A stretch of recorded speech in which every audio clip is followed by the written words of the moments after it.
Chapter 1. Entering the space. Upon awakening, Wang Lin felt as though his head might explode. Indeed, staying up late might be exhilarating in the moment, but rising from bed felt akin to a funeral pyre. Yet, contemplating his work, it seemed that burning the midnight oil was an inevitability. With this thought, Wang Lin could only manage a wry smile. He reached up to massage his temples, then propped himself up. However, just as he was about to rise and tidy himself, he was taken aback by a sudden chill that enveloped him. Although his bed was not an expensive memory foam mattress, it certainly should not have felt this frigid. It was as if he were lying directly on the floor. Realizing this, Wang Lin jolted awake, sitting upright in an instant. Instead of the cramped confines of his rented room, he found himself in an utterly blank chamber. What did it mean for a room to be blank?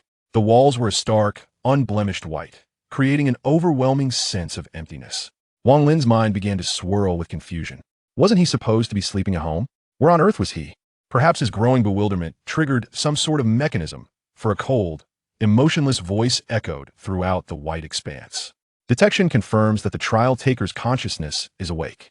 Initiating identity selection phase. Detection indicates the trial taker meets the criteria for the second identity element, initiating second identity options. The trial taker currently has the following two options. Option 1, Reincarnator.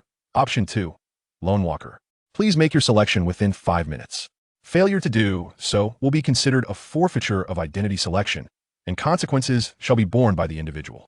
Though the words entered his ears, Wang Lin felt as if he could see them before his eyes, especially the final 4 words, which glowed a sinister red, as if inscribed in blood. At that moment, his mind struggled to comprehend the situation. The terms Reincarnator and Lone Walker struck him as reminiscent of a genre of infinite flow novels. Swallowing hard, Wang Lin pondered how such a thing could possibly be real. Yet, as he surveyed his surroundings, he found his suspicions increasingly plausible. He stood up and carefully inspected the room, walking around while observing. The very existence of this space was nothing short of miraculous. There were no visible seams or edges along the walls, as though the room was a singular entity. Yet, it was impossible for a person to live in such a structure. Setting aside the issue of breathing, one had to wonder whether the building was constructed before or after a person entered it. The only conceivable explanation for such a seamless space was that a person had been placed within it during construction. Otherwise, it was unimaginable for a house to be fully formed without even a door or window. Nevertheless, Wang Lin felt no difficulty in breathing. Thus, he couldn't help but lend some credence to the mysterious voice's declarations. Standing still, he contemplated and then asked, "May I inquire how I should address you?" The response came, "This is known as the infinite space." "Then may I ask why I have been brought to this place? Why was I chosen?" After receiving a reply from the enigmatic presence, Wang Lin eagerly voiced his inner questions. Why would someone as ordinary as he be selected? He felt he possessed nothing particularly special. The reasons were twofold. Were the 2 reasons? Reason 1, you're already deceased. What the hell? You are the one who's dead. Upon hearing this, Wang Lin lost his composure. Who would remain calm after being told they were dead? The space, devoid of life, thus had no concept of death. The flat statement rendered Wang Lin momentarily speechless. Then how could I possibly be dead? I'm still so young, and I have no ailments. Perhaps I merely worked too many night shifts, and then... At this point, Wang Lin's voice trailed off. If there was any risk of death, it might have stemmed from his excessive night shifts. Moreover, he recalled that during that period, his heart would occasionally spasm painfully, though he had dismissed it at the time. Assuming this to be the case, could it be that the discomfort he felt before sleeping was? The trial taker was not mistaken. It was indeed cardiac arrest induced by prolonged sleeplessness. However, he remained oblivious to it, ultimately perishing in his slumber. As if sensing Wang Lin's thoughts, the emotionless voice reverberated throughout the chamber, and a screen materialized in the air, displaying images of Wang Lin's gradual demise after falling asleep. In the footage, as the hour hand struck 8 o'clock, Wang Lin finished his shift. Eagerly, he hopped onto his little electric scooter to rush home. Upon unlocking the door, he returned to his small yet comforting rented room. Once home, Wang Lin swiftly changed out of his security uniform, hurriedly showered, brushed his teeth, and then collapsed onto his bed to sleep. Observing the scenes unfolding on the screen, Wang Lin thought to himself, "There's nothing wrong with this. It's perfectly normal." He was an ordinary individual, unlike the protagonists in novels. He had simply navigated through 9 years of compulsory education, followed by high school and university, ultimately becoming a security guard. Yet none of this led Wang Lin to wallow in self-pity after all. His ability to attend school was thanks to the kindness of others. Consequently, he felt quite content with his life. During his university years, the elderly headmaster of the orphanage, having grown frail with age, eventually passed away. Yet, Wang Lin cherished the final moments he spent there, surrounded by many children whom the old man had once rescued. Though the elder was unremarkable to these orphans and to Wang Lin, he was a deity in their hearts.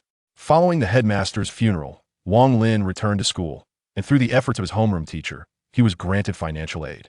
After all, in this era, good people still outnumbered the bad. It was these experiences that instilled in Wang Lin a profound gratitude for the world. In university, he had a girlfriend who was quite fond of him. Campus romance was often simple and joyous. During those years, smiles adorned Wang Lin's face more frequently. Regrettably, circumstances rarely unfold as one imagines, and after graduation, they were forced to part ways for various reasons. Although Wang Lin experienced heartache, he could only accept reality. Could he blame the girl? No, he held no resentment toward her whatsoever.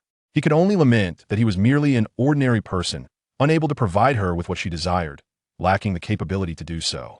Perhaps in that moment the boy truly matured. There's a saying that resonates. The three most helpless stages for a boy are acknowledging his father's ordinariness, recognizing his own limitations, and accepting the mediocrity of his offspring. It was during this time that Wang Lin grasped the second point. The footage depicted the moments after Wang Lin drifted into slumber, during which he contemplated these thoughts. At that time, his heart had indeed felt uncomfortable.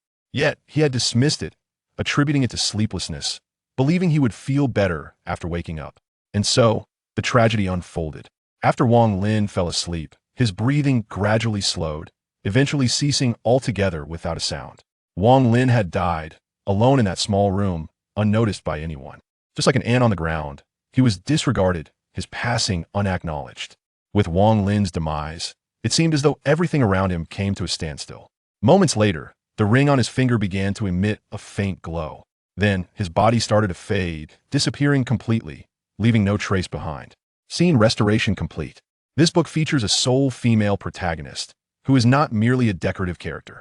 The main character does not form teams essentially. All valuable items will belong to him alone.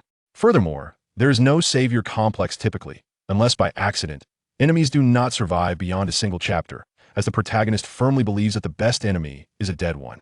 Additionally, there are no burdens, only the protagonist and the female lead exist, while all others are not allies. Thus, it is entirely self-serving, devoid of foolishness, and characterized by decisive action. Readers who identify with the savior complex are advised not to read further, as the author possesses a fragile heart and cannot withstand criticism. Thank you. Chapter 2, The Choice. There's no need to be so direct, I already understand. Wang Lin, unable to suppress his embarrassment at the footage depicting his own death, covered his face in mortification. The death scene had concluded. I recommend the trial taker to come to terms with this. After all, death is a natural part of existence, and at least yours wasn't particularly tragic. Wang Lin, he couldn't help but express his gratitude, albeit sarcastically. However, the space seemed to have spoken too much. If other reincarnators were to learn of this, they might very well drop their jaws in disbelief. For the space was devoid of life. Akin to a robot, it would not utter a word unless prompted. Thus, it appeared that this particular instance of space was somewhat unusual. Having received a definitive answer, Wang Lin felt a sense of resignation wash over him. Oh, my astonishment. Despite appearing quite healthy in my daily life, I find myself in a dire predicament, succumbing to a cause I could scarcely have imagined. At this thought, a flurry of emotions cascades through Wang Lin's heart. What is the second reason? The space had just mentioned that I was selected for two reasons. Although the first reason is somewhat perplexing, it is something I must accept. Reason 2. The talents of the practitioner align with the requirements of the lone wanderer. My talent? What talent could I possibly possess? I am but a mere insignificant individual. Upon hearing this, Wang Lin couldn't help but chuckle bitterly. He is well aware of his own capabilities. While he occasionally indulges in fantasies of grandeur, he recognizes them as mere daydreams. After all, this situation is still rather overwhelming. All interpretative authority resides with the space, and no objections will be entertained. All right, you're the boss, your word is law. Wang Lin concedes to your whims. What, then, is the distinction between a rebirth practitioner and a lone wanderer? There are three identities available for selection within the space. The first, the rebirth practitioner, constitutes the foundational practitioners, making up approximately 95% of the entire space. The second, the Lone Wanderer, is designated for those practitioners possessing unique talents, accounting for merely 2%. As the name implies, a Lone Wanderer enters the task world alone, completing missions independently, requiring rebirth practitioners to possess exceptional abilities to succeed. The Lone Wanderer embodies a high-risk, high-reward identity, bearing all risks alone while simultaneously reaping all rewards. The third identity is not disclosed due to insufficient authority of the practitioner. Explanations concluded. Upon hearing this, Wang Lin gained a clearer understanding of this so-called infinite space. It resembles the infinite flow novels he had previously encountered, though the specific differences remain unclear for now. According to the space, he should only have the identity of a rebirth practitioner to choose from. However, some unknown factor triggered the option for the Lone Wanderer identity, thus presenting him with a second selection. Nonetheless, he generally prefers solitude. While not socially anxious, he can converse quite well in the company of others. However, in comparison, Wang Lin finds greater solace in his own tranquility. He is uncertain if this is a flaw, but he often feels lonelier in crowded settings. Thus, he is quite amenable to the identity of the Lone Wanderer. Since returning is not an option, I shall forge ahead. Space, I choose to become a Lone Wanderer. Hesitation leads to defeat. Although Wang Lin is not typically a decisive person, once he makes a choice, he refrains from overthinking. Practitioner selection completed, contract signed. As the voice of the space fell, Wang Lin beheld faint luminous points materializing before him. As the points multiplied, they ultimately coalesced into a singular transparent scroll. It was adorned with strange symbols, and at the bottom was Wang Lin's name. Wang Lin pondered whether he should leave a fingerprint. Suddenly, the transparent scroll burst apart, transforming into luminous points that swiftly surged into Wang Lin's body. Contract established, awakening the Lone Wanderer talent. As the words faded, Wang Lin felt as if he had been struck by lightning, his body convulsing uncontrollably. At that moment, he felt utterly exasperated. His entire being was engulfed in pain and numbness, rendering him unable to control his body, even to express a curse. Fortunately, this sensation dissipated after a few seconds. Barely recovering, Wang Lin gently addressed the space. The awakened talent is a forced awakening, accompanied by some discomfort. Any objections should be suppressed. Wang Lin, talent awakening complete. The Lone Wanderer may only view their skills after completing their exclusive trial task. Failure to complete the trial will result in the loss of the Lone Wanderer identity, reverting to an ordinary rebirth practitioner. Should death occur during the task, the Lone Wanderer will face true annihilation. Upon hearing this, Wang Lin's heart cooled instantly. Perhaps the space intentionally emphasized the fatal consequences to underscore their severity. The finality of death loomed large, rendered in a blood-red hue, inducing a sense of unease. Now introducing the exclusive benefits of the Lone Wanderer. Benefit 1. The Lone Wanderer experiences a 20% increase in rewards within the task world, an additional 10% under special circumstances, and a 50% increase in task penalties, a decrease of 10% under special circumstances. Benefit 2. Randomly acquires 3 unique skills, each with distinct characteristics. Benefit 3. Receives a hint about the task world 1 day prior to its commencement. Benefits distribution initiated exclusive skills for the Lone Wanderer to be drawn. A colossal spinning wheel materialized out of thin air, crashing down before Wang Lin, startling him. Gazing at the immense wheel mere meters away, Wang Lin wiped the cold sweat from his brow. However, this time he refrained from complaining, for he knew the space would disregard him. Approaching the contraption, Wang Lin stepped forward and pressed the red button at its center. The massive wheel began to spin, and though he wished to observe its contents, nothing was visible. After a while, the wheel came to a halt. Just as Wang Lin thought he might need to press again, the wheel resumed its rotation.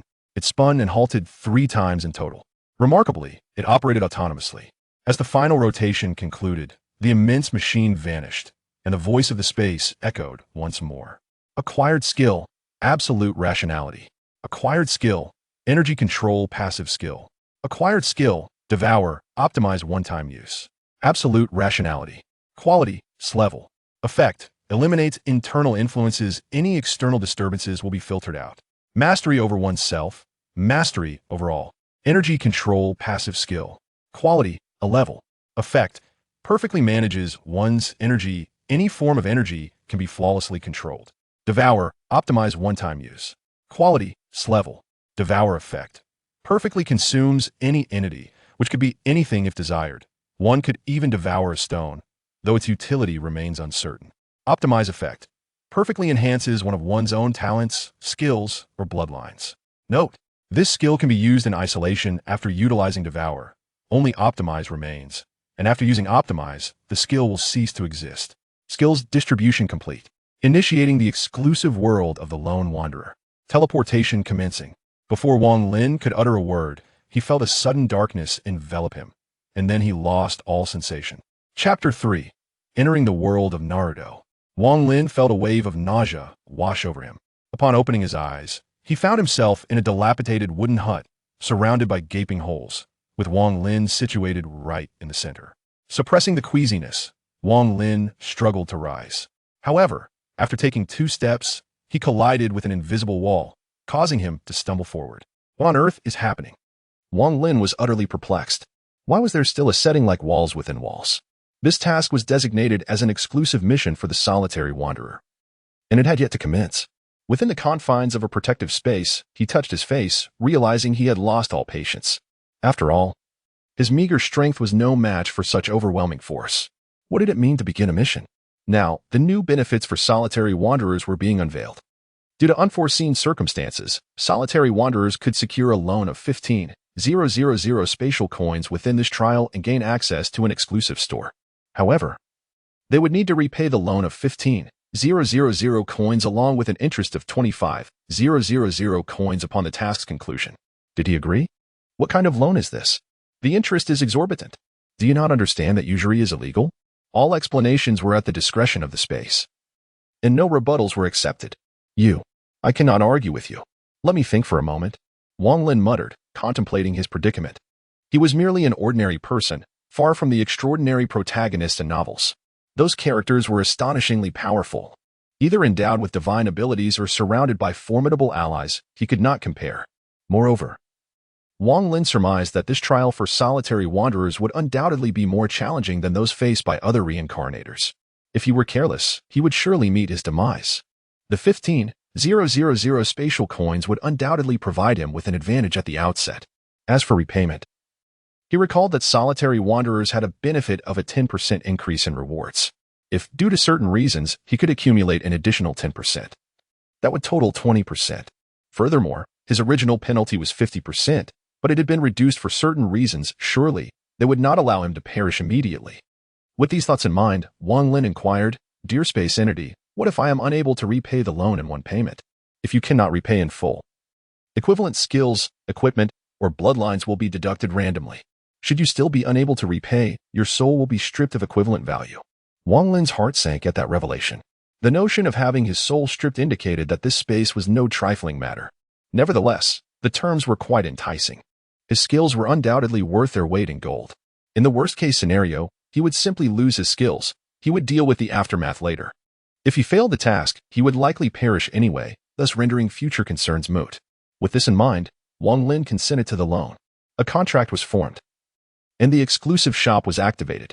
A translucent blue panel appeared before him, akin to browsing an online marketplace, where items began to materialize. Onigiri. Effect. Slowly restores health upon consumption. Bandages. Effect. Restores a portion of health upon use.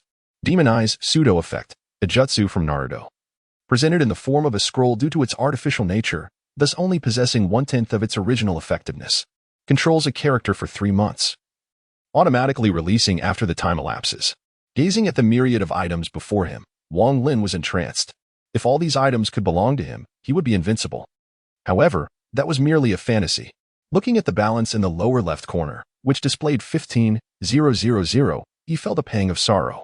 He forcefully pulled his thoughts away from the shop panel and began to ponder how to maximize the value of the 15,000 spatial coins. After all, he bore the burden of a usurious loan. If he did not utilize it wisely, he would likely end up losing everything. Yet, he was unaware of the specific nature of the task, making it difficult to choose wisely.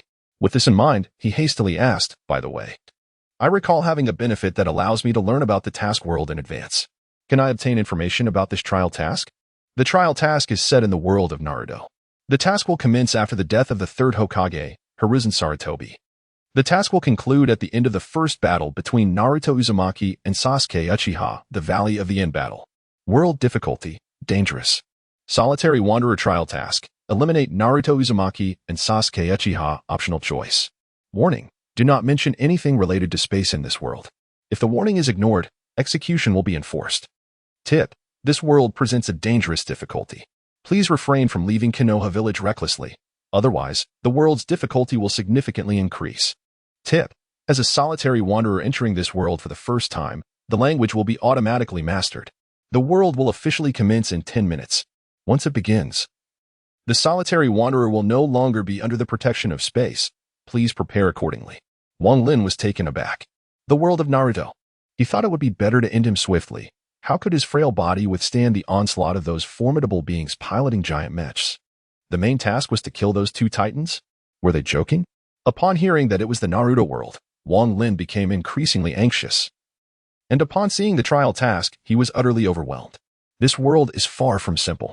Setting aside the terrifying prowess of the elite warriors, even those of the CH Nin and J Nin ranks are insufficient to withstand a mere hand's might from them. Moreover, the task assigned to me is to eliminate either Naruto Uzumaki or Sasuke Uchiha. Given my current capabilities, merely rushing into battle would only serve to offer my head as a trophy, as I would be deemed too feeble. One is the Jinchuriki of the Nine Tails, and the other is a scion of the Uchiha clan. Both are formidable adversaries, and the prospect of eliminating one of them seems daunting. How could one possibly achieve such a feat? Would charging in recklessly only result in one's own demise, leaving them to laugh at the folly? Yet, after expressing his grievances, Wang Lin comprehended the inherent perils of being a lone wolf. The explanation regarding the spatial dynamics elucidated that the difficulty of the tasks assigned to a solitary wanderer far exceeded that of a reincarnator. With ample time still at his disposal, it would be prudent for Wang Lin to procure necessary items to adequately prepare for the imminent mission. Shifting his focus to the interface above, he realized that now, armed with the knowledge that the task's realm was that of Naruto and the awareness of the primary mission, he could strategically acquire specific resources. However, one must acknowledge that the operational latitude during this period remains quite expansive. The conclusion of this task coincides with the Battle of the Valley of the End. If Wang Lin recalls correctly, both sides seemed utterly exhausted at that time. With careful maneuvering, success is indeed within reach. Moreover, the exclusive shop boasts a rich variety of items. With targeted purchases and judicious use, one could potentially reap substantial rewards from this task. After all, treasures abound in this world. The Book of Seals, the Sharingan, would release. And those terrifyingly powerful tailed beasts, acquiring just one of these would make Wang Lin feel as if he could soar. Well, in the world of Naruto, one can indeed fly.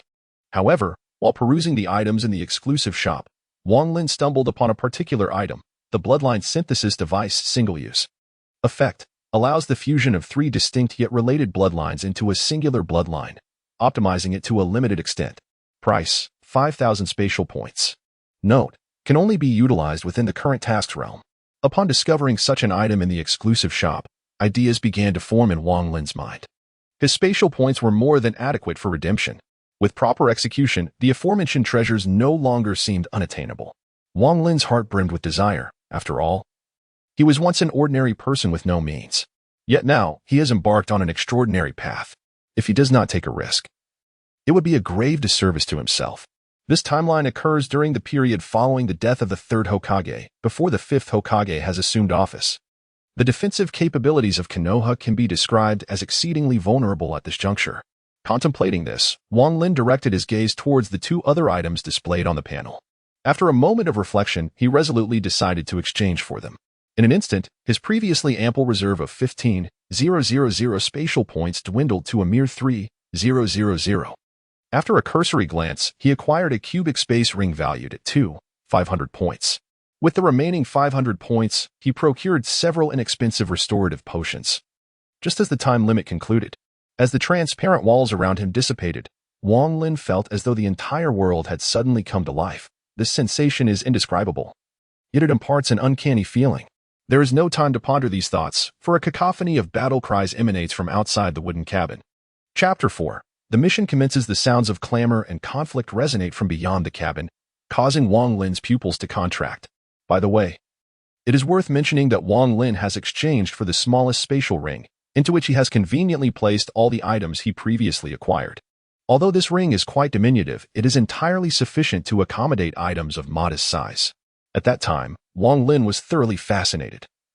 as such extraordinary phenomena evoke immense curiosity. However, now Wang Lin cowers in the corner like a quail, trembling with fear. After all, he was merely an ordinary person before. He had never witnessed such a scene. The deafening cries of slaughter are sufficient to drive an ordinary individual from a peaceful era into the depths of madness. At this moment, Wang Lin finds himself in such a state, utterly at a loss as to what to do. After taking several deep breaths in the corner, he finally feels a slight resurgence of strength in his legs. Cautiously, he leans out from the windowsill and casts a glance outside. There, two groups of individuals are engaged in a fierce battle, numbering nearly in the dozens. Judging by their attire, they appear to be bandits.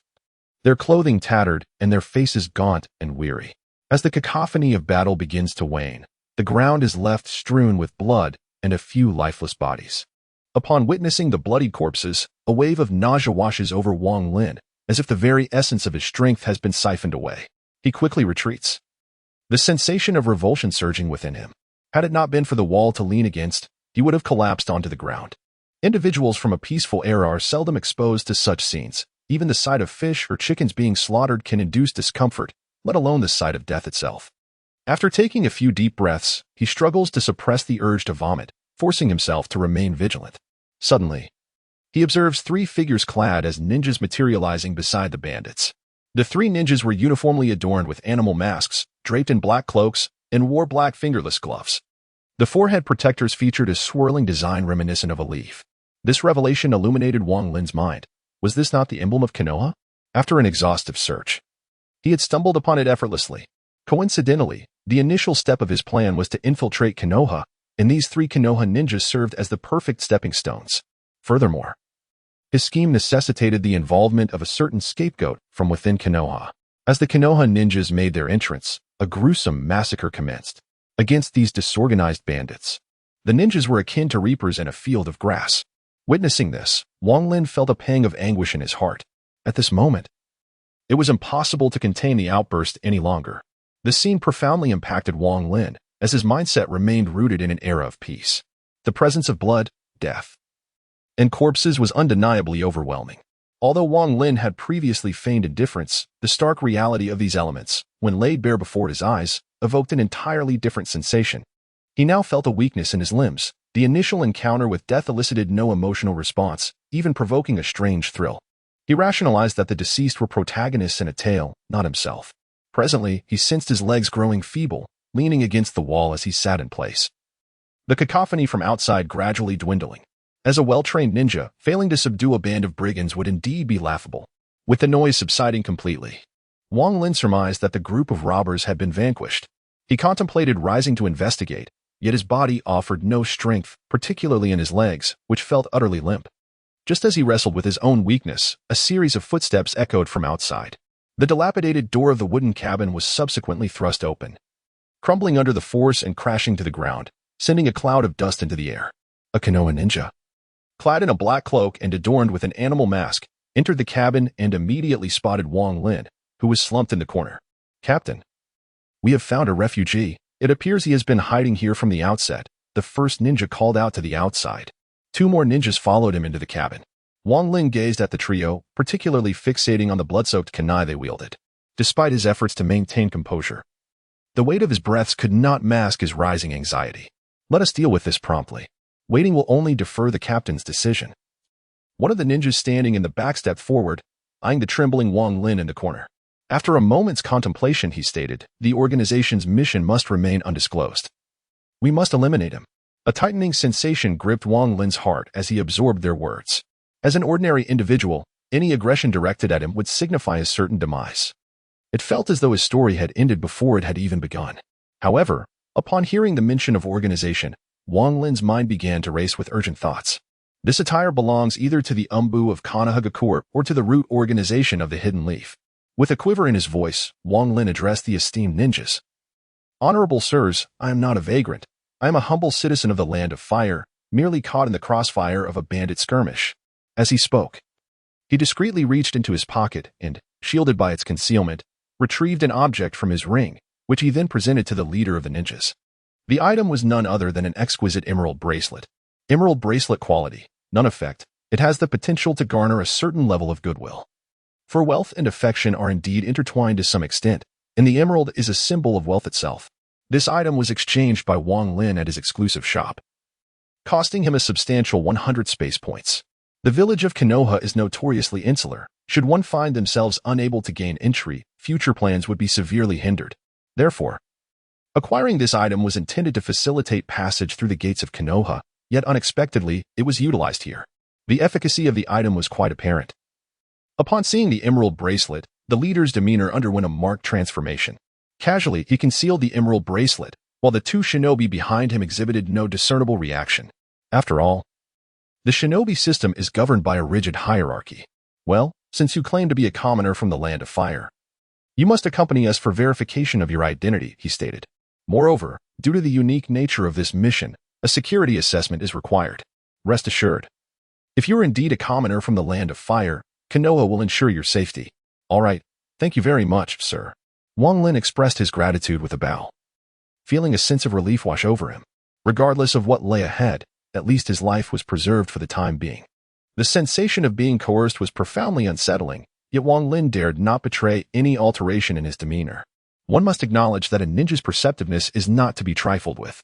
With the support of a ninja, he managed to rise to his feet. After a brief period of recuperation, strength returned to Wang Lin's legs, though they still trembled uncontrollably. Upon exiting the wooden cabin, his pupils constricted sharply. Unable to contain himself any longer, he leaned against a nearby wall and heaved. Outside, the bandits lay strewn across the ground, their corpses grotesquely disfigured, some missing limbs, others with only half a head remaining, rendering the scene exceedingly gruesome. Wang Lin had once been an upstanding citizen. He had never encountered such a sight and nearly expelled his very bile. Perhaps out of consideration for the emerald bracelet, the ninja captain did not urge him to hasten. The two accompanying team members displayed no reaction, refraining from mockery like some thoughtless individuals might. Their commendable discipline ensured an absolute silence during the mission. After a prolonged moment of retching, Wang Lin finally regained his composure. However, upon glancing once more at the severed limbs strewn about, the wave of nausea surged forth anew. This time, the Captain Ninja did not afford Wang Lin a moment's respite. He swiftly seized Wang Lin by the shoulders and then vanished from sight, leaving behind a gruesome tableau of corpses and blood. Wang Lin could only perceive the surrounding scenery as a blur. A glance downward revealed him leaping from one towering tree to another. The Captain Ninja, gripping Wang Lin tightly, began to bound through the treetops, making Wang Lin feel as though he were but a mere puppet in his grasp. Is this the power of a ninja? It is simply astounding. Wang Lin, too, finds himself unable to escape. The strength of this ninja is formidable. However, the current turn of events aligns perfectly with his own plans. Yet, the demise of that group of bandits has left a significant impact on Wang Lin. He still feels a wave of nausea in his stomach. Presently, Wang Lin attempts to utilize the skills he has acquired. A notification appears. The lone wanderer possesses no energy and cannot employ any skills. Well, that is quite reasonable. Chapter 5. The plan commences. Although the technological advancements in the world of Naruto may appear somewhat skewed, with travel relying solely on walking or running, the existence of chakra transforms the impossible into the possible. After all, have you ever witnessed a person leap over 10 meters into the air? Not to mention, the greenery in the Naruto world is indeed commendable. The trees towered to an extraordinary height. Along the way, Wang Lin felt as though he were a mere child. However, one must concede that the speed of the ninja was indeed remarkable. In merely half a day's time, a grand gate emerged faintly in sight. Engraved upon it was a prominent pattern resembling swirling leaves, unmistakably signifying the hidden leaf village. It appeared that the location from which one had descended was not too distant from Konoha, as such swiftness would be improbable otherwise. After all, ninjas, despite their skills, are still human. Thus commenced the first step of the plan, entering Konoha. The items that Wang Lin had exchanged in the exclusive shop had enabled him to devise a meticulous strategy, which revolved primarily around these few items. Should the plan succeed, Wang Lin would acquire some of the finest treasures within the world of Hokage. However, the initial challenge was to navigate through the entrance successfully. Upon reaching the outskirts of Konoha, the members of the route organization eschewed the main gate, opting instead for a concealed entryway. One of the ninjas stepped forward, forming hand seals, causing the air before him to ripple like the surface of water. Soon, a hidden door materialized. A ninja approached, tapping it in a specific yet seemingly erratic rhythm. After a brief wait, the door creaked open, revealing two ninjas, adorned in slightly different attire, who emerged. "Sir," they addressed, bowing respectfully without further inquiry. They then led the trio inside, with Wang Lin positioned centrally. One ninja at the rear employed a technique to obscure the traces of the hidden door after their entrance. The root organization was originally composed of members from the Umbu.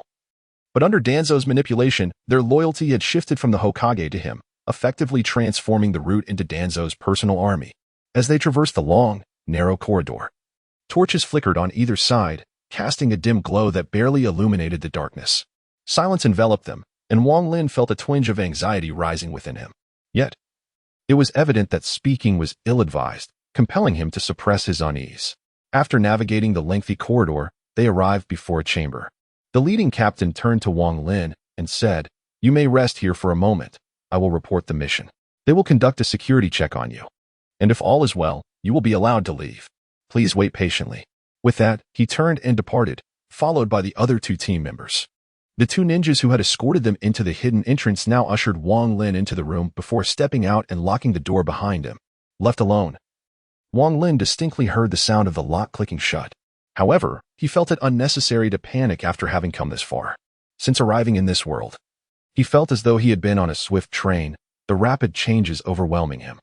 The gruesome scenes of bloodshed he had witnessed had left a profound impact on his psyche. Now, as the tension subsided, he found his eyelids growing heavy. Under such circumstances, slumber seemed improbable, yet exhaustion weighed heavily upon him, and the presence of a bed in the room was an undeniable temptation. He decided to disregard any rationality and succumb to fatigue. Subsequently, he sat on the bed and promptly collapsed, drifting into sleep. Meanwhile, a figure cloaked in black, adorned with an animal mask, traversed the dimly lit corridor. The faint light barely illuminated the path ahead. After a brief walk, he arrived at the door of a room. He knocked respectfully, and after a moment, an aged voice called from within, "Enter." "Yes, my lord," he replied, gently pushing the door open. Inside, the room was sparsely furnished, containing only a table and a mat. An elderly man, clad in black and white robes, sat upon the mat. The elderly man had his eyes tightly shut, however, intriguingly. Half of his head was wrapped in white bandages, leaving only one eye exposed. He opened the visible eye and gazed at the person who entered, inquiring in the wind. "Have you completed your task?" The ninja then removed the mask from his face and took off the cloak from his head, revealing orange hair and a pair of oddly colored eyes, which were strikingly gray. The ninja in question is indeed a high-ranking official of the root, known as F in the Wind. The identity of the elderly man within the room is equally apparent. He is none other than Shimura Danzo, the leader of the root. "Lord Danzo," the ninja reported, "the mission has been accomplished. It was merely a band of outlaws, nothing of particular significance. However, we encountered a civilian during our operation. According to his account, he is a commoner from the Land of Fire, simply unfortunate enough to cross paths with us. I find this somewhat peculiar, as such locations are typically devoid of any inhabitants. Thus, I harbor suspicions that he may be concealing certain information. Hence, I brought him back for your judgment. He is currently within the root." F in the Wind relayed the report faithfully, though he certainly omitted the matter regarding the emerald bracelet belonging to Wang Lin's grandmother. Given his suspicious behavior, we cannot afford to let this slip by. With the passing of the third Hokage, I, as an aide to the Hokage, must now assume the responsibilities that come with this role. The words spoken are remarkably righteous. However, the highest form of deceit lies in convincing oneself. If one believes their own lies, then they become truth. At present, Konoha is in a perilous state and must not afford to be complacent. Bring that suspicious individual to me. I shall personally ascertain whether this person poses a threat to Konoha. Understood, my lord. With that, F. Jean turned and exited the chamber, making his way toward the location of Wang Lin. Within the room, Danzo's singular eye radiated a glimmer known as ambition. Following the demise of the third Hokage, Danzo seized control of the village's affairs under the guise of being the Hokage's advisor. The sensation of wielding power captivated Danzo. In his view, the position of the third Hokage was rightfully his. It was merely due to Hiruzen's good fortune that he occupied it. With the third now deceased, Danzo was determined not to let the opportunity of becoming Hokage slip through his fingers. The identity of Wang Lin, in all honesty, was a trivial matter for an acting Hokage. Yet, he insisted on personally overseeing even this minor detail, revealing the extent of his burgeoning ambition. As Wang Lin lay in slumber, nearly drooling, a sudden noise from the door jolted him awake. He sat up abruptly. F.N.Y.E.I. entered without uttering a word, merely stating that the Lord wishes to see you, before turning to leave. Wang Lin had no choice but to follow, trailing behind F.N.Y.E.I. Along the way, he surveyed his surroundings, yet, Regrettably, his discerning eye could not glean any insights. With a shift in thought, he began to engage in conversation, asking, "May I inquire which esteemed leader wishes to meet with me?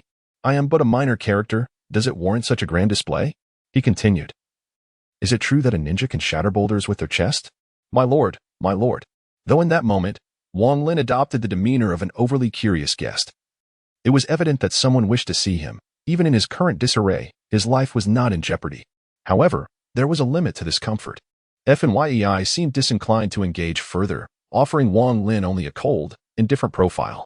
Yet, as they walked, FNYEI remarked, "The one who wishes to see you is our future Hokage, Lord Danzo." Following this, he fell silent, offering no further words. For Wang Lin, that single statement was more than sufficient. It was none other than Shimura Danzo, the infamous scapegoat of Konoha. Although the reason for Danzo, as an advisor to the Hokage, seeking him remained a mystery, it nonetheless aligned perfectly with his plans, which had always targeted Danzo. While the Hokage was ostensibly the leader of the village, the true power dynamics were a tripartite struggle. During the third Hokage's reign, he appeared to govern alone. In reality, figures like Danzo and Mijuame often critiqued his decisions. Essentially, while the third S words were deemed tenfold significant, it was a substantial achievement if only half of that influence remained. Moreover, Wang Lin had entered the narrative during the period following the third's demise. The leadership of Konoha was predominantly in the hands of advisors and elders, leaving the village in a precarious and uncertain state. However, this chaos also presented an opportunity for the ambitious Danzo, who had long aspired to the role of Hokage. Reflecting on this, Wang Lin couldn't help but caress the ring upon his finger. The elements contained herein serve as a guarantee for the successful execution of one's plans. Although the methods employed by other reincarnators remain shrouded in mystery, Wang Lin is presently engulfed in a state of trepidation. What if he fails? What if these items are mere illusions? After all, the duration from his awakening in the infinite space to his entry into the world of Naruto has been remarkably brief. Despite having previously endured the shocking onslaught of bloodshed, he still harbors a lingering sense of unreality. Chapter 6. Control. Having acquired the answers he sought, Wang Lin ceased his rambling. He followed closely behind the enigmatic figure of FN, gradually making his way toward the quarters of Shimura Danzo. As he traversed the path, he contemplated his forthcoming strategies. The plan involves utilizing an item exchanged from his exclusive shop to exert control over the higher echelons of Konoha.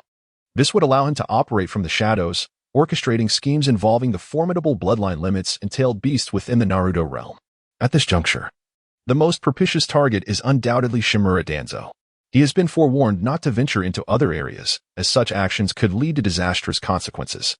It is precisely this item that has enabled Wang Lin to formulate his ambitious plan. BT Anshin Pseudo, rank, none effect, a genjutsu from the Naruto universe. Artificially created and presented in the form of a scroll, with efficacy reduced to a mere tenth of the original. It can control an individual for 3 months, after which the effect will automatically dissipate. Note, the target must be open for control. This unranked item has instilled in Wang Lin the confidence to fulfill his mission.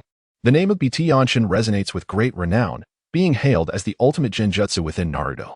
It possesses the capability to infiltrate another's mind undetected, thereby altering their will. Although the suffix pseudo diminishes its prestige significantly, it is still a product of the infinite space, and its effectiveness is assured. This object initially cost Wang Lin 4,000 space coins. However, the effect it produces is indeed quite commendable. Wang Lin could not fathom why a pupil technique could be artificially created, especially in the form of a scroll. Given the limitations of his intellect, he chose to refrain from pondering such trivialities. Yet, since it materializes as a scroll, what excuse might he conjure to persuade Danzo to unveil it? After all, his identity is rather precarious. To be completely uninformed would be utterly embarrassing. Attempting to play clever before a formidable figure like Danzo seemed beyond Wang Lin's capabilities.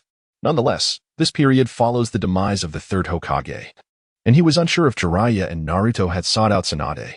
The current state of Konoha was likely rather disjointed, without a leader. The village was essentially a loose assembly of individuals. Considering Danzo's cunning nature, Wang Lin speculated that he might harbor certain ambitions for power. If that were the case, it could serve as a potential avenue for him to explore. Wang Lin's assumptions were not far from the truth. After all, in Danzo's own words, the third Hokage was initially meant to be his. Failing to secure the position when it was within reach, Danzo would certainly seize this newfound opportunity posthumously. Thus, Shortly after the third's passing, Danzo assumed the role of village advisor, commandeering various matters within the village. Otherwise, Wang Lin's plans would likely face insurmountable challenges. After a brief walk, he arrived at Danzo's door.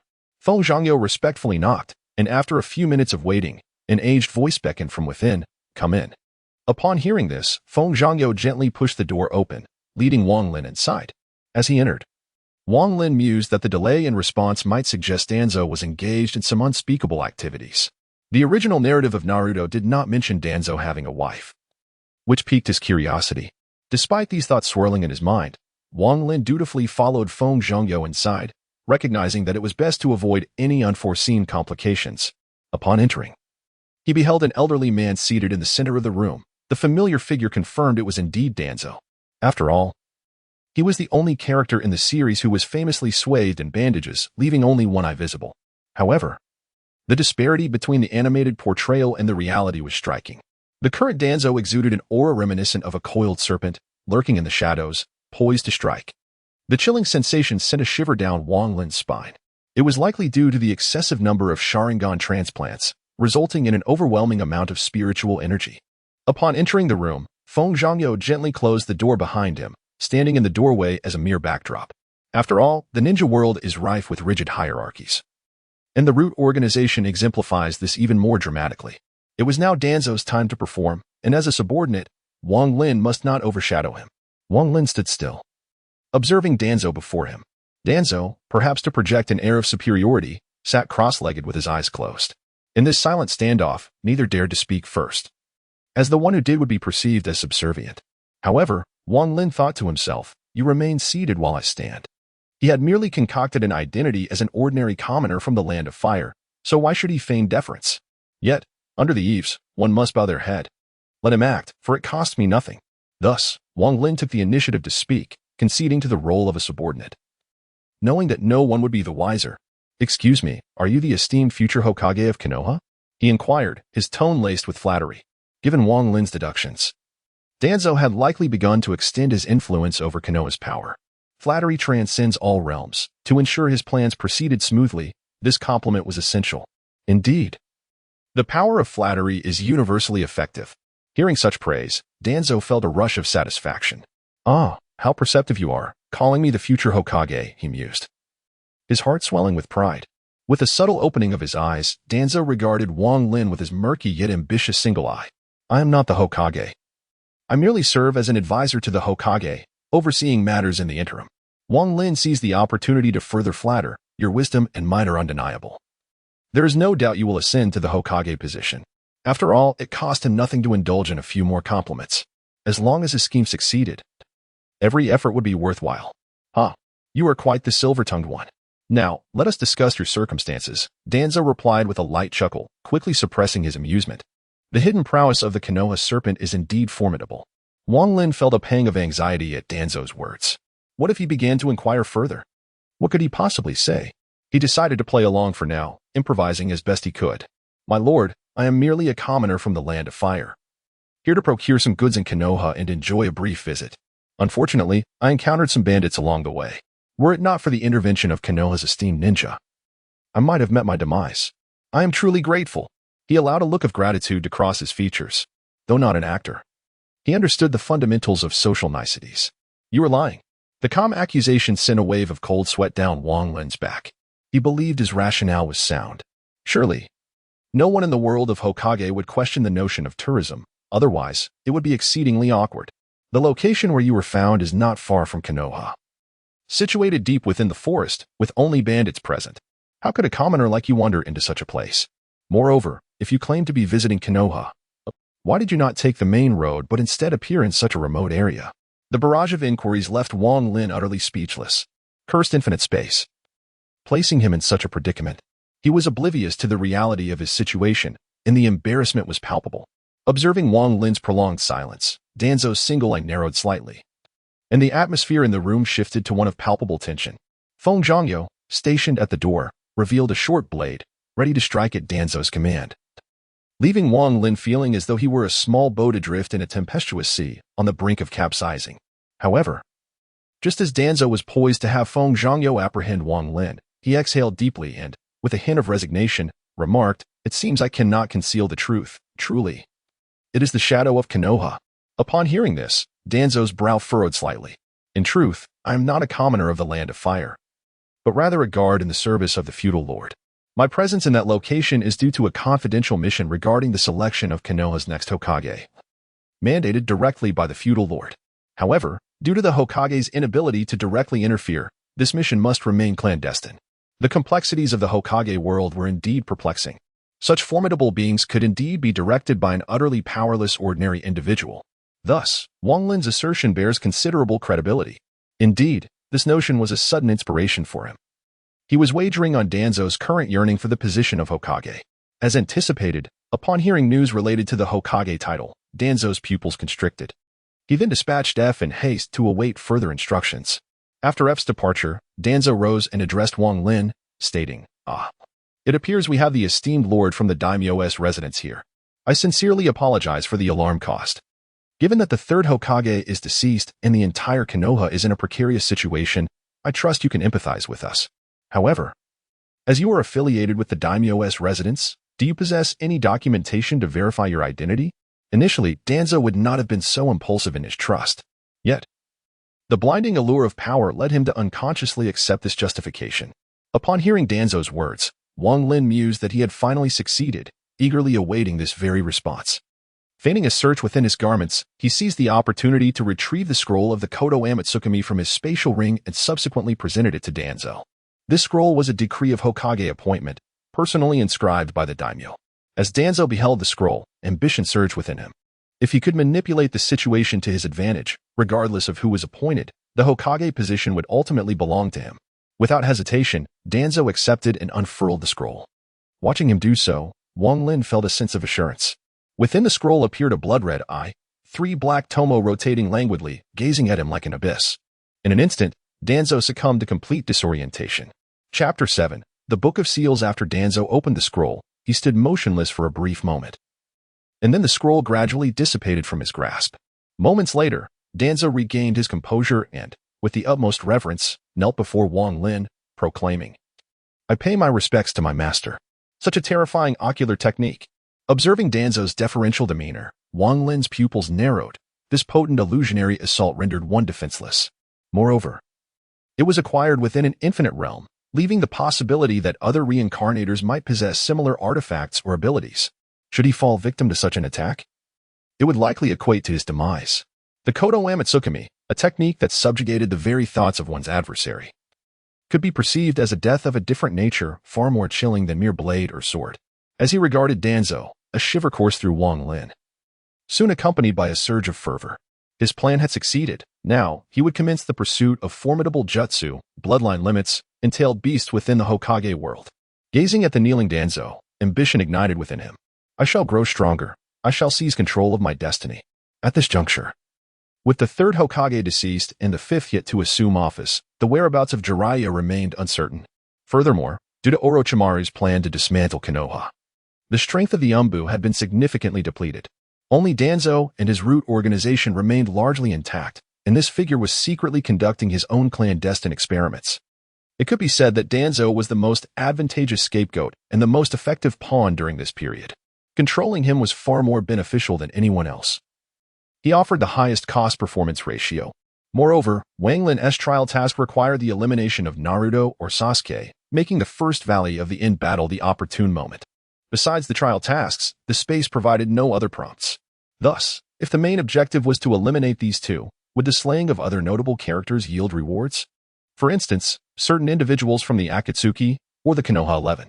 If memory serves correctly, the outcome of the first valley of the end battle resulted in Naruto's defeat and unconsciousness, while Sasuke emerged victorious yet utterly exhausted. Additionally, a few of the Konoha 11 had pursued them only to be separated by Orochimaru's subordinates. Although they all survived in the end, each bore significant injuries.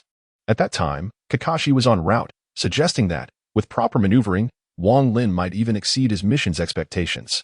However, for now, as he regarded the kneeling Danzo, Wang Lin understood that progress must be made one step at a time.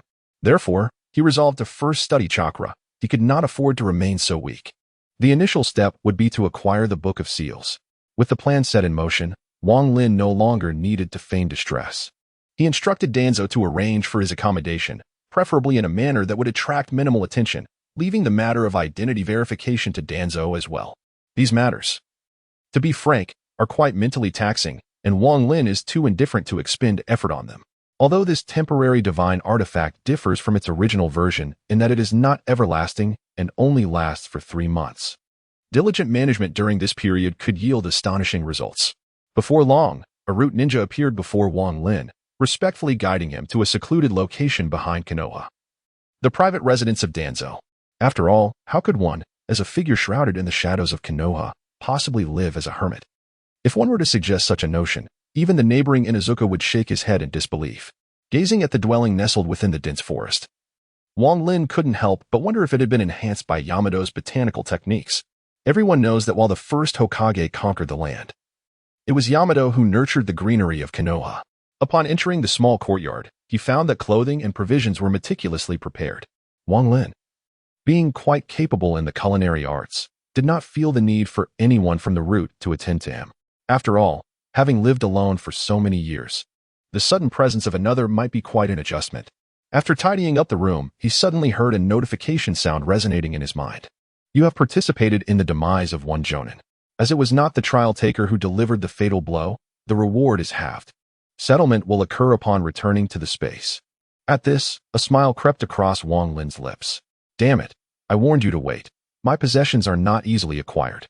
The deceased Jonin was none other than the one who had taken the emerald bracelet from Wang Lin.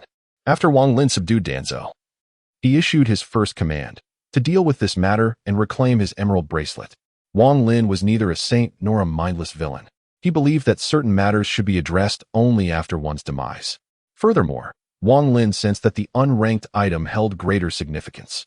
The description indicated that it required a certain level of goodwill, which Wang Lin suspected was contingent upon the individual. In the winds, there exists merely a minor character, thus not particularly conspicuous. What if one were to employ this against the 5th Hokage Tsunade? Would the efficacy not be greater should one utilize it in other realms? Perhaps against kings or marshals? Undoubtedly, Wang Lin would not concede that his motivations were primarily rooted in revenge, had it not been for his arrival in this world. He would have remained a mere weakling, compelled to expend wealth to preserve his life. This is but a fleeting episode, merely validating a conjecture within Wang Lin's mind. Indeed, he discovered that killing, or rather participating in a kill, could yield rewards, albeit the settlement would only occur upon returning to the infinite space. As for the matter of having the rewards, Wang Lin deemed it inconsequential, ensuring his safety remained paramount. For what value is there in rewards if one's life is forfeit? As night fell, he hastily consumed a meager meal and settled in his abode, awaiting the imminent encounter with another world, one that transcended the ordinary. His appetite waned in anticipation. After a considerable wait, as doubts began to cloud his mind regarding potential complications, a ninja adorned in rude attire materialized before him like a specter. Yet, rather than succumbing to fear, Wang Lin gazed at the ninja with fervent intensity. The root ninja retrieved a scroll from his cloak, formed hand seals, and instantly, smoke enveloped the vicinity, dissipating to reveal 3 items: a verdant bracelet, a scroll inscribed with the techniques of chakra refinement, and a smooth piece of parchment. The final item, towering like a person, was a scroll emblazoned with the words Book of Seals. The ninja placed these items upon the ground and vanished without a trace. Gazing at the trio of objects, particularly the imposing Book of Seals, a smile blossomed on Wang Lin's face, which he could no longer contain. Initially a gentle grin, it burgeoned into an unrestrained laugh, culminating in a joyous guffaw. Ha ha ha, the plan has succeeded. Chapter 8. Learning chakra before the scroll, Wang Lin's elation was palpable. He had already secured the emerald bracelet, believing it to possess extraordinary properties that warranted further investigation upon returning to the infinite space. With urgency, he unfurled the Book of Seals, revealing, to his astonishment, the signature jutsu of Naruto Uzumaki, the shadow clone technique. Furthermore, the tome contained a plethora of renowned ninjutsu, such as the reanimation jutsu, the dart technique, and the 8 gates of Might Guy. As for how this Book of Seals came into his possession, that credit rests with the illustrious Konoha shadow, Danzo Shimura. With the 3rd Hokage's demise and uncertainty surrounding his successor, though Wang Lin knew it to be Tsunade, the defenses of Konoha were at their most vulnerable. The root organization could effortlessly pilfer the Book of Seals without detection. Naturally, the cleanup would also fall to Danzo, given the multitude of talented individuals within the root. Fabricating evidence should pose little challenge. After a prolonged examination, Wang Lin grasped the extent of the second Hokage's prowess as a master of forbidden techniques. Remarkably, 70% of the forbidden jutsu within the book were attributed to him: the reanimation jutsu, the water blade technique, the flying thunder god technique. Most were his creations. This evoked a humorous anecdote about the second Hokage. Brother, water? No, forbidden. Thus, it became evident that apart from water release, the second Hokage specialized solely in forbidden techniques, possessing merely two skills, one of water and the other of forbidden arts. Moreover, his water release was no ordinary skill. It could be likened more to sea release, with the Book of Seals crediting Senju Tobarama as the creator of the water release forbidden techniques. The distinctions between individuals are indeed profound. Wang Lin can encapsulate his sentiments in a single word: extraordinary. As his initial excitement waned upon perusing the Book of Sealing, he began to contemplate whether it could be taken back with him. If it could be transported, Wang Lin would retain one more artifact. If not, he would have to resort to a contingency plan. With a gentle sweep of his left hand over the Book of Sealing, his mind focused on the notion of storing it within his spatial ring. Almost immediately, a notification materialized in his consciousness. The Book of Sealing is a treasure from the Hidden Leaf Village in the Naruto world, documenting the majority of forbidden techniques within that realm. It is classified as a mission item and cannot be removed from the task world. Indeed, it was unlikely that the spatial realm would allow any loopholes. Wang Lin harbored no illusions that he was the sole individual to have ventured into the Naruto world. Should someone with considerable strength attempt to pilfer the Book of Sealing, the imbalance caused by those overpowered techniques would be catastrophic. However, as policies are met with countermeasures, Wang Lin had long prepared himself mentally, so he was not taken aback.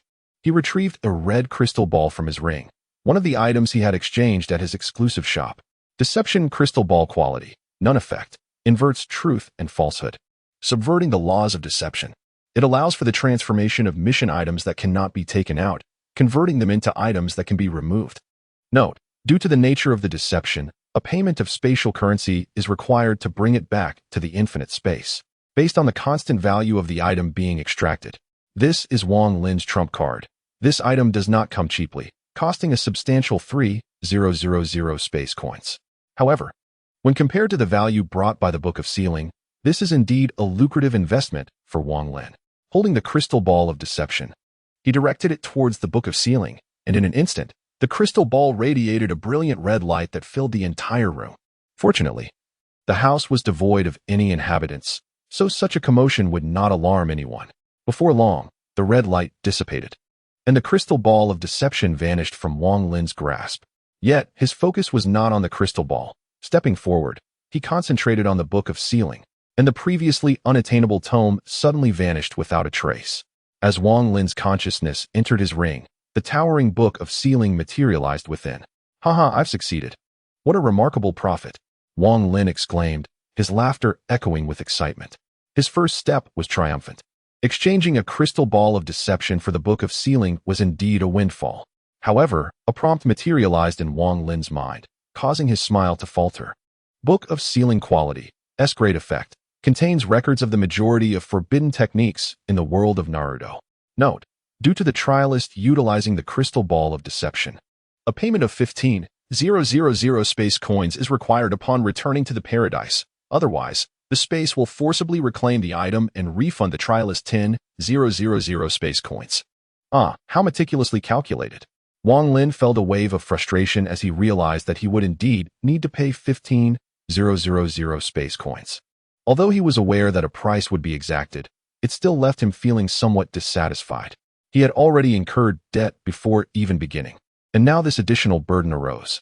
Nevertheless, it was reassuring that if he could not make the payment, the space would reclaim the item and refund him 10,000 space coins. While this sum would certainly not match the value of the Book of Sealing, he still felt he had gained something.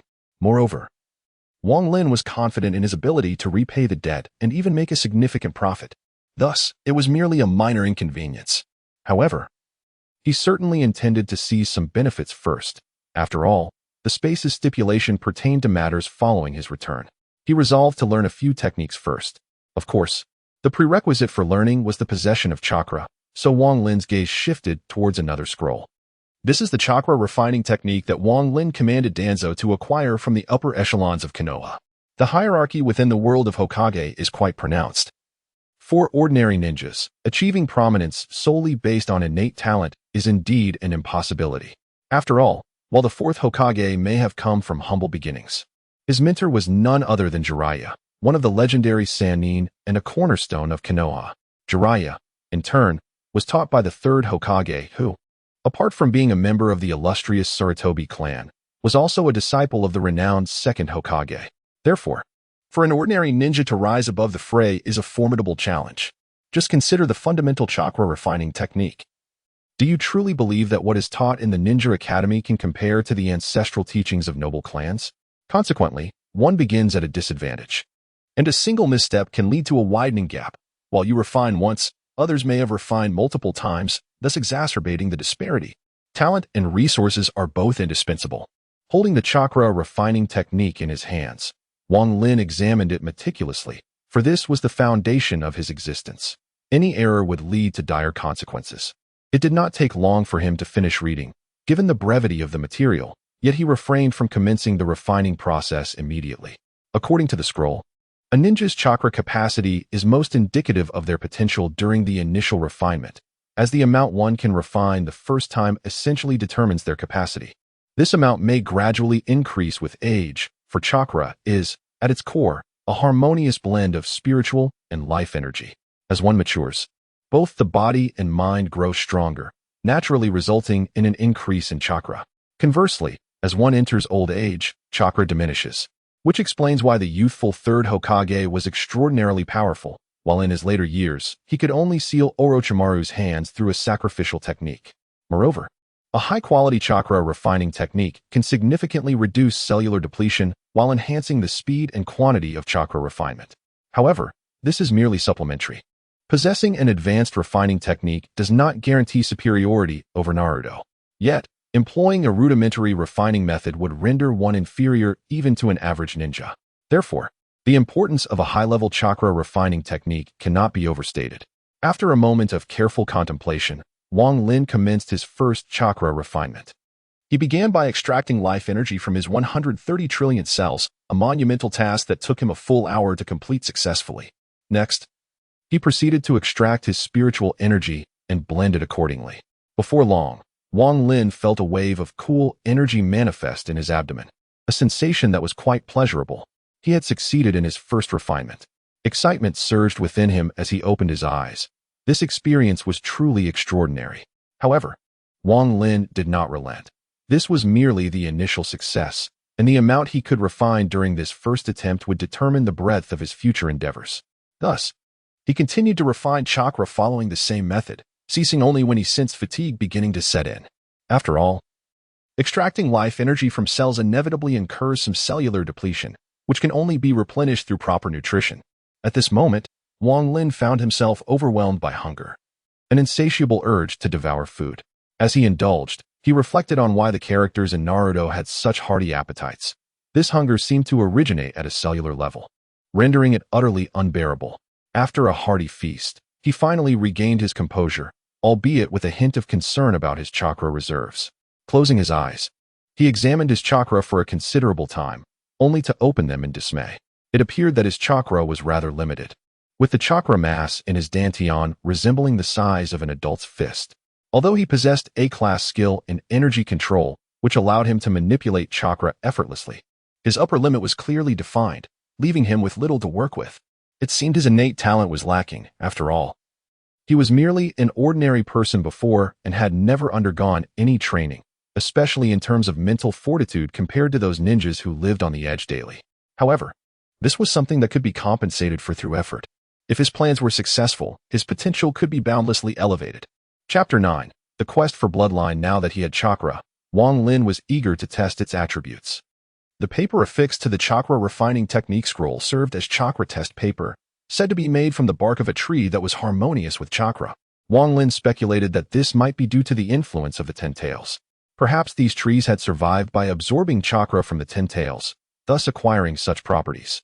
Nonetheless, This inquiry was somewhat profound and not of immediate concern. As the name suggests, chakra paper could detect the attributes of a ninja's chakra. It was known that chakra was divided into 5 attributes: fire, wind, lightning, water, and earth. Fire, the paper ignites. Wind, the paper splits in half. Lightning, the paper crinkles. Water, the paper becomes damp. Earth, the paper crumbles. Should one possess all 5 attributes, a spectacle would ensue. One area would catch fire, another would split, yet another would crinkle, one would become wet, and finally, one would crumble. Wang Lin picked up a piece of chakra paper and infused it with chakra, watching as it instantly crinkled. It appeared his affinity was lightning. Observing the crumpled paper in his hand, Wang Lin felt a sense of satisfaction. After all, lightning attribute ninjutsu was quite formidable. For instance, Kakashi's Raikiri and the numerous variations of Chidori developed by Sasuke, including Chidori Stream and Chidori Sharp Spear, came to mind. Moreover, the lightning release chakra mode from Kumogakure was the most impressive in Wang Lin's eyes. The visceral experience of a direct hit was exhilarating. Strength is transient, whereas style endures. Envisioning the Chidori, a dazzling display of sparks and lightning, was undeniably cool.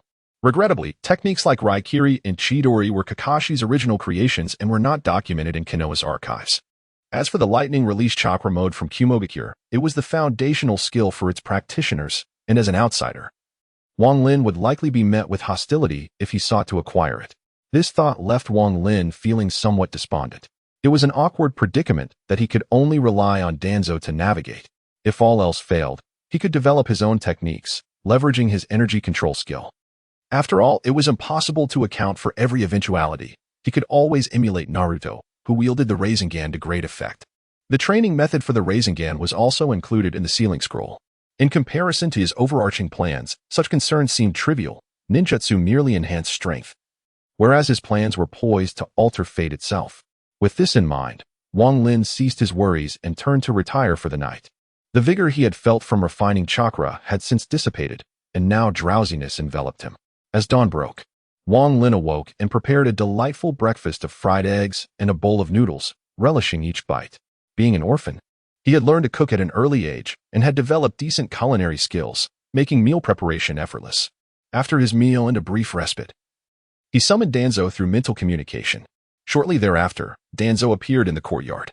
Upon seeing Wang Lin, Danzo knelt on one knee, respectfully addressing him. "Master, how may I serve you?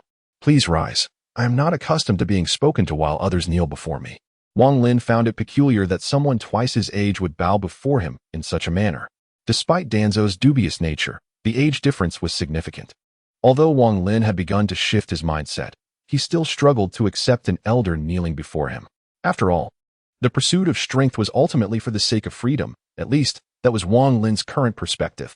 "You retained the research data from your collaboration with Orochimaru, along with the blood samples of the Uchiha clan and the Sharingan, correct?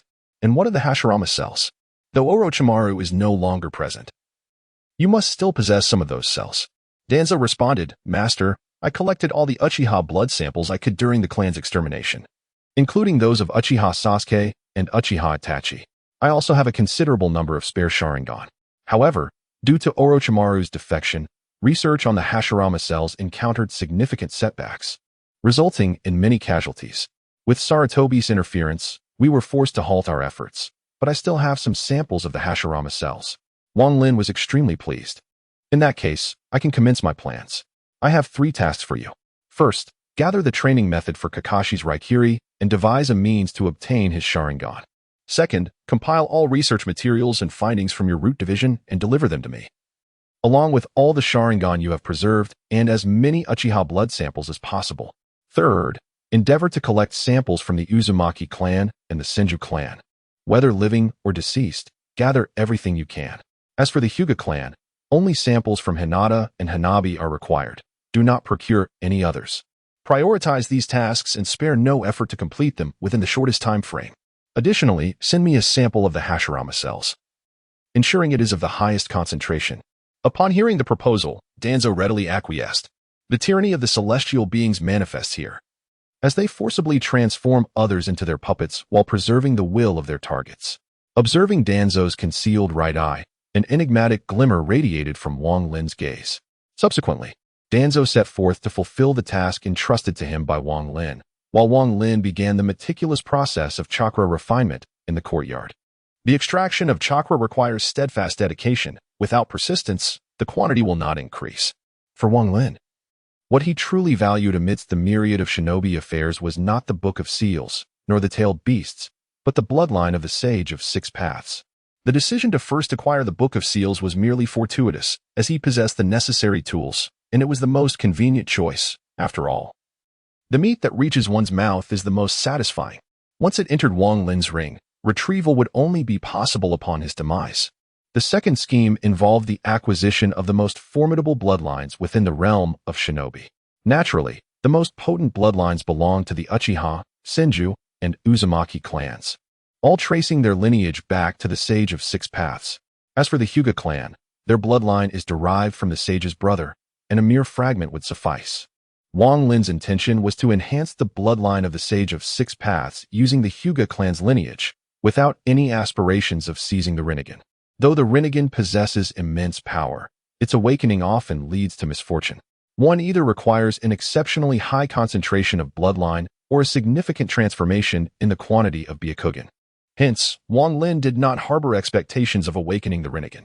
He believed that since one bloodline belonged to the elder brother and the other to the younger brother, the two bloodlines should naturally be capable of merging.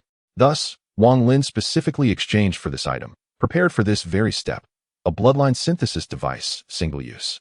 Effect: it can merge three distinct but related bloodlines into one, optimizing it to a limited extent. Price: 5,000 spatial points.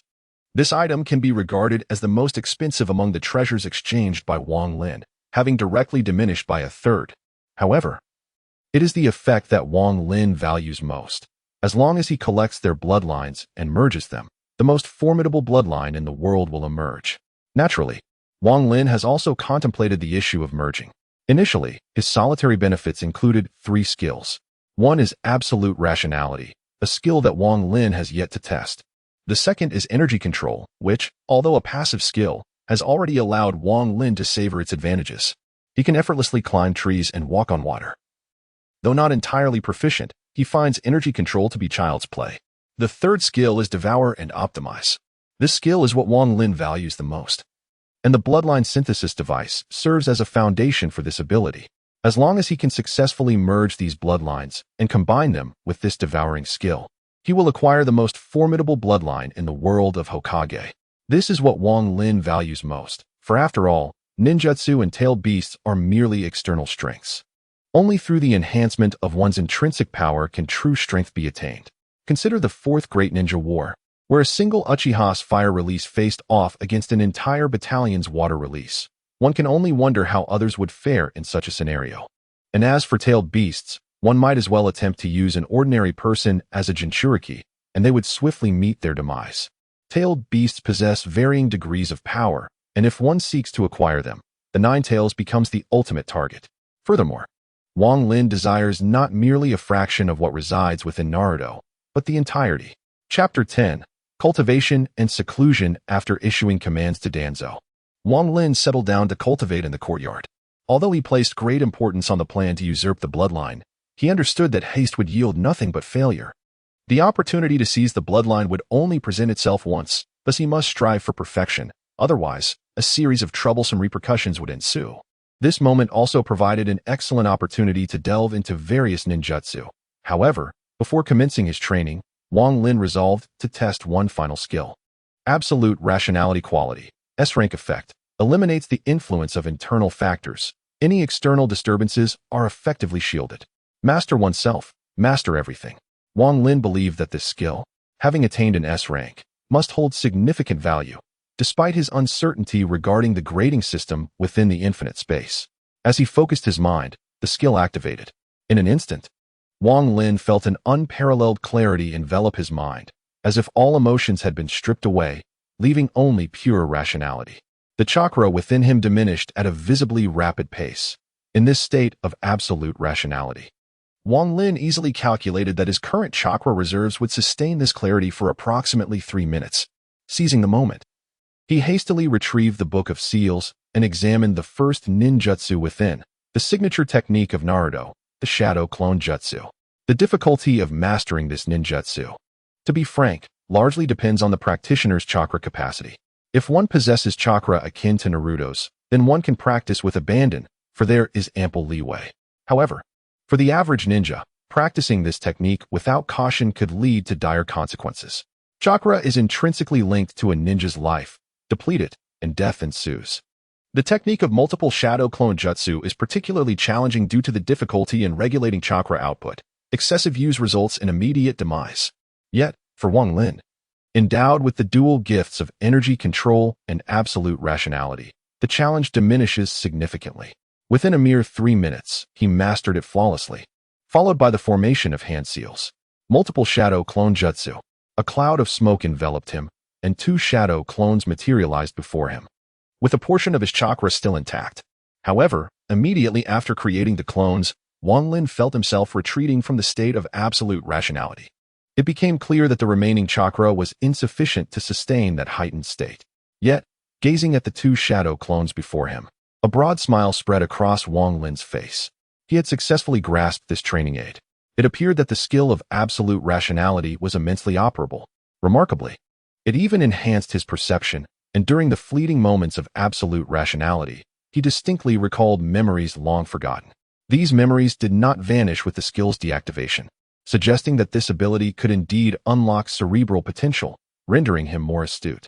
A sharp mind is invaluable, as a clever individual can enact change from the shadows. Nonetheless, it is essential to note that in this skill state, one experiences an absence of emotion, a sensation that left Wang Lin feeling somewhat uneasy. For him, a person devoid of sentiment and emotion risks losing their humanity. This skill can be utilized in future training, capable of altering the tides in confrontations. Yet one must not become overly reliant upon it. Otherwise, should this skill become habitual, one might ultimately transform into an emotionless monstrosity.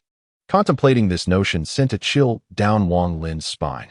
Steadying his mind, he directed his shadow clones to commence their training. Although this technique could be exhausting if mismanaged, maintaining the proper rhythm was crucial. With 2 shadow clones, his training speed was effectively doubled, urging him to seize the opportunity. Thus, Wang Lin's original self began to refine chakra, while one shadow clone practiced the multi-shadow clone technique, and the other meticulously perused the Book of Seals. Notably, Wang Lin lacked beginner-friendly training methods, a fact he attributed to the ever-resourceful Danzo, whose assistance proved invaluable. Essentially, whatever Wang Lin desired would soon be delivered by a member from the Roots. Moreover, he sensed the presence of numerous ninjas surrounding him, not through perception, but rather an instinctual awareness.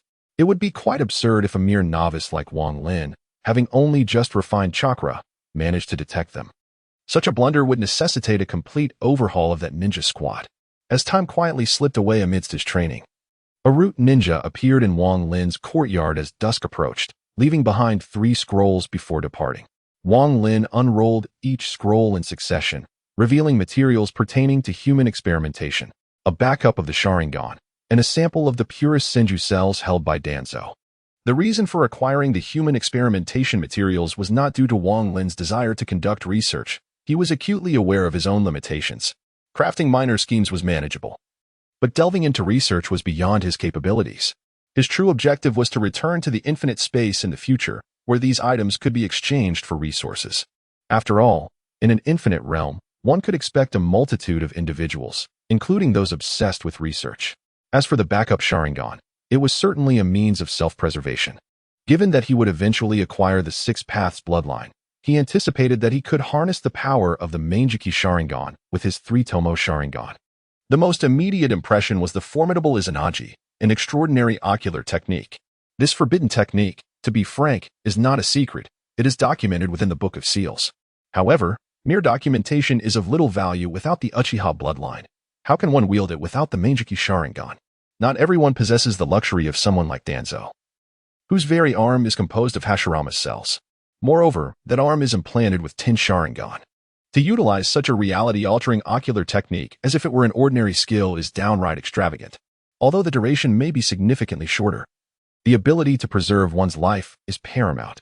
Yet, the 3-Tomo Sharingan is already a symbol of exceptional prowess among the Uchiha clan, and Danzo's backups are limited, totaling merely 8. Nonetheless, with 10 Sharingan embedded in Danzo's arm, That amounts to 18 in total, granting him 18 chances for survival. As for Danzo's right eye, it is a genuine Kodoame Tsukumi, a potential trump card that must not be overlooked. After thoroughly examining these items, Wang Lin decided to store them away. Recognizing that the time was not yet ripe and the necessary components were not yet complete, thus he could only bide his time. Consequently, Wang Lin focused his efforts on cultivation. Although he remained uncertain whether, upon returning to the space, he could enhance his strength through expenditure as depicted in the Infinite Flow novels he had previously read, he resolved to improve as much as possible in the present. For if he were to become complacent now and jeopardize his plans, he would surely regret it. Seizing the current advantage, rapid development is the path to victory. Survive and do not squander, we can win. Chapter 11. All his prepared time quietly slipped away amidst the cultivation. During this period, Wang Lin diligently utilized the shadow clone technique to create 2 clones to assist in his training. He focused intently on refining his chakra. For chakra is the essence of the Naruto world. With insufficient chakra, one can only scrape by like Kakashi, laboriously employing ninjutsu. He preferred to emphasize overwhelming firepower and precise strikes, leaving those considerations for later. One of the other clones remained steadfast, studying the Book of Seals. Striving to memorize all forbidden techniques, this could be regarded as a form of insurance. For Wang Lin's disposition dictates that all matters must be safeguarded in order to attain peace of mind. Moreover, if one is to engage in cultivation, it is imperative to be thoroughly familiar with the material. Otherwise, a mistake during practice could lead to injury, or in severe cases, even demise. After all, forbidden techniques are not to be trifled with, as they can indeed prove fatal. Meanwhile, the other clone is honing the art of the 3-body technique. Mastering fundamental ninja skills such as water walking, tree climbing, shuriken throwing, and kunai tossing. Although one's future endeavors may not center around ninjutsu, acquiring these skills to enhance combat prowess is undoubtedly advantageous. During this period, Wang Lin was not merely engaged in cultivation, he also tasked the root organization with gathering intelligence. Now that Danzo has become his puppet, the entire root organization operates under Danzo's directives, with everything centered around Wang Lin. The members of this root organization have been thoroughly indoctrinated. When commanded by Danzo to perish, they would unhesitatingly take their own lives. Thus, they are mere emotionless machines. Wang Lin needs to ascertain the current progression of events in order to strategize accordingly. According to gathered intelligence, Jiraiya has taken Naruto to seek Tsunade's return to assume the mantle of the 5th Hokage. Following the timeline, this suggests that after Tsunade's inauguration, Naruto will engage in a confrontation with Sasuke, subsequently leading to his defection, culminating in the battle at the Valley of the End. However, it is during their clash that Kakashi will depart from Konoha, creating a window of opportunity. Nevertheless, all of this must await Tsunade's official ascendance to Hokage. The immediate priority is to swiftly gather the necessary resources. Yet, despite his impatience, Wang Lin understands that composure is essential for success. A month has swiftly passed. Wang Lin's chakra has nearly reached the level of a nin, and he has also mastered several forbidden techniques from the Book of Seals. He is particularly envious of the reanimation jutsu. Although it contravenes ethical standards, power knows no moral bounds. To acquire this technique, Wang Lin dedicated several days to engage his absolute rationality for study.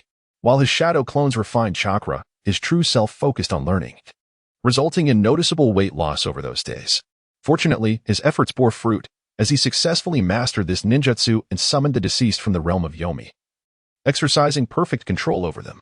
After mastering this arcane art, Wang Lin reverted to his old ways, refining his essence while one avatar studied forbidden techniques and another put them into practice. He diligently honed skills such as throwing techniques, instantaneous movement, and various swordsmanship styles from the Leaf Village, nearly perfecting them within a month's time. The true advantage of absolute rationality lies not merely in its activation, but rather in the stimulation it imparts to the mind upon its conclusion, thereby enhancing his innate talents across various domains. In the past month, Wang Lin has felt an immense increase in his intellectual prowess. Many concepts that once eluded him are now within his grasp. Were it not for the apprehension that excessive usage might extinguish his emotions, he would yearn to engage with this newfound knowledge incessantly. After all, the sensation of wielding omnipotence resembles that of a deity, possessing all-encompassing awareness and capability. Nonetheless, Wang Lin remains acutely aware that a person devoid of humanity is akin to a living corpse, a perspective he holds dear. He continues to cherish his identity as a human being, Over the past month, Danzo has gradually delivered the blood and tissue samples that Wang Lin required. To Wang Lin's delight, Danzo miraculously acquired the training method for Kakashi's Raikiri and even provided a Sharingan, the pattern of which perfectly matched Kakashi's. It remains a mystery what methods Danzo employed, yet it is evident that the number of root ninjas has noticeably diminished. The reason for this decline becomes clear upon reflection. After all, Kakashi is renowned as the equal of the Hatake clan, often lamenting his insufficient chakra. Despite having engaged in numerous discussions with Obito while wielding the Raikiri in later episodes. Thus, the acquisition of the training method for Raikiri and the Sharingan speaks volumes about the sacrifices made. However, Wang Lin bears no moral burden. For while he is not a malevolent individual, he certainly does not aspire to be a paragon of virtue. In this era, one's own well-being is the only true measure of success, especially for those who walk the solitary path, destined to absorb the essence of all things for oneself. The roots, too, are not commendable. Devoid of emotions, one should not expect Wang Lin to feel remorse. Pity for the saintly should be avoided. Upon acquiring the method for mastering the lightning blade, Wang Lin promptly commenced his training.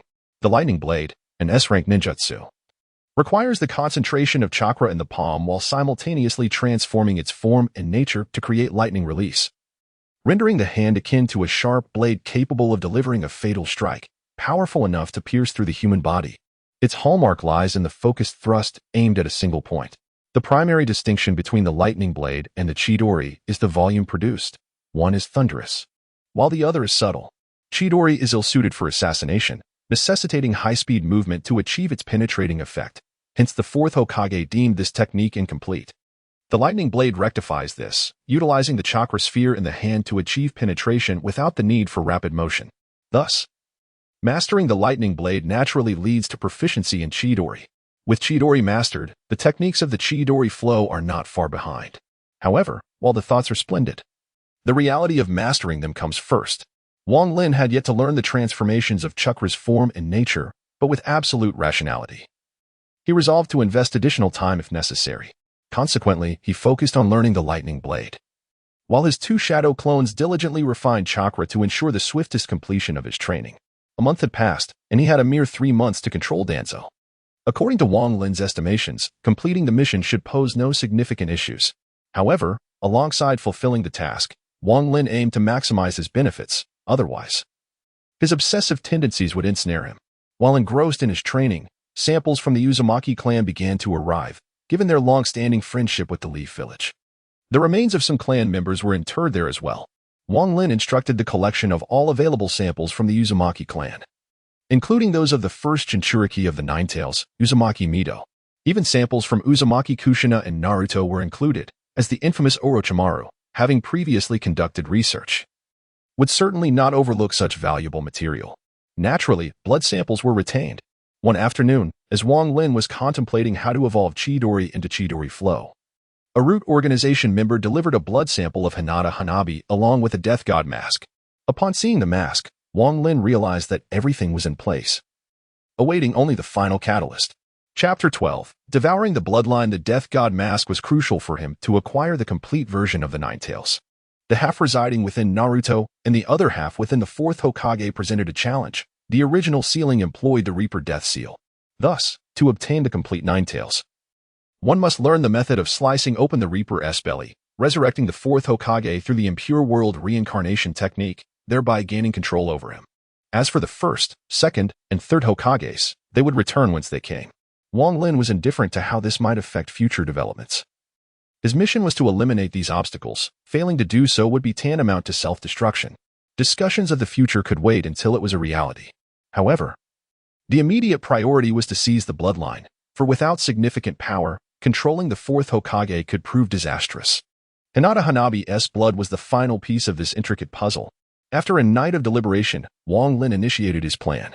As for why he chose the night, it remains a mystery. Perhaps the night imparts a sense of security. He first retrieved the bloodline synthesis device. This apparatus is a device imbued with a distinct science fiction aesthetic. At the top, 3 apertures serve as the entry points for blood or tissue samples, while the bottom resembles a syringe akin to those found in the realm of biohazard. A conduit in the center acts as a reservoir. Wang Lin gazes solemnly at the modest contraption before him and promptly retrieves all the Uchiha blood and tissue samples. One by one, he deposits them into the first aperture, those belonging to Uchiha Sasuke, Uchiha Itachi, Uchiha Fuyue, and Uchiha Jing. Only Uchiha clan members with the 3 Tomo are deemed worthy of being research subjects, thus the samples preserved by Danzo are of the highest caliber. After placing the final Uchiha sample into the bloodline synthesis device, Wang Lin produced 2 glass vials from his ring, each containing the tissue fluid of 2 Sharingan. Each eye is adorned with a unique design, one featuring a pattern of 3 sides, and the other resembling a 4-bladed windmill. Indeed, these 2 Sharingan belong to Uchiha Obito and Uchiha Shisui. Danzo is aware of Obito's existence, though he dismissively regards him as a mere waste, devoid of research value. Hence no blood samples were preserved. Moreover, after Obito activated his Sharingan, he effectively vanished from the scene, with Konoha believing him to be dead. However, Wang Lin is well versed in the narrative. Obito possesses the most formidable ocular technique in the ninja world. Kamui is nothing short of a divine artifact, allowing for spatial teleportation or the ability to distort reality with a mere glance. Even in a hypothetical scenario, the prospect of utilizing such a vast space for storage is enticing. Thus, Wang Lin is resolute in his pursuit. The other eye belongs to Shisui, known for his Kodo Amatsukami. Wang Lin has already experienced the sheer power of this invincible genjutsu firsthand, having made Danzo extract his eye without a moment's hesitation. This unparalleled illusion technique is a potent tool, whether in combat or within future mission realms. He places both eyes into the device and presses the button below the aperture. The first opening gradually seals shut, followed by a gentle tremor. Blood begins to flow slowly through the transparent tubing into the lower conduit. Meanwhile, far away, Uchiha Obito experiences a sudden pang of anxiety, as though he has lost something vital. What could this sensation be? After a thorough investigation, he finds nothing amiss and decides to let it go. Though uncertain as to why the tissue samples transform into blood, Wang Lin acknowledges the significant convenience this affords him. If he could only acquire blood, where would he obtain Obito's? Or even the blood of other Uchiha?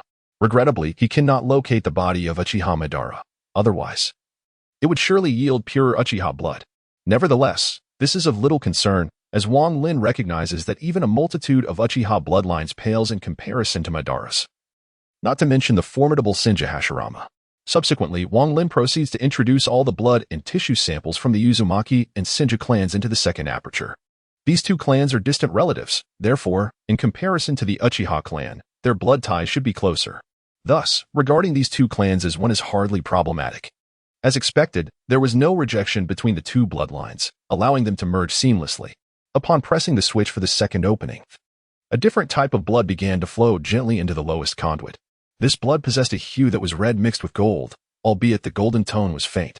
Lastly, there was the blood sample from Hinata Hyuga. This was selected due to the fact that the Hyuga clan is descended from the brother of the Sage of 6 Paths. In essence, the Uchiha, Senju, and Uzumaki clans all share the bloodline of the Sage of 6 Paths, which is why Wang Lin specifically requested blood from either Hinata or Hanabi Hyuga for optimization purposes. The primary focus remained on the other 3 clans. Once all operations were completed, Wang Lin gazed at the 3 sealed openings, took a deep breath, and pressed the lowest button. The entire apparatus began to flicker, and the 3 types of blood within the lowest conduit commenced swirling in tandem with the rotation of the conduit. Gradually, the commotion intensified. And just as Wang Lin pondered whether it might attract attention, the entire device suddenly expelled a vast amount of steam, ceasing its flickering. A syringe ejected from the base of the apparatus, brimming with liquid. The liquid exhibited a regal purple-gold hue, exuding an air of unparalleled nobility.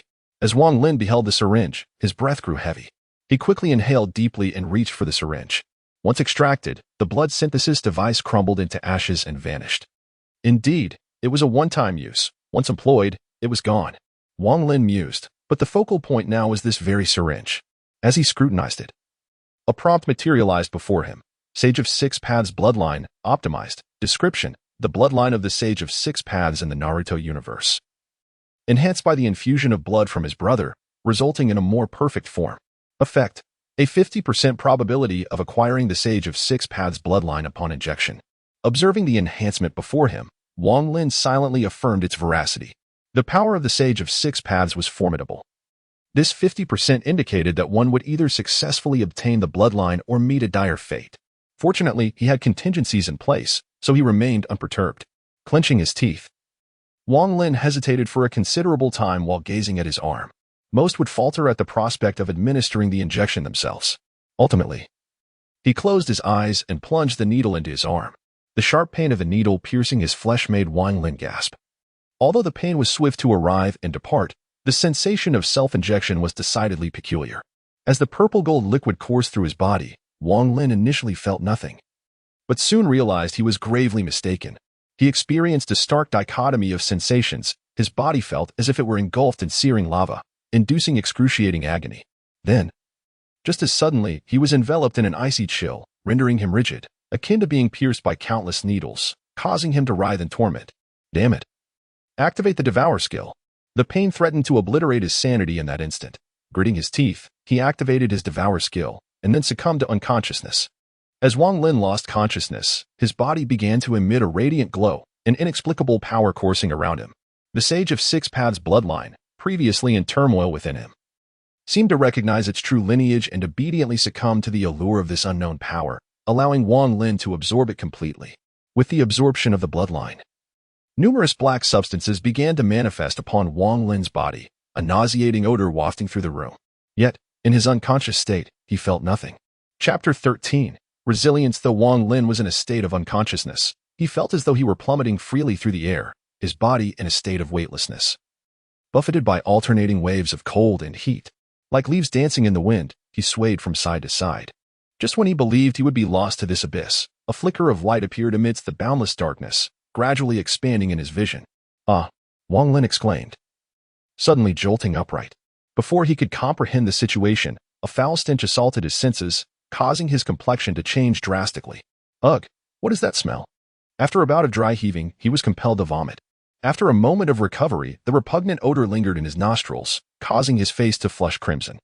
Gritting his teeth against the nausea, he took a moment to examine his surroundings. He discovered himself encased in a layer of black substance, the source of the nauseating smell. Wang Lin leapt to his feet, only to inadvertently collide with the ceiling, creating a significant hole. There was no time to ponder the reasoning behind this, as the repulsive sensation was nearing the brink of madness.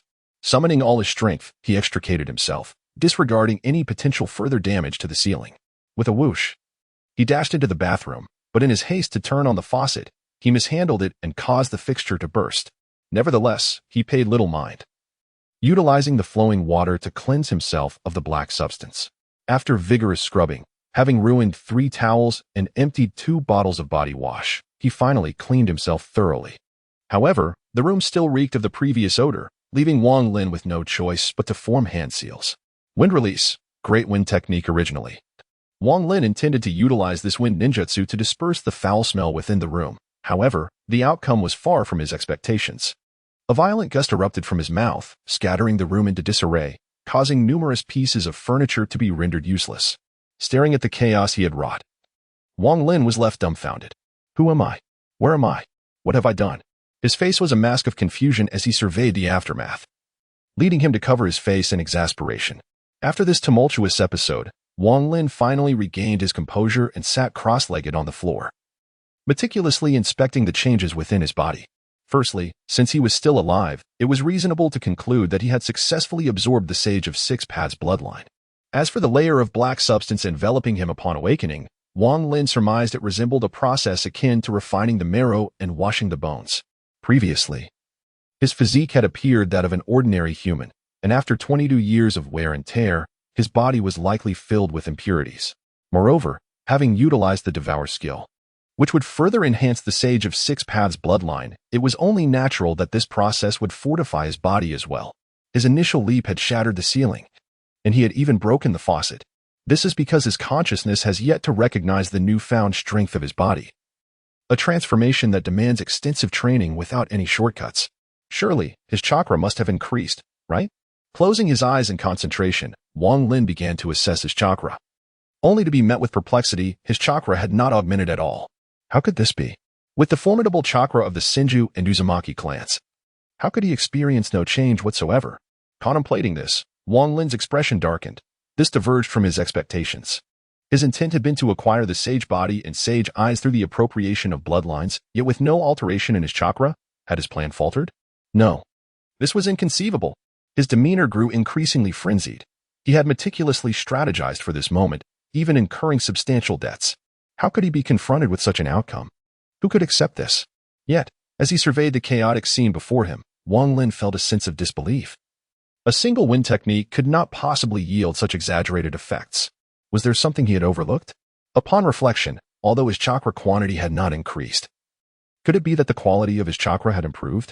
After all, did not novels often speak of compressing energy to achieve tenfold power? Might it be that his chakra quantity had not diminished, but rather its quality had elevated? With this thought, Wang Lin steadied his mind and hastened outside to the courtyard. Standing amidst the vast expanse of trees, he formed hand seals once more, eager to uncover the truth about his chakra. This ninjutsu would serve as the ultimate testament. Multiple shadow clone technique. A cloud of smoke dispersed, revealing a scene that left Wang Lin in awe. In the narrative, Naruto had utilized the shadow clone technique for the first time, immediately producing hundreds of clones. However, Wang Lin's clones filled the entire forest, numbering at least in the tens of thousands. Remarkably, his chakra reserves had only diminished by about 1/10, and even during his moment of astonishment, his chakra replenished itself. Gazing at the multitude of shadow clones surrounding him, Wang Lin stood frozen, his body beginning to tremble with excitement. Finally, he could no longer contain the surge of elation within him and erupted into a fit of joyous laughter. Haha, I, Wang Lin, have finally defied destiny. The seat of a future powerhouse shall undoubtedly belong to me, Wang Lin. Laughing towards the heavens, in that instant, Wang Lin cast aside any feelings of embarrassment. He had schemed for so long solely for this moment. In his eyes, no matter how formidable the ninjutsu or the tailed beasts, none could rival his own strength. Just look at Uchiha Madara and Senju Hashirama. They were powerful in their own right, rendering the tailed beasts mere trifles, akin to small dogs. Wang Lin understood his own talent. It was nothing extraordinary. Only through this method could he transcend fate and fundamentally transform himself. This time, the shadow clone affirmed his conjecture. Although the quantity of his chakra had not undergone significant change, its quality surpassed that of his previous self by an immeasurable extent. Moreover, Wang Lin harbored an intuition that this was not his ultimate limit. Rather, he believed that with the passage of time, his chakra would continue to grow in abundance. This is a sensation that even Wang Lin cannot comprehend. Sitting cross-legged on the ground, Wang Lin commenced the refinement of his chakra. Upon this refinement, Wang Lin grasped the essence. Previously, the extraction of chakra resembled drawing water from a small ditch with a hose, slow and meager. Now, however, the process felt akin to siphoning water directly from the vast ocean, with the hose transformed into a multitude of pumps working in unison. In a mere moment, the chakra he extracted surpassed the quantity gathered over 10 days in the past, and its quality was markedly superior. Opening his eyes, he reveled in the overwhelming chakra coursing through him. Gazing at the multitude of shadow clones before him, Wang Lin realized that his journey toward becoming a formidable being had commenced. Chapter 14. Preparation: What defines a strong individual? How does one attain the status of a true powerhouse? Frankly, Wang Lin was uncertain, yet he possessed his own criteria within. In his previous life, he was just an ordinary person, adrift without extraordinary strength, resigned to the role of a commoner. Perhaps it was that girl from long ago who instilled in him the feeling of helplessness, the longing for what was unattainable, and the inability to retain what he had acquired. For Wang Lin, the aspiration to become powerful stemmed from a desire to transcend the mundane, to possess the means to pursue his desires. The infinite realm granted him this opportunity, and now he was determined to seize it. The Six Paths bloodline would lay a solid foundation for him, allowing him to progress rapidly. Wang Lin would undoubtedly grow stronger, for the sensation of impotence was one he no longer wished to endure. After dispelling the shadow clones, Wang Lin began to experiment with the ninjutsu he had mastered amidst the forest. Like a child with a cherished toy, he wreaked havoc upon the trees and soil, leaving them resembling a field turned by oxen. However, through this tumult, he became attuned to the surging power within his body, no longer leaping to extraordinary heights as he had before. Moreover, through his experimentation, he discovered that he had acquired certain traits of the sage body. Yet it left him with a lingering sense of incompleteness. Wang Lin speculated that this sensation stemmed from his recent acquisition of the Six Paths bloodline, with his celestial physique and celestial eyes yet to fully awaken. However, now that the seed had sprouted, it was merely a matter of time before it grew into a towering tree. Even this nascent celestial body provided Wang Lin with immense benefits. Primarily, his chakra had grown stronger. While its quantity had not significantly increased compared to before, its quality surpassed his former self by leaps and bounds. Remarkably, in such a short span, Wang Lin's chakra had nearly replenished itself, with a recovery rate that exceeded that of many elite shinobi. Furthermore, He sensed that as time progressed, the amount of chakra would inevitably rise, given that he had acquired this bloodline later in life, indicating a developmental process. Had he possessed it from birth, his chakra would have rivaled that of the first Hokage. Nevertheless, given time, he was confident that he could evolve his chakra to the level of Chakraton, perhaps even surpassing the legendary Hashirama Senju. After all, his bloodline was not merely a derivative of the Senju, but rather that of their progenitor, the Sage of Six Paths. If he were to fall short of his descendants, it would reflect poorly on the sage himself. This, however, was implausible, as the sage's sons had directly influenced the entire shinobi world. The entirety of the Naruto universe revolved around Azura and Indra. Thus, Wang Lin remained optimistic, knowing all he required was a bit more time. Yet, this was not the moment for deep contemplation. He could afford to ponder these matters upon returning to the infinite space, where time was abundant.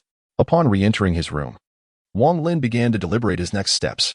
The most crucial phase had been accomplished, indicating that his vitality now at least matched that of Naruto. Wang Lin refrained from proclaiming himself on par with the first Hokage, primarily due to uncertainty. Those who traversed the infinite flow typically had some form of panel to provide tangible feedback. In contrast, he had only glimpsed such a panel at the outset. And since the commencement of his quest, it had eluded him. Although there had been a few notifications along the way, they merely consisted of kill confirmations, and he was left oblivious to the rewards he had amassed. This left Wang Lin in a perplexed state, compelled to rely on his own memory for comparisons. While Naruto's initial shadow clones numbered only in the thousands, his own had surpassed 10,000 this time. That alone suggested he had indeed reached Naruto's level. Consequently, the plan to harness the tailed beasts could now be brought to fruition. Wang Lin propped his chin on his right hand, supporting his right elbow with his left, a posture he found most conducive to thought. He recalled that Naruto's half of the Nine Tails appeared to possess a yang attribute, while the yin aspect resided with his father. Turning his gaze to the wall of his room, he observed the Grim Reaper's mask hanging there. He remembered that Orochimaru had inadvertently released the souls of the 4 Hokages due to a bug, but he could not rely on exploiting glitches himself. After a moment of contemplation, Wang Lin called upon Danzo through his senses. Indeed, since he could not exploit any bugs, he would have to enlist Danzo to facilitate the release of the souls. He dismissed any notions of cruelty. Wang Lin was, after all, a reincarnator. Although he walked the path of a solitary reincarnator, one thing remained indisputable: he would go to great lengths to achieve his goals, provided he did not cross any moral boundaries. The compassionate would not thrive long in the infinite space. His singular desire was to survive and ascend to the ranks of the powerful. Before long, Danzo appeared in the room, accompanied by 2 root ninjas. "Sir, I have brought the person," Danzo stated, maintaining his previous demeanor. However, Wang Lin knew that Danzo's right eye was currently vacant. Nonetheless, Wang Lin felt no emotional upheaval. When the time was right, Danzo would undoubtedly meet his end, not to mention the rewards awaiting him in this space. Given the 10 Sharingan embedded in Danzo's right arm, he could not afford to let him go.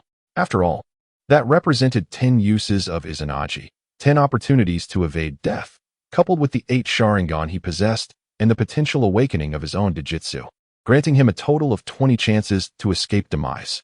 After all, survival was paramount. Wang Lin harbored a profound fear of death. Casting a glance at Danzo, he turned and retrieved the Grim Reaper's mask from the wall, handing it to one of the root ninjas. Without hesitation, the ninja removed his own mask, revealing a youthful visage that appeared to be of a similar age to Wang Lin. A fleeting moment of compassion flickered in Wang Lin's eyes, only to be swiftly suppressed by an icy resolve. This was the harsh reality. He bore no fault in this, for his sole desire was to grow stronger and strive to live. The ninja donned the Grim Reaper's mask, and in an instant, the room darkened. A figure emerging behind him, clad in a flowing white robe. The figure's outstretched hands were skeletal, adorned with dual horns, and it bore a short blade clenched in its mouth. It was none other than the Grim Reaper of the Naruto universe, albeit a rather underwhelming incarnation.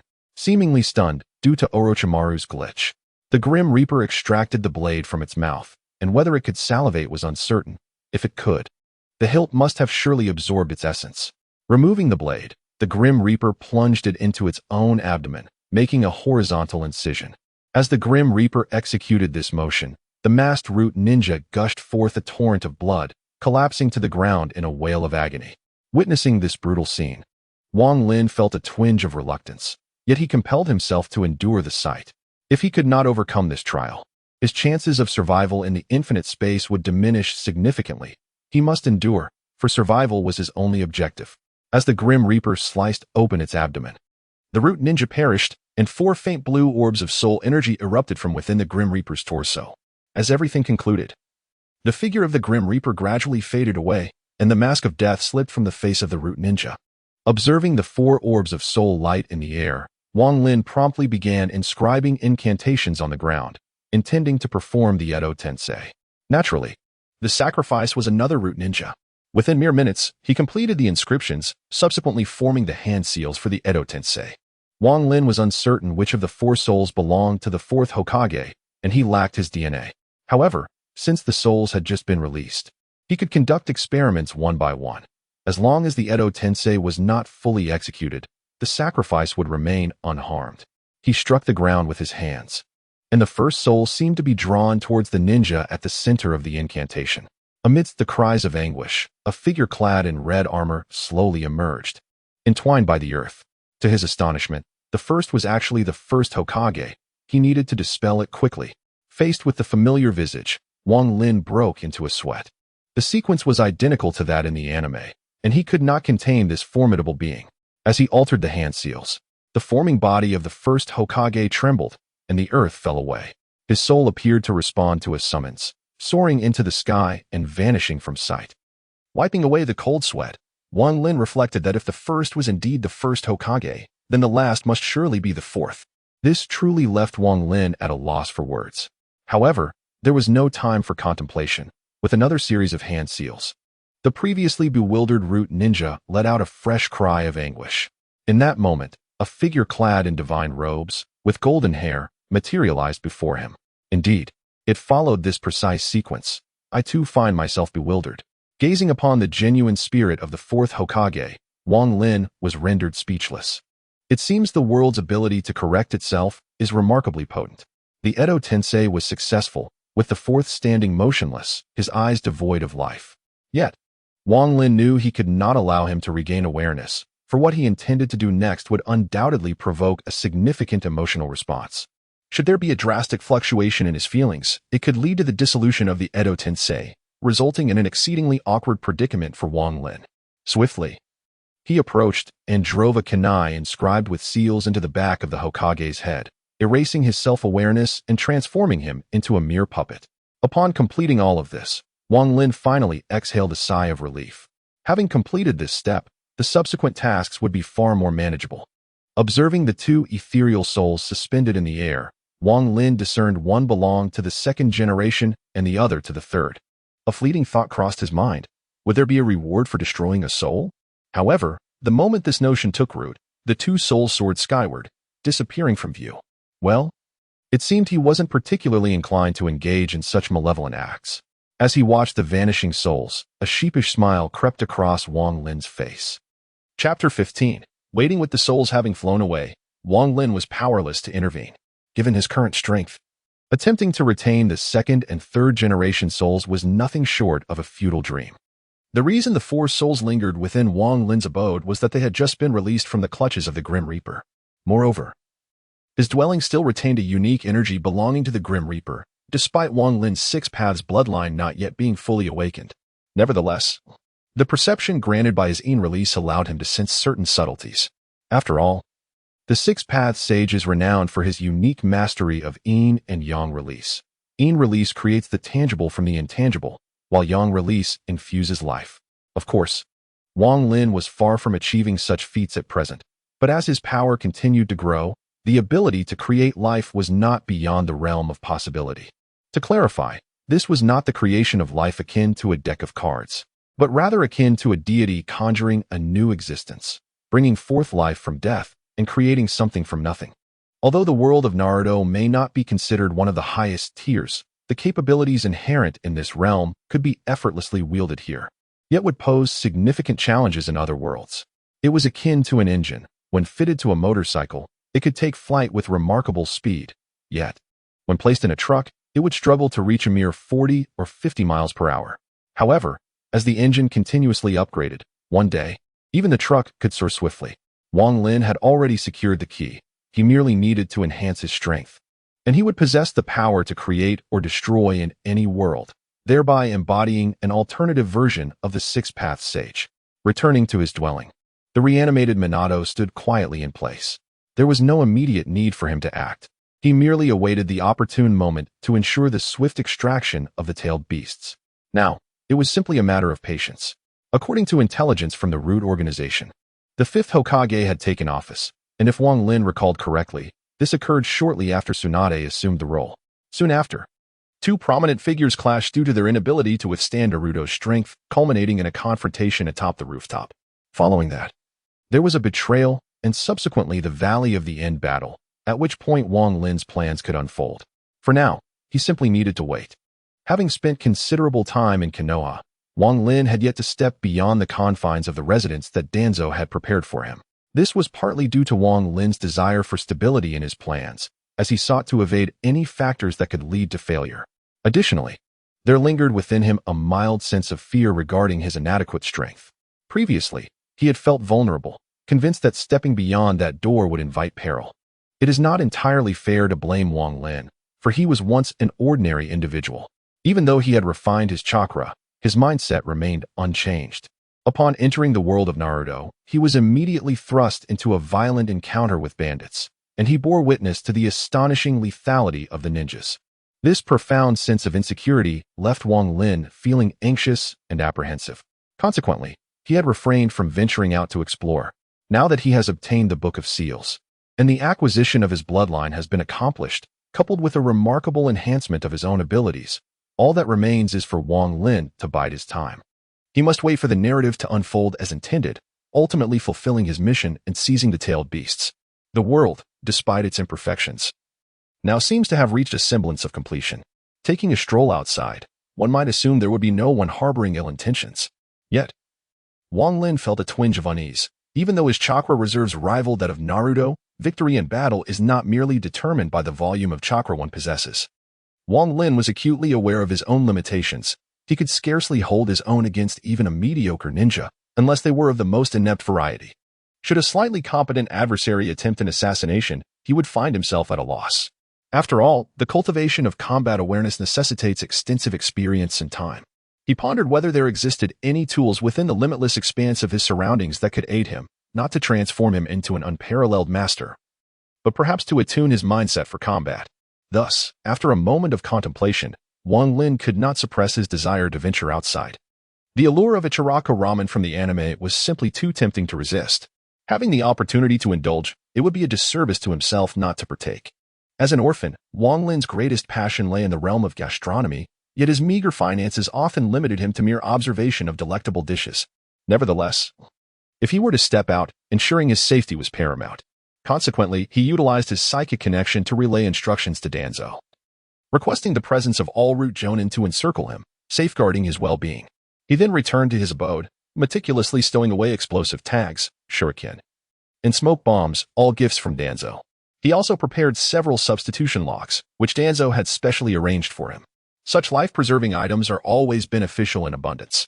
After preparing thoroughly, Wang Lin took a moment to sense the myriad of life forces surrounding him, and only then did his heart find tranquility.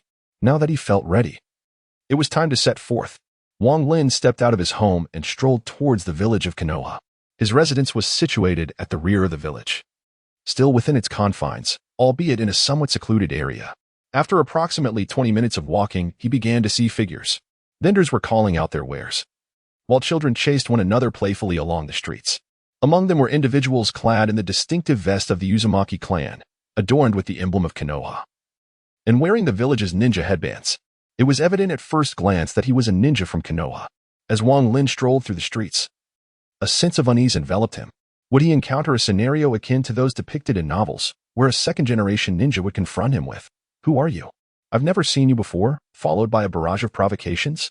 Or perhaps, would his fate mirror that of protagonists in tales where death seemed to follow him relentlessly, ensnaring him in its grim web? Throughout his journey, Wang Lin's mind wandered through a labyrinth of thoughts. For his pastimes had largely revolved around indulging in delectable treats and immersing himself in online literature. While he may not have memorized every trope, he had certainly absorbed a fair share of them.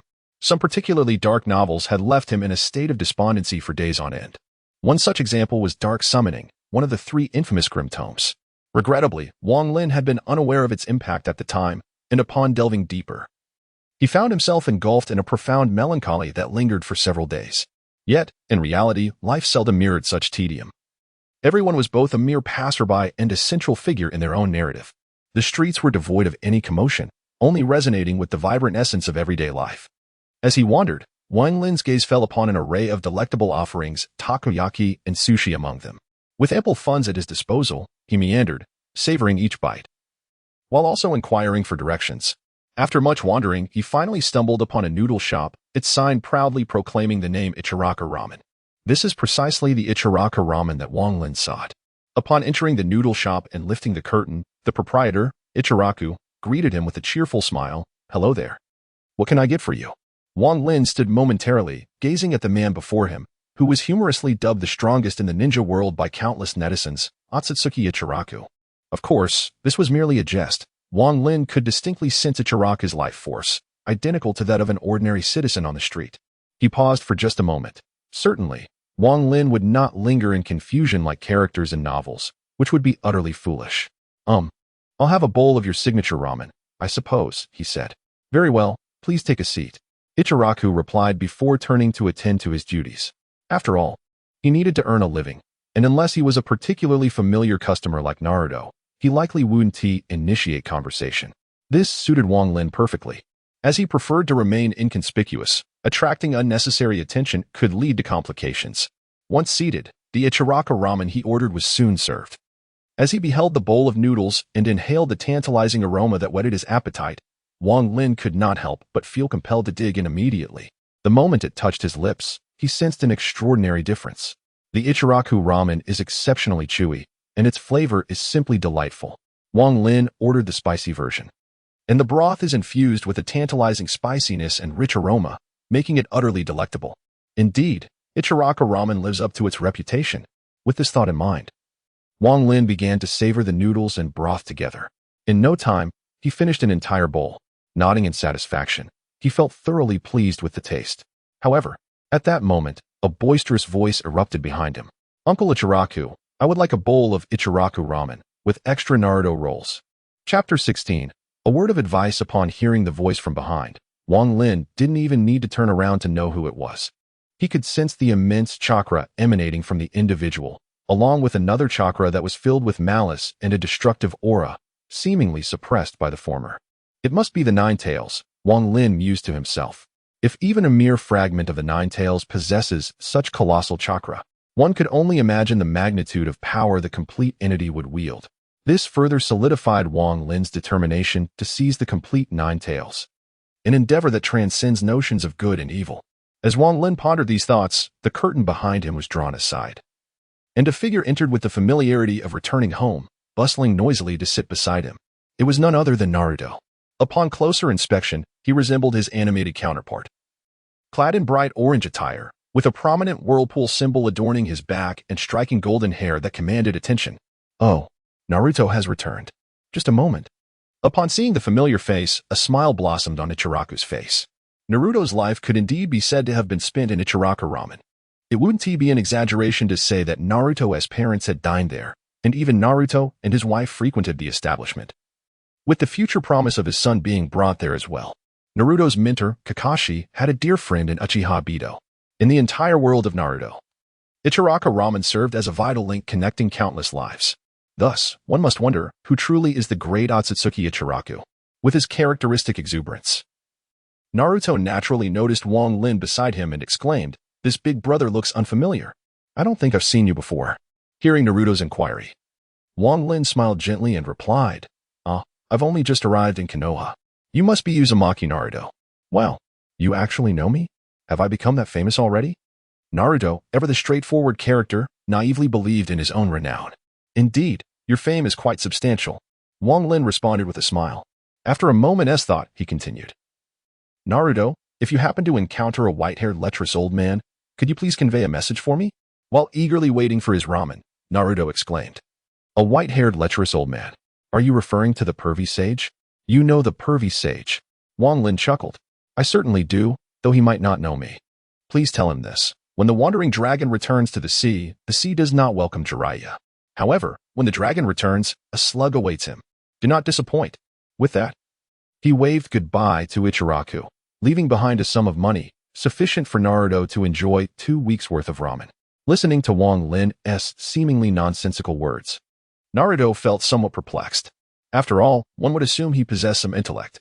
As he walked through the streets, Wang Lin contemplated the narrative arcs following Naruto. The emotional saga between Jiraiya and Tsunade had indeed evoked many tears. Thus, Wang Lin didn't mind voicing his thoughts. Though whether he could alter the ensuing storyline was a matter only fate could determine. After all, following the battle at the Valley of the End, not only would Naruto perish, but Sasuke would meet his end as well. It remained uncertain whether Jiraiya would venture to the Hidden Rain village thereafter. However, in life, certain actions are undertaken not solely for their outcomes, but rather for the intrinsic desire to act. Wang Lin felt compelled to offer his counsel, and as for the result, it held little significance. Although Wang Lin's mission entailed eliminating Naruto, this did not conflict with his humanity. Human nature is a shackle, restraining the malevolence within. Recklessly unfastening the shackle would only invite darkness to engulf oneself. Wang Lin valued his humanity deeply. Instincts breathe life into the world, while humanity cultivates civilization. To discard one's humanity recklessly is exemplified by Orochimaru. Wang Lin refrained from judging Orochimaru's actions, for each individual possesses their own choices. However, he could not fathom becoming like Orochimaru, sacrificing morals for power and immortality. Thus, he resolved to adhere to his own principles, to grow stronger while preserving his humanity. As he strolled along the avenue, Wang Lin encountered many familiar faces, Ino with her golden locks, and Sakura with her pink hair. A multitude of recognizable figures filled the streets, likely gathered for the inauguration ceremony of the 5th Hokage. In this manner, it can be inferred that Sasuke's defection is imminent. Wang Lin recalls that it was shortly after Tsunade assumed leadership that he chose to betray the village. Furthermore, at that time, in order to maintain a formidable external image for Konoha, Tsunade dispatched all Jonin-level ninjas on missions. Consequently, when Sasuke defected, the pursuit was left to the lesser ninjas of Konoha. They managed to glean the information they sought, while also indulging in their desired delicacies. This journey has been largely fulfilling. Wang Lin swayed gently as he made his way back to his humble abode. Along the path, he encountered many notable individuals. Yet none of these encounters resembled the absurd scenarios often found in mindless novels. After all, Konoha village is vast, bustling with countless unfamiliar faces daily. If every stranger he met suddenly sprang forth, it would certainly be exhausting. Furthermore, it was evident that these individuals possessed sound minds, leaving him perplexed as to how such foolish narratives could persist. In those stories, the protagonist seems to find fault with everything around him, encountering assassination attempts or ambushes at every turn, as if such turmoil were essential to affirm his status. Dining inevitably leads to encounters with wealthy heirs who mock him, providing opportunities for ostentatious retaliation. Surely, those who achieve wealth are not devoid of sophistication. The majority likely exhibit decent character. It is merely a handful of imbeciles that the author seems to conjure up. Having read such novels, Wang Lin found himself somewhat disillusioned. As he strolled along the forest path, reflecting on the day's events, a smile crept across his face. The ramen at Yale was exquisite, Ino's beauty was striking, and Tsunade's garments were undeniably pristine. Yet, he remained a mere transient in this world, perhaps even an intruder. He speculated that upon his departure, the entire world would reset, returning to the narrative he was familiar with. With so many reincarnators in this infinite realm, he found it hard to believe he was the sole visitor to the world of Naruto. His actions had undoubtedly altered the trajectory of the narrative. If there were no reset, he could scarcely conceive of what would follow. Of course, this was merely conjecture, for at present, he was just a passerby. If the world were to reset repeatedly, would the native inhabitants not notice? Might they, at some point, eliminate a reincarnator, thus escaping the cycle of infinite rebirth? Yet, such matters were of little concern to Wang Lin. Contemplating these issues now was merely a form of idle boasting. He was far too weak at present. In the future, when he grew stronger, he could explore these mysteries to satisfy his curiosity. For now, he resolved to diligently complete his tasks. Upon returning home, Wang Lin commenced his unwavering training regimen. However, this time, he would not utilize just 2 shadow clones. Through relentless experimentation, he had finally discerned the maximum burden he could bear with his current strength. Creating 5 high-intensity clones for a day of training was his limit. After all, He had yet to fully awaken the Six Paths bloodline and was merely enjoying the passive enhancements it afforded him. 5 clones would suffice to recuperate overnight. Exceeding this number would leave him noticeably fatigued the following day. With 3 additional clones, he could naturally advance his ninjutsu development. His main body would steadfastly refine chakra, while 1 clone practiced the forbidden techniques of the sealing arts. Another clone delved into the study of Raikage's lightning techniques, specifically those related to the second pillar. A 3rd clone focused on mastering the Rasengan, relying solely on his recollections, as he lacked a formal training method. A 4th continued to hone the body flicker technique and throwing techniques. Finally, he dedicated himself to learning swordsmanship, as these skills would enhance his physical prowess. In the event of an encounter with something akin to a magic suppression, Wang Lin would be capable of striking down his adversary with a single blow. His vision for himself bore some resemblance to a certain character from a theme park, endowed with passive abilities, where a basic attack was tantamount to a grand move.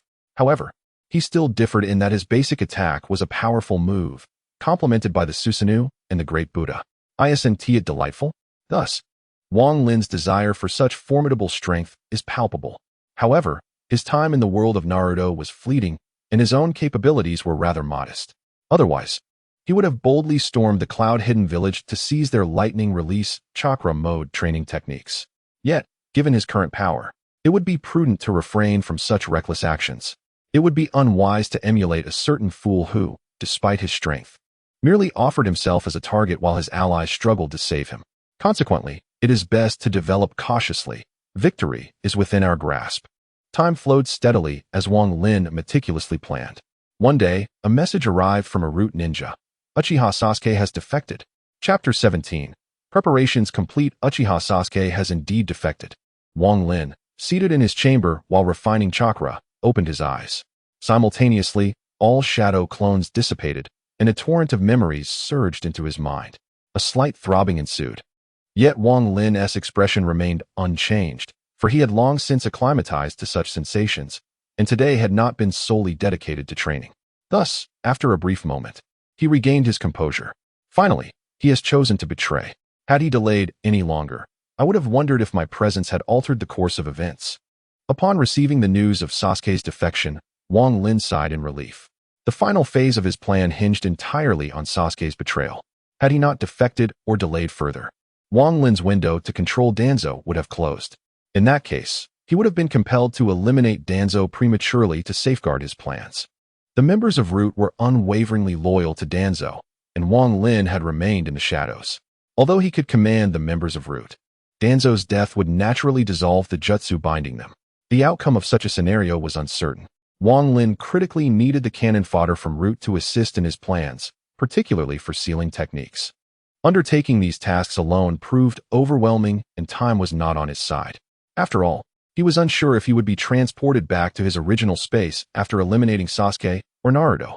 Therefore, he must first extract the Nine Tails and seal it within himself, subsequently removing Sasuke's Sharingan before ultimately eliminating him. This was Wang Lin's first experience with an infinite space mission, and he lacked the necessary expertise, compelling him to calculate every possible outcome. Wang Lin harbored a degree of obsessive perfectionism, striving for flawlessness, for anything less would be intolerable. Dear esteemed readers, I trust you share in this sentiment. To summarize succinctly, oh dear, it is all quite distressing. Upon arriving at the Hokage's office, Tsunade sat in the Hokage's seat. The news of Sasuke's defection had left her visibly perturbed. To project strength and assure outsiders that Konoha had not weakened following the third Hokage's demise, Tsunade had issued orders for all Jonin and higher-ranked ninjas to undertake missions immediately. Coincidentally, Sasuke chose this moment to defect, leaving the village's forces considerably depleted and leaving Tsunade uncertain about whom to send in pursuit. Moreover, intelligence indicated that Sasuke had defected to Orochimaru, which altered the stakes significantly. Tsunade Baba. Before he even entered, his voice reached her ears, unmistakably belonging to Naruto, the only one bold enough to address her in such a manner. Yet, Tsunade had little time to ponder Naruto's nickname, as he promptly declared his intent to retrieve Sasuke. As the narrative unfolded, Tsunade reluctantly acquiesced, dispatching Miji, Shikamaru, Kiba, and Naruto to pursue Sasuke and ensure his return. In a quiet corner of the Hokage office, the nondescript Kakachu lay in wait. Meanwhile, at the Root organization's base, A member of the Yamanaka clan conveyed Tsunade's recent orders. Seated nearby were Wang Lin and Danzo. Upon hearing the report, Wang Lin felt a surge of affirmation. The plot remained consistent, and the advantage lay with him. After a moment of contemplation, he addressed Danzo, "Gather all root members and follow me." He then proceeded towards the passage, intent on orchestrating a grand scheme. If he could eliminate Neji, Kiba, Shikamaru, and Naruto, even if he did not personally deliver the final blow, he would still reap substantial rewards, albeit diminished. Truth be told, Wang Lin felt no attachment to the Naruto world. His feelings were rather indifferent. Even prior to entering the space, he had considered himself a casual fan.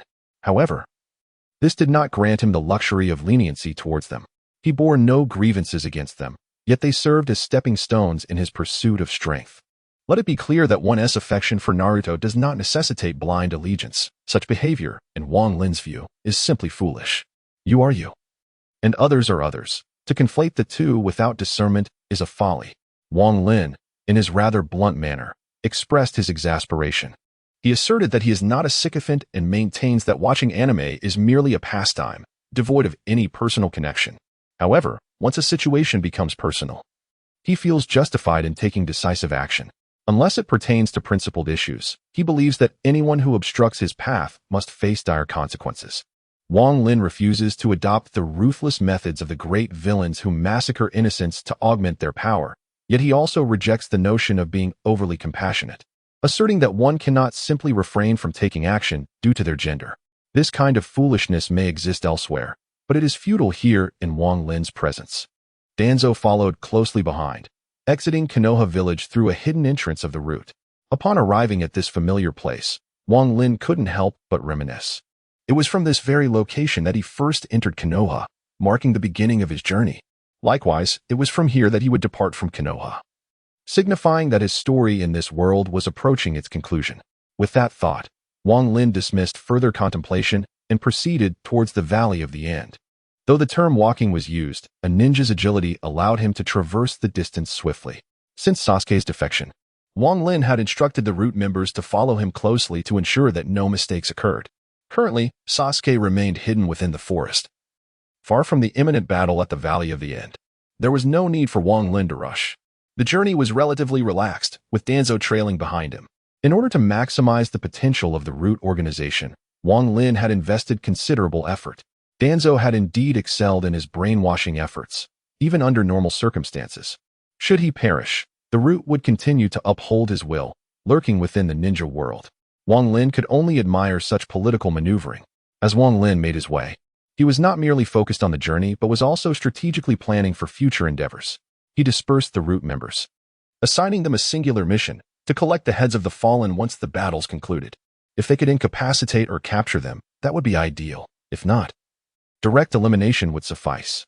Although the rewards would be halved, it was still preferable to having nothing.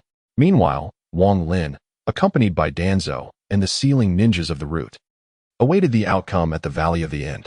He was acutely aware of his own capabilities, having not been tempered by the trials of battle. The likelihood of defeat against these formidable fighters was considerable. Thus, adopting a more cunning approach seemed the wisest choice. Indeed, being a schemer was an enticing prospect. Everyone loathes a schemer, yet everyone aspires to be one. Wang Lin reflected, in my life, I despise two types of individuals, the schemers themselves and those who prevent me from becoming one. After all, the pursuit of strength is no shameful endeavor. Chapter 18. The Harvest. Though Wang Lin hurried towards the Valley of the End, he was nonetheless faster than Sasuke. After all, Sasuke was being pursued by Naruto and others, while Wang Lin had strategically sent others to hinder their progress. Ensuring his own timely arrival was paramount, as he wished to witness this renowned battle among the Hokage. Upon reaching the Valley of the End, Wang Lin, along with Danzo and the sealing ninjas, sought a vantage point with a clear view, eagerly awaiting the unfolding drama. Meanwhile, Shikamaru led a pursuit team, leaping between the towering trees. During their journey, he continuously analyzed the situation at hand. Although typically laid back, once he focused, his astute mind began to operate at an accelerated pace. From his analysis, Shikamaru surmised that Sasuke's defection was likely not as straightforward as it appeared. Despite Konoha deploying the majority of its forces on missions, it did not imply that the village was entirely devoid of defensive strength. How could a mere genin like Sasuke possibly escape? According to the intel provided by the Hokage, Sasuke's defection was aimed at seeking Orochimaru. Thus, the path ahead was unlikely to be smooth. Contemplating these matters, Shikamaru maintained a calm demeanor. As the leader, his composure was essential for the stability of the team. Following the narrative, the Sound Four appeared to obstruct their path, prompting Shikamaru's team to split up and intercept them, leaving only Naruto to continue the pursuit. Unbeknownst to them, hidden in every skirmish were several elite root ninjas, whose skills far surpassed those of average jounin. All of them were elite warriors secretly trained by Danzo, existing solely for the mission. These ninjas, living only for their tasks, were far more lethal than regular jounin, silently lurking like venomous snakes, awaiting the moment to strike. Naruto pursued Sasuke alone, a voice within urging him to trust his comrades, resolutely determined to bring Sasuke back, even if it meant breaking his limbs. Upon arriving at the Valley of the End, Naruto spotted a figure, Sasuke. However, Sasuke's aura had become foreign, cold, and dark. As Sasuke slowly turned to face him, Naruto was taken aback. Sasuke was adorned with ominous black markings, and one of his eyes appeared disturbingly altered. Nevertheless, Naruto steeled his resolve, regardless of Sasuke's transformation. He would bring him back, no matter the cost. Sasuke, why have you defected? Feeling the overwhelming power coursing through him, Sasuke too felt lost.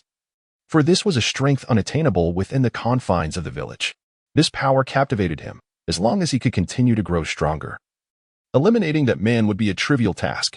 Thus, when faced with the choice between friendship and strength, Sasuke unhesitatingly chose power. You wouldn't understand, Naruto. The so-called friendship and bonds you speak of will only serve to hinder my pursuit of strength. I am determined to kill that man. And anyone who stands in my way shall be eradicated without hesitation, even you. Upon hearing these words, Naruto, with his limited intellect, realized that persuading Sasuke was futile. After all, in the ninja world, the true strength does not lie in bloodlines, but rather in one's ability to speak and deceive. Therefore, action must be taken. I will bring you back shortly, Sasuke. Then let us see what you can do, Naruto. A fierce battle was imminent. Meanwhile, not far away, Wang Lin, who was quietly observing, held a different perspective. To speak candidly, if not for the aspect of gender, one might surmise that Naruto would require a title change, perhaps transforming into the tale of the Hokage's pursuit of his beloved. The overwhelming camaraderie sent shivers down Wang Lin's spine. If a fight is to occur, why the excessive chatter? Engaging in combat while boasting. Is this truly the hallmark of a ninja? It is perplexing, indeed. However, setting aside such distractions, the heavenly curse mark undeniably amplifies Sasuke's strength. As the two combatants continued their clash, they seemed to unleash extraordinary powers. Naruto's Ninetales chakra and Sasuke's heavenly curse mark, both formidable in their own right. Observing the sheer fighting prowess of these two, Wang Lin felt justified in his cautious approach. This conviction further solidified his resolve to strategize meticulously in future missions, avoiding recklessness at all costs. As he watched, a notification echoed in his mind. Participation in the elimination of the storyline character Nara Shikamaru will result in have rewards. Taken aback, Wang Lin pondered the rapidity of events. It was no surprise, as Naruto's Ninetales transformation seemed to hasten the conclusion of battles among the other elite. Yet, he never anticipated that capturing Shikamaru would prove so challenging. The directive given to his assassins was simple: capture him alive if possible, if not, eliminate him without hesitation. After all, capturing and killing are distinct concepts. Nevertheless, Wang Lin remained unfazed. The rewards were secondary, merely embellishments to his endeavors. Moreover, given Shikamaru's tactical brilliance, resolving the situation swiftly would likely be quite arduous. With that thought set aside, he focused intently on the confrontation between Naruto and Sasuke, ever ready to seize an opportunity. At this moment, the battle between the two was reaching an intense climax. As time progressed, Naruto gradually succumbed to the corruption of the Ninetales chakra. After all, during this period, the Ninetales was exceedingly ferocious, incessantly eroding Naruto's vitality. Consequently, over time, the burden on Naruto became increasingly significant. Meanwhile, Sasuke, as anticipated in the narrative, resolved to deliver the final blow. His curse seal activated entirely, transforming him dramatically. His hair turned gray, his nose morphed into a black cross shape, and his eyes shifted to a black background, with 3 tomo slowly revolving. Previously, he possessed only 2 tomo, but the intensity of his emotions catalyzed their evolution into 3. Additionally, due to the transformation induced by the cursed seal, 2 peculiar wings resembling duck feet emerged from his back, presenting an odd sight. However, the aura surrounding him and the perception of chakra indicated a profound leap in Sasuke's strength. as he formed hand signs, the Chidori in his left hand, augmented by natural energy, transformed into a black manifestation, greatly enhancing its potency. Naruto, with one hand rendered immobile, was nonetheless affected by the Nine-Tails chakra, which had already altered his consciousness. He concentrated on forming a Rasengan with one hand, which, empowered by the Nine-Tails chakra, became extraordinarily heated. Both combatants completed their charge and surged toward one another. At the moment of contact between the Rasengan and the Chidori, it felt as though time itself had paused within the Valley of the End. Subsequently, a black energy sphere emanated from the two, enveloping them. As the energy sphere expanded, it reached a critical point and then suddenly detonated. A blinding white light surged forth, prompting Wang Lin to instinctively close his eyes. As he did so, he contemplated the dire consequences he would face if he were to recklessly confront these two formidable opponents. His demise would be nothing short of catastrophic. It was astonishing how two mere Chunin could unleash such devastation, affirming that in the world of Naruto, one should never underestimate the power of a Chunin. The shockwave generated by the energy disrupted even the waterfall, causing it to momentarily halt, with water cascading down only after a brief interval. Sensing that the commotion had subsided, Wang Lin quickly reopened his eyes. The scene before him rendered him speechless. Beneath the statues of Shinja Hashirama and Uchiha Madara lay a scene of utter destruction, with the surrounding stone walls pockmarked and battered. The destructive force was utterly astonishing. However, glancing at the two figures nearby, Wang Lin had no time for further contemplation. Just as he recalled, Sasuke had succumbed to exhaustion and collapsed to the ground, while Naruto lay unconscious. The plan was set in motion. With the moment ripe for action, Wang Lin commanded Tuanzong and the Ceiling Ninja to swiftly approach Naruto and Sasuke. Sasuke, gazing at the unconscious Naruto, felt a pang of sentimentality. Suddenly, an overwhelming sense of dread gripped his heart. Without a moment to spare, he attempted to evade, but his chakra had been depleted to the point of utter exhaustion, leaving him only able to roll aside. Yet, he was still a fraction too late, as a kunai pierced his arm. Looking up, he beheld a young man clad in black, an elderly figure with a wrapped head, and a ninja adorned with an animal mask standing before him. Just as he was about to speak, a wave of weakness washed over his arm. The kunai was poisoned. This thought barely crossed his mind before he collapsed, consciousness slipping into darkness. With Sasuke now unconscious, Wang Lin's anxious heart finally found solace. Indeed, to ensure the success of his scheme, Wang Lin had resorted to poison. As long as it was instantly fatal, it sufficed. After all, Sasuke was destined to perish in the end. He then instructed Tuanzong and the Ceiling Ninja to carry the two unconscious youths and hasten toward their predetermined location. Chapter 19. The sudden change. They hurried toward the prepared site with Sasuke and Naruto in tow. To be on the safe side, Wang Lin ordered Tuanzong to administer a substantial dose of anesthetic to Naruto. Whether it would lead to death was no longer Wang Lin's concern. As long as Naruto met his end at his hands, it was all that mattered. Given Naruto's vitality, he wouldn't perish immediately. They traveled at great speed, and the destination was not far off, soon coming into view. Several ninjas awaited them at the site, alongside familiar faces lying in repose, Niji, Kiba, and Choji. As for Lee and Gaara, their fates remained uncertain. Regardless, even in failure, Gaara, the one-tailed Jinchuriki, would be a formidable adversary to eliminate. Yet, there was a tinge of regret, just as Wang Lin lamented.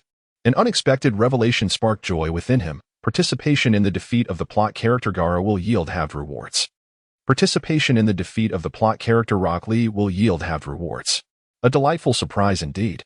Wang Lin had initially believed there was no hope, as Gaara and Lee were together, and with Gaara being a one-tailed Jinchuriki, slaying him would be akin to a nightmare, even with Kagaya's diminished power. The prospect of defeating him during a tailed beast rampage seemed impossible. Thus, this unexpected development was fortuitous. Following the announcement in his mind, Wang Lin sensed a surge of violent chakra emanating from a distance. It felt like the desolate essence of a desert. Gaara had likely broken free from his Jinchuriki constraints and was unleashing havoc. However, this no longer concerned Wang Lin. Before long, a figure marred with cracks appeared, golden hair revealing his identity, the reincarnated Minato. Wang Lin had previously instructed Minato to wait here, ensuring he could extract the Nine Tails at the earliest opportunity. He began the extraction process from Naruto. Fortunately, Minato's consciousness had been erased, leaving only his fundamental combat instincts intact. With a slow formation of hand seals, the reincarnated Minato pressed his hands onto Naruto, channeling red chakra from Naruto into his own being. Red tails gradually detached from Naruto's body as the nine tails was drawn forth. Naruto's complexion grew pale. However, due to the vitality of the Uzumaki clan, he would not perish in the short term, just enough time for Wang Lin to act. He commanded the root ninjas to extract Sasuke's eyes while Wang Lin approached Niji and the others. Drawing a kunai, he swiftly severed their necks. Defeat of the plot character Hyuga Niji. Rewards to be distributed upon trial completion. Defeat of the plot character Inuzuka Kiba. Rewards to be distributed upon trial completion. Defeat of the plot character Akimichi Choji. Rewards to be distributed upon trial completion. As the lifeless forms of his opponents lay before him, Wang Lin felt little else. After nearly 3 months in the world of Naruto, it would be unreasonable to be unsettled by the sight of death. Though his combat instincts were still lacking, he had long since overcome the psychological barriers surrounding killing. Meanwhile, Sasuke's Sharingan had been extracted by the root ninjas and carefully contained. Wang Lin took possession of it and stored it within his spatial ring. He then issued a command to Tuanzang. Tuanzang performed the necessary hand seals, causing the root ninjas to collapse, rendered powerless. Wang Lin approached each one, delivering the final blow, while the familiar sound of rewards echoed in his mind. Defeat of an elite Jonin. Rewards to be distributed upon trial completion. Defeat of an elite Jonin. Rewards to be distributed upon trial completion. Defeat of an elite Jonin. Rewards to be distributed upon trial completion. After dispatching all 6 elite Jonin, Wang Lin turned his gaze to the reincarnated Minato. The extraction of the nine tails was nearing completion, just a step away. With that, Wang Lin drew a ninja blade from his spatial ring and approached Tuanzang, severing his right arm. The severed limb fell to the ground, devoid of blood, its skin pale and resembling that of a tree. This is a prosthetic limb cultivated from interstitial cells, adorned with 10 Sharingan. The Sharingan embedded in the arm are systematically extracted and placed into pre-prepared containers. The arm itself is subsequently stored away. Regardless of its origin from interstitial cells, it possesses some utility and is thus temporarily set aside. Nevertheless, even after Wang Lin severed Danzo's right arm, Danzo exhibited no reaction, as though that arm were not his own. Observing Danzo before him, Wang Lin once again marveled at the remarkable efficacy of the Eye of the Moon. With a swift motion, he cleaved off Danzo's head. Following this act, a prompt resonated within Wang Lin's mind. Due to character control leading to death, the effect of the Eye of the Moon, pseudo, dissipates. You have slain the plot character Shimura Danzo. Rewards will be distributed upon the completion of the trial mission. Having accomplished this, the extraction of the nine tails from the reanimated Minato was also completed. Wang Lin could sense the immense, malevolent chakra emanating from Minato's body without needing to focus intently. Gazing at Sasuke, who had lost his eyes, and Naruto, whose life force was exceedingly faint, Wang Lin hesitated no longer. He commanded the reanimated Minato to seal the nine tails within himself. Minato's hands moved swiftly through the necessary seals, and upon completing the final sign, he pressed his palm against Wang Lin's abdomen. A trigram seal. Wang Lin's command was to employ Minato's most potent sealing technique to contain the nine tails, which indeed was the 8 trigram seal. As the nine tails gradually transferred into Wang Lin's body, he felt an overwhelmingly vast chakra manifest within him, radiating a searing heat that twisted his features in discomfort. Damn it, this really hurts. The chakra was exceedingly violent, its ferocious aura relentlessly assaulting Wang Lin's consciousness. He could only suppress it with his own chakra. Fortunately, endowed with the 6 paths bloodline, though not fully awakened, the purity of his lineage surpassed even that of the sage of 6 paths. This optimization, albeit slight due to his brother's bloodline, proved more than sufficient. Additionally, Wang Lin had spent the past 3 months refining chakra whenever possible, thus enabling him to contain the nine tails adequately. As time passed, the nine tails was successfully sealed within Wang Lin's body, and due to the unique nature of his chakra, the suppression was remarkably effortless. Feeling the vast chakra within him, Wang Lin's pallor transformed into a grin of triumph. Haha, I have finally succeeded. I have achieved it. The sealing book, Sharingan, would release, and the nine tails, I've acquired them all. Laughing heartily towards the heavens, the joy swelling within Wang Lin was beyond words. This time, he had profited immensely, and soon he would eliminate both Naruto and Sasuke. The rewards for his mission would undoubtedly be substantial. After regaining his composure and gazing at the lifeless Minato before him, Wang Lin contemplated and ultimately decided against utilizing the Edo Tensei technique. After all, to kill a man's son in front of him was rather grotesque. He was not the type to indulge in such twisted depravity. As Minato's soul ascended, Wang Lin picked up a nearby ninja blade and approached Naruto and Sasuke. who lay motionless on the ground. The sight of the two figures stirred a myriad of thoughts within him, though they bore no enmity towards one another. The harsh reality of survival prevailed. The law of the jungle dictated that the weak must perish. Thus, he resolved, they must die. A flash of the blade sliced through the air, producing a lamenting wail as it struck true. With a swift motion, he severed Sasuke's head, blood gushing forth and staining the earth crimson. One of the illustrious figures in the world of Hokage, Uchiha Sasuke, met his silent demise in this nameless place. Simultaneously, a notification echoed in his mind. You have slain the child of the plain, Uchiha Sasuke. The task of the lone traveler has been completed. World difficulty, level 5. Task difficulty, level 5. The identity of the lone traveler is officially unlocked, and the next task commences. As the completion of the trial resonated in his thoughts, Wang Lin hastened forward and swiftly decapitated Naruto as well. The execution was as rapid, precise, and ruthless as before. The blade glided through, and the head rolled away. You have killed the plot character, Uzumaki Naruto. Rewards will be distributed upon your return to infinite space. Due to the lone traveler's exceptional completion of the trial, task rewards have been significantly increased. Suddenly, a warning blared. Warning. Due to the lone traveler's slaying of two prominent children of the plain, the will of the plain has gone berserk. Due to the obstruction of the will of the plain, the lone traveler will return to infinite space in 10 seconds. What? Wang Lin exclaimed in shock, bewildered by the turn of events. Just as the ominous notification resounded, the sky above him darkened instantaneously. Thunder rumbled ominously, and an overwhelming sense of danger enveloped Wang Lin's heart. He felt he would die. This serves as a warning from the immortal being to Wang Lin. For the thunder in the sky has targeted him with a single strike. What on earth is happening? Why is this occurring? The countdown. 5, 4, 3, damn it. There is no time left.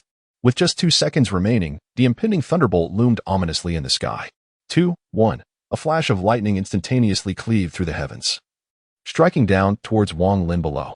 With no time for contemplation, Wang Lin could only condense all his chakra to the surface of his body. The Nine-Tails chakra, unrestrained by Wang Lin's control, erupted uncontrollably. However, the moment the Nine-Tails chakra manifested above Wang Lin, the descending lightning struck him.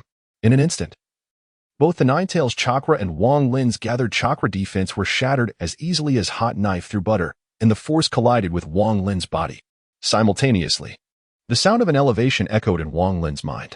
The countdown concluded, and he was transported back to the void. Instantly, Wang Lin, whose body had been charred by the lightning strike, vanished from his location. The storm clouds in the sky seemed to pause momentarily before erupting into chaos, unleashing indiscriminate bolts of lightning that rendered the forest desolate. The corpses of Naruto, Sasuke, and others also vanished amidst the thunderous cacophony. Chapter 20. A blessing in disguise in a sealed chamber, a figure materialized in midair before crashing heavily to the ground, producing a dull thud. The figure was enveloped in a charred blackness, its body marred and torn, with delicate arcs of lightning dancing incessantly around it. Only the slight quiver of its form attested to its lingering existence. Amidst the tumultuous storm of electricity, this darkened silhouette began to emanate a radiant glow, as if something had been awakened within. The injured body commenced a remarkable recovery, visibly mending before the eyes. However, just as the flesh was restored, a sudden spark of lightning erupted within, causing an explosive rupture. Bang! The painstakingly healed body was once again drenched in blood. The figure before us is Wang Lin. Although he ultimately succeeded in returning to his realm, the world will from the Naruto universe struck him down with a thunderous bolt. The speed of lightning is nearly impossible to evade, especially when wielded by the world will itself. Generally, reincarnators do not provoke the world will, as the infinite space suppresses its power. And as long as they do not engage in excessively reckless behavior, such as annihilating an entire world, the world would not risk its own destruction to eliminate a mere reincarnator.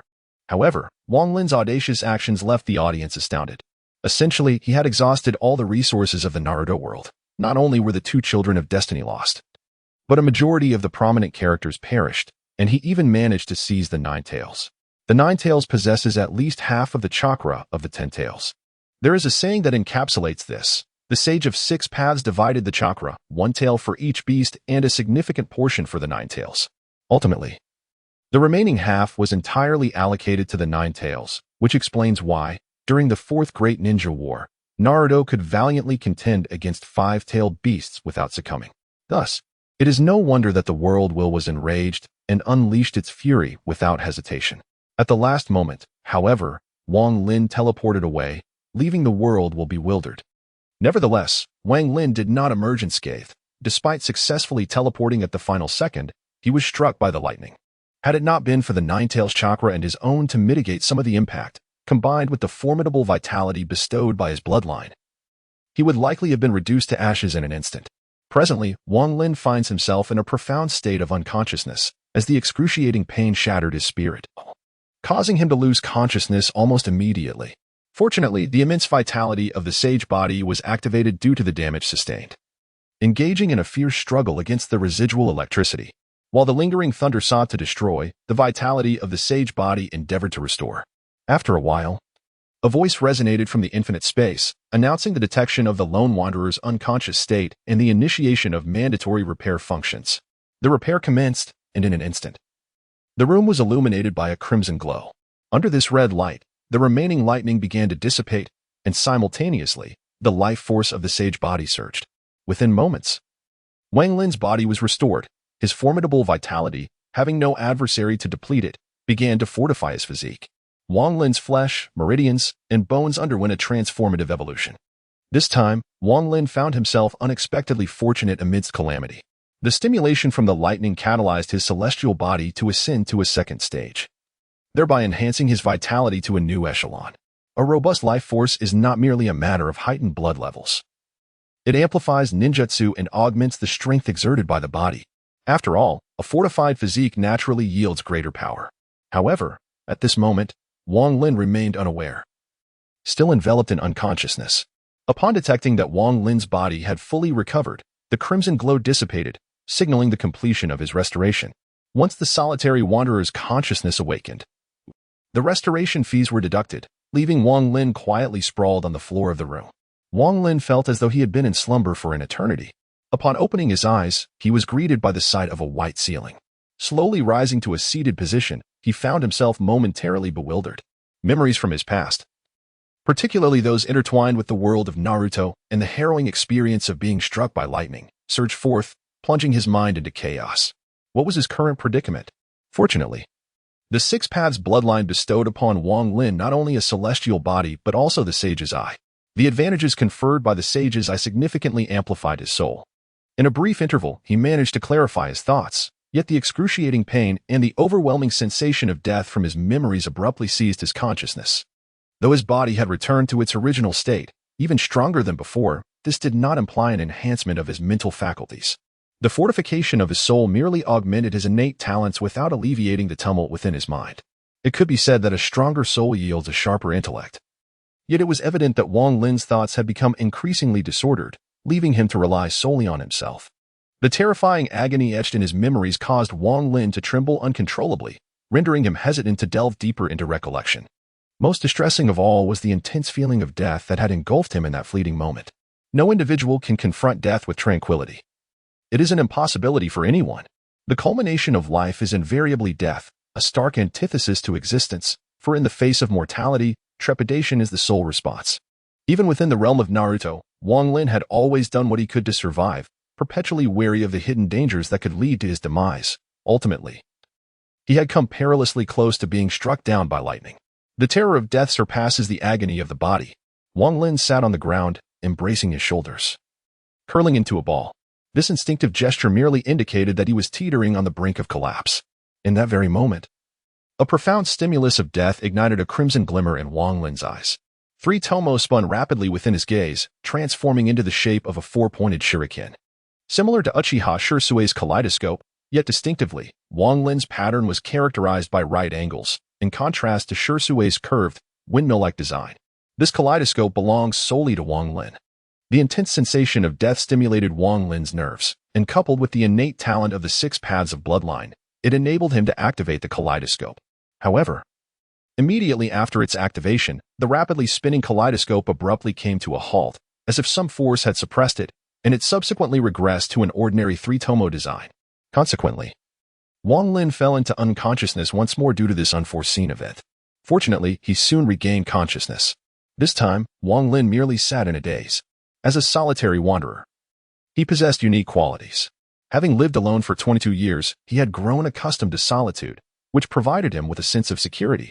Caution and resilience were essential. Without these traits, it would be challenging for a lone traveler to navigate the intricacies of the derived world.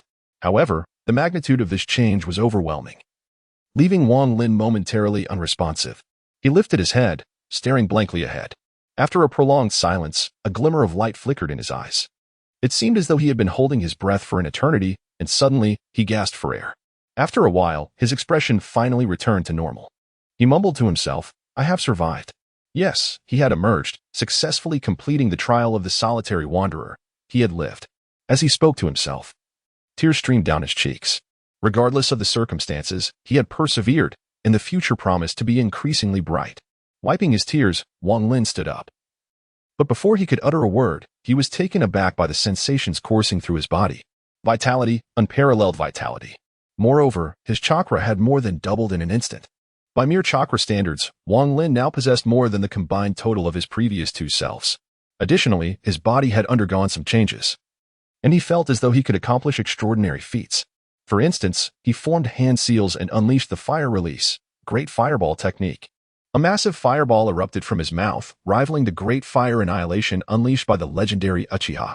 The colossal sphere crashed against the wall, yet left no trace behind. Wang Lin stood there, stunned. Furthermore, it was not only his physical form that had transformed. He sensed changes in his vision as well, channeling chakra to his ocular nerves. He retrieved a kunai from his spatial ring, and through reflection, he beheld the three tomos swirling slowly within his eyes.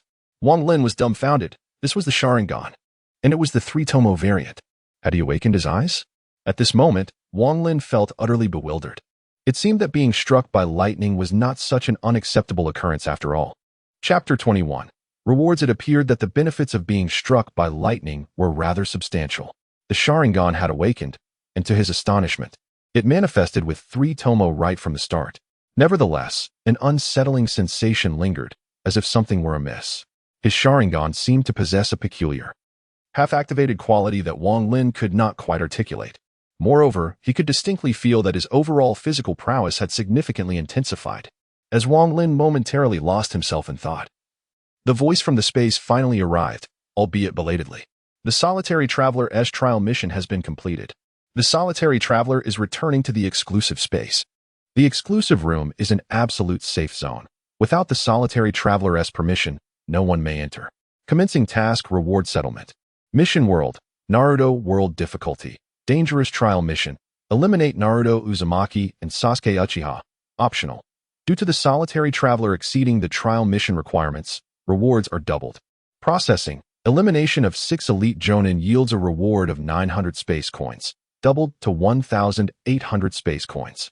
Participation in the elimination of 2 jonin earns 100 space coins, doubled to 200 space coins. Participation in the elimination of Shikamaru Nara grants 500 space coins, doubled to 1,000 space coins. Participation in the elimination of Rock Lee awards 500 space coins, doubled to 1,000 space coins. Participation in the elimination of Gaara, the one-tailed Jinchuriki, results in 1,000 space coins, doubled to 2,000 space coins. Elimination of Niji Hyuga, Choji Akimichi, and Kiba Inazuka yields a reward of 3,000 space coins, doubled to 6,000 space coins. Elimination of Danzo Shimura grants 1,500 space coins, doubled to 3,000 space coins. Elimination of Sasuke Uchiha awards 50,000 space coins, doubled to 100,000 space coins. Elimination of Naruto Uzumaki results in a doubled reward of 100,000 space coins. Traveler's Mission Evaluation. Commencing reward distribution. Rewards obtained. 20 attribute points, 10,000 space coins. Reward item. Ability Assistance Card can replicate the abilities of plot characters with replication at initial level. Solitary Traveler level. First rank. Settlement complete. Automatically deposited into the Solitary Traveler's mark. As the voice of space continued to resonate, the smile on Wang Lin's face grew increasingly unrestrained, reaching a somewhat deranged intensity. Following the completion of the settlement, Wang Lin opened the mark to review his rewards. The mark upon his arm grants access to spatial information and spatial currency. Wang Lin had only unlocked it after completing the trial of the Solitary Wanderer, a fact of which he had been previously unaware.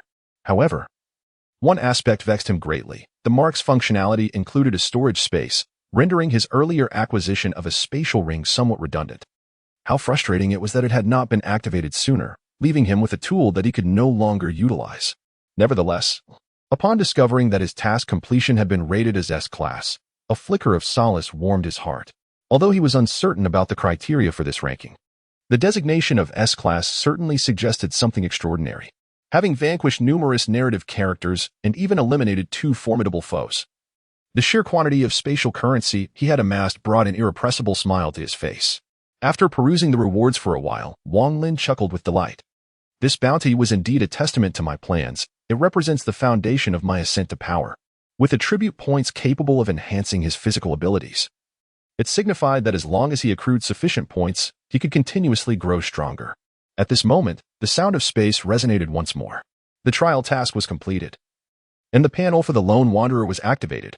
Contractee number 6224942. Name: Wang Lin, Lone Wanderer. Level: First stage. Level advancement does not confer any attribute bonuses. It merely corresponds to the permissions within the infinite space, as well as the difficulty of the world and tasks. Bloodline: 6-path bloodline optimized.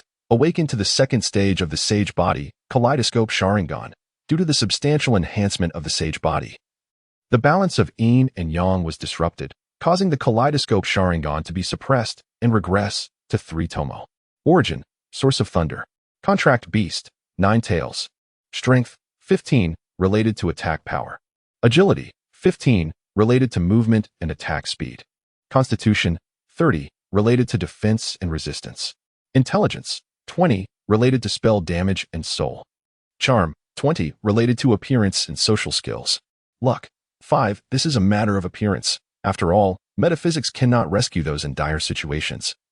And spending wealth does not alter fate. Energy: 1000, based on one's own resources, whether it be fighting spirit, magical power, or primal force, all is unified as energy. Note: the standard attributes for adult males are 5 points. Luck is tied to one's own fortune. The Wanderer is encouraged to explore this independently. Unique talent: percentage, passive talent that can proportionally enhance life and energy and is upgradable, currently providing a 1 enhancement. Existing skills include absolute rationality, energy manipulation, and devouring optimization. Devouring has been utilized. Possessions include Space Ring 1x1, Book of Sealing, currently sealed, Human Modification Data, Sharingan X20, Hashirama S Splicing Body, right arm portion, Emerald Bracelet, Ability Replication Card, and various miscellaneous items. Balance of Space Coins: 225,000. Personal information is intended for the Wanderer to conveniently assess their own strength and is not indicative of true combat capability. The Wanderer is advised not to become reckless simply due to high attributes. All beings face mortality, but one should strive to avoid a tragic end. Gazing at the description of his bloodline, Wang Lin finally understood the reason behind the half-hearted sensation of his Sharingan. However, he was perplexed by the notion of the source. The source of thunder? Could it be a result of being struck by lightning? He had not sensed any such source within himself. Moreover, what baffled Wang Lin most was his Sharingan. In the original narrative, Hashirama's cells were touted as a panacea, and acquiring the Kaleidoscope Sharingan meant no longer fearing blindness. Why? Then, did it become suppressed in his case? Unable to unravel this mystery, Wang Lin chose to set it aside. In this vast expanse of infinite space, there is always a solution. For now, let us first examine the other gains. Just as Wang Lin was delightfully reviewing his harvest, the voice of the space resonated once more. Detection indicates that the balance of solitary traveler space currency is sufficient to repay the loan, automatically deducting 15,000 currency for the loan plus 25,000 currency and interest. The detection reveals that 15,000 space currency is required to unseal the Book of Seals. Do you wish to proceed with the unsealing? Wang Lin's smile instantly froze. Damn it, I completely overlooked this. Just when I thought I had something, a third of it is gone. His heart bled at the loss, yet he knew he could not relinquish the Book of Seals. With a heavy heart, he reluctantly consented. Deducing 15,000 space currency, the Book of Seals has been unsealed. Book of Seals quality, S-rank effect, contains a record of the majority of forbidden techniques from the Naruto world. This time there were no further hints. However, Wang Lin had managed to exploit a bug within the infinite space, having already mastered several forbidden techniques from the Naruto world. Nonetheless, The Book of Seals contained numerous other forbidden arts, and it was implausible for Wang Lin, no matter how exceptional, to learn them all within a few short months. Furthermore, some of these forbidden techniques could be sold. Naturally, the more grotesque techniques were to be avoided. One could never know if they might be turned against oneself after being sold. It was detected that the solitary wanderer harbored the Nine Tails from the Naruto world within, presenting two options for consideration. Option 1. Erase consciousness, transforming into the most primitive energy, resulting in the loss of recuperative abilities and disappearing once expended. Option 2. Erase memories and reconstruct intellect, requiring a payment of 50,000 space coins.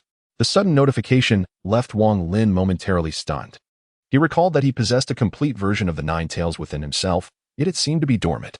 Delving into his inner self, he gazed upon the colossal Nine Tails fox sealed within, now ensconced in slumber. It was likely suppressed within the infinite space. For the Nine Tails was a creature of the original world, which was not particularly surprising. Considering the two options, without hesitation, Wang Lin chose the second. Although the first option required no payment, it would eradicate his consciousness, leading to the loss of the Nine Tails' most vital ability, its chakra recovery.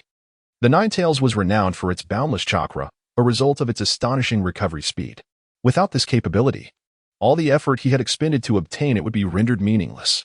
Alas, the price was steep, 50,000 space coins. With no alternative, Wang Lin wept as he selected the second option. Upon choosing option 2, a radiant red light enveloped the Nine Tails within the ceiling space, causing it to shrink. When the red light dissipated, an adorable little Nine Tails appeared in Wang Lin's ceiling space. Although still asleep, its chakra emanated a purity devoid of the previous malevolent aura, reminiscent of a newly born infant. Yet, as Wang Lin gazed at his balance of space coins, silence enveloped him. Balance of space coins, 120,000. The arrogance of the past felt starkly painful in the present. Staring at the ceiling, Wang Lin remained speechless, tears streaming down his face. I am not distressed at all. Truly. However, just as Wang Lin wallowed in his misery, the voice of the space echoed once more, delivering another blow to his wounded heart. Due to the solitary wanderer's severe injuries, the costs for recovery were deducted. A sum of 20,000 space coins was deducted, and the transaction was complete. Chapter 22. Strolling. Wang Lin exclaimed, "Are you robbing me?" At this moment, Wang Lin was utterly bewildered. He had expended 20,000 on self-healing. What on earth? The space offered no further explanations, and a luminous screen materialized before Wang Lin's eyes, depicting the scene when he returned to the space after being struck by lightning. His entire being enveloped in crimson radiance. The space, Wang Lin remained speechless, tears streaming down his face, The most unbearable sensation in this world is the realization that one has passed away without having spent their wealth. Wang Lin, however, believes an additional point should be made. It is equally disheartening to possess money, yet fail to savor the opulence it affords, only to find it dissipated. With 100,000 spatial coins at his disposal, Wang Lin remained uncertain of the purchasing power within this infinite realm. Yet it surely could not be akin to a certain nation that venerates lavatories, where a loaf of bread costs thousands. After all, this is an infinite space. It ought to possess a semblance of dignity. After a moment, Wang Lin resigned himself to reality, acknowledging that one must let go of the old to welcome the new. With this thought, he felt a measure of solace. Moreover, these spatial coins had indeed augmented his strength. After all, a compliant nine-tailed fox is far preferable to one that threatens his life at every turn. Now that Wang Lin had completed his trial mission, he could finally afford to relax. He turned to the space and inquired, "How do I go about arranging my exclusive area?" According to the solitary wanderer's design, one only needed to contemplate the arrangement to receive guidance. Wang Lin promptly transformed his exclusive space to resemble the rented room from his past. Gazing upon the familiar surroundings, he was suddenly overtaken by drowsiness. During the final moments spent in the world of Naruto, his mind had been in a constant state of tension, wary of any momentary lapse in vigilance. Following a lightning strike that had left him teetering on the brink of life and death, he now found himself in the most reassuring of environments, and the tautness in his nerves began to ease. Approaching his bed, Wang Lin collapsed heavily onto it. Succumbing to slumber, he was exhausted, and all he desired was a restful sleep. After a refreshing slumber, Wang Lin felt invigorated, his mental state remarkably revitalized. Indeed, profound sleep serves as the finest form of rejuvenation. After indulging in a thorough bath and tidying himself up, Wang Lin stepped through the door. Immediately, the cacophony of sounds enveloped him, and the vastness of the space around him reflected vividly in his eyes. This boundless space evokes in Wang Lin a sensation reminiscent of a bustling marketplace, flanked on both sides by shops. These establishments are not mere ordinary shops. Some exude a profound sense of modern technology, while others embody a medieval aesthetic. Moreover, there are certain stores that appear to gently undulate, reminiscent of a creature inhaling and exhaling. The shops formed several streets, bustling with a myriad of individuals traversing back and forth. Some donned armor, with swords sheathed at their sides, while others appeared as mages, wielding staffs. Wang Lin was immediately struck by a sense of incongruity. Had he ever witnessed a primitive being engaging in lively conversation with a fully armored warrior? The scene felt like an eclectic tapestry, laying of existence. Strolling leisurely down the street, Wang Lin observed his surroundings without haste. Glancing upwards, he noticed the sky seemed veiled by a translucent energy membrane, obscuring the view beyond.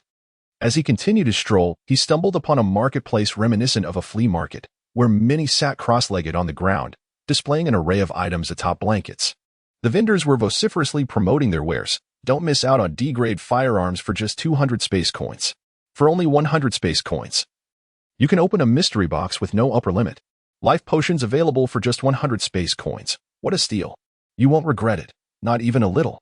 Wang Lin felt as if he had been transported back to his previous world, now immersed in a vibrant bazaar. Now, he sought to gather information to better understand the infinite space, his curiosity piqued by the unusual surroundings. Hey, you there, reincarnator, wait a moment. As he wandered, a voice called from behind. Turning, he saw someone of similar age rushing toward him. Upon the young man's arrival before him, Wang Lin inquired, "Greetings. How may I assist you?" The young man seemed momentarily taken aback by Wang Lin's polite demeanor. In the infinite space, one must be wary. Neglect could lead to demise. And thus, reincarnators were not typically known for their kindness. After a brief pause, Wang Lin furrowed his brow slightly, prompting the young man to recall his purpose. "Apologies. I haven't encountered anyone as courteous as you in quite some time." He chuckled awkwardly before continuing. "My name is Qinluan, a pseudonym, as using real names here is perilous. You appear to be a newcomer." Wang Lin's vigilance surged. How could this stranger discern his status without prior communication? Sensing Wang Lin's wariness, Qinluan smiled and explained, "I possess a unique skill that allows me to ascertain how many mission worlds a reincarnator has traversed." It dawned on Wang Lin that having only experienced the world of Naruto rendered him a complete novice in Qinluan's eyes. "What do you require of me?" Wang Lin asked. Qinluan produced a small booklet from his insignia and handed it to Wang Lin. "I specialize in intelligence gathering, particularly concerning newcomers, for they are often filled with potential. This booklet, priced at a mere 50 space coins, offers insights into the infinite space, saving you the trouble of seeking information piecemeal." Wang Lin felt a stir of interest. The prospect of gathering information individually would be time-consuming, and 50 space coins were but a trifling sum for him. Without hesitation, he transferred the coins to Qinluan. With a broad smile, Qinluan remarked, "You're quite straightforward, my friend. Let us at each other as friends. You may seek me for future intelligence. Your demeanor is refreshing, so allow me to offer you a free tip. When enhancing attribute points, avoid anesthesia, lest the effects diminish." With that, he added Wang Lin as a friend before turning to leave. Wang Lin watched the retreating figure, glancing at the booklet in his hand. A faint smile gracing his lips. An intriguing individual indeed. Subsequently, he entered a shop that resembled a restaurant, for he realized he was somewhat famished after such a prolonged period without sustenance. The establishment is named One Step to Ascend. Wang Lin hesitated momentarily. Yet upon observing the peculiar, almost creature-like shops surrounding him, along with those exuding mysterious liquids, he felt that this particular venue was not as difficult to accept as he initially thought. Pushing the door open, he was greeted by a young lady at the front desk, who, upon noticing Wang Lin's entrance, smiled warmly and inquired, "Welcome. May I ask what you would like to eat?" Wang Lin chose a secluded corner to sit and glanced at the menu, which showcased an array of dishes he had never even heard of. Items such as Cthulhu tentacle skewers, braised blood eagle head, and disaster horsewhip left him utterly bemused. Ultimately, he opted for a dish that could be deemed somewhat normal: green forest beast egg fried rice, accompanied by a glass of freshly squeezed Heavenly Marshal treasure juice.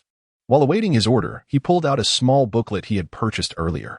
Wang Lin realized it was imperative to thoroughly understand the circumstances within the infinite space. Chapter 23. Understanding the Environment, conducive to rapid advancement, is relatively pleasant, albeit sparsely populated. However, it aligns perfectly with Wang Lin's preferences as a solitary individual. He finds solace in the absence of crowds, which would otherwise induce discomfort.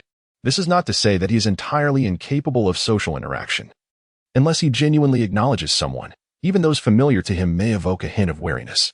After all, Wang Lin firmly believes that humans are the most formidable entities. For the human heart is notoriously inscrutable. After thoroughly examining the brief pamphlet introducing the infinite space, which was succinct and completed in a matter of moments, Wang Lin gained a rudimentary understanding of its vastness. The term vast here is merely a conceptual representation. The number of reincarnators within this realm is utterly incalculable, as there exist numerous districts, each starting with a minimum of 100,000.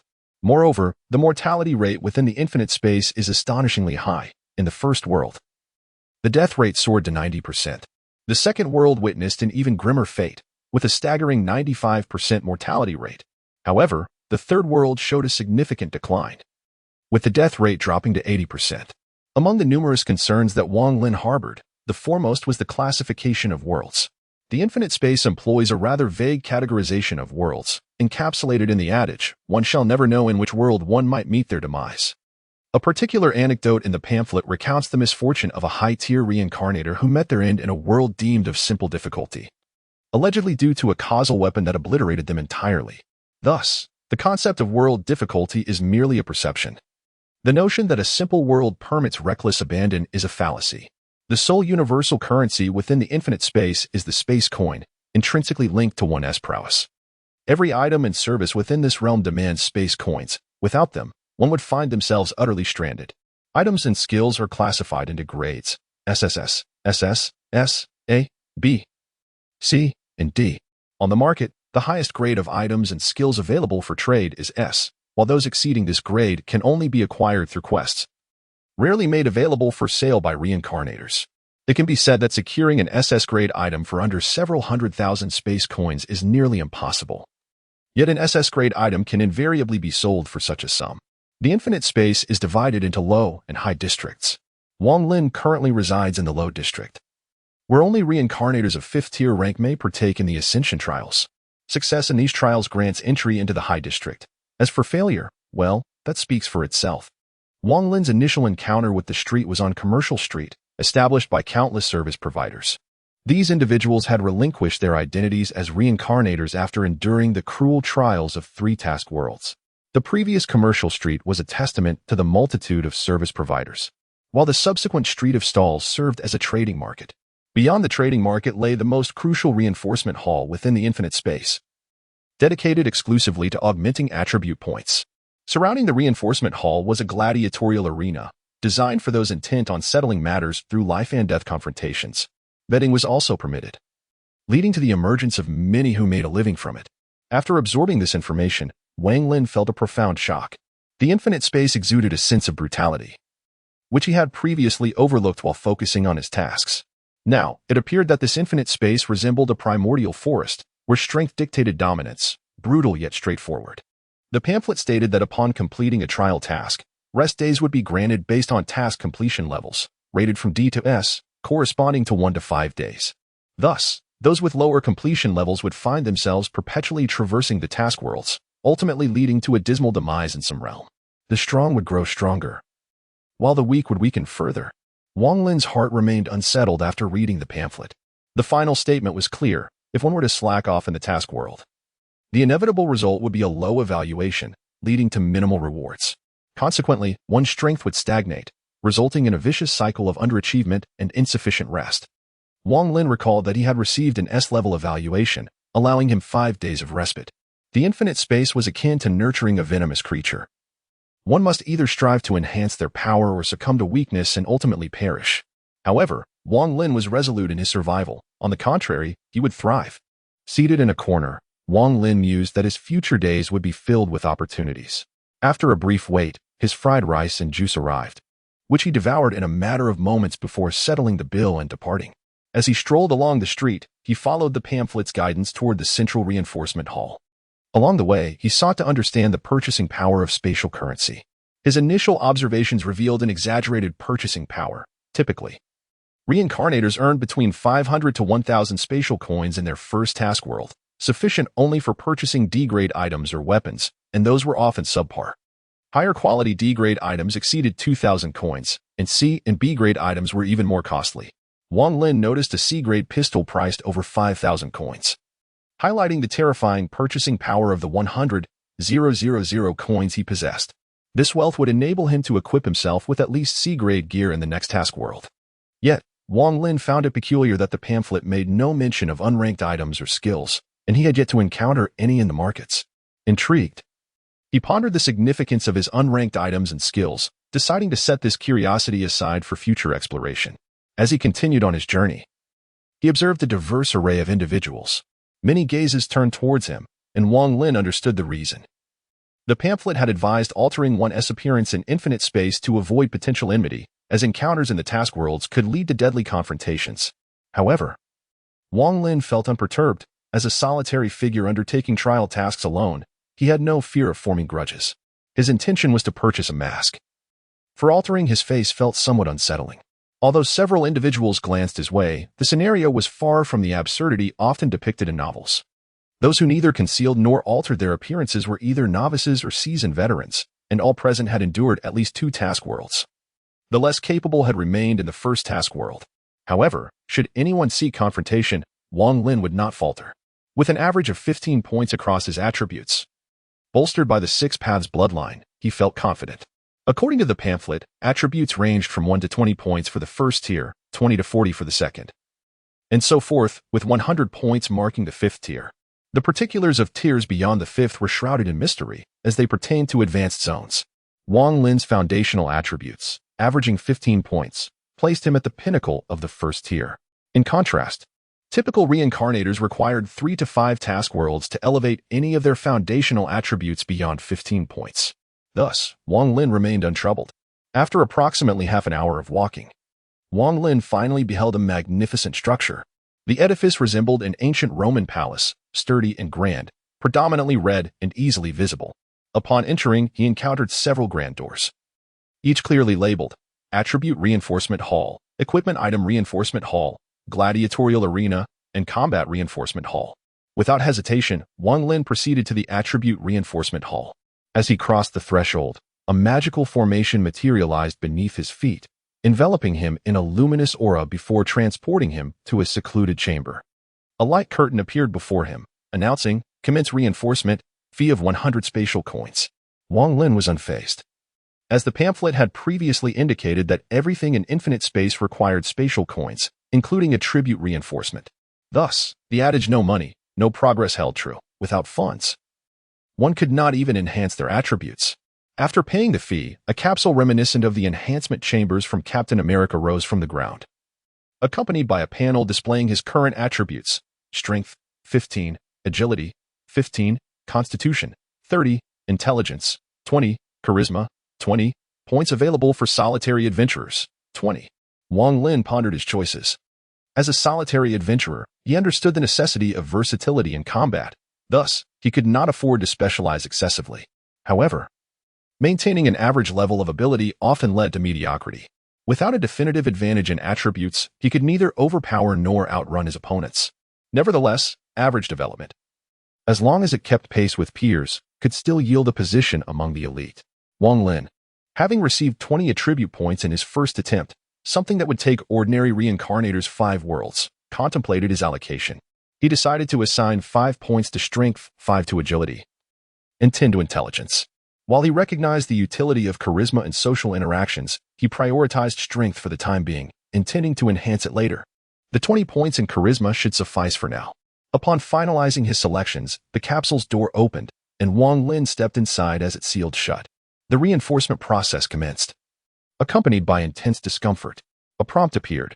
Would you like to utilize the anesthesia feature? This function is complimentary. Wang Lin chose not to proceed, as the previously mentioned dissent had indicated that the use of anesthetic functions could adversely affect the enhancement effects. One might aim for an increase of 5 points in strength but end up with only 3. Wang Lin was reluctant to become a mere facade. However, most reincarnators would utilize it, for the process of enhancement was undeniably exhilarating. Thus, if one aspired to surpass others, one must be willing to invest more than the rest.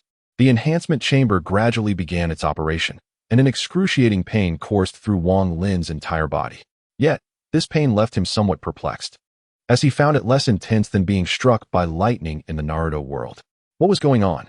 Was this it? Wang Lin's skin began to redden gradually, yet his expression remained one of skepticism. This sensation was not as unbearable as he had anticipated. Was this truly all there was to it? The sensation of pain was truly unbearable. Surely, the caliber of reincarnators should not be so lacking? In truth, Qinluan did not deceive Wang Lin. The agony during the enhancement process was indeed authentic.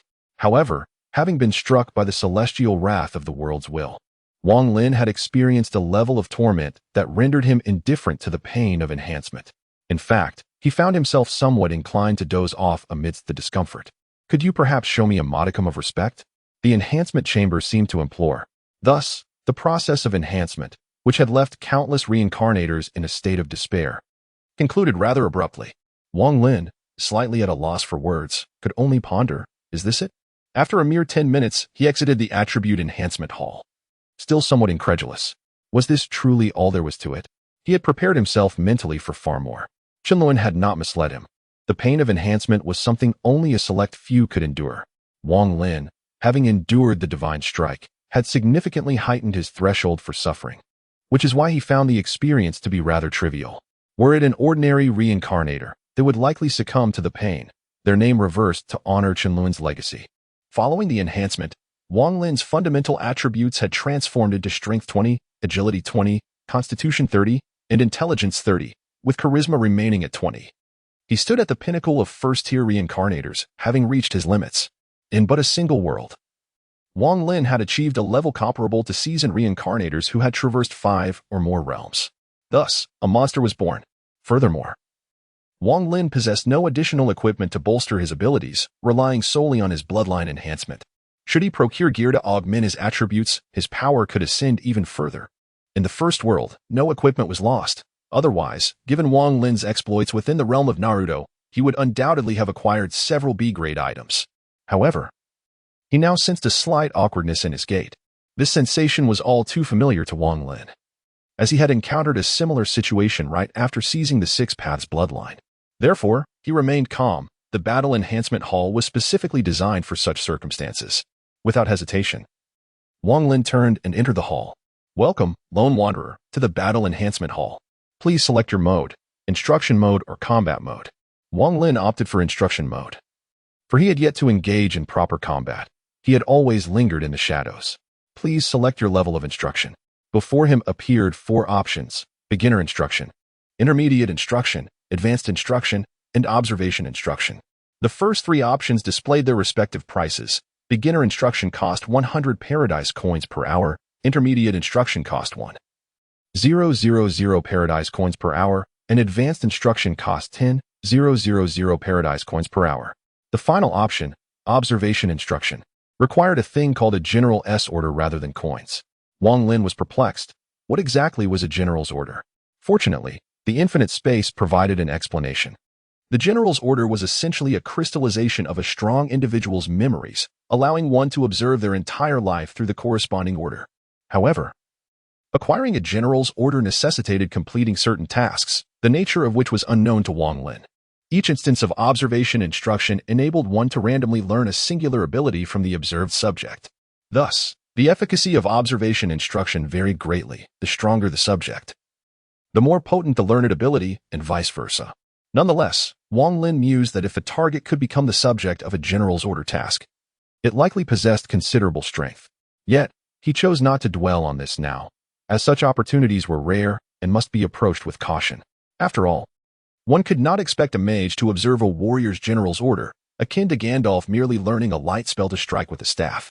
After a moment of contemplation, Wang Lin resolved to select Intermediate Instruction. Although he had ample funds, he was not inclined to squander them recklessly. Previously, he had seen a C-grade dagger in the trading market. Its attributes mediocre, yet it was priced at 4,000 space coins. His 100,000 may seem substantial, but arming himself adequately required prudent management. Furthermore, Wang Lin possessed a touch of obsessive-compulsive disorder. He would not purchase anything unless he was entirely satisfied. Among the items sold by reincarnators, some were indeed commendable, yet suitable options were scarce and demanded a degree of luck.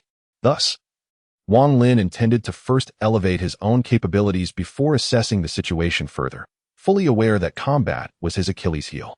He had managed to complete tasks primarily due to the items from his exclusive store and his strategic planning. Had he relied solely on his combat skills, he likely would have perished in the world of Naruto. Therefore, mastering the art of combat was of paramount importance. Chapter 25. Learning. After Wang Lin had paid the space coins, numerous luminous points materialized before him, slowly coalescing into the visage of a silver-white hedgehog head. Adorned with a black cloth mask, the left eye obscured by a forehead protector, cradling a cozy paradise, exuding an air of nonchalance. Upon seeing this familiar figure, Wang Lin felt somewhat speechless. Isn't that Kakashi? After all, who in the entire Naruto world would be without a Risku book in hand? The surrounding scenery swiftly transitions, resembling the location where Team 7 once fought for bells. The intermediate instructor, Hatake Kakashi. Origin, Naruto universe. Observing the boundless potential for growth, Wang Lin speculates that this mentorship is likely intertwined with the user's abilities. His limitations primarily stem from the Naruto world. Being somewhat of a novice, he possesses basic knowledge, yet lacks the understanding of its application, which is why the space has chosen Kakashi to instruct him. However, Wang Lin harbors doubts about the reliability of Kakashi as a mentor. After all, he has not directly taught Naruto, Sasuke, or Sakura. Wang Lin refrains from criticizing Sasuke's development. It speaks for itself. As for Naruto, without Jiraiya's guidance, who knows what he would have become? Sakura, too, would have floundered without Tsunade's influence. Nevertheless, it is unlikely that the infinite space would deceive him over such a trivial amount, so he decides to observe further. Are you the one I am to teach? This is bothersome, Kakashi remarks, closing his cherished book and stowing it in his ninja pouch, his demeanor still languid. Well, time is of the essence. Let us commence. It seems this is not the genuine Kakashi. After all, Wang Lin had previously seized his Sharingan, and this manifestation of Kakashi appears unchanged. Thus, Wang Lin deduces that this guidance resembles a projection or an echo of the original. I sense chakra emanating from you. You must be a ninja. Therefore, let us first engage in combat. Kakashi retrieves a bell from his pouch. Come and seize the bell from my waist. This will allow me to gauge your capabilities and facilitate our training. The challenge of seizing the bell feels familiar to Wang Lin. He understands that this is merely Kakashi's instructional method, perfectly aligning with his own inclinations, as targeted approaches yield the best results. Without further ado, Wang Lin leaps away from Kakashi, creating distance. In midair, he swiftly forms hand seals. As he lands, a massive fireball erupts from his mouth. Fire style, great fireball technique. The fireball, significantly larger than the ordinary variant, hurtles towards Kakashi, resulting in a tremendous explosion at his position. However, just as Wang Lin believes the fireball has struck, a voice materializes behind him, a kunai pressed against his waist. Yet, in an instant, Wang Lin transforms into a surge of lightning, directly hitting the Kakashi behind him.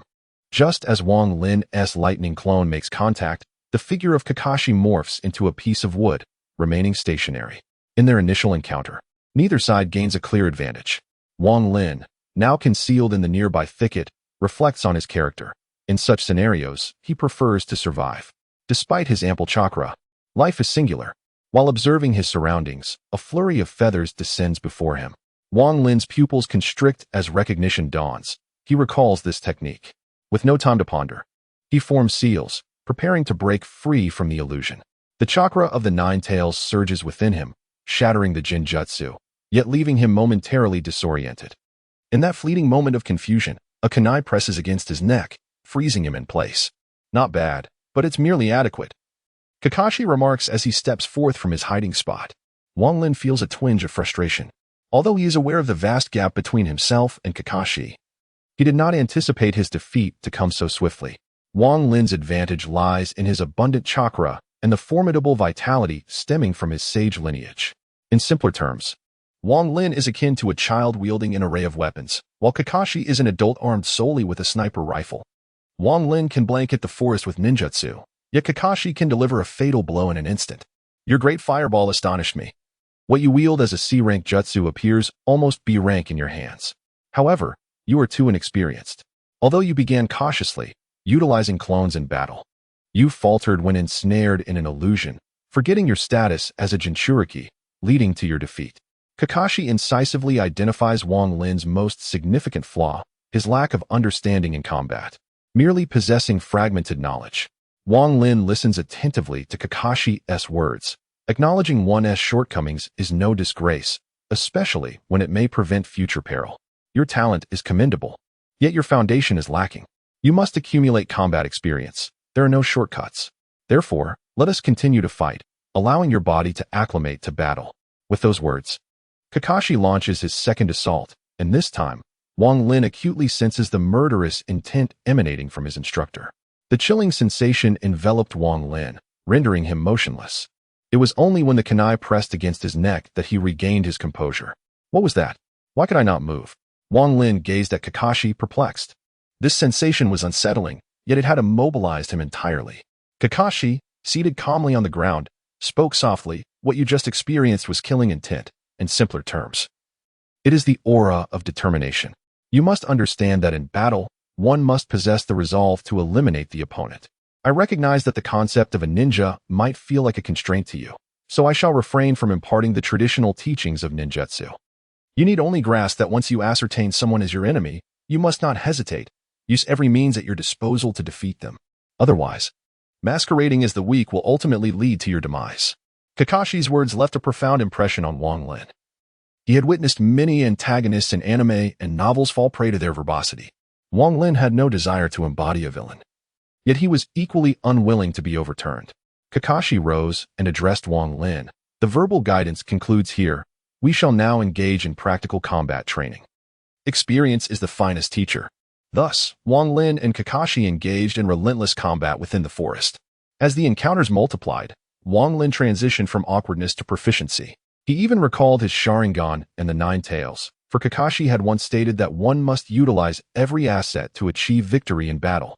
Fueled by this resolve, he grew increasingly bold, employing ninjutsu, kunai, and ninja blades with utmost creativity, all in pursuit of the ultimate triumph, because victory signified survival.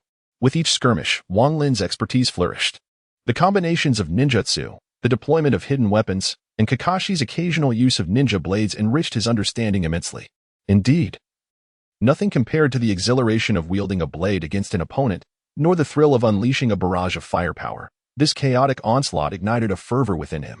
Chapter 26. Combat and hours swiftly elapsed. As the time drew to a close, Kakashi vanished, and the surroundings reverted to the combat enhancement hall. Yet, Wang Lin felt that this hour had been nothing short of a remarkable gain. Foremost was the heightened proficiency he had attained in battle.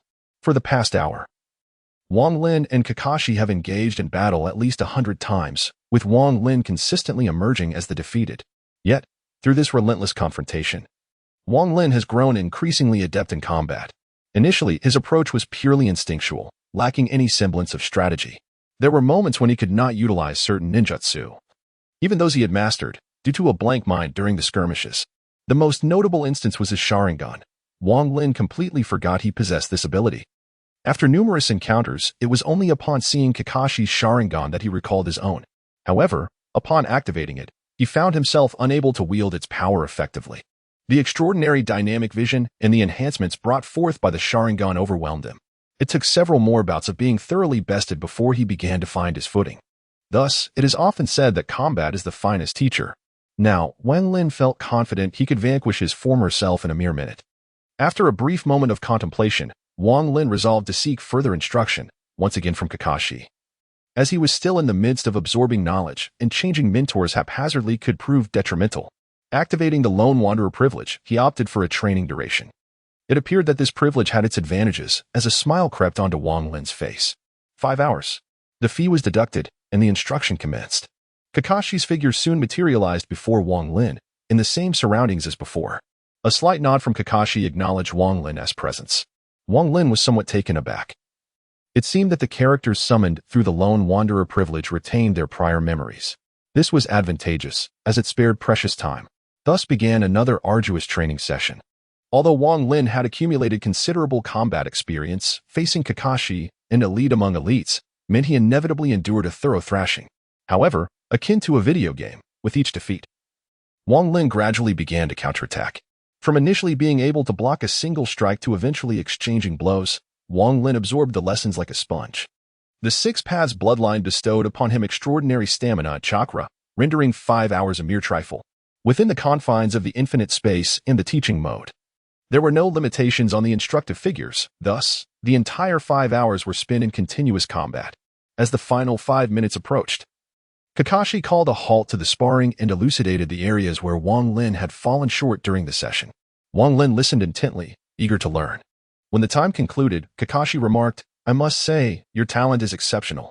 Before slowly fading away, Wang Lin reflected on his previous shortcomings, understanding that learning is not merely a rote pursuit but also requires introspection to advance further. After a considerable interval, Wang Lin finally rose, stretching his limbs. He then began to refine his chakra, and shortly thereafter, he opened his eyes in surprise. Having been engrossed in battle, he had not had the opportunity to assess the changes within his body. Now, having merely refined his chakra slightly, he discovered a significant increase in its volume. Furthermore, the uncomfortable sensation he had previously experienced had vanished. Indeed, it was evident that engaging in combat was the most effective method to enhance one's strength. The sensation of becoming stronger captivated Wang Lin.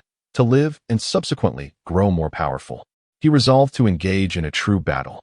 For his previous encounter with Kakashi had primarily served as a means of gaining experience. Only through the crucible of blood and fire could he achieve transcendence. In the realm of space, he selected the combat mode. This mode consumed 100 space coins per minute. He could deduct this from his own account. Once activated, the enemy would arrive on the battlefield within 5 seconds. Crush them. Wang Lin found himself at a loss for words, as this feeling stirred a sense of familiarity within him. As the 5 seconds elapsed, the surroundings transformed into the forest Wang Lin knew best, with puppets bearing glowing red eyes emerging around him. In combat mode, the battle would only cease upon the death of a combatant or the depletion of space coins. The puppets launched the first assault, unleashing countless shurikens and kunai towards Wang Lin. He had no choice but to evade. The sheer number of puppets was overwhelming, and they appeared to possess the characteristics of ninjas. Evidently, this combat mode adapted according to the user's abilities. As Wang Lin deftly dodged, several puppets charged from the trees, swinging down upon him with tremendous force. He drew his blade to parry, the sharp clang of metal resonating through the air, and using that momentum, he distanced himself from the puppets. In midair, he formed hand seals, invoking the fire release, great fireball technique. A massive fireball hurtled towards the puppets, only to be met by 2 of them, their mouths agape, unleashing torrents of water. Wang Lin's pupils constricted as he shifted his hand seals once more. Wind release, great breakthrough. The fireball, bolstered by the wind, swelled in size, overpowering the 2 water dragons and incinerating several puppets into ashes. Yet, new puppets continued to emerge from the surroundings. Without hesitation, Wang Lin employed the shadow clone technique. In an instant, countless shadow clones materialized in the forest. This time he unleashed over 1,000. However, before he could revel in his success, more puppets surged forth from the trees, crushing his clones underfoot. There was no alternative. The numbers were too great, and chaos ensued. Thus began a tumultuous melee. Throughout the skirmish, shadow clones vanished, and puppets shattered and fell to the ground. Wood splinters flew, and smoke enveloped the scene. Such brutal combat significantly enhanced Wang Lin's prowess. After enduring for half an hour, he could no longer hold on. His chakra was depleted. Even the chakra of the 9 tails surged forth, only to be severed by a puppet that struck him from behind. In an instant, Wang Lin returned to the combat enhancement hall. He touched his neck, where the blade had struck, realizing he had not reacted in time. The sensation was vivid, albeit uncomfortable. Having previously experienced the feeling of death from a lightning strike, he did not react with alarm this time. It was not that he was unafraid of death. No one could maintain a tranquil heart in the face of it. The difference lay in the manner one confronts death. In just half an hour, Wang Lin expended 3,000 space coins, yet he felt it was worthwhile. He no longer considered himself the novice he once was. If he were to return to the world of Naruto, he believed he could single-handedly defeat Naruto. Moreover, this time he reaped considerable rewards, having unexpectedly acquired 2 passive skills. Energy enhancement, passive, effect, influenced by the percentage of innate skills, primarily based on one's own energy, with a percentage bonus. Current bonus, 1. Sword mastery, passive, effect, enhances proficiency with sword-type weapons, thereby increasing attack power. Current attack power bonus, 1. These two revelations came to Wang Lin only after the conclusion of the practical training in the boundless expanse. Although he could not recall how he attained this understanding, he felt that having it was preferable to lacking it entirely. Influenced by his unique talent, all enhancements were percentage-based. The greater one's strength, the more substantial the augmentations, particularly in the later stages, which left Wang Lin quite content. His combat prowess was now unassailable. However, the consumption of spatial currency was somewhat excessive. Currently, Wang Lin possessed only around 90,000 spatial coins. He needed to procure some equipment. Otherwise, navigating the forthcoming realms would prove challenging. Chapter 27. Seeking answers before making any purchases, Wang Lin had a pressing question that required resolution. Previously, he had inquired of Kakashi regarding the suppression of his Manjiki Sharingan. Yet Kakashi was unable to provide an answer. After all, he was not a member of the Uchiha clan, and his own Manjiki Sharingan was not his. Hence, he could not elucidate the matter. Wang Lin had previously opted to summon Kakashi once more for guidance, raising his unique privileges as a solitary traveler. Therefore, he intended to initiate a designated summoning, specifically for advanced instruction. Given that his lineage was an optimized version of the Six Paths bloodline, only one individual could impart knowledge to him, the Sage of Six Paths. He was the sole one capable of unraveling Wang Lin's perplexities. With the space activated and advanced instruction designated to the Sage of Six Paths from the Naruto universe, the summoning commenced. The surroundings transformed into a grand hall, and before Wang Lin lay a cushion upon which a figure sat in meditation. The figure before him bore two horns atop its head, adorned with a six-pointed jade necklace. Its eyes shimmered with a violet hue, embellished with wave-like patterns, unmistakably the Rinnegan. A crimson mark graced its forehead, signifying the Sage of Six Paths. Seated upon a meditation mat, the sage gazed at Wang Lin and spoke. "You possess a bloodline akin to mine. Nay, your lineage is even more potent than my own. I sense a perplexity within your heart. Pose your inquiries, and I shall provide you with the answers you seek." Wang Lin, not hesitating, after all, advanced teachings come at a steep price, responded, "I wish to understand why my kaleidoscope is suppressed. I recall that yang release ought to nurture the Sharingan." This is the conundrum that Wang Lin failed to comprehend. In the original narrative, the Uchiha clan's ocular prowess significantly enhances upon the transplantation of Hashirama's cells, with no fears of eventual blindness. Yet, in his case, it appears suppressed. Upon hearing this, the Sage of Six Paths, calm and collected, remarked, "Generally, the eyes reflect the soul and serve as the most direct manifestation of Yin release. Among my progeny, Ashura wields Yang release, while Indra employs Yin release, thus allowing for a complementary dynamic. Their strengths are comparable, and having long since diverged into separate entities, they bolster each other. However, you are distinct. Your bloodline purity surpasses mine, rendering the Yin and Yang energies within you initially balanced. If all goes well, these energies will undergo a complete transformation while maintaining equilibrium, granting you dominion over the power of reincarnation. The dilemma you face lies in your Yang release. The sage body you mentioned is excessively potent, thereby repressing your Yin energy. With this imbalance, your ocular abilities are similarly constrained. Thus, you must seek alternative methods to amplify your Yin energy, or rather, your soul, restoring the equilibrium. Upon hearing this, Wang Lin experienced a moment of clarity. The suppression of his kaleidoscope eyes stemmed from the overwhelming strength of the sage body. Moreover, according to the Sage of Six Paths, the reason the Sharingan can be nourished by Yang release is that the two entities, Uchiha and Senju, had long since separated, existing independently, allowing for mutual enhancement. In contrast, he had become a singular entity. Thus, when one aspect becomes exceedingly powerful, it instinctively suppresses the other, leading to the restriction of his Sharingan to 3 tomo. Wang Lin pondered this revelation, recognizing its truth. The Sage of Six Paths offered a remedy to strengthen his soul to achieve yin-yang balance. Furthermore, as stated, without attaining this balance, he would be unable to awaken the Rinnegan. Hence, his immediate priority was to find ways to enhance his soul. Wang Lin then sought wisdom from the Sage of Six Paths regarding various yin-yang release techniques, for this figure was the progenitor of chakra, an ancestral being of sorts. An hour swiftly passed. Just before the sage's departure, he posed a probing question. "Young one, what do you perceive as power? And what is peace?" Wang Lin fell into a contemplative silence before responding. I do not know what power is, nor do I understand the essence of peace. I only know that peace without the support of power is but a fleeting illusion. Similarly, wielding power without the aim of achieving peace merely serves to display one's status through tyranny. I am indifferent to others. I only know that I require strength because I desire to live better. His answer was ambiguous, as such inquiries yield a myriad of interpretations. Wang Lin's perspective was singular, to grow stronger and enhance his existence. The Sage of Six Paths smiled faintly, offering no further commentary before vanishing from sight. As Wang Lin exited the combat enhancement hall and glanced back, he reflected on his earlier words to the sage, because no one protects me. I must sharpen my own edge. Activating the seal on his arm, he transported himself back to his designated chamber. After 8 hours of intense training in the combat enhancement hall, he had been too absorbed in his practice to contemplate anything else. Now, returning to reality, he felt a wave of fatigue wash over him. The familiar surroundings lulled him into a drowsy state. Lying on the soft bed, he succumbed to deep slumber within minutes.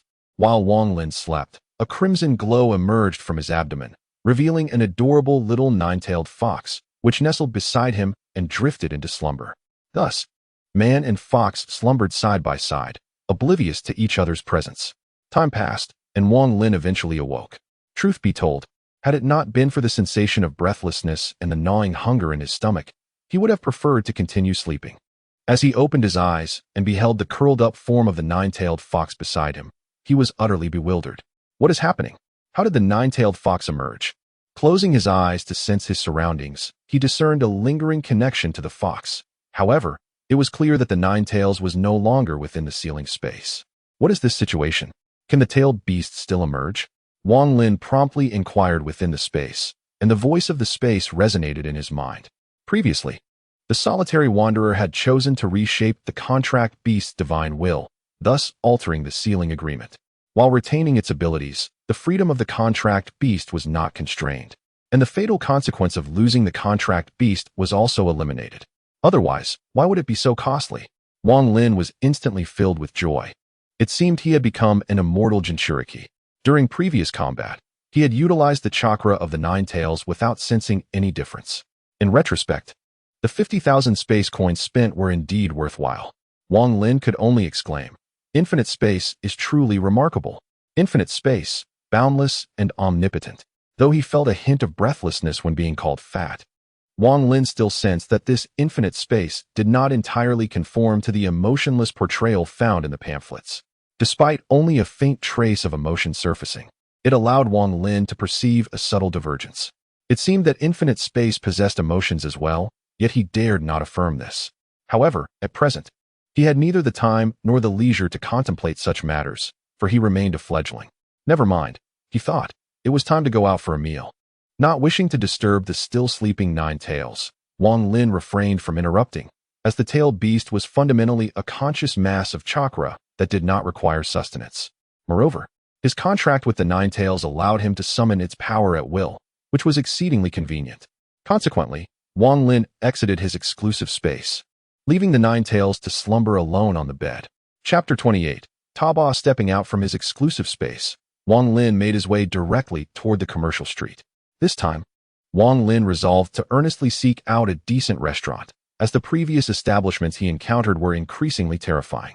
For instance, at one dining venue, the fried rice was astonishingly green. Although it was labeled as fried rice of the Forest Lord, Wang Lin found it exceedingly difficult to muster the courage to eat. Ultimately, he had no choice but to endure that unsettling sensation and consume it. Nonetheless, the flavor was surprisingly acceptable. However, for a true food enthusiast, this was undeniably cruel. Therefore, Wang Lin was determined to find a restaurant that aligned with his tastes, at the very least, one without any green fried rice. After wandering the commercial street for half an hour, Wang Lin's eyes were opened to a myriad of peculiarities. There were pills that purportedly suppressed hunger for an entire day, and a technologically advanced restaurant that, astonishingly, sold fuel. Humans could dine there just as automobiles refuel. He also encountered some culinary creations he had never imagined, which were akin to a sharp knife poking at his backside, broadening his horizons. Ultimately, Wang Lin arrived at a restaurant with a name that promised normalcy, abundant treasures. Upon entering, he breathed a sigh of relief. The decor was quite ordinary, reminiscent of the humble eateries he recalled, and the proprietor was a man whose accent unmistakably revealed his Sichuan Chongqing origins, just like Wang Lin himself, who had a particular fondness for spicy cuisine. At long last, Wang Lin savored a hearty meal without reservation, generously offering the owner 10 space coins as he exited the establishment. Dining in the infinite space also required expenditure, yet the prices were remarkably reasonable. Typically, one could satiate their hunger for a mere 5 space coins. Due to his practice of chakra, Wang Lin had a greater consumption of food, necessitating a doubled amount. At this moment, Wang Lin had indulged in a satisfying meal and leisurely wandered the streets, observing the throngs of people as he made his way toward the trading market. The commercial street, in essence, hosted only a small fraction of establishments run by service providers, while the majority was dominated by the trading market. Within the realm of infinite space, the concept of exchange was rendered obsolete, relying solely on transactions between the reincarnators. However, should one dare to disrupt the economy with practices such as undercutting and exorbitant selling, the infinite space would swiftly eliminate them. Thus, no one dared to employ capitalist tactics, ensuring that the trading market maintained a relatively pleasant atmosphere. Wang Lin's current objectives were threefold. First, he sought to acquire a quality mask to obscure his appearance. Second, he aimed to find a means to resolve his soul's predicament. Lastly, he intended to arm himself, procuring a suitable set of equipment. This encompassed not only weapons and armor, but also a comprehensive array of consumables. Having previously expended a considerable amount of spatial currency, he still possessed approximately 90,000 units, which, theoretically, should suffice. However, acquiring appropriate gear required a modicum of luck, and Wang Lin was only aware of the issue concerning his soul, with no inkling of how to address it. Thus, he decided to peruse the market, hoping for a fortuitous encounter. As he traversed the streets of the trading market, Wang Lin encountered numerous stalls displaying a variety of items, including firearms, blades, and an assortment of peculiar artifacts. Given the diverse worlds experienced by the reincarnators, the infinite space had evolved into a veritable melting pot. With a stroke of luck, one could procure nearly anything desired. Wandering through the market felt akin to a leisurely shopping excursion, as Wang Lin scrutinized the items he required. Ultimately, he arrived before a figure clad in the garb of a medieval sorcerer who presented 3 items: a mask, a vial of potion, and an object resembling a postage stamp. Wang Lin meticulously examined the mask. Unfortunately, items of this nature were exceedingly rare, and truth be told, spending his currency on such a mask seemed less prudent than investing spatial currency to alter his appearance, which would yield a similar effect at a lower cost. Nevertheless, Wang Lin remained unconvinced, for he possessed wealth to spare. Nightmare Mask Grade. See Effect 1. Conceals the wearer's visage. Effect 2. Nightmare. The wearer can unleash illusions through the mask, relying on their intelligence attribute for assessment. If successful, the target will be plunged into a state of fear for 2 seconds. Description: Nightmare, a veritable nightmare. This is a half-face mask, which appears to resemble a medieval demon in its entirety. The vendor has been stationed here for quite some time, primarily offering masks that are, quite frankly, rather unimpressive. Furthermore, he is demanding a price of 3,000 space coins for this mask. To be honest, that seems rather steep. Although C-grade items or equipment in the realm of infinite space typically range from 2,000 to 5,000, one must also consider their efficacy. The C-grade mask possesses only one effectively useful feature, and the initial effect is largely ineffectual for most reincarnators. After all, most reincarnators have altered their appearances, rendering the purchase of a single effect C-grade item for 3,000 space coins rather unwise. Nonetheless, Wang Lin felt a twinge of satisfaction. After a prolonged search, he had finally discovered a mask-like item that met his expectations. However, he remained resolute in his decision regarding the price. Friend, he addressed the seller, Ghostfire. How much for the mask? 3,000 space coins, but I can offer you a slight discount, came the reply. Wang Lin chuckled at this, realizing the seller was aware of the mask's poor marketability, yet was reluctant to relinquish a C-grade item. I am genuinely interested in purchasing, but to be frank, your asking price is excessively inflated. How about 1,200? At this bold offer, Ghostfire's expression soured. You have slashed the price significantly. It's a C-grade item, at least 2,500. Wang Lin grinned. While it is indeed a C-grade item, it ultimately serves only one purpose. I am primarily drawn to the second effect. Furthermore, The fact that it has remained unsold for so long indicates its lack of desirability. Let us meet halfway at 1500. With this counteroffer, Ghostfire's gaze flickered. Yet he stubbornly maintained his stance at 2,500. He was acutely aware of the mask's limited appeal but felt a sense of reluctance to accept a price that was too low. Seeing Ghostfire's silence, Wang Lin sensed victory and declared, "I shall increase my offer to 1,800. If that does not suffice, so be it." Still, Ghostfire remained mute. With a light chuckle, Wang Lin turned to leave. However, just as he took a few steps away, a call echoed from behind. "Wait, I'll sell it to you for 1,800. A smile broke across Wang Lin's face as he turned back to Ghostfire. "I am pleased to conduct business with you." The transaction proceeded smoothly, albeit with Ghostfire's demeanor remaining less than cheerful. Upon acquiring the mask, Wang Lin promptly donned it, having successfully achieved his first objective. His mood lifted significantly, reveling in the completion of this task. Though Ghostfire's expression was less than pleasant, he took it in stride. After all, those who wander the infinite space possess a resilience that would have long since crushed the faint-hearted. In high spirits, Wang Lin then examined the other two items on Ghostfire's stall. One potion was labeled Witch's Elixir. Its effect was rather straightforward. It transformed males into females, while females remained unaffected but gained magical power. However, acquiring such power came with a grave consequence. Engaging in any card games would lead to a fiery demise. Wang Lin regarded Ghostfire with a curious gaze, wondering if he was perhaps a bit eccentric. Yet, it was the last item, resembling a postage stamp, that truly astonished him. World of the Dead grade, D effect, allows transportation to the world of the dead at a simple difficulty level, with a random theme. Description: a realm of death, a world of chaos. This is a type of beacon-like artifact, particularly well-suited for novices in this realm. However, this item does possess certain pitfalls. In the realm of the deceased, it is manageable if the world is populated by zombies. Yet, it becomes exceedingly awkward in a setting filled with skeletal undead. Furthermore, it is a misconception that simpler worlds lack danger, when a reincarnator's strength surpasses the limits of the world upon their entry. A significant portion of their power may be sealed, potentially inciting chaos within the realm and causing the difficulty to escalate dramatically. Moreover, as the difficulty increases, their strength remains sealed. Thus, it is often the case that many reincarnators are reluctant to venture into seemingly simpler worlds. Nevertheless, Wang Lin held a different perspective, as he had merely entered another world. This simplistic world, delineated by hierarchy, precisely aligns with Wang Lin's novice identity. Moreover, the realm of the deceased ought to be intrinsically connected to souls, considering the association of specters and skeletons with the essence of the spirit. The item in question is reasonably priced at merely 1,000 spatial coins, a sum Wang Lin can readily afford. Presently, he conceives a rather nebulous plan, albeit one that lacks refinement. Thus, he decisively acquires the realm of the deceased. Chapter 29. The method upon purchasing the realm of the deceased. Wang Lin bid farewell to the ghostly flame. In the trading market, fortune indeed plays a crucial role.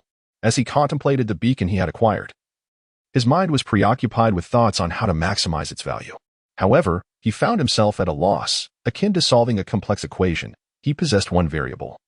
Yet unraveling this conundrum necessitated additional elements. Consequently, he ambled through the streets, lost in thought, having secured a mask but still lacking proper equipment. After a considerable period of deliberation, he finally settled upon a long knife. Demon Blood Blade Grade. See Effect 1. Blood Curse. Inflicts a bleeding effect. Effect 2. Bloodsucking. Increases attack power upon slaying an enemy, dissipating after the battle concludes. Equipment requirement: strength above 8 points, constitution above 6 points. Description: a blade that drinks blood, sealed with the essence of a demon. This was the first time Wang Lin encountered equipment with specific requirements. He had never seen such a thing before. Moreover, the knife possessed an admirable aesthetic, its crimson blade reminiscent of the one wielded by Yon in League of Legends. Its functionality was equally impressive, both items proving to be exceptionally practical. Priced at 4,000 space coins, the vendor firmly stated that negotiation was off the table. However, Wang Lin remained unfazed and proceeded with the purchase. Recognizing that equipment aligned with his desires was a rare find, he subsequently acquired a revolver from the same vendor. The Python revolver, ranked as a C-grade weapon, boasted the following effects. Effect 1. Severing limbs. The large caliber bullets could instantaneously tear apart an enemy's body, contingent upon the target's physical attributes. Effect 2. Energy conversion. This revolver did not require bullets, it merely demanded the user's energy to fire. However, due to its large caliber, the energy consumption could be substantial. Description: a true man fears not the cost of consumption. Wang Lin would not admit that this revolver struck a chord within him. Yet, he had to concede that the revolver was indeed striking, with its silver-white body and large barrel. Firearms, in general, tended to be more affordable, as only high-tier weapons commanded higher prices. Furthermore, this revolver's lack of need for ammunition, relying solely on energy, made it even more appealing. According to the vendor, the energy expenditure was not merely significant, it was exceedingly high. This was understandable, as novices lacked energy, and even if they possessed some, it was likely minimal. Conversely, seasoned reincarnators had no need for such low-tier weaponry.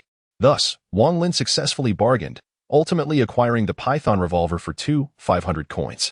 While others fretted over energy consumption, Wang Lin remained unconcerned. Setting aside the capabilities of his celestial body, even his nine-tailed chakra sufficed for indulgence.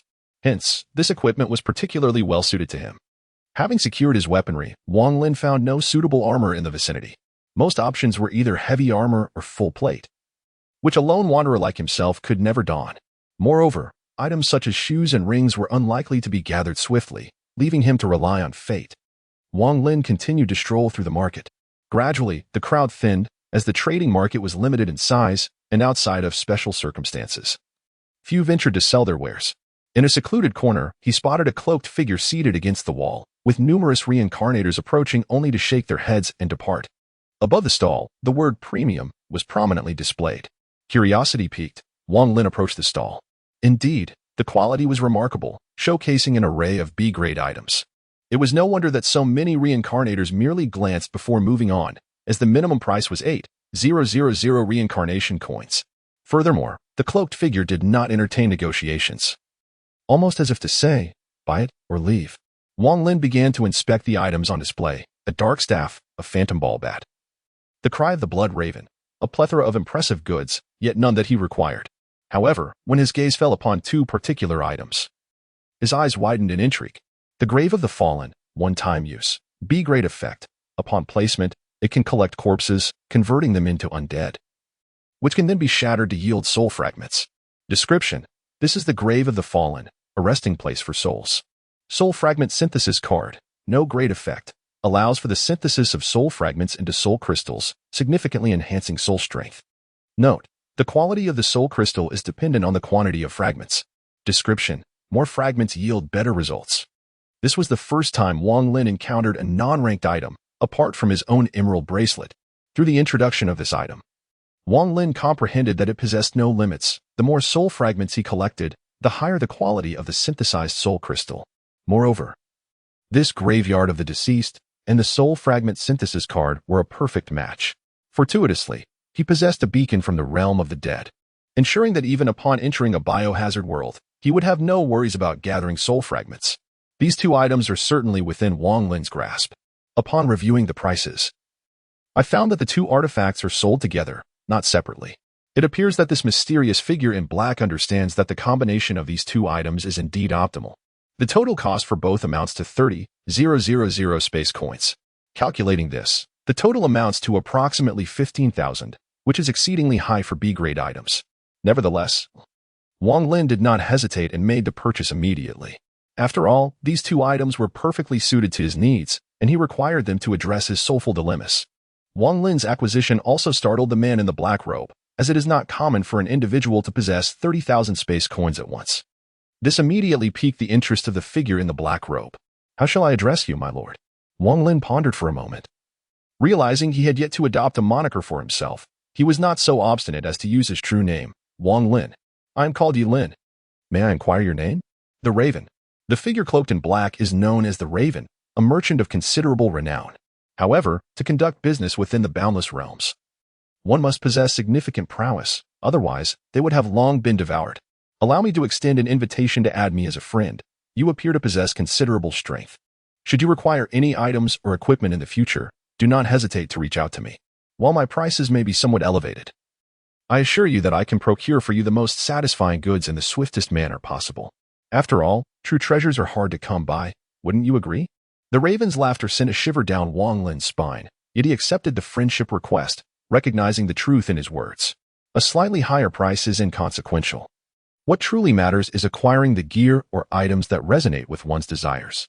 With this in mind, Wang Lin spoke up, as it happens. I am in need of some equipment and items. Do you have any stock available? Upon hearing this, the raven chuckled, sensing a lucrative opportunity. He promptly set his stall to an unattended mode. This particular model necessitates the payment of 100 spatial coins per hour, which is quite a burden for the less affluent reincarnators. Subsequently, I led Wang Lin to a modest dwelling, where I revealed the items contained within the seal. These are all I currently possess. Should you require anything else, I can procure it for you, albeit with a deposit. Let us examine what I have first. Wang Lin then began to inspect the inventory of the merchant, Raven. True to his trade, Raven's stock boasted several A-grade equipment. However, none of these items piqued Wang Lin's interest. After a thorough search, he stumbled upon an intriguing artifact, contract of affiliation, spirit version rank, unranked effect. Form a contract with a narrative character whose base attributes are lower than your own, allowing for entry into the infinite space. Description: contract established. Once again, Wang Lin encountered an unranked item, and his curiosity could no longer be contained. What exactly does this unranked item signify? He inquired. In response, Raven chuckled. That information comes at a cost. 500 spatial coins. Thank you for your patronage. Wang Lin rolled his eyes at the merchant's shrewdness, but he had little time to be concerned about the 500 coins. He promptly transferred the amount to Raven, who appeared even more exhilarated by the transaction. Ah, a generous customer. Unranked items are exceedingly rare within the infinite space, yet they possess a peculiar nature. Ultimately, the value of such items hinges on their application and the individual wielding them. These items lack both upper and lower limits, leading to a scenario where the powerful thrive while the weak falter. It is purely a matter of fortune, for instance, with the spirit contract. As long as your attributes are sufficiently robust, you could form a pact even with the Deathwing. Conversely, if your attributes are inadequate, you might only be able to contract with a mere slime. However, should luck favor you, you might strike a deal with a young dragon, thus emphasizing the importance of skillful maneuvering. With this understanding, Wang Lin recognized that the efficacy of such items is contingent upon the user's approach. His initial assumptions were validated. These items possess both high ceilings and floors. Thus, Wang Lin inquired, what is the price of this contract of affiliation, spirit version? Hiki, dear customer. It is firmly set at 20,000 spatial coins. Without hesitation, Wang Lin proceeded to make the purchase. Raven had already indicated the rarity of unranked items. Although the price may seem steep, the potential benefits surely outweigh the 20,000 coins. Following this, Wang Lin continued to sift through Raven's inventory, ultimately selecting 3 items of interest. Boots of Agility rank, C-grade effect 1. Agility, increases agility by 5 points. Effect 2, Berserk, active skill, upon activation, increases movement speed by 5. Description: agility? No, it's Berserk. Black Mysterious Garb rank, C-grade effect 1. Resilience, this equipment is not easily damaged. Effect 2, Subtlety, reduces the attention drawn from others. Effect 3, Damage Mitigation, reduces incoming damage by 5, while also decreasing the item's lifespan. Equipment requirements: agility above 10 points. Intelligence above 10 points. Description: when the flowers bloom in the dark, this is the flower of shadows. Silver Ring rank, C-grade effect 1. Sanctity, defends against dark spells, with intelligence as the determining factor. Effect 2, Vitality, increases life recovery by 5. Equipment requirements: Constitution above 12 points. Description: silver, life, the bane of darkness. The acquisition of these 3 pieces of equipment has fundamentally transformed Wang Lin's humble firearm into a formidable weapon, leading to a significant depletion of his spatial currency. The 3 items cost him 12,000 spatial coins, a notable markup imposed by the unscrupulous merchant. However, had Wang Lin ventured to procure them independently, he would have likely spent considerable time in the endeavor, thus he accepted the situation with resignation. After bidding farewell to the Raven, Wang Lin purchased a portion of pet food from the service provider's shop before returning to his exclusive space. Now that the Ninetales is considered his contracted beast, it should be able to eat, or so he hoped, though uncertainty lingered in his mind. Chapter 30. A new quest. Upon being transported back to his exclusive space via the imprint, Wang Lin found the Ninetales still sprawled upon the bed, blissfully asleep. Although the Ninetales is not a true corporeal being, merely a manifestation of concentrated chakra, one could not help but wonder if such deep slumber posed any issues. In a flurry of concern, he swiftly scooped up the Ninetales, turning it over and inspecting it from all angles, inadvertently rousing the little creature from its slumber. Whimper, whimper. The Ninetales gazed up at its master with a bewildered expression.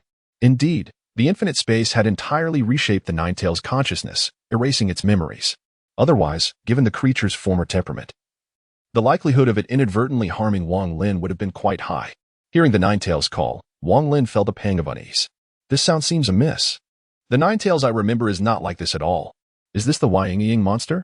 However, gazing into the eyes of the Ninetales, which are pure and friendly, Wang Lin comprehended the truth. The former Ninetales belonged to the Hokage, to Naruto. Now, the Ninetales solely belongs to Wang Lin, his very own. Contemplating this, Wang Lin gently caressed the head of the Ninetales and softly proclaimed, "From this moment on, it shall be just the two of us relying on each other. Ninetales, please take good care of me." Sensing the warmth in Wang Lin's heart, the Ninetales emitted a soft, melodious sound, replying, "Yes, my master." Through their bond, Wang Lin could perceive the meaning imbued within the Ninetales' voice. This is quite satisfactory. The issue of communication has been resolved. Truly, the boundless space is remarkably considerate. Subsequently, Wang Lin placed the nine-tailed fox on the ground and retrieved the pet food he had purchased from the mark. Indeed, upon seeing the bag of pet food, the nine-tailed fox's eyes lit up, emitting a series of adorable whimpers. Although Wang Lin had mentally prepared himself, the sound still struck him as somewhat incongruous. Why did this nine-tailed fox seem akin to a cat? Alas, in his previous life, he had yearned to own a cat, yet circumstances had never allowed it. Now, one might argue that he was indeed raising a cat. After all, a fox could be considered a cat, couldn't it? Wang Lin was somewhat uncertain. But regardless of categorization, there was nothing wrong with nurturing such a creature. After all, who could possibly resist a fluffy, powerful little fox that could emit such charming sounds? Observing the nine-tailed fox enjoying its meal, Wang Lin couldn't help but think of King Zhou. The king was indeed not wronged. Once the interlude had passed, Wang Lin began to indulge in a leisurely existence. Given his task evaluation, he was permitted to rest for 5 days within this infinite space. According to the earlier notifications, he had already spent nearly 2 days. He procured a timer, specifically setting a countdown for 72 hours. Maintaining a sense of time was indeed prudent. He planned to acquire additional supplies before the commencement of his task. As a solitary traveler, he enjoyed the privilege of knowing the nature of the world a day prior to the task's initiation. He possessed a beacon for the realm of the deceased, which meant that he could next utilize this beacon to enter a world of the departed. Additionally, he had acquired several items. And combining these with entry into the world of the deceased, a plan began to take shape in Wang Lin's mind, one that could potentially address his soul's predicament. It might even elevate his Sharingan further. However, this plan required time for refinement. Subsequently, Wang Lin seated himself at the table and began to jot down his thoughts and sketches. This is Wang Lin's habit. After all, deliberation before action is his principle. Wang Lin firmly believes that as long as he remains prudent, danger will stay at bay. Those who act recklessly might as well be buried beneath 3 meters of grass. In the ensuing moments, Wang Lin meticulously finalized his plans and then engaged in a mental simulation of them with absolute clarity. Although the plan was sound, he realized that his understanding of these worlds was still woefully inadequate. In his previous life, he was too absorbed in work to pay attention to these narratives, which he regarded merely as a pastime, hardly considering them relevant to his own existence. However, the circumstances had shifted. These anime, films, and novels now pertain to his very life and livelihood. Had it not been for his familiarity with the plot of Naruto, he might not have been able to fully capitalize on the situation. After all, experiencing the myriad dangers of a world was daunting. If he failed to seize the opportunity to return laden with rewards, his nature would likely lead him into a spiral of anxiety. Subsequently, he procured a computer within the infinite space and began indulging in cola and fried chicken while binge-watching series. Yet, this time, Wang Lin was not merely a passive viewer. He aimed to commit the plot lines to memory, along with any pertinent knowledge he could glean. For instance, from One Piece, he sought to understand the 3 types of haki: the renowned swords and the devil fruits. From the Avengers, he was interested in the Infinity Stones, artificial intelligence, and divine artifacts. From Resident Evil, he aimed to grasp the intricacies of the T-virus and G-virus. Wang Lin resolved to acquire all of these when the opportunity arose. They would all belong to him. The days spent in pursuit of these series were blissful, yet it was taxing to remain seated before the screen all day. After finishing one episode, he would immediately dive into the next, regardless of his preferences. Wang Lin was uncertain if others could endure such a marathon. He certainly could not. Nevertheless, for the sake of his own survival, he persevered through the viewing. Watching series was a joyous endeavor, yet Wang Lin wore a pained expression. Beside him, the Ninetales observed his mundane owner with exasperation before turning to engage in gaming. Indeed, the Ninetales were more dexterous than fingers. After Wang Lin gifted it a gaming console, the Ninetales transformed into a gaming enthusiast, reveling in the games with remarkable skill, outperforming Wang Lin, which was a blow to his pride. How could he, a human, be bested by a mere fox? Time flowed merrily in this atmosphere until, at a certain moment, a notification echoed through the room. Task countdown, 24 hours. Soloist benefit activated. Soloist task world. Higurashi when they cry. Upon hearing this name, Wang Lin's expression shifted dramatically. This anime, which Wang Lin has watched, is nothing short of chaotic. It is filled with various bizarre and even somewhat terrifying elements. Such worlds are the most perilous, for their oppressive nature is exceedingly formidable. The likelihood of failure is significantly heightened. Among all realms of infinite space, the world governed by stringent rules boasts the highest mortality rate. Even perilous worlds like One Piece and Hunter x Hunter pale in comparison to the terrors of rule-based realms. In the former, one might still struggle for survival, while in the latter, one is often oblivious to the manner of their demise. For instance, one might merely chuckle in a restroom and subsequently find oneself bereft of life, succumbing to an untimely end. This realm instills dread in countless reincarnators, particularly those enigmatic worlds with incomprehensible power systems, such as the derivative universe of the melancholy of Haruhi Suzumiya or Death's Arrival. However, in the very next moment, the elevation of space allowed Wang Lin to exhale in relief. The detection of a solitary wanderer possessing a world beacon indicated a modification in the task world, High School of the Dead. Given the simplicity of the World S difficulty and the solitary wanderer S strength far exceeding the World S limits, the difficulty surged dramatically. To maintain balance, the Wanderer S abilities would be suppressed. Aside from basic attributes and equipment enhancements, all other capabilities would be rendered unusable. The solitary wanderer was advised to proceed with caution. For while death is an inherent aspect of life, perishing due to a misstep would be truly lamentable. Wang Lin was left with a furrowed brow, pondering the seemingly frivolous nature of this infinite space. Surely, it was merely an illusion. Nonetheless, he had now discerned the identity of the task world. The specifics of the mission would only unveil themselves upon entering the world, yet Wang Lin could prepare in advance. He resolved to procure some antidotes, for this world was of a biochemical nature, and his presence had significantly escalated the difficulty. It would be unwise to neglect the acquisition of serums against biochemical viruses. A mere bite could lead to a calamitous downfall. After all, with his strength curtailed, apart from his fundamental physical attributes, he would be powerless. Chapter 31. Preparing to enter without hesitation, holding the small nine-tailed fox, Wang Lin departed from his exclusive space. Upon arriving at the trading market, he allowed the nine-tailed creature to walk independently on the ground, trailing behind him as he began to browse stall after stall. This time, it has become evident that the world is of a biochemical nature, with foes being none other than the undead. Thus, one can make targeted purchases. Wang Lin is now acutely aware of the advantages of prior knowledge. Due to the temporal disparity, the majority of reincarnators enter a world collectively, resulting in a significant influx of them at a particular moment. It could be in 3 days or perhaps 2. Although the entrance is contingent upon task evaluations, one can proactively apply to enter together. This is the essence of teamwork or collaboration. Within the boundless expanse of the cosmos, numerous teams exist, for the efficacy of collective combat significantly enhances one's chances of survival. However, Wang Lin remains indifferent to this notion. Setting aside the fact that his identity as a lone wanderer precludes him from joining any group, his disposition simply does not align with such arrangements. After all, while a blade may be easily evaded, a hidden dagger is far more treacherous. One can never be certain when betrayal may strike from behind. Thus, the concept of a team is of little interest to him. Wang Lin prefers to place his faith in the loyalty that stems from subordinate contracts. The trust between individuals is an inherently fragile construct, susceptible to shattering at the slightest provocation of a quarrel. Of course, it can also manifest as a formidable bond, strong enough to inspire one to sacrifice their life for another. Alas, for Wang Lin, such a scenario is utterly implausible, and he harbors no illusions of relying on that ephemeral notion of trust. His sole conviction is that it is far better for enemies to lose their lives, ideally sprawled upon the ground for comparison. As he journeyed forth, Wang Lin procured a selection of restorative items. Nano Recovery Robot Grade, D effect, when placed upon the body.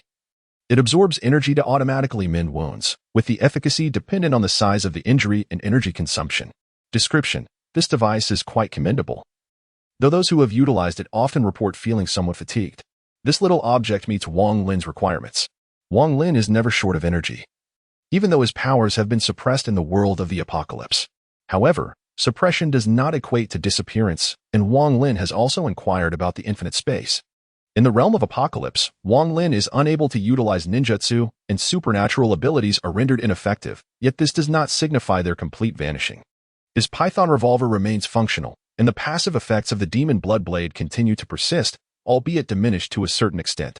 Nevertheless, this is more than sufficient.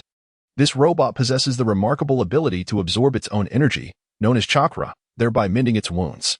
However, this process is exceedingly taxing, otherwise it would not be classified as a D-grade item. Nevertheless, such an energy-consuming tool aligns perfectly with Wang Lin's requirements, as he is certainly not lacking in energy. Although the recovery capabilities of the celestial body are formidable, Wang Lin prudently opted to prepare an additional one. After all, when it comes to life-preserving items, one can never be overly cautious.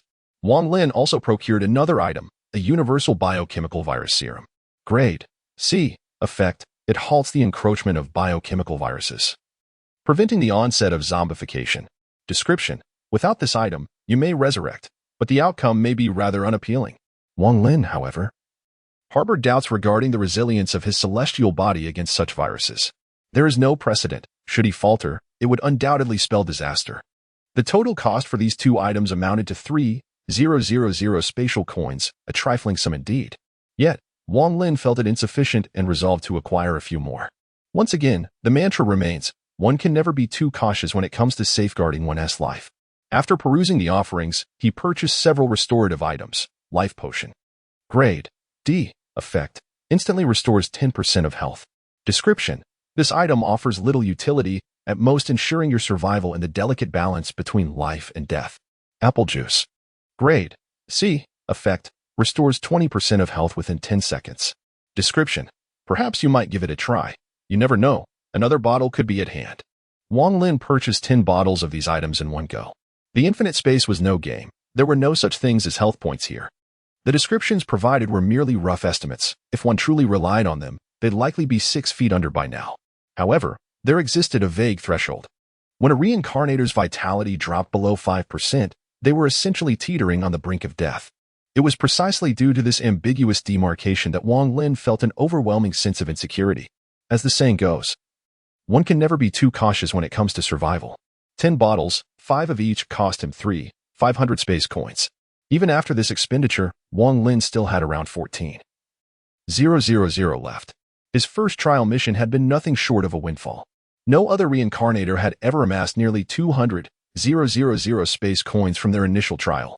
And let us not forget, Wang Lin had also repaid his debts and suffered deductions due to the Nine Tails and the Scroll of Seals. Despite all that, he still retained over 200,000. This fortune had allowed him to arm himself to the teeth, a feat unattainable for ordinary reincarnators unless they survived dozens of worlds unscathed, achieved the highest evaluations, and refrained from spending a single coin. Thus, an early advantage paved the way for sustained dominance. Having completed most of his purchases, Wang Lin continued to wander the marketplace. He sought one final item, something that would render him invincible. After an exhaustive search yielded nothing satisfactory, he reluctantly activated his mark to contact that unscrupulous merchant. Calling. Caw. It seems my dear patron, Nightwood, is in a predicament. How may I be of service? Spare me your repulsive pleasantries. I require a reconnaissance tool. Do you have anything in stock? Caw. One moment, please. Silence followed. Unfazed, Wang Lin resumed his browsing while awaiting the Raveness reply.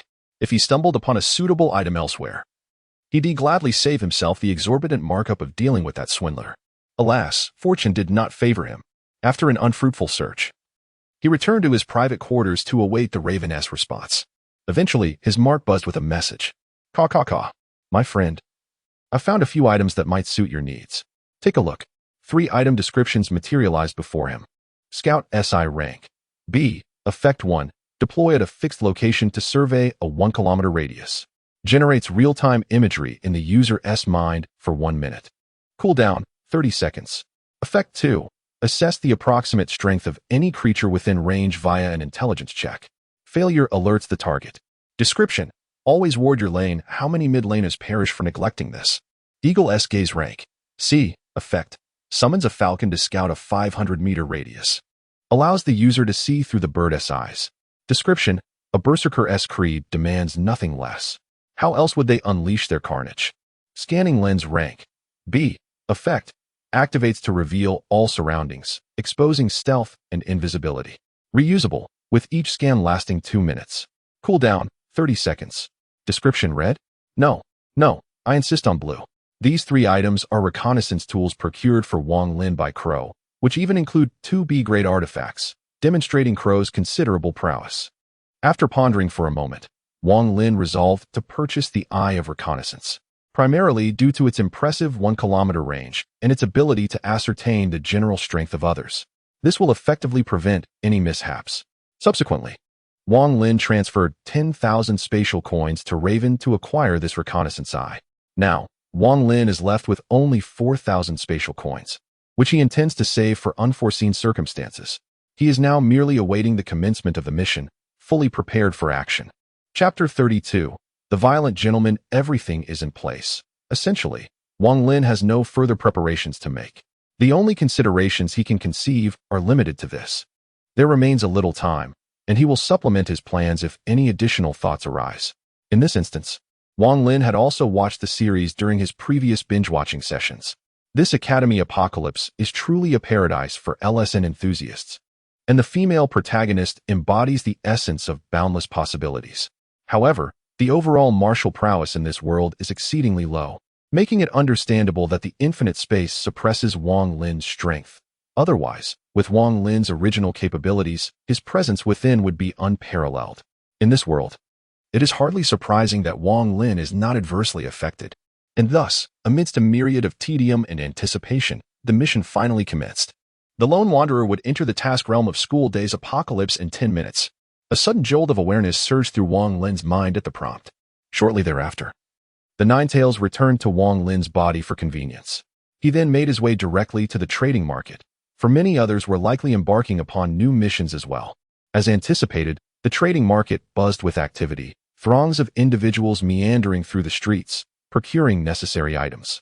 Wang Lin's advantage lay precisely in this moment. He possessed ample time to acquire what he required, unlike those who darted about like headless flies. Even if a fraction of the crowd possessed sharper wits, time was limited, allowing only the purchase of restorative potions at best. Seeking a team. I am willing to expend my entire fortune just to complete this mission. I am a full-time hunter, and I will do anything to survive.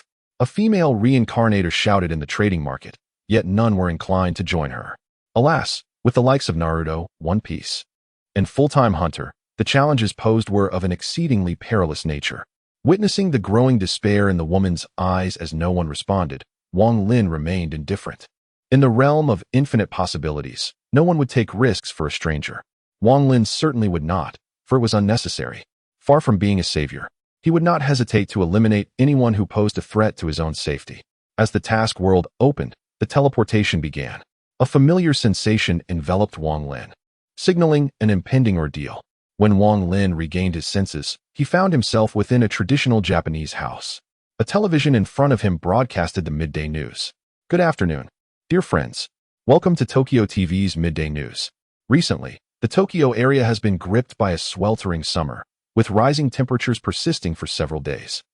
Beneath him lay tatami mats, and the door was a traditional sliding paper door. The walls adorned with Japanese calligraphy and decorative items. The room was quite spacious. Before Wang Lin could fully comprehend his surroundings, the elevation of the infinite realm pulled him back to reality. Task World. School Day's Apocalypse. World difficulty. Hard. Due to the high strength of reincarnators, the world difficulty has significantly increased. Suppressing the Solo Wanderer's power. Solo Wanderer task. First ring. Survival of the Apocalypse.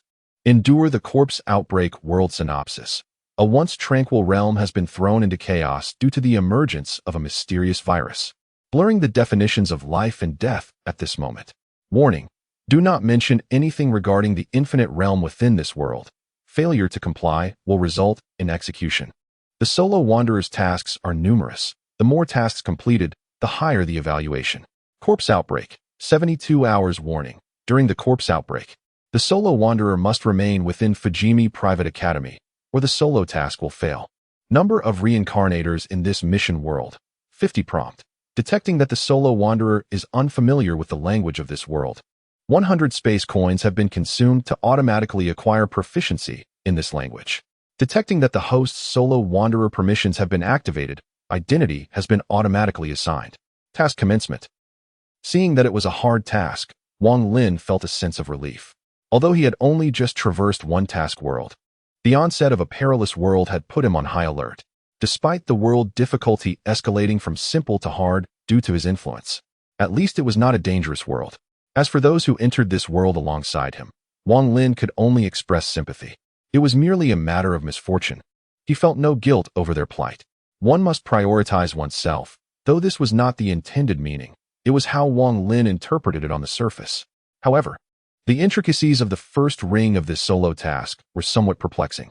For in Wang Lin's recollection, the corpses within School Day's apocalypse were not formidable. Yet, with such a warning from the realm, it surely would not be straightforward. Wang Lin surmised that the significant rise in world difficulty had led to some unknown alterations within this realm. Could it be that this outbreak was somehow linked to his presence? Wang Lin pondered, stroking his chin, realizing that this was indeed a question without a clear answer. This residence serves as Wang Lin's sanctuary in this world, a privilege afforded to him by his identity as a solitary wanderer, which was predetermined at the onset of the narrative. However, upon reviewing his identity information, a wave of discontent washed over his face. A student of the prestigious private, an international student hailing from a distant eastern realm, these details seemed rather mundane. Yet, the subsequent descriptors left him somewhat speechless. A gentle disposition, amiable towards others, yet capable of unleashing a violent retribution upon those who provoke him, earning him the notorious moniker of the Smiling Brute. The realization dampened Wang Lin's spirits. Although the world's circumstances rendered any supernatural powers unusable, was it truly wise to conceal his extraordinary physical attributes behind such an identity? While the affiliation with Private offered him some solace, the characterization plunged him into a state of melancholy. How could such a mild-mannered individual be labeled a brute, let alone a smiling one? He buried his face in his hands. Nevertheless, the countdown in his mind reminded him that he had only 3 days to prepare. For now, however, Wang Lin needed to familiarize himself with his surroundings, for his plans were of paramount importance. Today being Sunday, he had the luxury of one more day before school commenced. Having graduated many years prior, Wang Lin had not experienced a moment's respite even in the infinite space. The notion of returning to school felt strangely exhilarating. After exploring the spacious abode, he pondered over its geographical significance. Following a brief tidying up, he prepared to leave the house. Prior to entering, he had concealed all his equipment. Otherwise, it would have been an incongruous sight. After all, stepping into a technologically advanced world while dressed as a wizard would surely be awkward. While Wang Lin was uncertain about others, he found his own situation quite satisfactory. The infinite space was indeed considerate, albeit in a rather ruthless manner. Being a solitary wanderer meant the space catered specifically to him. As for other reincarnators, they were left to fend for themselves. Survival was a mere matter of luck, a simple dichotomy of life and death. In essence, solitary wanderers were the elite of this space, while reincarnators served merely as its foundation, numerous, yet inconsequential. Wang Lin had little interaction with reincarnators, which explained his somewhat ostentatious reflections. His equipment was relatively standard. A revolver and a knife were stored within his mark, while his clothing presented a casual appearance. However, the mask posed a dilemma, as it had to be temporarily stowed away. He took a mental note of his surroundings to avoid losing his way upon his return, then ventured out to scout the area.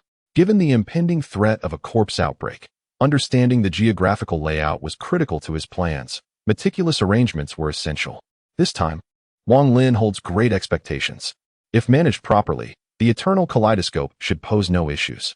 However, the restriction is rather awkward, as it requires following the storyline. Nevertheless, it is of little concern. He can simply wield his blade and proceed. Chapter 33, City Center. Upon stepping outside, Wang Lin immediately spotted his name in this realm. It is customary in the land of the rising sun to display the homeowner's name at the entrance, and as an international student, Wang Lin was no exception. Lin Yi is Wang Lin's new name, which accurately reflects his identity in this world. The resident plaque at the door reads as such, an international student from an ancient Eastern nation, gentle and kind. With a chuckle, Wang Lin turned away, now understanding why there are so many stalking incidents in Japan. The clarity of identity information renders it quite unsafe. However, Wang Lin remains unfazed. After all, he is a man, and his combat prowess is unparalleled in this realm. Should the need arise, he would not hesitate to dig a grave in the backyard. Boarding the bus, Wang Lin was uncertain of his destination, but he decided to observe for the time being. In this world, there exists no computers, only telephones reminiscent of the bulky models from the 1990s. Consequently, Wang Lin finds himself unable to access information promptly via the internet and must venture out to gather first-hand insights. How advantageous it is to have the internet, which allows one to grasp an overview instantaneously. Fortunately, this world possesses maps, and upon spotting a location resembling a shopping mall, Wang Lin alights from his vehicle. Shopping malls typically house bookstores, so it is reasonable to assume that maps would be available there. Wang Lin ponders whether there might be maps extending beyond the confines of his designated task world. After all, his mission is situated within the city of Tokyo. Yet what lies beyond its borders? Nonetheless, such thoughts remain mere musings, as the difficulty of the world has already escalated significantly due to his circumstances. Should he recklessly provoke further peril, the challenge could escalate to a dangerous level, potentially leading to catastrophic consequences. Thus, he resolves to remain cautious and composed. Upon entering the mall, Wang Lin searches for his objective and ultimately acquires a city map amidst a public graffiti display.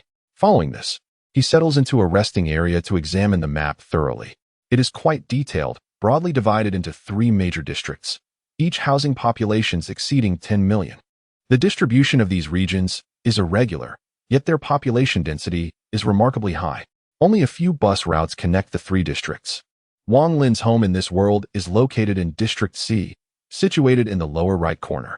The map indicates that the prestigious Fujimi Academy is merely a few turns away from his residence. Wang Lin commits this information to memory, as he will need to navigate his way there for school tomorrow, and getting lost would be quite embarrassing. Time is of the essence, so he can only explore the vicinity of his home. He recalls that soon, vast hordes of zombies will emerge, and within mere days, the entirety of Tokyo could succumb to the apocalypse, with millions transformed into the undead. In such circumstances, had his power not been suppressed, Wang Lin could have effortlessly unleashed his tailed beast transformation, annihilating the entire district in mere moments. However, constrained by the oppressive force, he found himself unable to wield any supernatural abilities, including the activation of his Sharingan. Thus, Wang Lin was compelled to navigate survival through the means of an ordinary individual, contemplating how to fulfill his mission alongside his broader plans. It was imperative to prepare in advance, establishing a secure stronghold equipped with provisions sufficient to last 3 months or even longer. Uncertain of the changes that had transpired in this world, Wang Lin surmised that the wretched corpses from the original narrative would likely not remain docile. Fortunately, possessing the privileges of a lone wanderer, he began his journey as a student of Tingmei Academy, affording him the opportunity to encounter the protagonists and discern the extent to which this world had transformed due to his presence. Subsequently, Wang Lin commenced his inquiries in the nearby snack area. His residence was stocked with considerable cash, and in this realm devoid of certain digital platforms, he found himself relieved of the burden of financial concerns, allowing him to focus on the rare act of writing. As he traversed the snack area, Wang Lin indulged in a variety of treats, his extraordinary physique rendering these morsels mere trifles. This caused Wang Lin to sigh inwardly. He was still unprepared and had forgotten that his appetite had increased. Next time, he must ensure to stock food, water, and even explosives, as well as tools, blankets, and clothing within the mark. In his focus on preparing recovery items, he had neglected these essentials, which left him feeling quite vexed. The space within the mark was boundless. With sufficient funds, one could hoard supplies without restriction. However, the downside was that if one were to be killed, others would reap the benefits. For within that infinite space resided a realm of slaughter. Slaying reincarnators could yield a mark of slaughter, randomly acquiring items from the slain. The more items one hoarded, the greater the spoils for others. Yet, if one insisted on stockpiling shampoo and undergarments, it would be as if nothing was said. Items from the task world could not be stored in the mark unless they received spatial certification, which was another source of Wang Lin's frustration. Ideally, he wished to prepare for any destination, but now he was restricted to his own home, as the purchased items were cumbersome to transport. Consequently, Wang Lin ceased his aimless wandering and headed directly to the grain and oil district, where he sought out the manager with the intent to procure a bulk supply of provisions. However, the manager, perceiving Wang Lin's youthful appearance, initially disregarded him. At 22, Wang Lin appeared quite young, and his identity as a student seemed plausible. Nevertheless, he chose not to dwell on this and promptly tossed a wad of cash, which instantly altered the manager's demeanor. Subsequently, Wang Lin purchased 3 months' worth of food and drinking water, along with blankets and clothing, as he wished to live well. After all, why endure hardship when one had the means? He also acquired 2 low-noise diesel generators. Although their efficiency was lacking in this era, quantity compensated adequately. Science students, do not dispute this. Additionally, he procured flashlights, batteries, and snacks. Essentially, he purchased everything he could. As for the financial aspect, Wang Lin had ample cash in his residence. And there was a term called a deposit. He would pay a deposit first and settle the full amount 4 days later. In this scenario, the individual expresses a desire to go their own way, as Wang Lin has no intention of exerting effort to accumulate wealth. The manager does not inquire about Wang Lin's rationale for purchasing such an abundance of supplies. After all, the customer is king, and his sole responsibility is to generate profit. Subsequently, Wang Lin accompanied the manager in his vehicle back home. Given the magnitude of the transaction, the manager must first collect a deposit before the goods can be dispatched. After all, with limited space in his pockets, it is inconceivable to carry several million in cash at once. Hence, it is most prudent to return home for the payment, conveniently sparing Wang Lin from the hassle of public transport. Thus, they meandered back to Wang Lin's residence, where he provided the manager with the cash for the deposit alone. It was then that Wang Lin perceived a notable shift in the manager's demeanor, as various courteous expressions and praises began to flow forth. Wang Lin remarked, "I still prefer the rebellious demeanor you exhibited earlier." This manager is an exceptionally efficient individual who promptly delivered everything that Wang Lin requested on the very same night. Fortunately, Wang Lin's storage space is quite ample, with sufficient room remaining to accommodate all the goods. Subsequently, Wang Lin, adhering to the plan, stated that the final payment would be settled in 4 days, as the absence of certain payment systems in this world necessitates time for the circulation of cash. This also afforded Wang Lin considerable convenience, prompting him to engage in idle chatter with the manager. Indeed, as Wang Lin had surmised, anyone capable of attaining the position of manager in this era had, to some extent, interacted with nefarious forces. After parting with a modest sum of money, the manager divulged the existence of the underground trading market in Area C, colloquially known as the Black Market. This black market is overseen by the Yakuza faction, Tengu Gang, from District C. Although Wang Lin finds the name rather absurd, it gives the impression of having transformed into an urban novel genre. Chapter 34. The Missing Persons. This faction is quite renowned in Area C, notorious for collecting protection fees and flourishing in various enterprises. However, Wang Lin remains unfazed. His physical prowess is nearly superhuman, impervious to anything less than a direct hit from a high-caliber firearm. Handguns pose no threat to him. Indeed, exceptional physicality is a formidable asset. Subsequently, Wang Lin gleaned the location of the black market from the manager, who also divulged the whereabouts of the police station. Their conversation meandered, as it is prudent to gather information whenever possible, especially since transporting goods requires time. Yet, one revelation piqued Wang Lin's wariness. The manager mentioned several individuals had gone missing in recent days. Rumors circulated that some had ventured out at night and never returned. Their bodies discovered in a state of gruesome dismemberment, as if devoured by some creature. The manager, sensing the ominous atmosphere, refrained from elaborating further, as night was approaching and he needed to drive home. After all, he too harbored fears, and the conversation's lively spirit dampened, akin to being doused with cold water. However, Wang Lin's thoughts diverged. It appeared there were stirrings of something sinister. The original narrative seemed to suggest mere corpses, devoid of any other aberrations. Yet, the manager's account hinted at otherworldly entities, heightening Wang Lin's vigilance. Whether the manager's words bore truth or fiction, this world was undeniably complex. As he awaited the completion of the cargo loading, Wang Lin cheerfully assured the manager that he would make a call later. Whether anyone would answer was no concern of his. Once the manager departed with his entourage, Wang Lin rummaged through his wardrobe, retrieving a black hoodie with a hood and extracting the nightmarish mask. He discreetly tucked the python revolver into his waistband, concealing it beneath his attire, and set forth towards the black market's location. Wang Lin sought to procure certain items. Although funds were insufficient, some acquisitions did not necessitate personal expenditure. It was around 8 in the evening, and Wang Lin strolled alone on the streets. The recent spate of disappearances had rendered what should have been the onset of nightlife eerily desolate.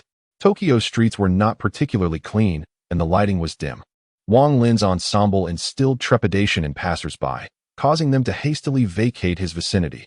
After all, in such times of mystery, his appearance was unsettling. Yet, Wang Lin cared little. Solitude was preferable, free from interference. As he wandered, he gradually arrived at a street devoid of towering edifices, lined instead with the humble abodes of narrow alleyways. This is Sanlu Street in District C, the impoverished area of the district. No matter where one goes, there exists a slum. Sanlu Street is precisely the slum of District C. However, just as Wang Lin was about to enter, he noticed a familiar figure. With her striking purple hair, exquisite features, and a coldly beautiful visage, she stood at approximately 1.75 meters tall, her figure tall and well-proportioned, clad in her ever-present school uniform. She was none other than the esteemed daughter of the renowned Kendo family, Siko Doku. How could it be possible for him to encounter her in such a place? This location is indeed a convergence point with the slums, and it is currently nightfall. Wang Lin felt a twinge of confusion. Could it be that the esteemed Miss Qianjia is embroiled in some kitsch narrative involving the slums? Surely, the world has not descended into such chaos. After all, Siko Doku is a prodigy of the sword, having claimed victory at the national tournament a year ago, and is the captain of the third-year Kendo club. Could it be that he has stumbled upon a secret unknown to others? Yet, almost instantly, Wang Lin felt a flush of embarrassment for his baseless assumptions. He observed Siko squatting at a street corner, where 3 stray dogs emerged from a nearby heap of refuse, affectionately licking her hand. The young lady displayed no disdain. Instead, her countenance softened with warmth.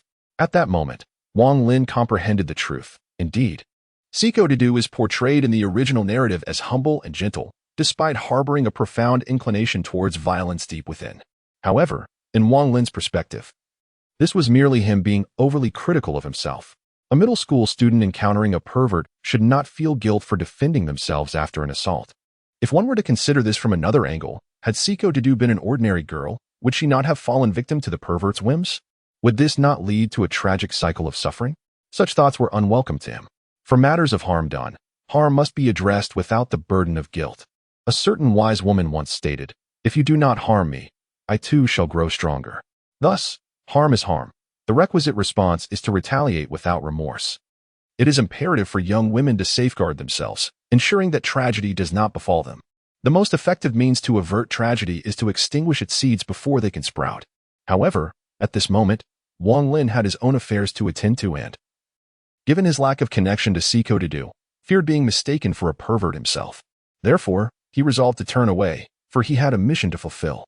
Yet, as fate would have it, there exists a saying, often, the very things one wishes to avoid are the ones that come to pass. Just as Wang Lin had taken a few steps away, the air was suddenly pierced by the frantic barks of the dogs, followed by 2 mournful howls, which then fell silent. Wang Lin's pupils dilated in shock. Surely this was not mere coincidence.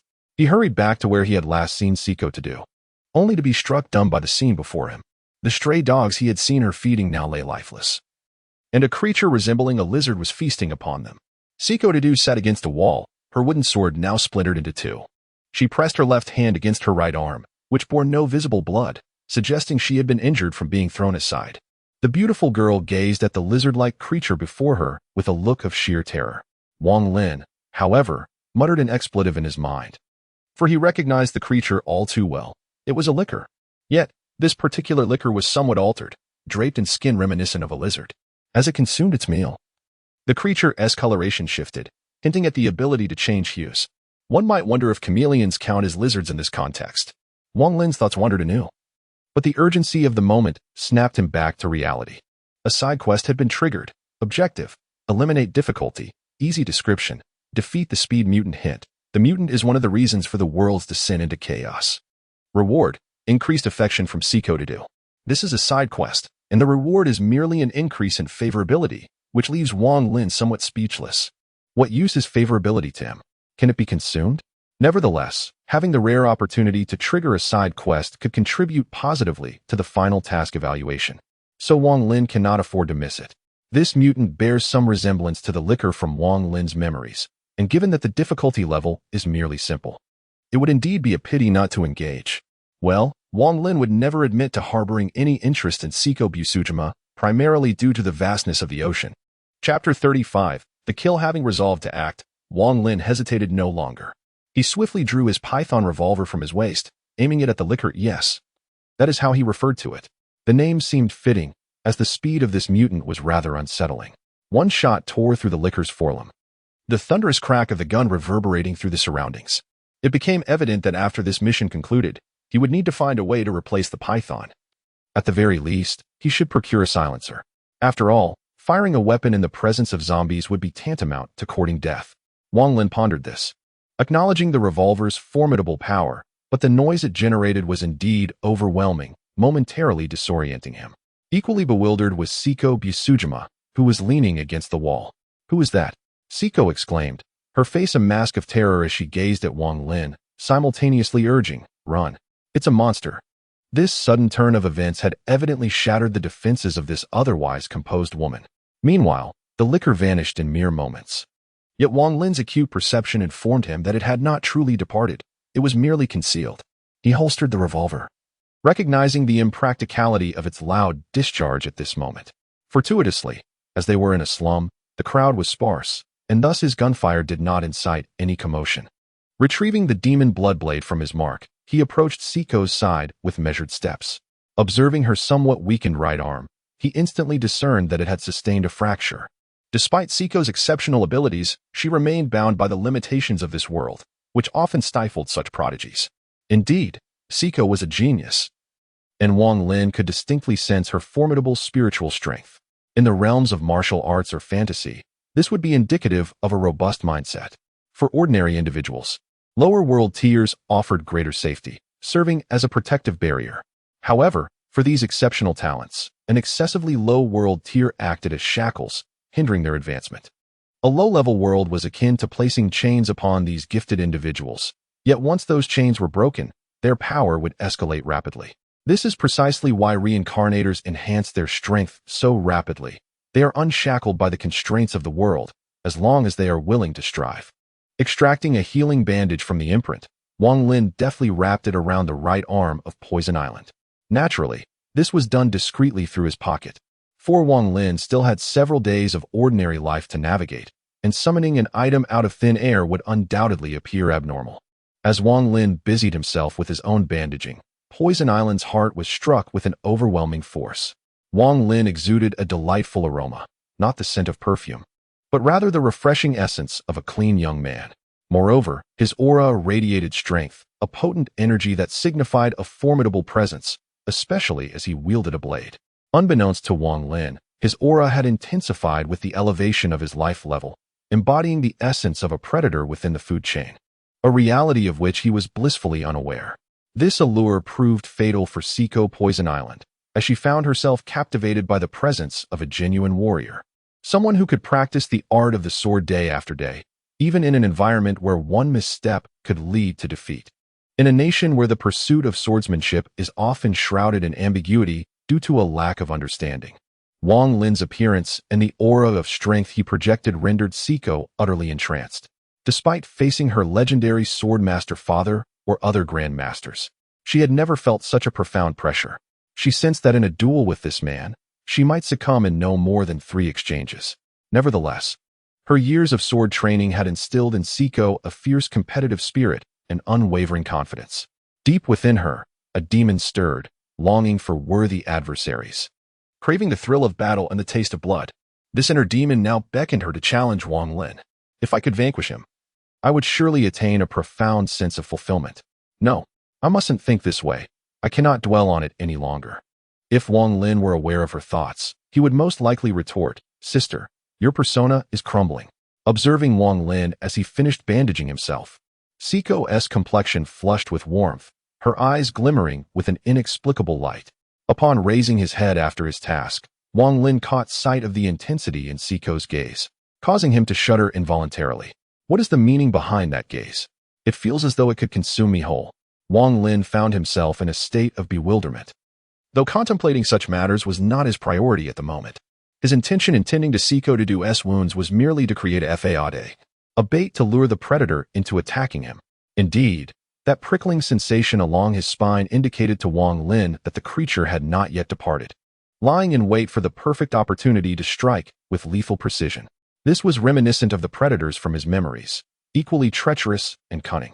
Supporting Siko to do, he remarked, "What kind of girl roams the streets at night to feed dogs? I can't quite comprehend your actions.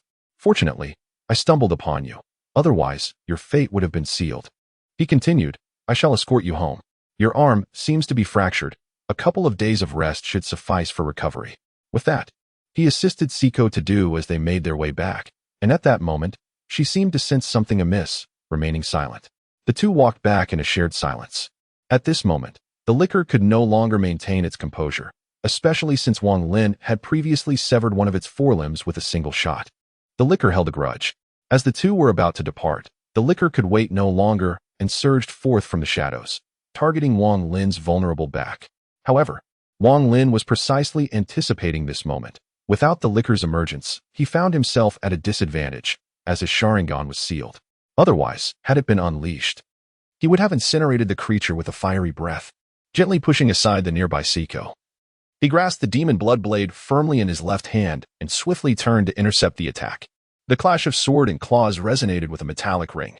With one failed strike, the liquor swiftly retreated from Wang Lin's range of attack.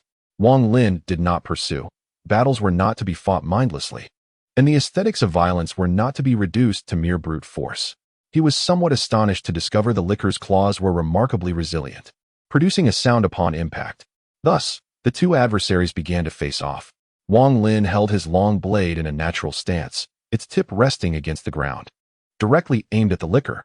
In a manner reminiscent of a feline predator, the liquor prowled back and forth, its body low, mimicking the hunting behavior of big cats. It seemed this liquor possessed feline genetics, though it remained uncertain whether it was akin to a tiger or a lion. Suddenly, the liquor's hind legs propelled it forward like a bullet, charging at Wang Lin. Yet, Wang Lin was already prepared, advancing to meet the creature head-on. In the split second of their clash, his formidable physical prowess allowed him to pivot mid-sprint, dashing swiftly to the liquor's left side, exposing a significant opening. Seizing this opportunity, Wang Lin tightened his grip on the hilt and delivered a decisive slash towards the liquor's midsection. The sound of the blade slicing through flesh was sharp and clear. The razor-sharp edge of the demon blood blade was revealed in all its glory. The characteristic structure of felines, with their copper-headed, iron-tailed, and fragile waists, was evident. Even if the creature were not a feline, its waist remained a critical vulnerability. The strike cleaved the liquor in two, and while the blade was indeed sharp, it was Wang Lin's sheer physical might that truly mattered. Combat was devoid of unnecessary complexities. Kakashi had imparted to him a singular lesson: utilize every available means to eliminate the enemy. The liquor, now deprived of its lower half, writhed in agony upon the ground, and Wang Lin swiftly severed its head in one fell swoop. Concurrently, a notification from the infinite space indicated the completion of a side quest. It was as simple as that. There was no need for drawn-out exchanges. Swift and decisive execution was paramount, given Wang Lin's fundamental attributes. Even a potential elite foe would require an arduous battle spanning 300 rounds, leading him to ponder if it might be more prudent to procure a shovel and dig a grave for himself. From a distance, Siko watched the combat with uncontained excitement in her eyes. Such a formidable individual. If she were to defeat him, satisfaction would surely follow. A somewhat obsessive whisper echoed in Siko's heart. Chapter 36. Direct and simple with a single stroke. Wang Lin cleaved the liquor's head from its body, though perhaps it would be more accurate to refer to it as a lizard's head. The creature's brain was not exposed like that of a being from a horror film. Instead, it was encased in skin reminiscent of a lizard's head. After Wang Lin severed its head, the body began to decompose rapidly, ultimately transforming into a pool of blood. Was it necessary to destroy the corpse to prevent the sample from leaking? Wang Lin pondered, realizing that this world had become somewhat altered. In the original narrative, the corpses posed no real threat to him. Aside from their overwhelming numbers, They were devoid of any significant danger. However, a sense of unease crept in. If these corpses had indeed been enhanced, the situation could become perilous. Yet, as of now, no outbreak had occurred, and everything remained uncertain. It was wiser to prepare resources to confront the inevitable army of the undead rather than waste mental energy on fruitless speculations. With a flick of his wrist, he cast away the blood from his blade, refusing to allow such repulsive remnants to linger. He then sheathed the demon blood blade, slinging it across his back, and turned towards Siko Busujima. This individual is indeed one of the protagonists. Although there is no direct connection to Wang Lin, since she has been rescued, one may as well see it through to the end. Either one does not save, or one saves completely. It is as simple as that. He assisted Poison Island Siko to her feet and inquired, "Where is your home? I shall escort you back." Observing Wang Lin, who bore a blade on his back, Siko's complexion grew increasingly flushed, though Wang Lin remained oblivious under the cover of night. "We shall reach it after a few turns. Let us proceed." With Siko leaning on him, silence enveloped their journey, save for the occasional glance from Wang Lin. It was unavoidable. The physique of women in this world was simply alluring beyond reason. Siko, too, sensed Wang Lin's gaze. Yet unlike other women, she did not shy away. Rather, she seemed to take pride in it. Wang Lin, sensing her awareness, sought to alleviate the awkwardness by checking the time. To his astonishment, it was already 9:30. It felt as though only a short while had passed since he had left before 8. With a task at hand, he grew anxious. If he did not enter the black market by 10, entry would be prohibited. Wang Lin was not particularly afraid of being barred, but rather of being unable to locate it. In a moment of desperation, he scooped up Siko in his arms. "Hey, what is happening?" Siko exclaimed, bewildered by the sudden lift. Yet, she remained composed, for throughout their journey, Wang Lin had merely stolen glances without crossing any boundaries.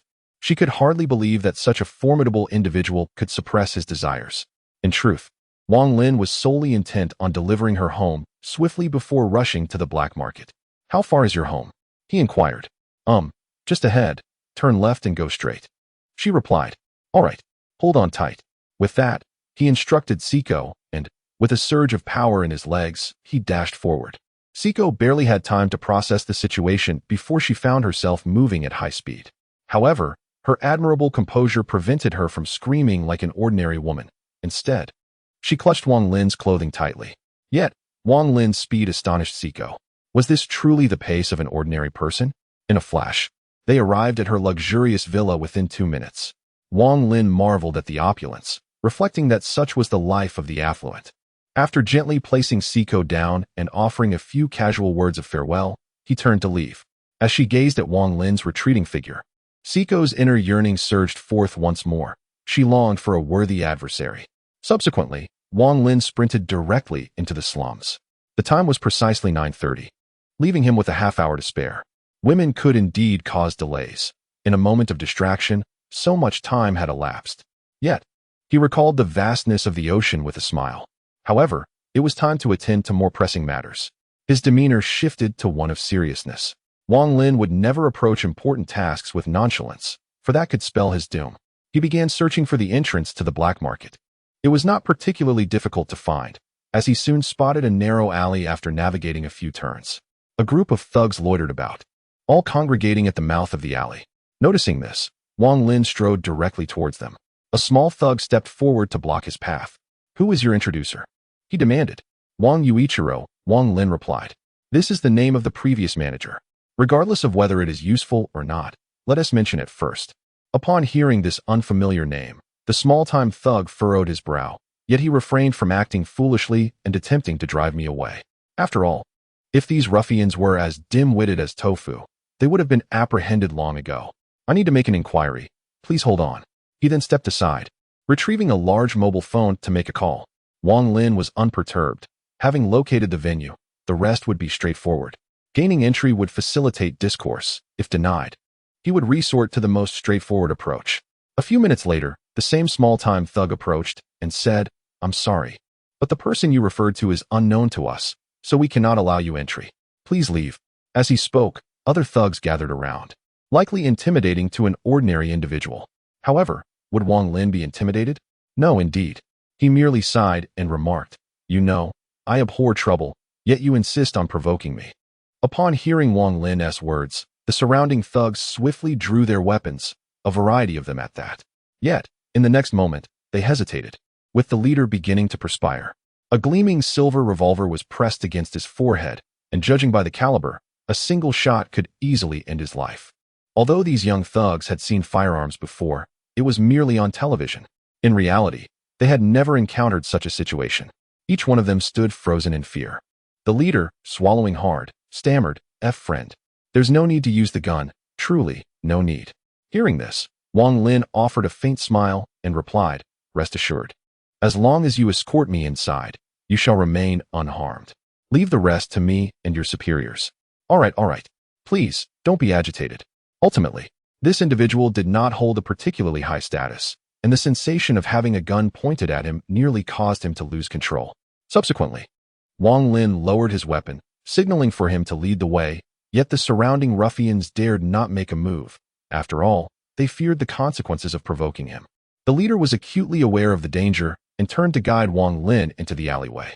The alley had become significantly cleaner, leading me to the entrance of a large warehouse that appeared to have been abandoned for quite some time. I squeezed through a small opening and arrived at the threshold of the warehouse. Shortly thereafter, I observed a young thug pressing several buttons, causing a staircase to descend. Following him, I ascended to the second floor of the warehouse. Inside, numerous individuals were seated or standing.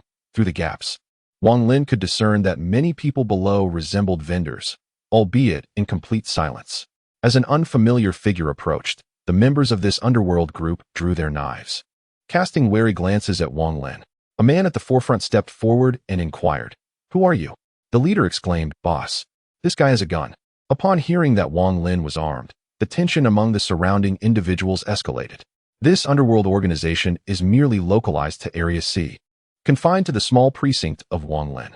It does not possess particularly significant power. While firearms are indeed present, they are scarce. Currently, only the leading man wields a handgun, with the majority of weapons consisting of knives and clubs. The atmosphere became tense, yet Wang Lin found little reason to squander time. With a swift kick, he sent the thug who had accompanied him sprawling aside and approached the crowd. As he walked, he declared, "I tire of idle chatter. You need only grasp one thing. In this place, my word is law." Soon, the clanging sounds echoed from the warehouse's second floor for a duration of 2 minutes. The outcome revealed a group of individuals kneeling, their faces bloodied, while Wang Lin sat comfortably in a chair. Dealing with mere mortals proved to be effortlessly simple. There was no need to draw a blade. While casually grooming his nails, he addressed the kneeling assembly, stating, "I am no benevolent soul. Hence I have no time for your trivialities. Prepare a cache of weapons and deliver them to this address. Furthermore, reinforce the walls and doors of my residence, preferably with steel. I expect to see results by tomorrow evening. Failure to comply will result in dire consequences for you." He then disclosed the location of his home, unperturbed by the possibility of retaliation, ready to eliminate any threats should they arise. Approaching the visibly shaken leader, he taunted, "You are welcome to experience the repercussions of defying me." With that, Wang Lin departed the scene. In his absence, the group remained kneeling, too fearful to rise. The leader's expression was one of sheer terror. Had they been mere mortals, he might have devised a means of revenge. However, who has witnessed a man impervious to bullets? Previously, Wang Lin had brandished his small handgun and fired at himself, only for the bullet to harmlessly drop away, utterly shattering any notion of retaliation that had crossed the leader's mind. The Japanese have a penchant for venerating strength and harbor a hint of superstition. This act left them utterly astonished. As long as they adhered to Wang Lin's directives, the ensuing matters were inconsequential, with corpses poised to rise in 2 days. It would be astonishing if these individuals dared to trouble Wang Lin again. Chapter 37. School days. Such was the simplicity of the situation, at least for now. Wang Lin was not one to act without thought. However, when faced with straightforward matters, he declined to expend unnecessary mental energy. After all, in the absence of power, using one's intellect merely to survive is futile. When one possesses overwhelming strength, engaging in convoluted strategies becomes superfluous, and Wang Lin found such complexities burdensome. If confronting a handful of ordinary individuals required extensive deliberation, then what purpose would his newfound strength serve? Though Wang Lin had once been an ordinary person himself, he had chosen to grow stronger precisely to escape that identity. Centuries of ancestral effort had elevated humanity to the apex of the food chain. Yet now some would dare to advocate for a shift in perspective. If that is the case, then they ought to embrace a more primal existence. Arriving in this new world, Wang Lin felt a semblance of ease. Unlike his previous life, fraught with trepidation at every turn, fearing the wrath of an unknown powerful entity. In this world, Wang Lin has yet to perceive any existence that could threaten his life. Although much of his power has been suppressed, his innate strength remains evident. He staggered home, took a refreshing shower, and then retired to bed. Lying there, Wang Lin resolved that upon completing his mission in this world, he would acquire a mobile dwelling, akin to a device he had once encountered in a novel, which could manifest a villa at any moment. He deemed it essential to ensure his comfort. Otherwise, what was the purpose of growing stronger? Enduring a life of asceticism was not something Wang Lin could accept. As dawn broke, Wang Lin rose early and prepared a delightful breakfast for himself before donning his school uniform in readiness for class. It must be said that the transformation at the level of existence has rendered Wang Lin considerably more handsome, and his charisma attribute has soared to an impressive 20 points, imparting an aura that is as refreshing as a spring breeze. However, when anyone poses a threat to his life, he is known as the Smiling Reaper. Stepping outside, he encountered a group of ruffians loitering at his doorstep, led by the very man Wang Lin had reprimanded the previous night. Upon spotting Wang Lin, the entire group bowed deeply in unison, exclaiming, "Ah, greetings, esteemed one." The spectacle left Wang Lin utterly bewildered, wondering how he had suddenly become the leader of society. However, he quickly regained his composure, dismissing the situation with a thought that in just 2 days, the world would be drastically transformed. A man approached him, stating, "Sir, I have brought some workers to renovate your house according to your specifications." In response, Wang Lin casually tossed him a spare key, saying, "I expect to see results when I return this afternoon. Just don't mess up my house." He then strolled off to school. Once Wang Lin departed, the man signaled the workers to commence their tasks. After all, Wang Lin had previously warned that if he did not see progress by nightfall, there would be dire consequences. Having witnessed Wang Lin's extraordinary prowess, the man dared not ignore the warning. His life depended on it. On his way to school, Wang Lin encountered many students dressed similarly to himself, with groups of female students chattering animatedly, their voices brimming with vitality. Upon spotting Wang Lin, their eyes sparkled with admiration. "Well, is he the international student from the East? So handsome," one exclaimed. "But I heard he is a charming yet violent guy. I like him." Another chimed in. Yes, I desire a man with such a gentle demeanor who also exudes a sense of security." They transformed into adoring fans, leaving Wang Lin somewhat speechless. The identity of possessing infinite potential was rather exhilarating. It felt akin to dominating a basketball game and having throngs of girls cheering for him, utterly thrilling. Conversely, the boys who noticed Wang Lin appeared somewhat intimidated. His exceptional persona had made him a target of envy among many, leading to confrontations that often ended with Wang Lin emerging victorious. Thus, as his fame grew, so did the trepidation among his male peers. Upon entering the school, the number of gasps from female students surrounding him escalated, creating an atmosphere that felt heavenly. Gazing at the beautiful girls in sailor uniforms and black stockings, Wang Lin mused that women only served to impede his swiftness in drawing his sword. Yet, another voice within him countered, "But wealthy women could grant you a fine blade." Shaking his head to dispel the distracting thoughts, he eventually located his classroom, grade 3, class 4, and took his seat. Although he typically did not sit there, who would dare to ask the current occupant to switch? Thus began another tedious school day. While the teacher overlooked Wang Lin's daydreaming, after all, he was the top student whose perfect scores were merely a reflection of the exam's maximum. He found himself genuinely bored. Had it been his previous studies, he would have relished the chance to revisit them. However, the subjects in this eastern land held little allure for him. The morning slipped by monotonously. At lunchtime, after a hasty meal, Wang Lin decided to visit the Kendo Club, particularly since he had previously rescued Siko Tokido. He sought to alleviate the tedium of sitting idly for another afternoon and perhaps engage in a bit of competition. A mischievous thought crossed his mind, reminiscent of a video game where one could effortlessly defeat lesser opponents. Upon arriving at the club, he found a gathering of individuals, with the purple-haired Siko Tokido at the forefront. Two factions stood opposed to each other, and the atmosphere was charged with tension. Intrigued, Wang Lin took a seat on a small bench, as if preparing to enjoy a show, almost wishing for a bag of snacks. The two groups were at an impasse, with Tokido's side armed with wooden swords, while the opposing group brandished long rifles, signaling a clash between blades and guns. Wang Lin noted that Siko's right arm appeared weakened, suggesting she had not yet fully recovered from her previous injuries, as she wielded her sword with her left hand.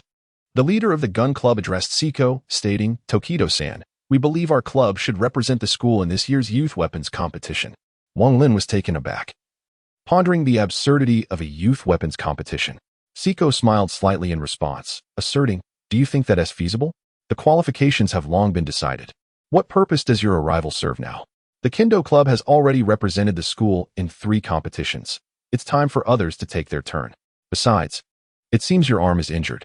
In a few days, the competition will occur, and clearly, your arm cannot support your participation, so relinquish your spot now." After her retort, a chorus of voices erupted from behind the apparent leader of the gun club, visibly unsettling Siko. After a moment of shouting, the leader proposed to Siko, "Since you seem unconvinced, let us settle this with a match. If I win, you concede your spot. What do you say?" Siko, furious at the implication, clenched her teeth. With her right arm incapacitated, fighting was particularly challenging, as she lacked the accustomed strength and coordination of her dominant hand. "Are you afraid?" the leader taunted. "If that's the case, just concede your spot to avoid embarrassment in the competition." Laughter erupted from the gun club members, inciting the Kendo Club members' faces to flush with anger. One male member of the Kendo Club, unable to endure the mockery, retorted, "Let us compete then. We're not afraid of you." The gun club leader smiled, declaring, "Best of 5, starting now." Siko could hardly protest. It was a blatant scheme, and she had no choice but to comply. Thus commenced the series of matches, though the outcome proved to be disheartening. The Kendo Club, aside from Siko, seemed woefully inadequate. The first participant from the Kendo Club was swiftly dispatched by 3 shots from the opposing team. The second match ended in a draw. Yet the Kendo Club remained at a disadvantage. In the third match, Siko resolved to enter the fray herself, realizing that another loss would spell doom for their hopes. Once she stepped onto the field, she launched into a frenzied offensive, fully aware that her time was limited, and her left hand could never match the proficiency of her right. In this encounter, victory seemed assured, yet an awkward predicament arose as the Kendo Club lacked formidable warriors. Just as Siko Tokisaki contemplated surrendering, her gaze fell upon Wang Lin, who was seated in a corner, leisurely enjoying a snack. It was he. A surge of elation coursed through her. Wang Lin's prowess was well known to Siko, and she recognized that she might not even measure up to him. With determination, she approached Wang Lin. Meanwhile, engrossed in his snack, Wang Lin noticed Siko's gaze upon him as she made her way over, and an unsettling feeling washed over him. He had only wished to enjoy his snack in peace, not to court trouble.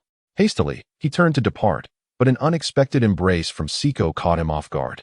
"I know it was you that night. Can you assist me? I do not wish to lose." Her voice, laced with desperation, echoed behind him.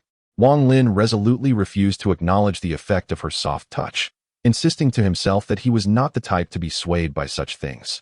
Chapter 38. Entangled with no other choice, he turned to face Siko, who was nearly of the same height as he. Wang Lin felt a sense of resignation. He merely wished to be a bystander, yet here he was, the center of attention. Siko's embrace had drawn everyone's astonished gaze. As the daughter of the Tokisaki family, her beauty was undeniable, and yet no man dared to meet her fierce stare, forged by years of rigorous kendo training. Consequently, upon witnessing Siko embrace an unfamiliar man, astonishment washed over the onlookers, regardless of gender. Wang Lin, feeling the weight of their judgment, found himself disheartened by the animosity directed at him. However, given that Siko had already embraced him, it seemed inappropriate not to extend his assistance. Gently, he pushed Siko away, stating, "I will help you this once, but let it not become a habit. How did you spot me in the corner?" With that, he made his way toward the arena, muttering to himself. Siko, standing behind him, wore a gentle smile. Upon reaching the arena, Wang Lin observed his opponent wielding a spear and glanced around the surroundings. He took the wooden sword from Siko's hands and declared, "Who will step forward? I prefer to resolve matters swiftly to avoid complications." The faces of the Spear Arts Club members flushed with indignation. They felt utterly disregarded.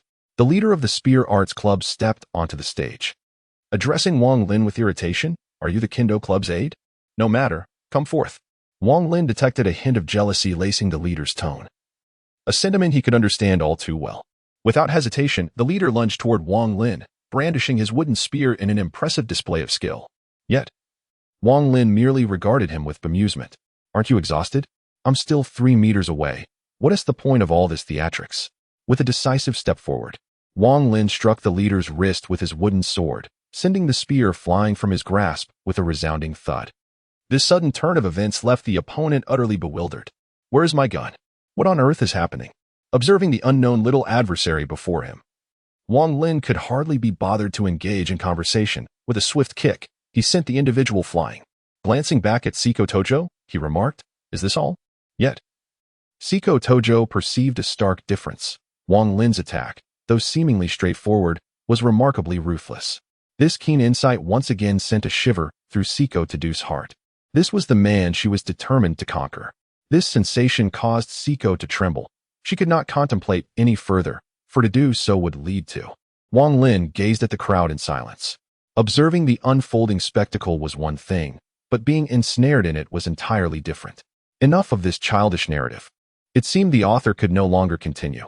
Is there anyone else? Step forward. I shall resolve this all at once.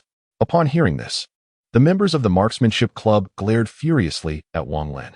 Subsequently, a few of them decided to confront him together, realizing that a one-on-one match would be futile. They launched their attacks, yet in Wang Lin's eyes, their movements were painfully sluggish.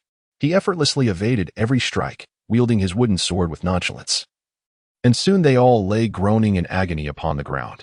Well then, the qualifications now belong to the Kenjutsu Club. Now, let us return to our respective homes and seek our mothers. Day after day, they squandered their time on trivialities instead of focusing on their studies. It was utterly tiresome. He then approached a nearby scarecrow, a practice target for the Kenjutsu Club. Watch closely. I shall demonstrate but once. Upon hearing this, Seiko turned her full attention to Wang Lin, for she understood he was addressing her. Wang Lin slightly bent his body, sheathed his sword, and in an instant, drew it forth. With a resounding rip, the scarecrow was cleaved in two. How is this possible? That appears to be a wooden sword. This cannot be. This action left the crowd utterly astonished, for the blade wielded by Wang Lin was merely a wooden one, and theoretically, it should be impossible to cleave a scarecrow in twain. However, Seiko Jito discerned something extraordinary. As the wooden blade made contact with the scarecrow, it had already begun to tear apart. A formidable force manifested as a blade-like wind severed the scarecrow, casting aside the wooden sword he held. Wang Lin departed from the club. In truth, he had just executed a technique from the Konoha sword style, although devoid of chakra enhancement. The intrinsic power of his swordsmanship remained formidable. Coupled with his exceptional physical attributes, his facade was convincingly portrayed. Thus, the afternoon unfolded splendidly. After school, as Wang Lin prepared to exit the school gates, he encountered another protagonist, Kozumi Takashi. However, this character seemed to be in a rather dismal state. For ahead lay his childhood companion, Miyamoto Rei, accompanied by his loyal friend, Ayu. Wang Lin could not recall the name of Ayu. Yet the melodrama left a lasting impression on him. Essentially, Takashi and Rei were childhood friends, but Takashi's clumsiness drove him towards Ayu, who ultimately perished, only for Takashi to profess his affections posthumously. Such a narrative was somewhat difficult for Wang Lin to stomach, as the convoluted reasoning of the characters felt rather nonsensical. Strolling along the street, Wang Lin ambled toward home. Midway, he halted and remarked, "I must say, as a young lady of considerable stature, your act of trailing me hardly aligns with your persona." At this, the blushing Seiko Tojo stepped forward from behind. It turned out that she had been secretly following him since school ended. However, Wang Lin had long since noticed her presence. Mere suppression of strength did not equate to a lack of awareness. Observing the flustered Seiko, Wang Lin felt a slight headache. While admiring a beautiful woman was indeed a delightful experience, having that beauty cling to him was less so. Moreover, to be candid, while Wang Lin could tolerate flirtatious banter, he found the prospect of genuine intimacy overwhelming. Largely due to his past romantic failures, which left him somewhat averse to such emotions, an experience the author himself also found challenging to articulate. Seiko lowered her gaze and expressed, "I wish to convey my gratitude for saving me that night. Thank you." She attempted to bow deeply, but Wang Lin quickly intervened, as he could hardly endure such displays of gratitude. All right, it's nothing significant. Let us head home." Upon hearing this, Seiko gazed at Wang Lin, her eyes sparkling with excitement. "You are a formidable warrior, May I inquire if you practice the sword techniques of the ancient Eastern lands? Could you teach me? I sense your strength. I am no match for even a single move of yours. Indeed. Wang Lin recognized that her character was one that thrived on challenging the strong to fulfill her inner desires. And certain experiences had led to a slight distortion in her psyche. Yet, he found himself at a loss for alternatives to dissuade Siko. As the fervor in her gaze was unmistakably palpable, "How about you come to my home for a visit?" Wang Lin proposed. Upon hearing his invitation, Siko beamed with joy. "I would be delighted." Chapter 39. Weapons. Upon arriving at his doorstep with Siko, Wang Lin was taken aback by the dramatic transformation of his residence. Surrounding the property were protective nets reinforced with steel wires, adorned with menacing spikes. The rear was secured with substantial steel rods, each with a diameter of at least 5 centimeters, ensuring robust fortification. The interior had also undergone slight modifications, with a generator and water filtration system strategically positioned. The ruffians had seemingly vacated, as the renovations appeared complete, likely in fear of encountering Wang Lin, a figure they deemed formidable. The weapons, primarily long swords and clubs, were neatly stacked in a box within his abode. Wang Lin felt a sense of satisfaction. That evening, he aimed to accomplish another objective. If his memory served him correctly, there was a character named Nanri Kaori in School Apocalypse. The woman's character is of little significance. What truly matters is that her abode is filled to the brim with an arsenal of firearms. Who can fathom how, in this day and age, she acquired such an extensive collection of weapons? Furthermore, Wang Lin recalled that this woman's residence was in close proximity to the police station, compounded by the fact that in this part of the East, it is customary to display the resident's identity information prominently on the door. In this manner, he. Do not misunderstand. Wang Lin merely desires that box of firearms, for when it comes to combating zombies, guns prove far more effective than knives. Furthermore, Wang Lin seeks to gather souls, which can be acquired simply from corpses. The graveyard will automatically collect the bodies, transforming them into the undead, which will subsequently convert into soul fragments. The most suitable location for the graveyard of the deceased is the city center, and as time passes, the number of corpses increases. Wang Lin also has a solitary quest. Completing the task while gathering bodies to transform souls is quite appealing, isn't it? He opened the door to let Siko Suji enter. Observing Wang Lin's somewhat peculiar residence, Siko did not inquire further. Her refined upbringing instilled in her an understanding of what questions were appropriate to ask and which were not. Were it not for her inner yearning, she would never have committed such an impolite act. As Wang Lin walked, he remarked, "All right, let us discuss matters after we have our meal. Make yourself at home. I shall prepare dinner." Upon hearing this, Siko quickly stood up to stop him, saying, "Cooking is best left to me. It would be too rude to have a man in the kitchen." Siko had been educated in the most authentic traditions of the East, which included the principle that men should not cook. However, to Wang Lin, such customs seemed nonsensical. What was the point of adhering to etiquette? These traditions held little significance for him. Could they be consumed? Moreover, in this modern age, clinging to outdated notions from bygone scholars was rather amusing. He then gently pushed Siko into a seat on the sofa, instructing her to simply relax, and returned to the kitchen, busily clattering about. As Siko watched Wang Lin bustling in the kitchen, an inexplicable emotion stirred within her. Deep down, she admired those men who defied conventional norms. This stems from her somewhat twisted psyche and the education she received from a young age. On one hand, she adheres strictly to these rules. On the other, she yearns for someone to disregard them. Raised in a traditional educational environment, she embodies all the virtues of a Yamado Nadeshiko, yet possesses the unique mindset of a samurai's offspring. As a woman, she aspires to be the quintessential supportive partner, but as a swordswoman, she also harbors the desire to vanquish her foes. This presents a profound contradiction, one that tormented her greatly. Furthermore, having once shattered the bones of a deviant with a wooden sword due to a perverse assault, she alone comprehended that, at that moment, the wretch was already pleading for mercy on the ground. Yet, with an expression of exhilaration, she relentlessly continued to strike, only ceasing when nearly every bone in the miscreant's body lay fractured. In that moment of violence, she experienced a deep sense of joy and excitement within her heart. This filled her with a profound sense of panic. The fierce clash between her inherent nature and humanity rendered her deeply insecure, for she perceived herself as a monster, a creature of inner brutality. The accolades that adorned her only intensified her belief in her monstrosity. She yearned for a worthy adversary and sought liberation for her troubled soul. The arrival of Wang Lin illuminated a different path for Siko to do. The man exudes strength and defies convention. At this thought, Siko Tokisaki felt a flush rise to her cheeks. Wang Lin's culinary skills were beyond reproach within a short time.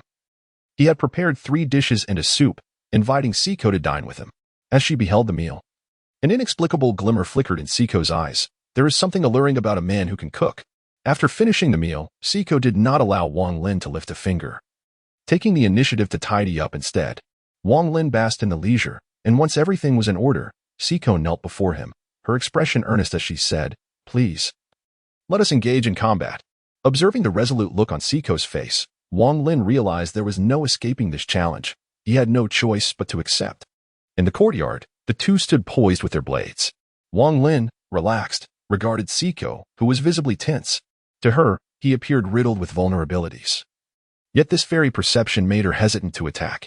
After a moment's hesitation, Siko gritted her teeth and launched a full-on assault against Wang Lin. To the eyes of an ordinary person, her strikes were as swift as lightning, yet to Wang Lin, they seemed agonizingly slow. He effortlessly dodged her attacks.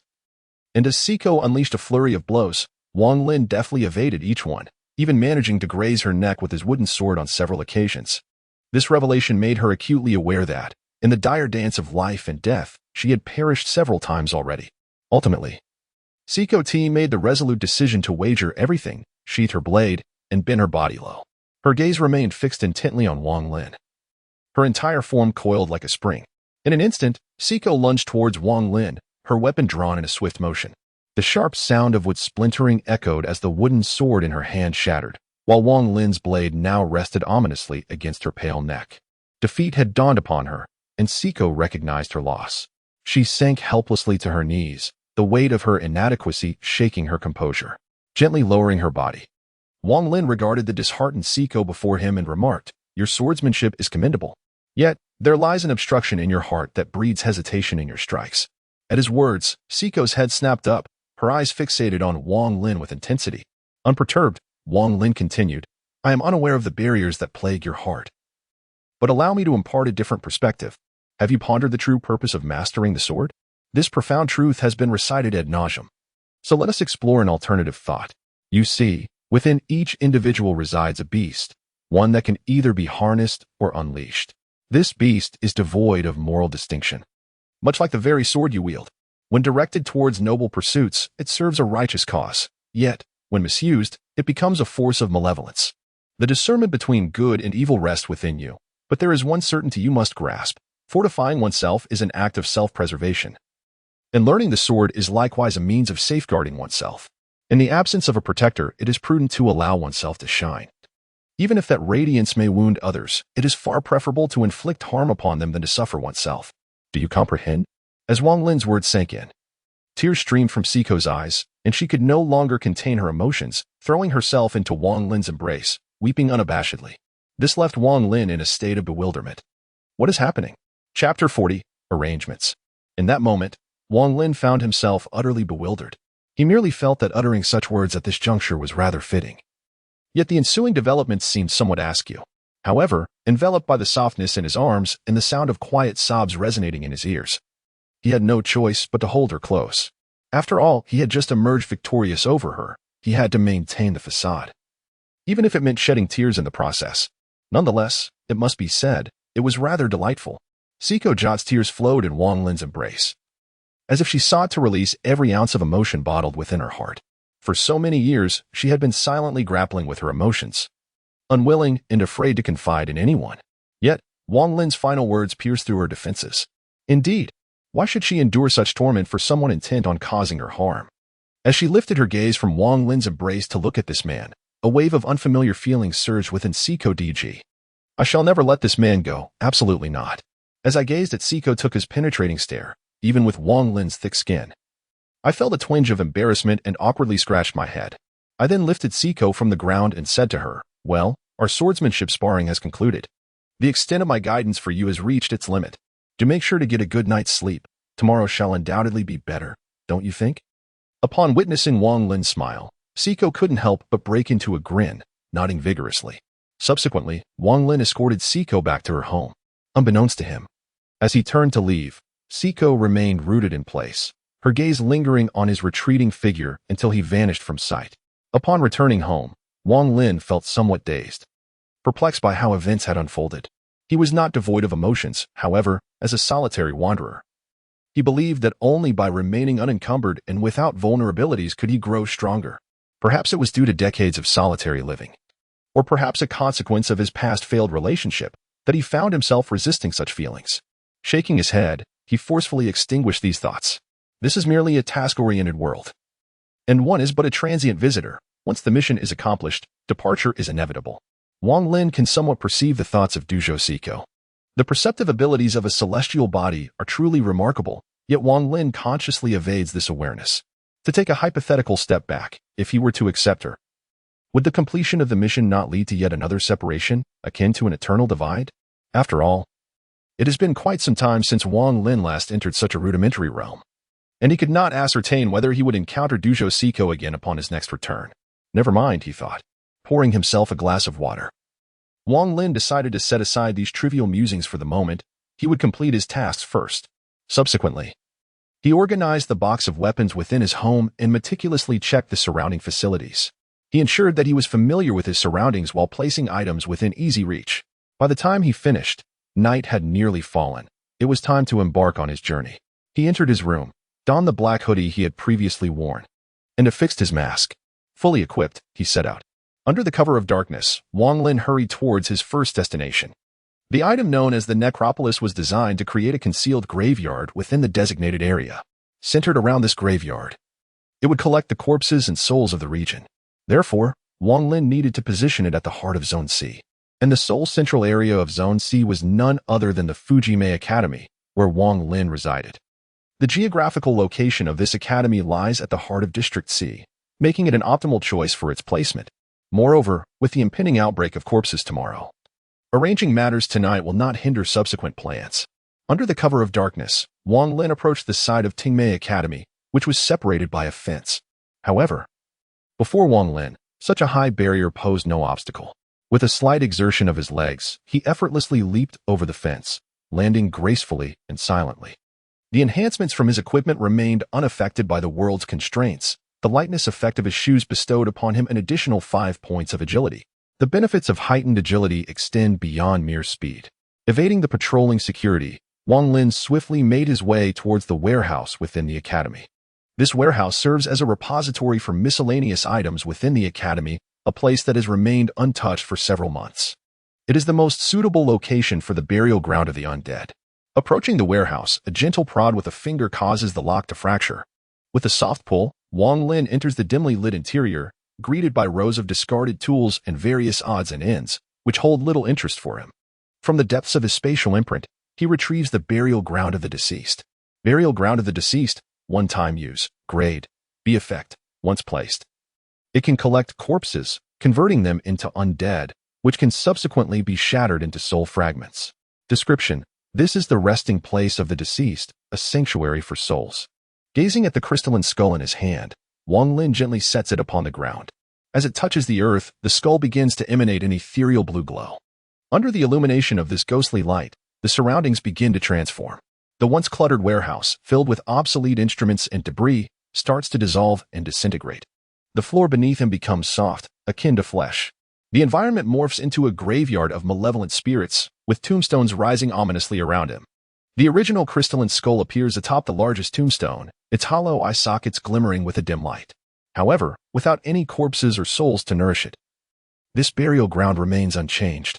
Yet, once properly positioned, when the corpses inevitably arise tomorrow, an innumerable horde of bodies and souls will be consumed by the ground. Although zombies possess few souls, killing dozens may not equate to the essence of a single living being. The sheer volume is daunting. Moreover, should one embark upon slaughtering innocents, not only is the moral burden heavy, but there will be those who rise in defiance. A careless act could draw the attention of the world's will, leading to dire consequences. In contrast, slaying the undead and zombies attracts no righteous figures or hidden powers to intervene. They would rather encourage the slaughter, provided it does not occur in a world steeped in darkness. Zombies and undead are universally regarded as malevolent. Furthermore, souls are secondary. The primary focus is on the bodies. The Great Burial Ground offers the advantage of converting corpses into undead, which can then be transformed into soul fragments. Thus, this world aligns perfectly with Wang Lin's desires. Casting a final glance at the established burial ground, Wang Lin turns to depart. As he exits the warehouse, he casually takes a length of iron chain. He wraps it around the warehouse door, 3 times to the left and 3 times to the right, then compresses it into a unified form with a firm grip. Satisfied, he nods and strides toward the perimeter wall, using his strength to leap from the confines of the academy. Once Wang Lin has left, the patrolling security guard, adhering to protocol, surveys the academy grounds. As he nears the warehouse, an involuntary shiver runs down his spine. What on earth? Why is it so cold? He exclaims. Astonished by the sudden change in weather, he randomly shines his flashlight around, then, deeming his task complete, hurriedly makes his way back to the security office. Unbeknownst to him, just beyond the wall, a grotesque burial ground of flesh and bone radiates a sinister glow. Chapter 41. The eve strolling down the street, Wang Lin finds his spirits elevated. Perhaps it is due to the success of his recent endeavors, or perhaps for reasons yet unknown. Regardless, he feels buoyed by a sense of contentment. However, it is time to fulfill his second task, to locate the female police officer, Nan Lixiang, if indeed she is a police officer. Wang Lin's memory is hazy, but that detail is inconsequential. This woman, Nan Lixiang, possesses a cache of firearms and ammunition, as well as a prized Hummer. A Hummer, indeed, represents a man's romantic ideal. This beastly vehicle, much like a revolver, exudes a rugged and passionate essence, embodying the very romance of masculinity. Thus, Wang Lin resolved that all of this was now his. As for the fates of the protagonists from the original narrative, he expressed indifference, remarking that they were not acquaintances of his, and thus, he saw no reason to concern himself. However, he was uncertain of the whereabouts of Nan Lixiang's home, only aware that it was not far from the police station. Fortunately, prior to entering this world, he had prepared a particular item that would greatly simplify his task. I have reconnaissance grade, B effect 1. When deployed, it surveys a radius of 1 kilometer, generating images in the mind during usage, lasting for 1 minute with a cooldown of 30 seconds. Effect 2. It allows the user to assess the approximate strength of a creature within a kilometer radius, contingent upon an intelligence check. Failure to pass will result in detection. Description. An essential tool for embarking on any journey, many a mid-laner has succumbed to the folly of neglecting to place wards. This artifact bestowed upon Wang Lin a sense of assurance. Otherwise, relying solely on his own efforts to search one location after another might not yield results even amidst a surge of corpses. Navigating through a few street corners and proceeding straight for a while, Wang Lin soon beheld the police precinct. The precinct operates around the clock, compelling Wang Lin to maintain a prudent distance. Any unwarranted attention could considerably disrupt the progression of his mission. After scouting several locations, he ultimately opted for a secluded corner. From the realm of his marked space, Wang Lin retrieved the Eye of Investigation. The artifact, as its name suggests, is indeed a peculiar object resembling an eyeball with a needle protruding from beneath it. Its usage is straightforward, simply inserted into the ground. Upon witnessing this oddity, Wang Lin found himself at a loss for words, pondering whether there could be something more dignified, as this felt rather absurd. He inwardly grumbled a few remarks before plunging the reconnaissance eye into the earth. Almost immediately, the eyeball at the top began to rotate, and Wang Lin felt a vivid 3D panoramic image materializing in his mind. Much like a navigational map, it could be zoomed in or out according to his thoughts, displaying clarity beyond compare. Wang Lin marveled, recognizing that this was indeed a remarkable tool produced by Infinite Space. Subsequently, he zoomed in closely, embarking on a search for his targets. The name Iwao Ryanosuke piqued his interest. Audi Dakuya, he mused. How much did that advertisement cost? I could get 3 times that in my Mercedes. Shangchuang Liba, he chuckled. No wonder life is so interesting. This fellow's spouse must be having a rough time.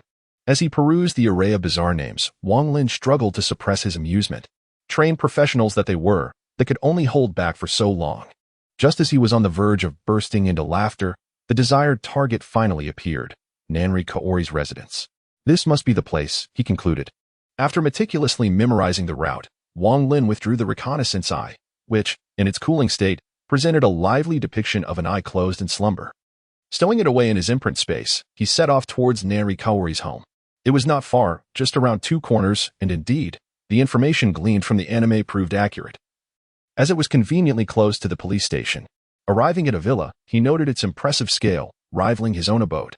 Glancing at the nameplate by the entrance, he confirmed, Nanri Kaori. Having circled the house, he observed that there were no lights on inside, indicating the owner was absent. With a powerful leap, he easily gained entry. Standing before the door, he twisted the handle with force, and the lock snapped with a satisfying click. The door swung open. In that era, there were no security doors or fingerprint locks, which certainly facilitated Wang Lin's endeavor. Upon entering, he discovered the interior was sparsely furnished. Ascending to the second floor, he encountered a large chest, roughly human-sized, unfortunately locked. Thus, he began rummaging through the room, reasoning that the key to such a chest would likely be found within the home. True to his expectation, he unearthed the key from a drawer.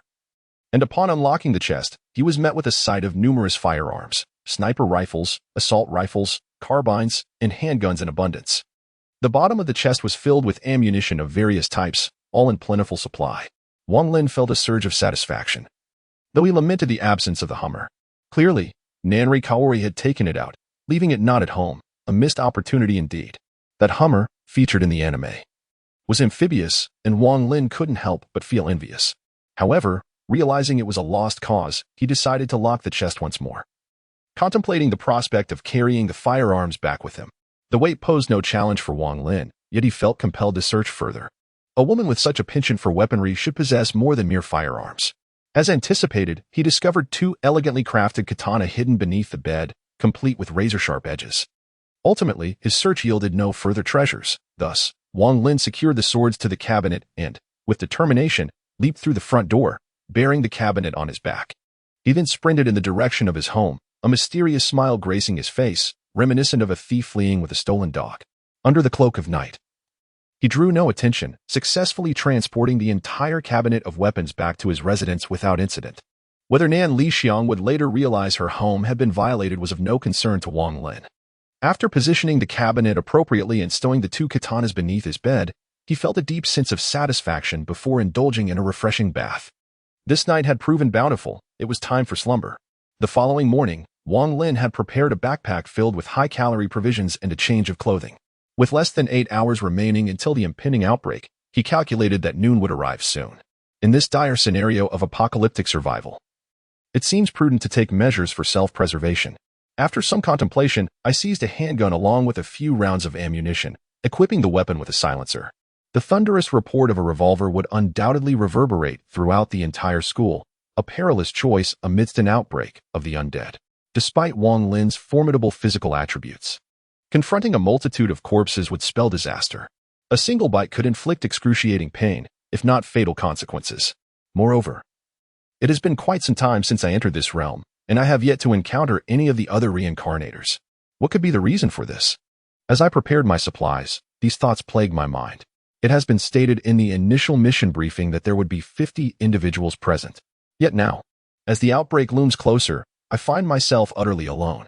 Just as Wang Lin readied himself for the impending crisis, at that very moment, in the police precinct, an unkempt middle-aged man sat handcuffed to a chair in the interrogation room. "Officer," he implored, "you must believe us. The end of the world is merely 8 hours away." 2 policemen stood before him, questioning his frantic claims. The man was frantically speaking to the 2 police officers before him. There are over 10 more like this. Not every reincarnator begins their journey as favorably as Wang Lin. Those who enter this realm are either freshly inducted into the infinite space or have recently experienced a cycle within a singular world. Many find themselves bewildered among 50 reincarnators. Aside from the adept Wang Lin, only 5 have traversed a task world. The rest are merely newly selected individuals from the infinite space. Furthermore, apart from language, they are all without identity, leading to their arrest by the police, confined within the precinct. The 5 who have previously completed a task possess some degree of preparation. The others, fortunate enough to evade capture, now roam aimlessly, lacking any form of identification. Among them are those with ruthless hearts, who infiltrate homes and eliminate all inhabitants, claiming the residences for themselves, each preparing to face the impending chaos of corpses.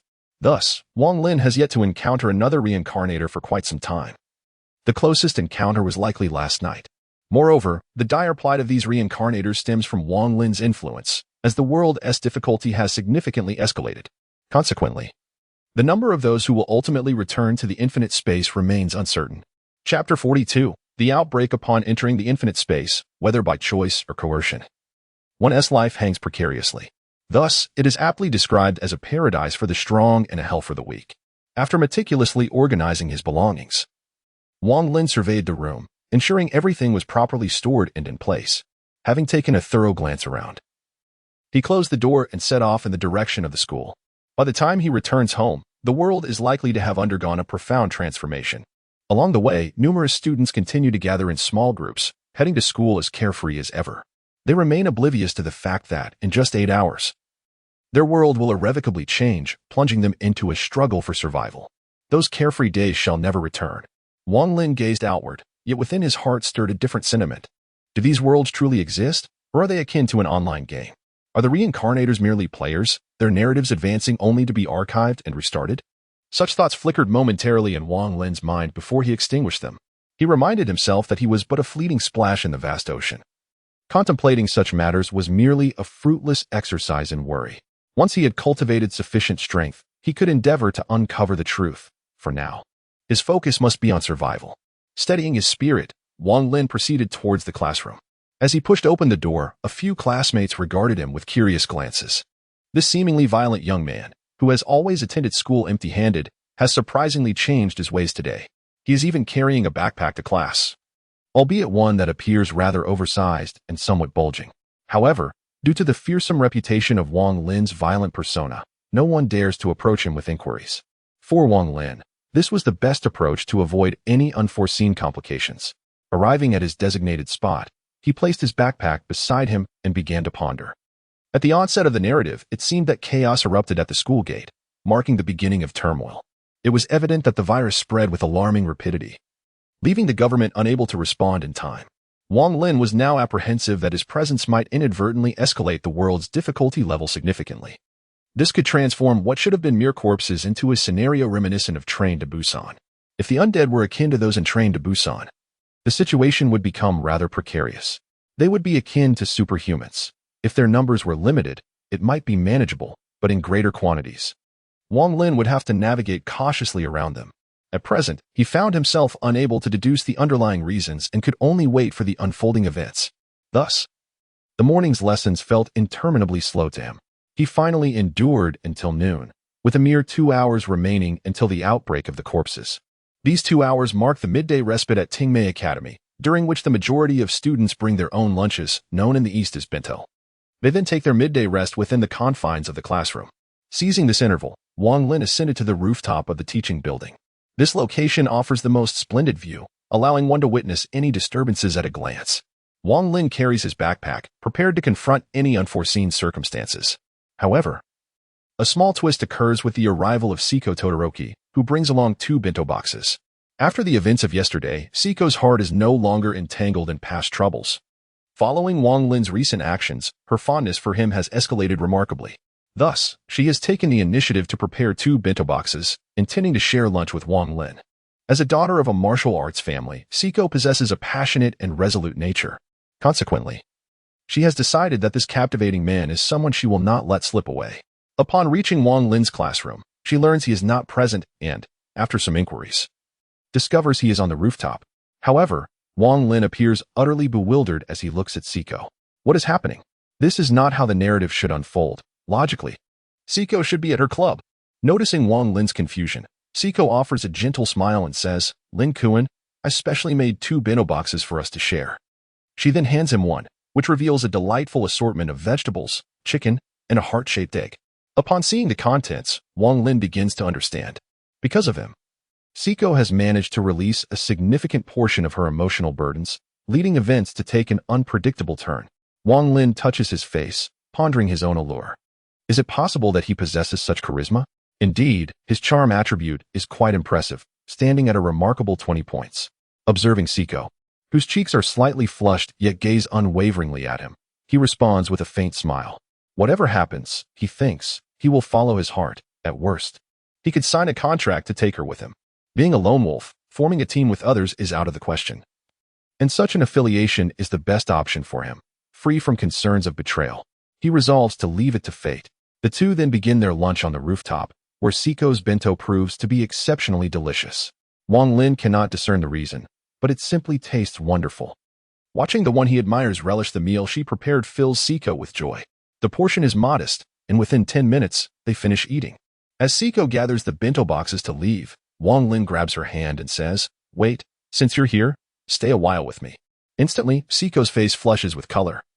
Yet she obediently sits beside Wang Lin. Unbeknownst to her, She is unsure why she is so compliant, but the sensation is undeniably pleasant. Wang Lin notices the change in Siko, but with only 10 minutes until the impending event, such matters of the heart are ill-timed. Did you bring your weapon? He inquires. I left it at the club.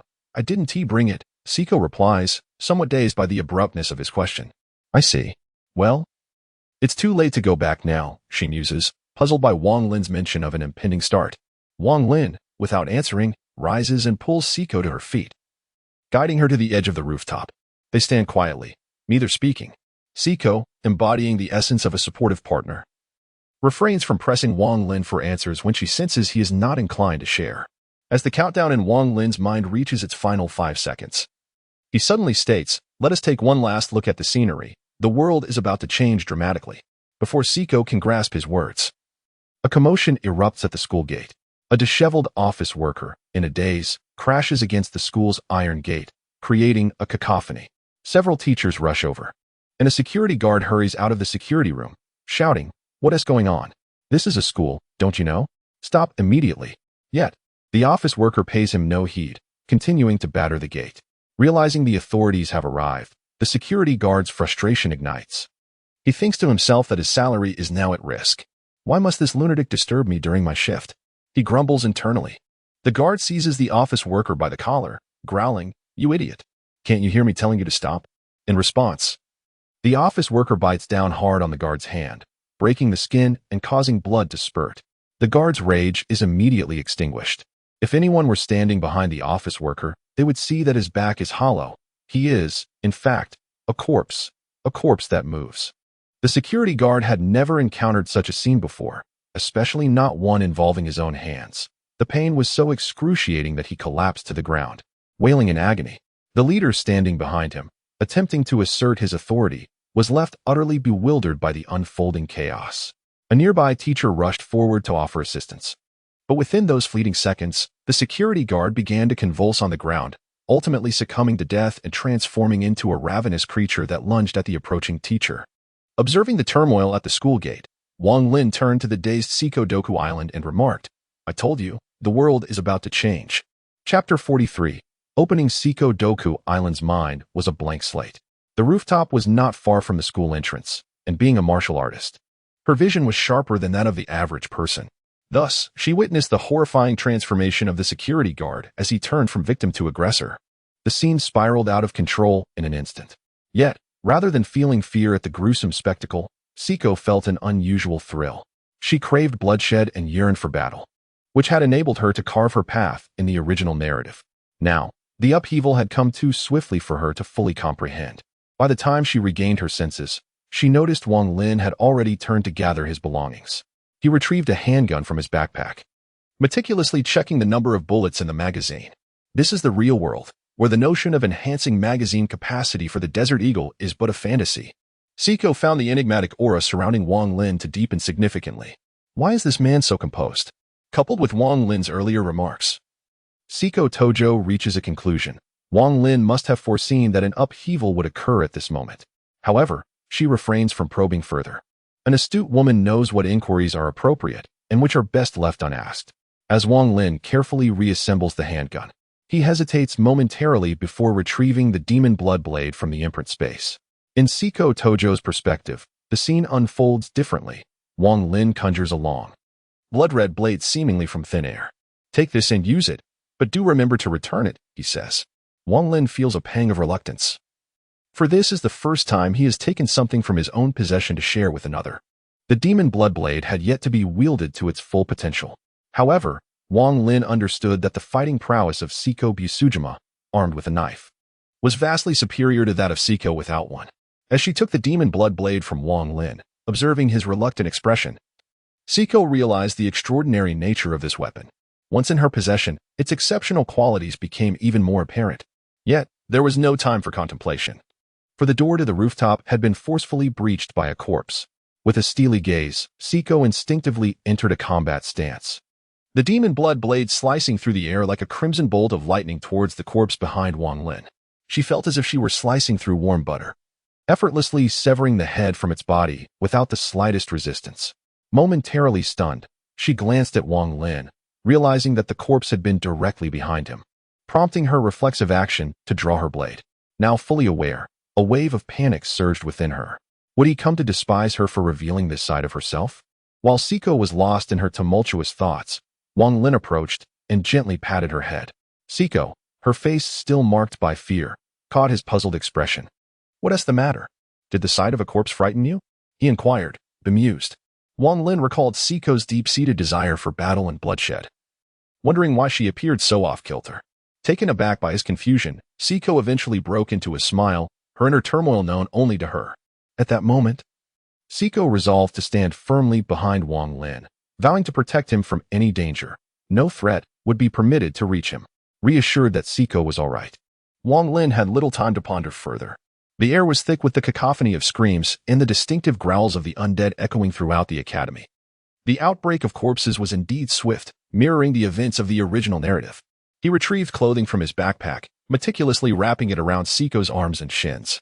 Drawing from his extensive viewing of apocalyptic films, he knew that supporting characters typically succumb to bites, often on these very limbs. Wang Lin himself was unconcerned, as he possessed a serum. However, Siko, being merely an ordinary human, might not survive a single bite long enough to receive an injection. Thus, caution was paramount. Siko gazed at Wang Lin, her eyes filled with unspoken affection as he secured her protection, though he remained oblivious to her sentiment. Once prepared, Wang Lin instructed her. "We must head to the club area. It's only crowded during club activities after school. The current density of people is too perilous. Stay close to me." Siko nodded in agreement, and together they descended the staircase to the rooftop. As they made their way down, they encountered numerous students' corpses littered across the ground, with one or two corpses feasting upon them. Wang Lin and Siko remained stoic, one having witnessed bloodshed, the other yearning for it, both unperturbed by the gruesome sight. Along the way, they faced several undead attacks, all of which were swiftly dispatched by Siko's blade. With each kill, Siko felt the blade's remarkable essence. A surge of warmth coursed through her with every strike, replenishing her energy. At times, when faced with multiple adversaries, she found the blade increasingly responsive in her hands, as if it were growing stronger alongside her. This naturally pertains to the equipment effect of the Demon Blood Blade. Demon Blood Blade rank. See Effect 1. Blood Curse. Inflicts a bleeding effect. Effect 2. Bloodthirst. Killing an enemy increases attack power, which dissipates after the battle concludes. Equipment requirements. Strength above 8 points. Constitution above 6 points. Description. A sword that thirsts for blood, sealed with the essence of a demon. Although the first effect may not manifest due to its swift demise, the second effect is vividly showcased.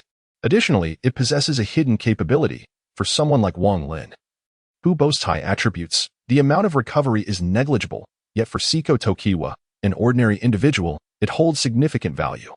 This amount of recovery is sufficient for her to regain a significant portion of her strength. Wang Lin had not anticipated such a situation initially. He simply thought that providing her with a knife would be beneficial, as he had no other blades on him. By a twist of fate, this has led to the current circumstances. Throughout the journey, the fervor in the child's eyes has only intensified. The thrill of slaughter and the exhilaration of battle captivated her deeply, providing a newfound sense of purpose to protect Wang Lin's rear, alleviating her previous emptiness. Along the way, many were frantically scrambling for escape, and Wang Lin naturally encountered the protagonists from the original narrative. However, with Siko Busujima absent, their combat prowess significantly diminished, leading to their pursuit by several undead, eventually cornering them in a classroom. Seizing the opportunity, Wang Lin observed that these undead were indeed stronger than those depicted in the original work. In that narrative, the undead were essentially weaklings, easily dispatched even by an ordinary person mustering their courage. Yet, due to the heightened difficulty of this world, these undead had been augmented, exhibiting a formidable desire to attack. Strangely, once an individual became infected, the undead lost their aggressive tendencies, redirecting their focus toward uninfected individuals, as if they could discern friend from foe. Moreover, rather than becoming physically weakened by the infection, they displayed enhanced strength and speed, unhindered by subconscious constraints. A significant reason Siko could effortlessly dispatch the undead was the demon blood blade she wielded. After all, it was a Class C weapon. If it couldn't even cleave through an undead, it would be utterly absurd.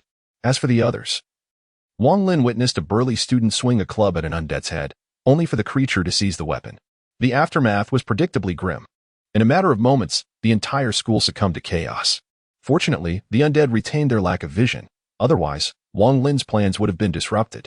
However, they compensated with an extraordinarily acute sense of hearing, responding to even the slightest noise, which attracted hordes of undead. Some school officials, sensing the dire situation, attempted to flee in their vehicles, but as panic set in, the honking of horns summoned hundreds of undead, who pounced upon the cars like ravenous hounds, dismantling them with brutal efficiency. The midday sun shone warmly, yet the desolate academy exuded a chilling atmosphere. Unbeknownst to anyone, a handful of untransformed corpses near the warehouse silently vanished, leaving behind a ground stained with blood and flesh. The warehouse itself underwent a transformation, emanating a coldness that seemed to freeze souls. Chapter 44. Departure. The necropolis absorbed a vast amount of negative energy generated by death and drifting souls, alongside numerous student corpses near the warehouse. Instantly, the entire cemetery began to stir, as if a slumbering demon had awakened. With the accumulation of corpses and souls, the warehouse swiftly transformed and began to spread its influence elsewhere. Wang Lin's initial intention was to convert the entire Fujimi Academy into a necropolis, extending its reach to other areas. Those who believed a necropolis could only transform the undead were sorely mistaken.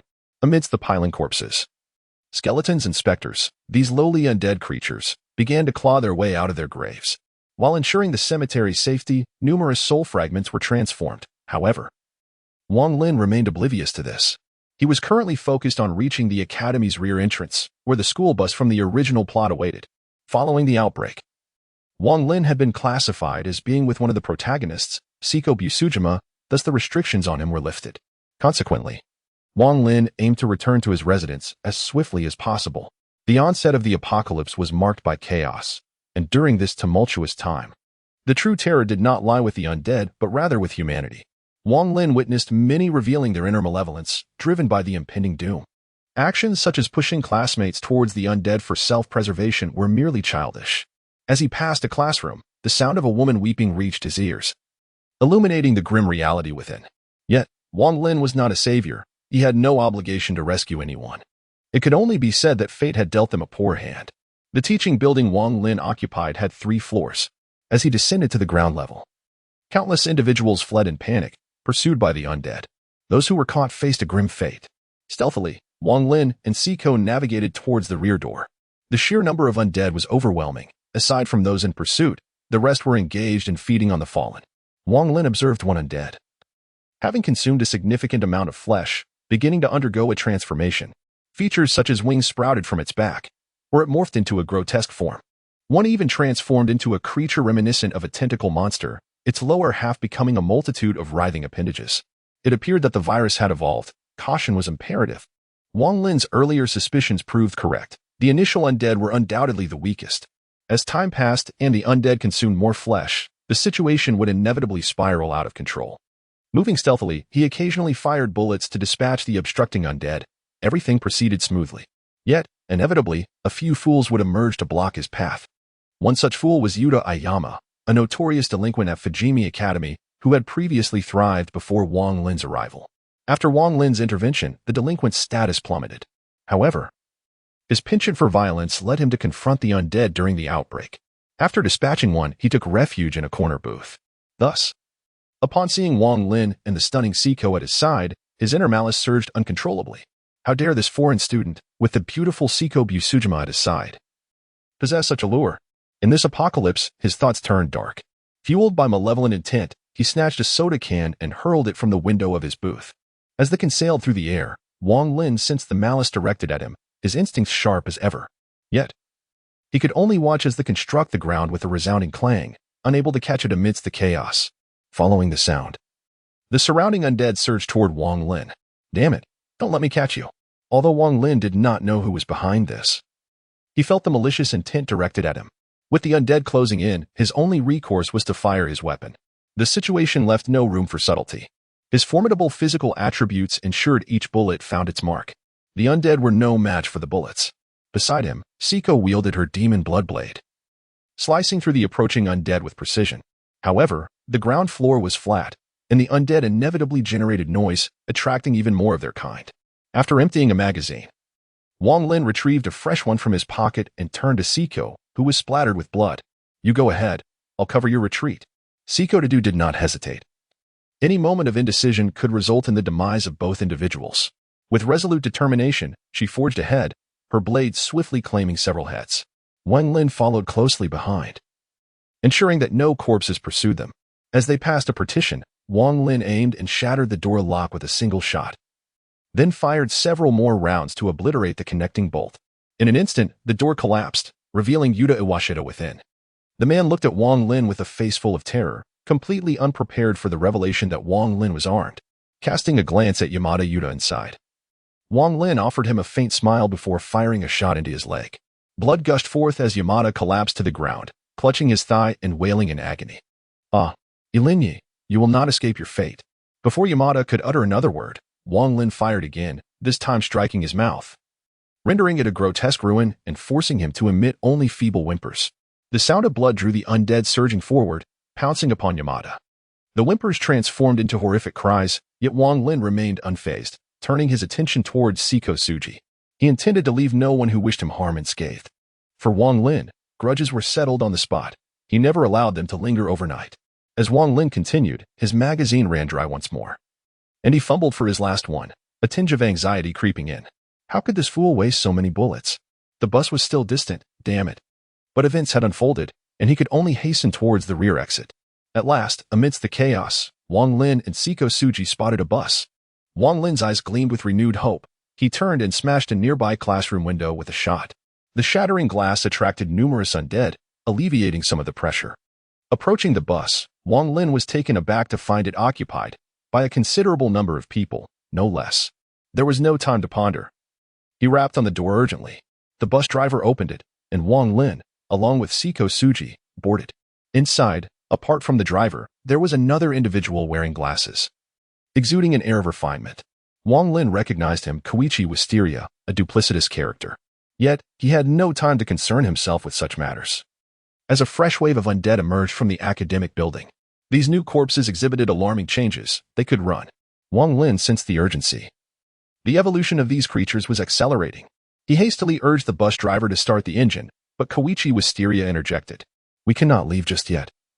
More students are rushing towards the bus." His expression was one of misplaced righteousness, clearly having taken charge of the situation during these trying times. Wang Lin, however, paid him no heed, insisting again that the driver begin the journey. "Do you not comprehend what I am saying? We cannot." Before Wisteria could finish, Wang Lin pressed his gun against the man's temple. "Speak another word, and I shall blow your head off." Wisteria fell silent, understanding the gravity of the threat he faced. He had initially considered leveraging his authority as a teacher to seize the firearm, but the thought was quickly quashed. Seiko Tsuji stood resolutely by Wang Lin's side. Should he decide to take a life, she would not hesitate to strike. The driver, witnessing the tense standoff, shuddered and pressed the accelerator to the floor. The bus surged forward like a beast unleashed, crashing through the rear exit. A resounding crash echoed throughout the campus, summoning countless undead. Yet, Wang Lin and his companions had already escaped the confines of the institution. As they sped away, Wang Lin directed the driver towards his home, receiving full cooperation from the man, primarily motivated by the desire to reach safety rather than the threat of the gun. Truly, trust me. Chapter 45, Arrival. The driver floored the gas pedal, transforming the bus ride into a thrilling race. Wisteria, now wary, refrained from speaking. Wang Lin focused intently on guiding the driver along the route, leaving Seiko Tsuji to oversee Wisteria. She drew her demonic blood blade, poised against his throat. Wisteria had intended to employ his eloquence, but as he began to utter a word, Seiko's blade grazed his clothing, tearing it. Fortunately, no blood was drawn. Otherwise, the effects of the demonic blood blade could have proven fatal. The journey was fraught with peril. The undead were still in pursuit, and the midday explosion of chaos had led to a throng of people on the road. This has resulted in a considerable number of abandoned vehicles littering the roads. Additionally, some have transformed into lifeless bodies while driving, leading to tragic accidents. After navigating several intersections, he found himself obstructed by the wreckage of cars. In certain areas, even school buses could not pass through. Wang Lin felt a pang of frustration as he realized that the first phase of this solitary mission had exceeded his expectations. In such a short time, these corpses had morphed into the formidable super zombies that lingered in his memory, each capable of running and jumping with alarming speed and strength. Although Wang Lin could easily dispatch them with a single strike, the situation was proving to be more daunting than anticipated. How long has it been? It should not have been more than half an hour since leaving school. Continuing down this path, one might not only abandon their own plans, but also risk the very tasks released into the vastness of space. An innate sense of urgency began to stir within, once more commanding the driver to turn. Wang Lin's gaze fell upon a formidable figure. Its muscles, akin to marble, and its stature reminiscent of a green giant, yet this creature's skin bore a crimson hue. Much like a gorilla, its hands were disproportionately large, as it feasted upon a lifeless body with one of its colossal hands. This figure was exceedingly conspicuous, and Wang Lin possessed eyesight several times sharper than that of an average person, allowing him to instantly discern this peculiar infected individual. His expression shifted dramatically, for he recognized this being. Goodness, is that not the tank from Left 4 Dead? Is this intrusion not rather excessive? Wang Lin hastily urged the driver to halt. And upon noticing the lifeless tank carcass by the roadside, the driver's visage transformed in an instant, slamming the brakes with all his might. Anyone who has driven knows that abruptly braking while traveling at high speed can only lead to one consequence, a rollover. The school bus was no exception. Its front tire burst abruptly, causing the entire vehicle to tip over and roll forward. Without a moment to spare, I swiftly grabbed Seiko Tojo, stowing the demon blood blade into the marked spatial realm. Cradling Seiko in my arms, I grasped the handrail with my other hand. In that instant, I experienced the sensation of a pendulum in motion. Boom. After rolling several times, the bus collided forcefully with the carcass of a tank. The poor tank, caught unawares, was propelled 5 meters away as if struck by a baseball. This left the tank utterly bewildered. I was simply enjoying my meal. And then what on earth happened? However, what followed was an overwhelming surge of fury. Though the physical transformation is remarkably intense, it is evident that it comes at the expense of intellect. The tank growled. Have you seen these muscles? It's all brain power. A formidable physique has resulted in a pitifully small cranial capacity. Therefore, when rage ignited within, all sense of restraint vanished, and like a raging gorilla, he charged towards the school bus with both hands on the ground. As the vehicle overturned, Wang Lin shielded Seiko from harm, ensuring she sustained little injury. Wang Lin's impressive physique, boasting a formidable score of 30, rendered the collision negligible. However, misfortune befell others. The driver vanished, and Wang Lin caught a glimpse of him soaring through the window amidst the chaos. Most passengers suffered grievous injuries, or worse. Koichi Zaitsu, the antagonist from the original narrative, proved his resilience, merely succumbing to unconsciousness rather than death. Yet, in this dire circumstance, being unconscious bore little difference from a death sentence. Lin-kun, are we going to die? Seiko gazed lovingly at Wang Lin, her eyes betraying her fear, for she felt escape was futile. Nevertheless, she thought, dying alongside her beloved might be a form of happiness in itself. No, no, I refuse to die. You shall not perish, nor will I. We will survive. Immediately, Wang Lin extracted the demon blood blade from his mark, wielding it with singular force to carve an opening in the vehicle. Embracing Seiko, he leaped through the aperture. Upon exiting, Wang Lin beheld the swiftly approaching corpse of the tank. His already frayed nerves ignited into a blazing fury. Damn it! If not for this accursed world's constraints.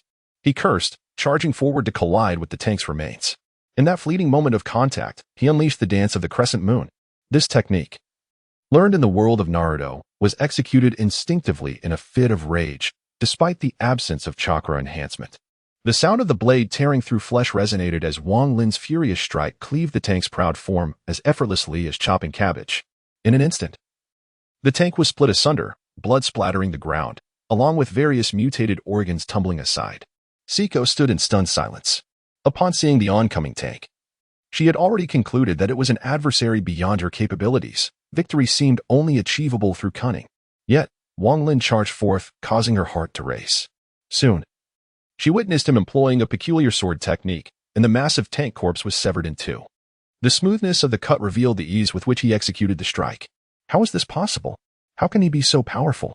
Doubts about her own strength began to creep into her mind, shattering her previous perceptions of Wang Lin's abilities. Unaware of Seiko's internal turmoil, Wang Lin reveled in the moment, feeling exhilarated. Damn it, since arriving in this world, I've faced nothing but smooth sailing, yet here I am, being chased around by the most rudimentary of zombies. This left Wang Lin feeling a surge of frustration. If only chakra could be utilized, and the Nine Tails could be summoned, he could effortlessly unleash the tailed beast bomb to clear the area. Alas, the world's constraints rendered the ceiling space of the Nine Tails within him inaccessible, keeping it in a dormant state. Sigh. I had hoped this time would be less arduous. but it seems the notion of ease has drifted away from me as a lone wanderer. After a few grumblings, Wang Lin turned to face Siko Tagakushi. Noticing her somewhat dazed expression, he felt a twinge of confusion. What was the matter? He touched his forehead, confirming he had no fever. This gesture jolted the girl back to reality, as Wang Lin's sudden movement was indeed astonishing, and it was her first encounter with self-doubt regarding her abilities. However, Wang Lin was not in the mood to ponder Siko's thoughts. He merely yearned to return home, for the journey had been truly exhausting. He handed the demon blood blade to Siko and retrieved his handgun. After a brief orientation, he led her onward. As for the individuals inside the school bus, regrettably, Wang Lin lacked the inclination to rescue them. Yet, scarcely 10 meters into their departure, the bus erupted into flames, followed by a resounding explosion. Without a doubt, those inside met their demise. Observing this scene, Wang Lin felt no emotional shift. After all, Koichi Wisteria was no saint, and his death was inconsequential. Nonetheless, such a commotion would surely attract numerous undead. Promptly, he urged Siko to leave. Along the way, Siko remained silent, seemingly burdened by her thoughts. Her swordsmanship grew increasingly aggressive, often disregarding the risk of being bitten. After dispatching one undead creature, she delivered a vertical slash to another's head. Strangely, the blow did not sever it. Instead, the blade became lodged. Consequently, another undead lunged at her, leaving her no choice but to brace its head with her left hand to avoid being bitten. In that precarious moment, she found herself in grave danger. Bang! Bang! 2 shots rang out, and the 2 undead before Siko collapsed. Wang Lin stepped forward, extracting the demon blood blade from the fallen creature's head and handing it to Siko. Stay calm. A swordsman who loses their composure ceases to be a swordsman. Staring at the demon blood blade in Wang Lin's hand, Siko's demeanor softened somewhat. With a gentle acknowledgement, the two resumed their coordination once more. This time, there were no unforeseen events. Aside from the corpses, there were no other peculiar infected individuals along the way. After a half-hour of travel, Wang Lin finally beheld his uniquely styled residence. With a few gunshots, he dispatched the lifeless bodies at the entrance and retrieved his keys to unlock the door. Once Siko was inside, he firmly shut the door behind them. Observing the howling corpses outside, Wang Lin let out a sigh of relief. Goodness. Next time, when entering such a suppressive world, one must be thoroughly prepared. It was exceedingly frustrating. Chapter 46, A Time for Rest at Long Last. He had returned home. Deep down, Wang Lin retained the mindset of a citizen of the Celestial Empire, always believing that possessing a home provided a sense of security. Thus, upon returning to his abode, his taut nerves finally began to ease. Although no infected individuals posed a direct threat to Wang Lin's life along the journey, the overwhelming presence of numerous corpses left him unable to guarantee he would escape unscathed from a possible bite. Observations indicated that the virus had an exceptionally rapid onset. Transformation occurred in less than a minute following a bite. Wang Lin, possessing formidable attributes, might resist infection, yet he could still succumb, albeit at a delayed pace. It was also conceivable that the world's oppressive nature rendered him no different from an ordinary person in this regard. Surrounded by a multitude of cadavers, even a few bites could prove fatal. Even with a specially acquired biochemical serum, there would be no time to administer it. Thus, the entire ordeal left Wang Lin feeling anxious. If only chakra were available, a simple fire technique could resolve the matter without such complications. Alas, this remained a mere hypothetical scenario. Upon returning indoors, he was met with a plethora of survival equipment, including a diesel generator and a water purification system, leaving Siko Jojima utterly bewildered. Turning to face the man before her, she reaffirmed her suspicions. Wang Lin was indeed aware of the impending apocalypse, every moment imbued with this knowledge. However, fatigue weighed heavily on his mind, leaving him disinclined to engage in further conversation. Let's put away the knife, freshen up, and have a meal, he suggested, before retreating to his room to undress and wash. Wang Lin's abode featured a communal bathroom, alongside a private one in his room, allowing both individuals to attend to their hygiene simultaneously. As warm water cascaded down from the faucet, a wave of relaxation washed over him. From the outset, he had ensured the preparation of these essential amenities. After all, there was no stipulation that a mission's world must be endured in grim hardship. In fact, seasoned reincarnators often equipped themselves with items to enhance comfort, knowing that as their prowess increased, so too did the duration of their missions. Who would want to endure 6 months in the wild, grappling with survival? Beyond the question of mere survival, such an experience could lead to psychological turmoil. Thus, many reincarnators would prepare items of a more intimate nature.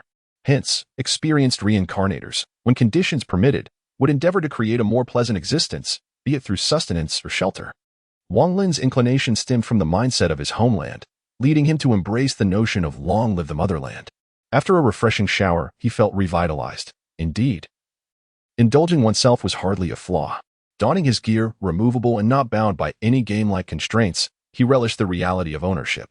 Anything taken without his consent would be met with dire consequences. Descending the stairs, he was greeted by the enticing aroma of cooked food. It appeared that Siko was preparing the meal, living up to the reputation of a woman akin to Yamado Nadeshiko. Entering the kitchen, the sight before him nearly caused his nose to bleed. Siko Jojima donned nothing but an apron and nothing else. After his comment about washing up before bathing, combined with the bloodstains that marred her clothes throughout their journey in the absence of a change of attire, she had opted for a quick rinse and proceeded to don the apron to commence cooking. This incident left Wang Lin blushing, as he suddenly realized that he had forgotten to prepare a change of clothes for Siko Tojit. The awkwardness was palpable, while Siko maintained a serene expression as she gazed at Wang Lin. With a gentle smile, she inquired, "Have you finished washing, Lin-kun? Since I have no spare clothes, I must remain as I am for now. We will be dining shortly, so please bear with me." Though she appeared unfazed, Wang Lin struggled to maintain his composure. Leaving her with a hasty remark about finding her a garment, he dashed back to his room. Observing Wang Lin's somewhat disheveled retreat, Siko Tojit couldn't help but smile softly, her gaze imbued with warmth. This man is unlike any other. Upon entering the room, Wang Lin searched for quite some time and only managed to find a few casual garments, all of which were masculine. It was a predicament he had not anticipated when bringing back Siko Busujima. Nonetheless, it was preferable to donning an apron, so he carried the clothes downstairs. Once Wang Lin had taken the garments down, dinner was ready. The meal was a quintessential Japanese cuisine. He handed the clothes to the girl and then took his place at the dining table, awaiting her return. After a while, the girl appeared before Wang Lin, having changed into the attire. Instantly, his eyes lit up. Siko Busujima possessed an admirable physique, and the men's casual wear accentuated her charm tremendously. The high ponytail she sported added a touch of youthful exuberance. The two then commenced their meal. The taste was satisfactory, though Wang Lin found it somewhat unfamiliar. Primarily, the Japanese cuisine did not quite suit his palate, yet since she had gone to the effort of preparing it, he refrained from voicing any objections. After finishing their meal, Siko Busujima began to tidy up. Wang Lin had made ample preparations. Barring any unforeseen circumstances, the provisions available would comfortably sustain both him and the girl for 3 months. He settled onto the sofa, at which point a notification resonated through the space. Solo Adventurer Task. Phase 1. Survive the corpse outbreak task status. Completed. Had he truly completed it? Wang Lin stroked his chin and turned his gaze towards the darkening sky. At some point, twilight had stealthily descended. It seemed that surviving the corpse outbreak referred to enduring until nightfall while remaining in a state of safety. Solo Adventurer Task. Phase 2. Investigate the cause of the world's decline. Task description. This world is beyond redemption, consequently, the infinite space has resolved to merge it with other worlds. However, the festering wounds have seeped into the heart like poison. Task hint. This world harbors many anomalies that should not exist. Perhaps this is a direction to explore. Gazing at the second phase of the Solo Adventurer Task, Wang Lin found himself bewildered. What was this? The cause of the world's decline? Moreover, the infinite space intended to merge this world with others. It appeared his speculations had been correct. Following the completion of the reincarnator's task, this world would reboot. Indeed, this world was rife with many elements that should not exist, such as the lickers and tank zombies. These are all mutants from Resident Evil and Left 4 Dead. Such entities should not exist in the realm of High School of the Dead. Wang Lin's thoughts are currently somewhat scattered. If there are lickers, does that not imply the presence of Umbrella? And if Umbrella is involved, does that not suggest the existence of the T-virus? If the T-virus is indeed present, could it not indicate a possibility of acquiring psychic abilities? This entity represents a prominent power system within the boundless expanse, most notably exemplified by Hunter x Hunter. In the realm of Left 4 Dead, Wang Lin pondered extensively yet could not conceive of anything of value. It would be impractical to procure a few shotguns, as they serve little purpose. However, recognizing the existence of valuable assets, Wang Lin resolved that they must be his. Thus, he deemed it essential to devise a meticulous plan. Regardless of whether it aligns with his aspirations, at the very least, a strategy ought to be formulated. Wang Lin sensed that this world could yield extraordinary rewards. Previously, his singular ambition was to harvest souls from the great graveyard, Yet with new developments emerging, he understood that he must carefully strategize regarding these treasures. After all, the plethora of elements within the Resident Evil universe is staggering. The T-virus presents a chance to acquire telekinesis, while the G-virus boasts formidable capabilities of infinite evolution. The variety of viruses in Resident Evil is vast, and most pose significant threats. Nevertheless, with the advantage of infinite space, Wang Lin recognized that, with some cost, these viruses could yield the greatest returns. Chapter 47. A moment of rest. Wang Lin sat upon the couch, contemplating the next steps. Meanwhile, Seiko Busujima was washing the dishes. Her mind restless. She found herself involuntarily recalling the image of Wang Lin cleaving a tank's carcass in half. This is something that no ordinary person could possibly accomplish. Not even one's own father. This has already surpassed the limits of an ordinary person. With one's own strength, is it truly justifiable to stand behind this man? Wang Lin also sensed something amiss, as it had been half an hour since Dodao Seiko had started washing the dishes. What was going on? He stood up and walked toward the kitchen. What met his eyes was Seiko standing there in a daze, holding a bowl, motionless. He waved his hand in front of her eyes, and only then did she come back to her senses. "I'm so sorry, I lost my focus, Lin Kuan," she hurriedly explained before resuming her dishwashing. Observing the flustered Seiko, Wang Lin contemplated and surmised her thoughts. After a moment's hesitation, he said, "Once you've finished tidying up, I have something to discuss with you." He then returned to the sofa, sitting quietly. His solitary existence as a lone wanderer was destined to be a solitary one. Yet fortunately, he could form a contract with a subordinate. Moreover, he happened to possess an item. Subordinate contract. Heroic spirit version rank. Unranked effect. Sign a contract with a narrative character whose base attributes are lower than one's own, allowing entry into an infinite space. Description: contract achieved. This artifact enables the contracting of a narrative character. Initially, Wang Lin did not harbor this notion, nor had he determined a target for the contract. The encounter with Seiko Doku Island was purely coincidental. After all, it is preferable to find someone who cherishes you rather than seeking out someone you admire. Moreover, in terms of pure potential, Seiko Doku Island possesses remarkable capabilities. She harbors a fervent desire for battle, coupled with an exceptional disposition. Wang Lin deemed it a splendid choice to bind her as his subordinate, accompanying him through the boundless realms. However, all of this hinged upon her willingness. If she were reluctant, the contract could not be forged. Once everything was arranged, the girl approached Wang Lin, gazing at him in silence. Wang Lin returned her gaze, observing the determination and confusion reflected in her eyes. "I am not from this world." Her sudden declaration left Seiko momentarily stunned. As the statement veered beyond the bounds of reason, Wang Lin continued, "I cannot disclose my origin. Speaking of it would bring about my demise. My strength is derived from that place. If you choose to stand by me, I will unveil to you an extraordinary vista. However, this journey requires your consent. Without your willingness, I cannot take you along." With that, Wang Lin resolved to say no more, as he noticed the shift in Seiko's expression. The incredibility of the situation rendered her somewhat overwhelmed. Wang Lin, perceiving her demeanor, decided to grant her a moment for contemplation. For Wang Lin, the ability to contract was not paramount. In the absence of power, he wished to eliminate any vulnerabilities. Just as he prepared to depart, Seiko Doku Island abruptly grasped his arm.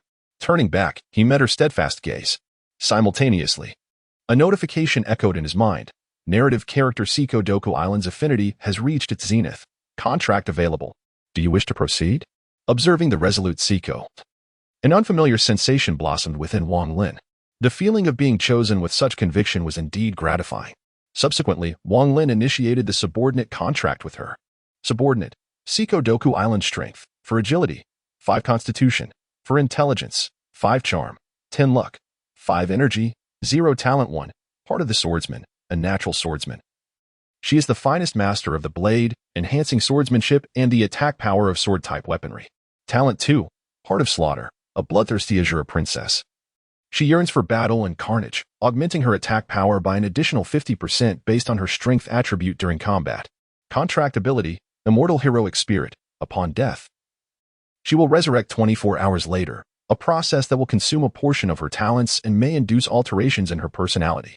Seiko Doku Island's attributes surpassed those of an average individual, yet what astonished Wang Lin was her remarkably high charm attribute, scoring a perfect 10. Observing her striking figure, he could not dispute this fact. Moreover, she possessed dual talents, her potential far exceeding that of the initial Wang Lin by unfathomable measures. At this moment, Seiko Tsuji was also receiving information from the infinite realm. After a while, she finally opened her eyes, gazing at the man before her with a complex expression. She understood that for the rest of her life, she would be bound to this man, sharing both life and death. However, she found great satisfaction in this outcome. Furthermore, from the information in her mind, she realized that she too could become as powerful as him in the future. It was unexpected to discover such an extraordinary origin. With a hint of astonishment, Seiko Tsuji truly did not foresee Wang Lin's remarkable background. After becoming Wang Lin's subordinate, she learned about his identity as a lone wanderer and witnessed his missions. She could even sense Wang Lin's attributes. No wonder he could effortlessly cleave a tank's mutated form. With such formidable strength, it would be strange if he could not. Additionally, Seiko Tsuji could feel a tremendous energy within Wang Lin. Although this energy was remarkably tranquil, as if in slumber, she sensed that once awakened, it could effortlessly bring about the destruction of this nation. This indicated just how severely Wang Lin was being suppressed. Well then, the contract is complete. Take your time to digest this, he said. You should also be aware of my plans. Wang Lin then proceeded to elucidate his soul harvesting strategy to Seiko Tsuji. While the lone wanderer's mission provided some direction, the outside world was currently in turmoil.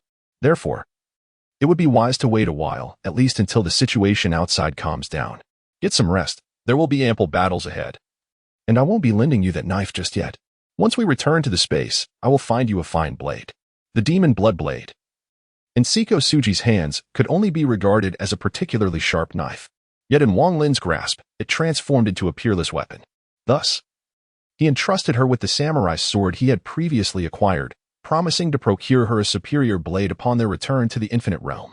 At this moment, the spatial ring, which had been relegated to a corner of the marked space by Wang Lin, finally re-emerged into the light. This was primarily due to the existence of the marked space, as each time Seiko Tojo sought to retrieve an item, Wang Lin's consent was imperative. This is rather inhumane.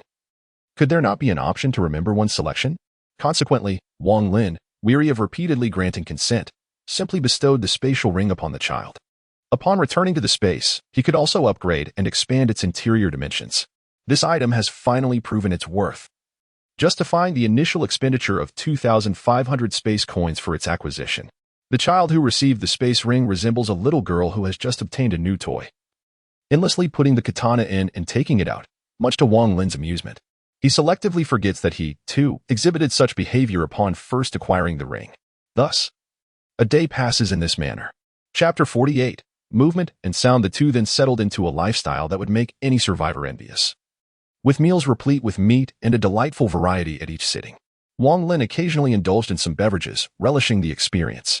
Following the signing of the contract, Seiko Jop became increasingly indifferent to her attire. One evening, she even entered Wang Lin's room wrapped in nothing but a towel. As for the ensuing events, one can only imagine, as they are beyond my capacity to articulate. Their relationship deepened, and fortunately, as the daughter of a samurai family, Seiko proved to be a capable and supportive partner, managing their domestic affairs with great efficiency while also diligently pursuing her swordsmanship training. Meanwhile, Wang Lin frequently took to the second-floor window, armed with a sniper rifle acquired from the Neri family, targeting the undead. This is not mere boredom, rather. It is a consequence of the spatial cues. The solitary wanderer comprehends the passive skill, Firearm Mastery. Firearm Mastery, passive, level 3, effect, enhances proficiency with firearm-type weapons and increases their damage by 3%. It was only after returning home that Wang Lin made this discovery. The enhancement of one's spatial awareness typically does not manifest in moments of insecurity. Should one become distracted while confronting an adversary, the consequences could be dire. Thus, the alert only sounded when Wang Lin found himself in a state of safety. He was also unaware of when he had attained proficiency in firearms, particularly at a level 3 expertise. It is likely that during his journey, he had dispatched numerous corpses with his pistol, which led to this newfound skill. Now, in his moments of leisure, Wang Lin would take to sniping the bodies with a rifle. This served the dual purpose of honing his skill and indulging in a thrill. After all, wielding a sniper rifle alongside a revolver, a weapon of considerable caliber, is nothing short of exhilarating. Caliber signifies justice, while range embodies truth. In recent days, Wang Lin has indulged his passions to the fullest. Meanwhile, his proficiency in firearms has ascended to level 5. During this period, Poison Island Seiko has also been diligently honing her swordsmanship. Following their contract and that fateful night, their bond has grown exceedingly intimate. Naturally, Wang Lin has imparted the techniques of Konoha-style swordsmanship to her. He also taught her the method of chakra refinement. However, whether due to the constraints of the world's rules or other factors, she has been unable to extract chakra at all. This has extinguished Wang Lin's hopes of exploiting a potential loophole. After all, in the original Naruto series, Orochimaru was able to utilize the chakra of Kabuto to perform summoning jutsu, even with his hands sealed by the third Hokage. Wang Lin had contemplated that if Siko could refine chakra, he too could harness it, thereby simplifying their tasks considerably. This also reflects Wang Lin's current disadvantage. If Wang Lin were to pursue a path centered on physical attributes, he would not fear suppression. Some reincarnators follow this route, focusing solely on their inherent abilities. When encountering suppressive energies or the challenges within the demon realm, they can unleash devastating power. Moreover, when faced with adversaries possessing inferior attributes, the likelihood of failure is virtually non-existent. This stands in stark contrast to spellcasters, who rely on their own energies. Any misstep in their process can lead to frequent mishaps. In the infinite realm, spellcasters and cultivators possess formidable offensive capabilities, yet they are also the most prone to failures. Sometimes, a single suppression spell can neutralize a portion of a spellcaster's power, while a binding technique can render a cultivator completely helpless. Thus, Wang Lin intends to pursue both paths simultaneously. Otherwise, specializing too narrowly could lead to a tragically grim fate in the face of such circumstances. This world has awakened Wang Lin to a great extent. Having lost the Nine Tails and his own chakra, he is left with only his innate attributes and fundamental strength. However, apart from his elevated attributes, Wang Lin possesses a meager array of abilities, most of which are reliant on chakra. Thus, he finds himself in a state of profound frustration this time. Perhaps using a sniper rifle to eliminate corpses serves as a means of venting his pent-up feelings. 3 days have elapsed, and the outside world has gradually descended into stillness. Yet, Wang Lin remains utterly at a loss. The path to improvement feels exceedingly obscure, and he is not a professional in this field. Therefore, he has resolved to venture out today in search of clues. Moreover, with no time constraints on the mission, he might as well consider it a survival endeavor in a post-apocalyptic scenario. Over time, Wang Lin remains skeptical that the rats in the sewers will not emerge. In the realm of bioweapons, is an umbrella seeking to dominate the world amidst the apocalypse? If nothing else can be done, he shall await their emergence. If he can apprehend even one individual connected to this calamity, he may unravel the mystery. Indeed, there are scant clues, and the narrative has significantly diverged, leaving Wang Lin in utter confusion. With no other recourse, he shall begin his search in the vicinity. Jiusheng de Xiang is a medical personnel stationed at the military base in Zone C, but 3 days prior, he witnessed the onset of a catastrophe. Everything was proceeding smoothly until, at noon, a group of marauders appeared at the gates. Ignoring warnings, they charged towards the sentinels, with some even sustaining bites. Ultimately, the sentinels opened fire, yet these assailants, having endured several shots, astonishingly remained on their feet. Meanwhile, those bitten soldiers began to succumb to madness within a mere minute, subsequently attacking those around them. In less than 10 minutes, a vast military base fell into chaos. As a medical staff member, Jiusheng de Xiang locked the infirmary at the onset of the disaster. Sustained solely by glucose and some saline solution, he managed to endure for a day. However, due to the scarcity of supplies within the infirmary, he stealthily ventured out the following day in search of sustenance. Unfortunately, his weakened state coupled with the corpse's mutations over time proved to be a dire combination. Coincidentally, upon exiting, he encountered a mutated corpse, which immediately lunged at him. The sudden surge of pain and the terror of death drove him to madness. After dispatching the creature with his surgical knife, he stumbled back to the infirmary. In the grip of deathly fear, he indiscriminately ingested every medication in sight. Anti-inflammatories, penicillin, he consumed everything, regardless of its suitability. The ultimate outcome was his transformation. Perhaps due to the influence of the drugs, he began to undergo mutation. Subsequently, this individual began to voraciously consume everything, seizing control of the military base. Shortly after this peculiar mutated entity claimed dominance over the base, a small team arrived. These individuals are equipped with exceptional gear, yet they are unified by a distinctive emblem emblazoned upon their backs. Should Wang Lin catch a glimpse of it, he would instantly recognize it as the insignia of the Umbrella Corporation. The commanding soldier gestured, prompting the team members to assume a tactical formation. Subsequently, the military base erupted into a fierce clash. The sounds of gunfire and explosions incessantly reverberated from within the compound, accompanied by ferocious roars that echoed ominously. Even from the comfort of his home, Wang Lin could faintly discern the commotion. What could be happening? His remarkable perceptive abilities detected the turmoil of battle unfolding nearby. This left Wang Lin somewhat perplexed.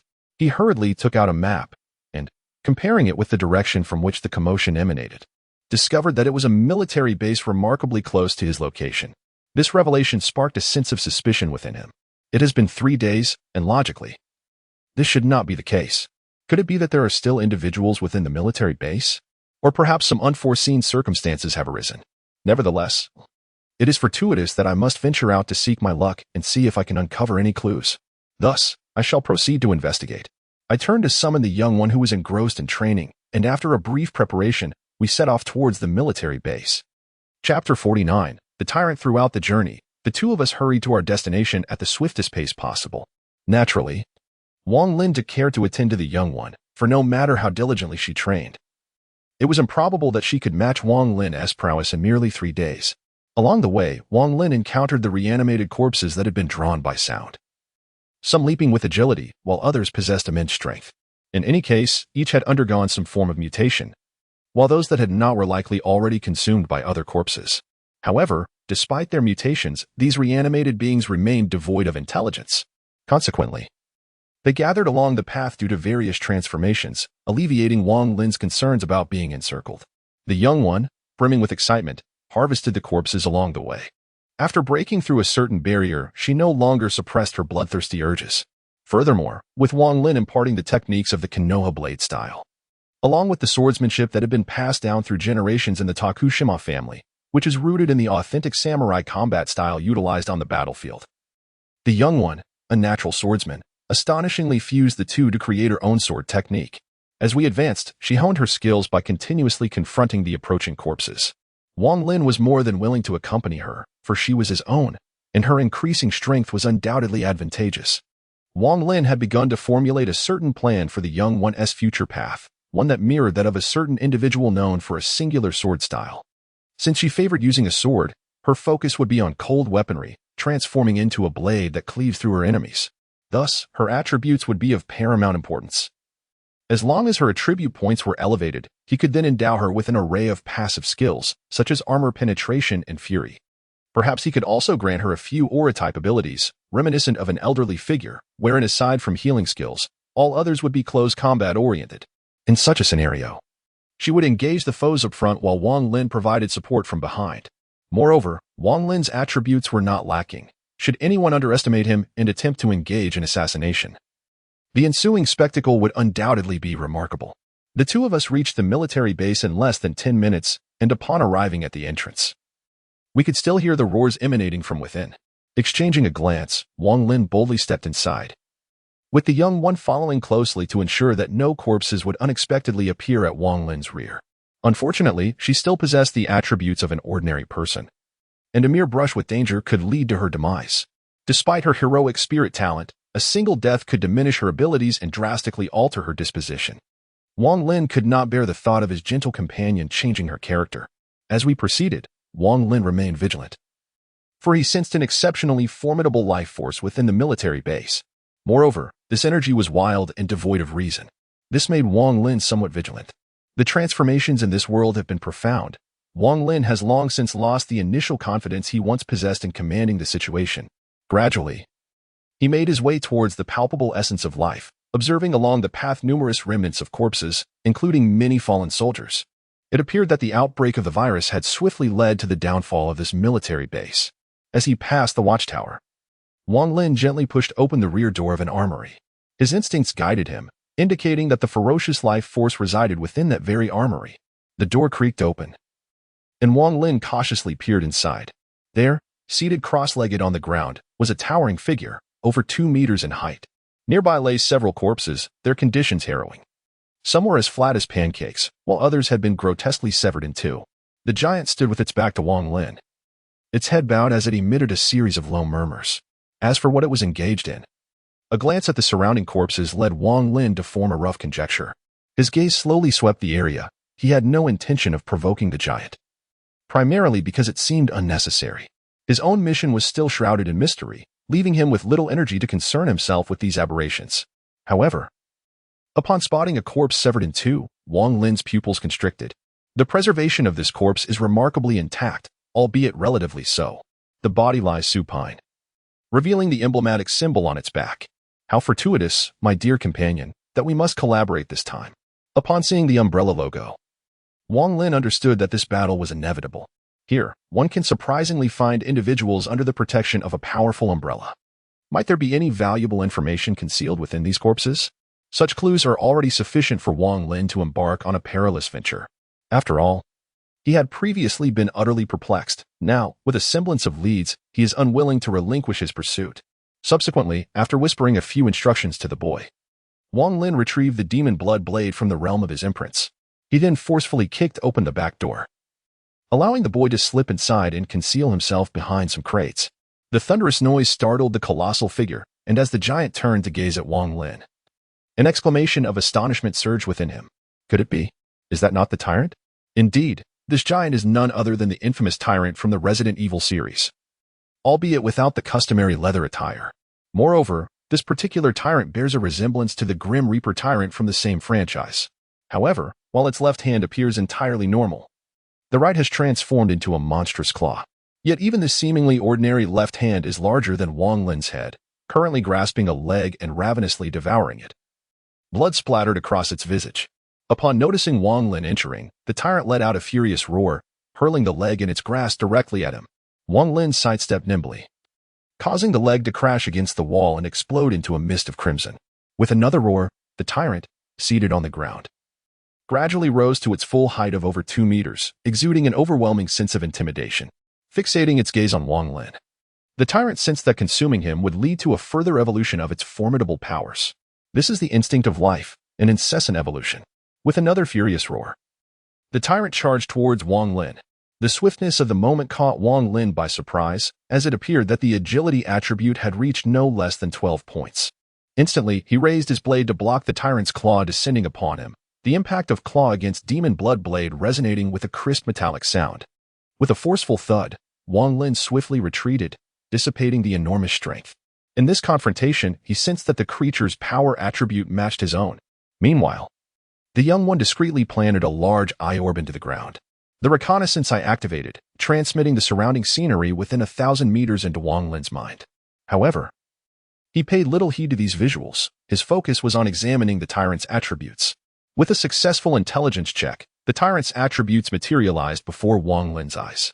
Tyrant, in evolution, strength, 18 agility, 13 constitution, 15 intelligence, 0, 5 charisma, 0 skill. Evolution, an endless evolution. As long as energy is sufficient, it will possess infinite possibilities. Adapting to demands. Description, an unparalleled killing machine. This attribute is utterly outrageous. Is this truly the world of hard difficulty? With such attributes, even Wang Lin can confidently assert that anyone who has traversed 2 task worlds would surely meet their demise. The attributes have nearly reached the pinnacle of the first tier. There is one skill that leaves Wang Lin somewhat perplexed, yet fortunately, his attribute points surpass those of this entity, preventing any catastrophic failures. It is now clear that this creature possesses an intelligence of merely 0.5, which does not surprise Wang Lin. After all, if it displayed any wisdom, it would be a cause for concern. Standing firm with his blade drawn, Wang Lin gazes upon the enraged tyrant, who has descended into a frenzy due to a failed attack, a faint smile gracing his lips. Let us see who truly is the prey. Chapter 50. Steel against steel. Observing the tyrant from a distance, Wang Lin cannot help but grin. He has gained confidence from the previous encounter. Although the creature's attribute points are indeed formidable, it is not invincible. A failed strike ignites a surge of fury within the tyrant's underdeveloped mind. Once more, it swings its colossal claws towards Wang Lin with reckless abandon. As it approaches, its right claw is raised high, poised to crush him with tremendous force. Wang Lin, however, does not relent. With superior attributes, he refuses to allow this creature to act the part of a dominant predator. He raises his demon blood blade, channeling strength through both hands, ready to meet the tyrant's claws head-on. Crack! Upon impact, the blade and claw emit a sharp sound, becoming momentarily locked in a fierce struggle. The tyrant relies solely on brute strength, lacking any semblance of strategy, while Wang Lin, with his superior attributes, refuses to play coy in this world that has proven so stifling. In a moment of stalemate, the scales begin to tilt in Wang Lin's favor. Sensing the shift in power dynamics, the tyrant lets out a furious roar. Yet this is not a third-rate animation where dramatic transformations occur without reason. utilizing the entangled blade. Wang Lin lifts the tyrant effortlessly. With a seamless motion, he unites his strength and hurls the tyrant down, crashing it heavily onto the ground. Roar. The tyrant swiftly rises after hitting the ground, bellowing in rage. As its roar reverberates, its form begins to morph. The claws of its right hand converge, transforming into a mace-like weapon adorned with numerous spikes that leave no doubt regarding its destructive potential. Meanwhile, the tyrant's body distorts grotesquely, as if most of its energy has been funneled into the right hand's mace, leaving the rest of its body shriveled and frail. The rapidity of these changes did not escape Wang Lin's notice, yet he refrained from intervening. After all, who could predict whether he would encounter such biochemical monstrosities again? Acquiring additional intelligence and information could prove advantageous. As the tyrant's demeanor shifted, its once resounding roar transformed into a deep, ominous sound, sending chills down Wang Lin's spine. He sensed an imminent threat from the tyrant, which perplexed him greatly. Hastily, he conducted another reconnaissance, only to be astounded by the alterations in the tyrant's attributes. Tyrant, Berserker form, Strength, 30 Agility, 3 Constitution, 13 Intelligence, 0, 5 Charisma, 0 Skill, Evolution, an endless evolution. As long as energy is sufficient, it will possess infinite possibilities. Adapting according to necessity. Description, an unparalleled killing machine. Having sensed a deficiency in power, it has converted all its abilities into strength. Wang Lin was taken aback. This was indeed an exaggerated transformation. The strength had surged to an astonishing 30, surpassing even his own.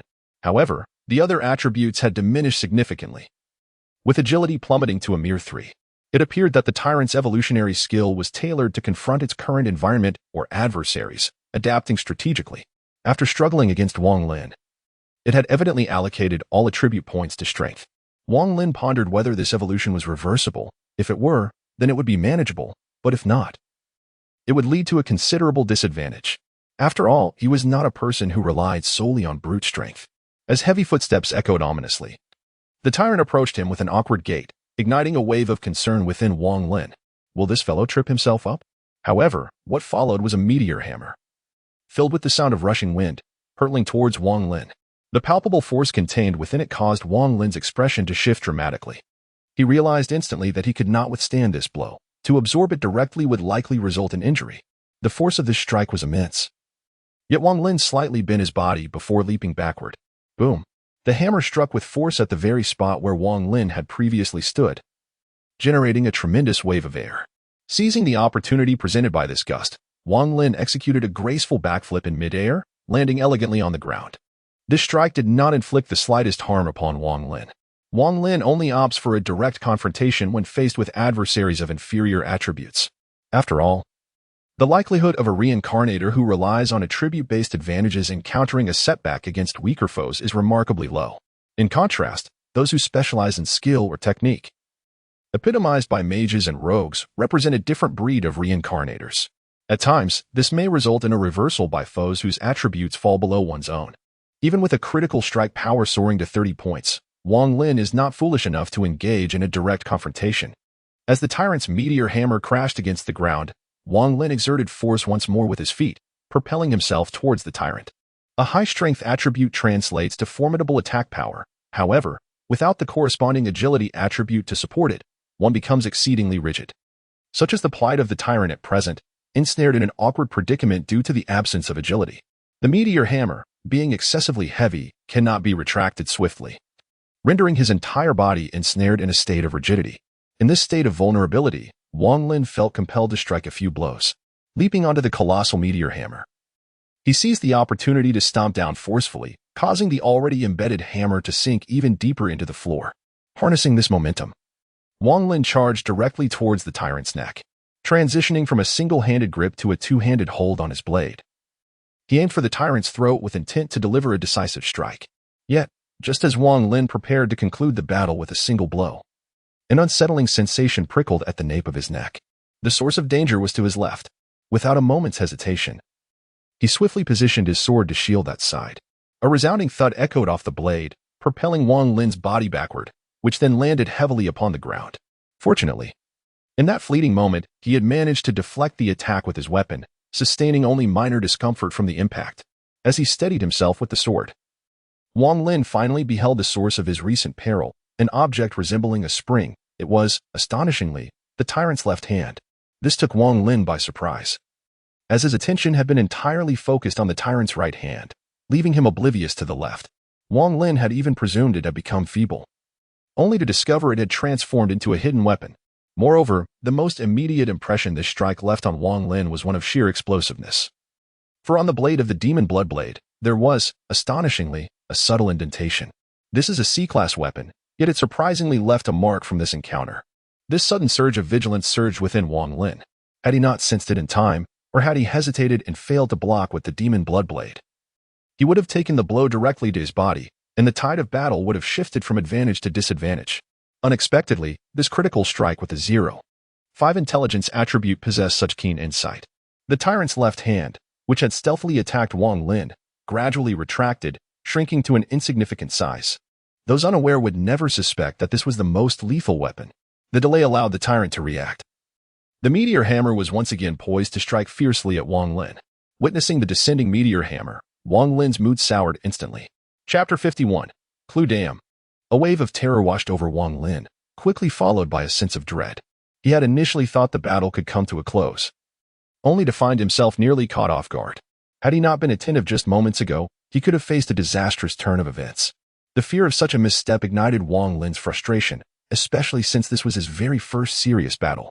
Previously, his engagements had merely been practice sessions within the Infinite Spaces Combat Enhancement Hall alongside Kakashi. There was no time for further contemplation.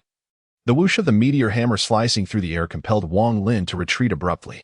However, this time, the tyrant bizarrely altered his attack method, his entire body inexplicably following the trajectory of the meteor hammer. Akin to a god of thunder, the hammer and body moving in unison, defying the laws of physics.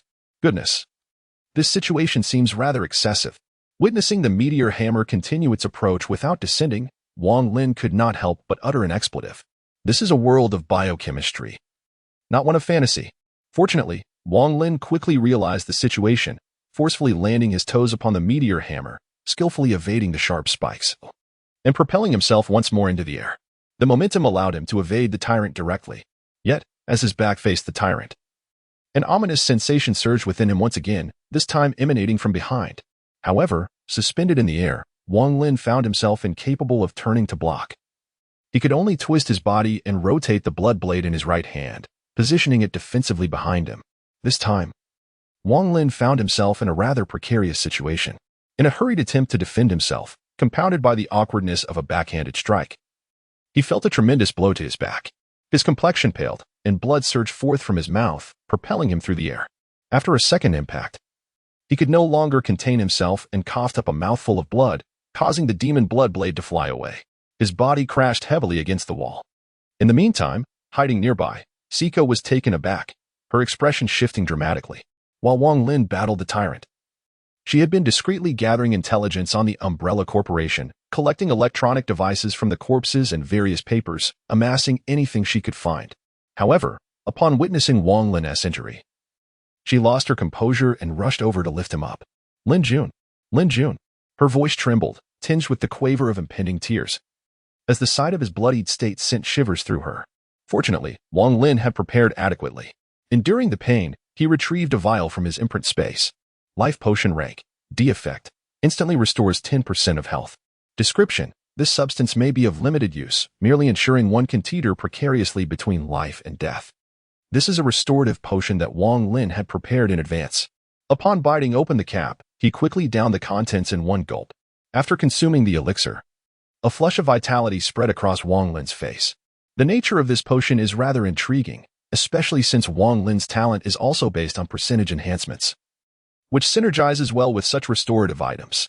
Fortunately, his equipment had provided some measure of protection during that moment. The Black Mysterious Garment, rated at C-Class, has a durability of 109. Its effects include 1. Resilience. This equipment is not easily damaged. 2. Distraction. It reduces the attention opponents pay to you. 3. Damage mitigation. It decreases incoming damage by 5, albeit at the cost of lowering its lifespan. Equipment requirements. Agility and intelligence both must be above 10. Description: when the flowers bloom in the dark, it is the flower of shadows. Previously, there was no measure of durability, but now it has appeared, having diminished slightly, indicating that the garment had indeed shielded Wang Lin from harm. This reveals that the tyrant's left hand is truly the most formidable weapon. Wang Lin now questions whether all 30 points of his strength attribute were, in fact, allocated to that left hand. He narrowly avoided disaster. His constitution stands at an impressive 30 points, and yet he sustained injury, which seems rather unreasonable. However, Wang Lin cannot fathom any plausible explanation and resolves to ponder it later. Despite the successful ambush, the tyrant emitted a mocking chuckle, reminiscent of derision. This left Wang Lin feeling quite displeased. How could he be ridiculed by such a scoundrel? He then leaned down to whisper a few words to the lad, who nodded in agreement and hastened to the side to continue gathering information. Meanwhile, Wang Lin slowly rose to his feet, retrieving the fallen demon blood blade from the ground. This time, Wang Lin would no longer underestimate this individual. Moreover, this experience imparted a crucial lesson to Wang Lin. One must never take an opponent lightly. This is merely a creature within a single realm. Should seasoned reincarnators emerge, one could only imagine the peculiar skills or extraordinary artifacts they might possess.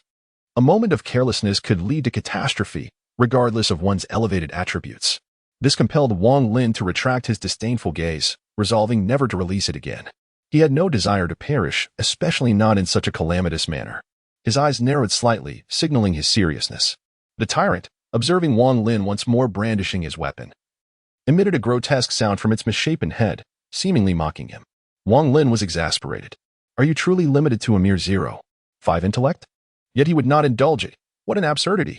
A resounding bang startled the nearby informant, causing him to shudder in surprise. Simultaneously, the grotesque head that had been mocking Wang Lin exploded violently. In his hand, a silver revolver materialized, its barrel still smoking.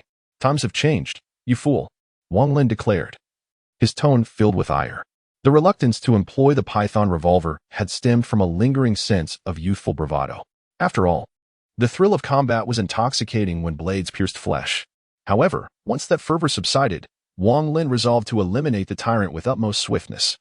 The fact that this creature dared to mock him was intolerable. He would not relent. As for the potential consequences of attracting corpses, he dismissed such concerns. Eager to conclude the battle and gather information. Bang! The gunfire rang out once more. This time, Wang Lin did not aim for the tyrant's head but struck its left arm instead. The moment the bullet made contact, the arm was torn asunder. A testament to the revolver's formidable effect. Python revolver grade. See Effect 1. Limb severing. The large caliber bullet can instantly shred the enemy's body, contingent upon their physical attributes. Effect 2. Energy conversion. This revolver does not require ammunition. It merely necessitates the user's energy to fire. However, due to its large caliber, energy consumption may be considerable. Description: a true man fears no expenditure. Given the revolver's limb-severing capability and Wang Lin's exceptional physique, he was confident that he could easily dismantle this minor appendage. With the threat of that singular blow neutralized, he holstered the revolver and lunged toward the tyrant. In agony, the tyrant flailed its right hand, wielding a morning star erratically. Pain, to any living being, inevitably hinders movement. Wang Lin deftly sidestepped this chaotic assault and leapt forward. With both hands firmly gripping his blade, he aimed for the tyrant's neck. Take this. In an instant, Wang Lin severed the tyrant's grotesque head. Its body stiffened momentarily before collapsing heavily to the ground, lifeless. With a flick of his wrist, he shook off the blood from his blade. Don't mistake my silence for weakness. Wang Lin spat disdainfully at the fallen tyrant. This individual actually dares to mock themselves, yet they seem oblivious to the proper spelling of the word death. Well, it appears that with an intellect akin to 0.5, they genuinely do not know. The battle concluded with Wang Lin's triumph. The primary reason for this was that the tyrant failed to comprehend a fundamental truth. Times have changed. My lord. Chapter 52. The Fleeing Ones. Gazing upon the fallen body of the tyrant, Wang Lin exhaled deeply. This battle bestowed upon Wang Lin a distinct sensation. The confrontation was far removed from the rigid mechanics of a game, where attacks and defenses are fixed. You strike me, and I strike you in return. The multitude of factors at play was overwhelming. Technique, state of mind, and fortune all significantly influenced the final outcome. One could never truly ascertain what hidden strategies the enemy might possess. Indeed, the only truly formidable adversary is that which lies lifeless. Once the tyrant fell, a radiant point of light began to coalesce above, gradually forming a treasure chest. Wang Lin was not surprised, for the earlier pamphlet had indicated that no items would drop in the inaugural task realm. However, in subsequent task realms, participating in slays or completing side quests would yield treasure chests. The quality of these chests paralleled that of the items within. High-quality chests typically yielded exceptional equipment. It was Wang Lin's first encounter with the treasure chest, and he observed it with a touch of curiosity. The chest exuded an ancient wooden aura, adorned with peculiar patterns that imparted an air of mystery. Yet, it was evidently not the moment to open it. After a brief glance, he decided to stow it away. Subsequently, he deftly severed the tyrant's right arm with a single stroke. The right arm was remarkably solid, and Wang Lin felt it could serve as a valuable material. Indeed. Upon inspection, a notification echoed in the space. C-grade material detected. Tyrant's right arm grade. C. Description: the hammer-shaped tyrant's right arm is exceptionally hard and could potentially be forged into a large hammer. As expected, it was indeed a C-grade material. Regrettably, the left arm had been destroyed by a shot from the Python revolver. Otherwise, Wang Lin surmised that the left arm would have been at least C-grade, if not superior. After all, leaving marks on a C-grade demon blood blade was no small feat. He stored the tyrant's right arm away, intending to see if he could sell it later. The girl was also gathering information, having nearly completed her task. Although she was merely collecting data, some corpses had shattered upon impact, making the endeavor far from easy. Approaching her, he noticed she was extracting information from the last body. After a brief search, he found a device resembling a tablet on the corpse's chest, only to discover it required a fingerprint to unlock. However, since the individual was deceased, it presented no challenge. He seized the corpse's hand, swiftly severing it, and then used the fingerprint to unlock the tablet. Just as he unlocked the device, the sounds of moaning corpses echoed from outside the warehouse. Soon, several zombies appeared in their line of sight. It seemed the commotion from his battle with the tyrant had attracted them. He would investigate further upon returning. He instructed the girl to store the severed hand and the tablet in her spatial ring. Though she expressed her distaste, she complied, recognizing the intelligence they represented. With a swift motion, he dispatched the approaching corpses and led the girl toward the military base's perimeter. Along the way, numerous undead had already infiltrated the base, but they were easily dealt with, posing no significant threat. Wang Lin even spotted some mutations, such as lickers and monkeys. However, these special infected creatures ignored Wang Lin and the girl, heading directly toward the tyrant's corpse. Wang Lin speculated that the tyrant's remains might aid in their evolution, explaining their disregard for him. He was relieved, as he had no desire to engage in further combat at that moment. Together, Wang Lin and the girl forged a bloody path, ultimately escaping the military base before it was entirely reclaimed by the undead. After a frantic run, they finally returned home. Upon entering, Wang Lin eagerly headed for the bathroom, followed closely by the girl. What transpired next was understood by those in the know. After a refreshing shower, Wang Lin and the girl reconvened in the living room, where she retrieved the collected information and the tablet from her spatial ring, along with the severed hand that she found particularly repugnant.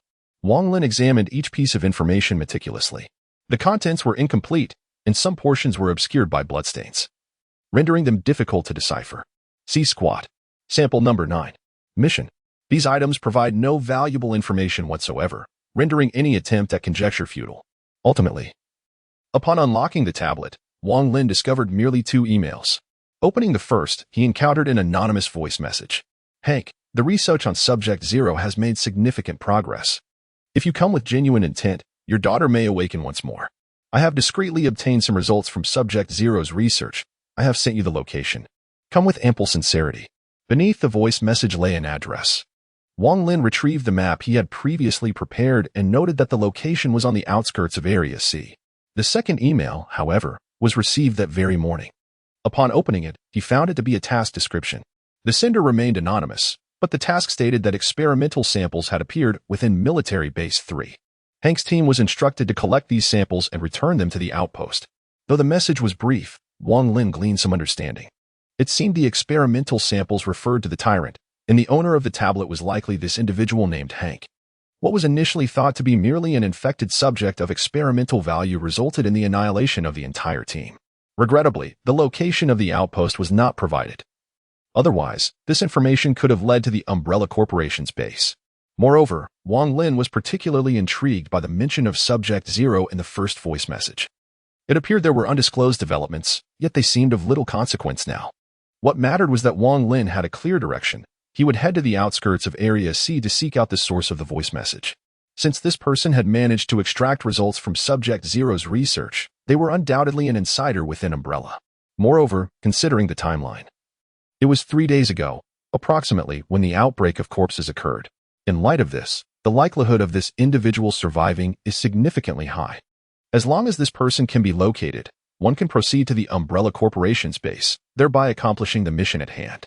In this world, Wang Lin truly yearned to depart, as the suppression he experienced was profoundly distressing. He hurried to gather the treasures of this realm, aiming to complete his mission and return to the infinite space. Consequently, Wang Lin resolved to set forth to the address mentioned in the email the very next day. Furthermore, he did not intend to bring his child along, primarily due to the child's frail physical attributes. The world has undergone inexplicable upheavals, and should more anomalies akin to tyrants emerge, Wang Lin may find it exceedingly challenging to safeguard her child, primarily due to her own frailty, which could easily lead to severe injuries from even the slightest contact. Therefore, upon conveying these reasons to her child, she rationally acquiesced. However, through her child's eyes, Wang Lin discerned a palpable sense of discontent. Previously, her child had always been haunted by a propensity for violence, yet now, the inability to engage in combat due to insufficient strength was a bitter pill for her proud spirit to swallow. Nevertheless, as a quintessential supportive partner, she would not allow her emotional turmoil to complicate Wang Lin's burdens. This is also the aspect that Wang Lin values the most. Foolish women are simply intolerable. Those who knowingly engage in perilous situations, only to find themselves ensnared in danger, must be deterred from the outset. Once he acquires the original strain of the T-virus, he can enhance the child. At that point, any concerns regarding strength will be resolved. Chapter 53. The Nuances of Human Relationships After a Night of Rest at Home. Wang Lin rose early the next morning. Meanwhile, Siko Busujima was already up and preparing breakfast. Wang Lin found Japanese cuisine unpalatable. Thus, Siko had diligently studied various Chinese dishes from her recipe book. The meal she prepared was simply exquisite. Wang Lin, a person who appreciated ritual, relished the idea of a delightful meal before his departure. After satisfying his hunger, Wang Lin retrieved some restorative supplies from his spatial ring, along with a vial of biochemical serum. Given that he possessed only 2 vials, it would be quite awkward if something mutated were to stealthily infiltrate and harm the child in his absence. Before leaving, Wang Lin gazed at the child he was sending off and reiterated his warnings. Child, ensure that the restorative items and other supplies are packed. The space within the ring is sufficient. Moreover, once I depart, do not open the door for anyone. The most terrifying threat in this apocalyptic world is not the undead, but rather humanity. The child looked at Wang Lin with gentle eyes and nodded. Subsequently, he took his leave, armed with a sniper rifle, and headed towards the address indicated in the email. The child stood rooted in place, watching Wang Lin's silhouette fade from view. Then, she drew a katana and commenced her training for the day. She was determined to grow stronger, strong enough to stand behind Wang Lin and protect him. As he traversed the landscape, Wang Lin unleashed his full abilities, leaping between houses with the agility afforded by his ninja training. Running across rooftops was a trivial task for him, especially in an era where most structures in Japan were low-rise. The rooftops allowed for swifter travel than the streets below. The location mentioned in the email was situated in a slum, almost on the outskirts, compelling Wang Lin to hasten his pace. The distance was considerable, and who could predict that a delay of even 1 second might lead to the sender's demise? If that were to happen, the trail would vanish. And Wang Lin had no desire to linger in this world any longer. It was truly vexing. Along the way, Wang Lin observed several survivors, scattered and hiding in their homes, too frightened to make a sound. Ordinary corpses could be shielded by walls, but for those uniquely mutated beings, a mere encounter could result in a massacre. Wang Lin's presence did not go unnoticed. He had not concealed his tracks in his haste. Witnessing Wang Lin's nimble movements, the survivors mistook him for a savior, a superhero come to rescue them. In desperation, some of the nearly broken survivors began to shout outside, "Hey, come save us! Oh God, it must be a deity." However, Wang Lin had neither the time nor the inclination to heed their cries, and he was no saint. He could not be expected to rush to the aid of anyone simply because they called out. He was merely a passerby, and frankly, he lacked the time and energy to help everyone in need. Seeing that Wang Lin disregarded their pleas, some of the more extreme survivors erupted in vitriol. "Why don't you help us if you're so strong?" One cursed. "Damn you, why don't you save me when you have the power?" Another lamented. "Curse you to fall and die." Initially, Wang Lin intended to ignore them, but the insults grew increasingly vile. Seizing the opportunity presented by a leap, he extracted a python revolver from his spatial ring. Without aiming, he lifted his left hand and pulled the trigger. Bang! The head of the loudest offender exploded, sending a wave of blood and terror through the crowd, causing nearby survivors to collapse in shock. The thunderous report of the revolver attracted the attention of nearby corpses, who began shambling toward the survivors. Faced with the approaching horde, some survivors were paralyzed with fear, kneeling and pleading for Wang Lin's help. Yet, he had already moved on. Although he possessed strength, he questioned why he should risk himself to save them. They had begun to curse him for not intervening, and he saw no reason to endure such slights. Wang Lin understood his position clearly. He was neither a hero nor an unprincipled villain. He would not kill without reason. But once he resolved to take a life, he would not hesitate. As Kakashi once said, once an adversarial relationship is established, one must be prepared to give everything to eliminate the enemy. Only the dead make for the best adversaries. Do not expect Wang Lin to act like the protagonists in novels, sparing those who should be slain only to later regret their decisions. He was not so foolish.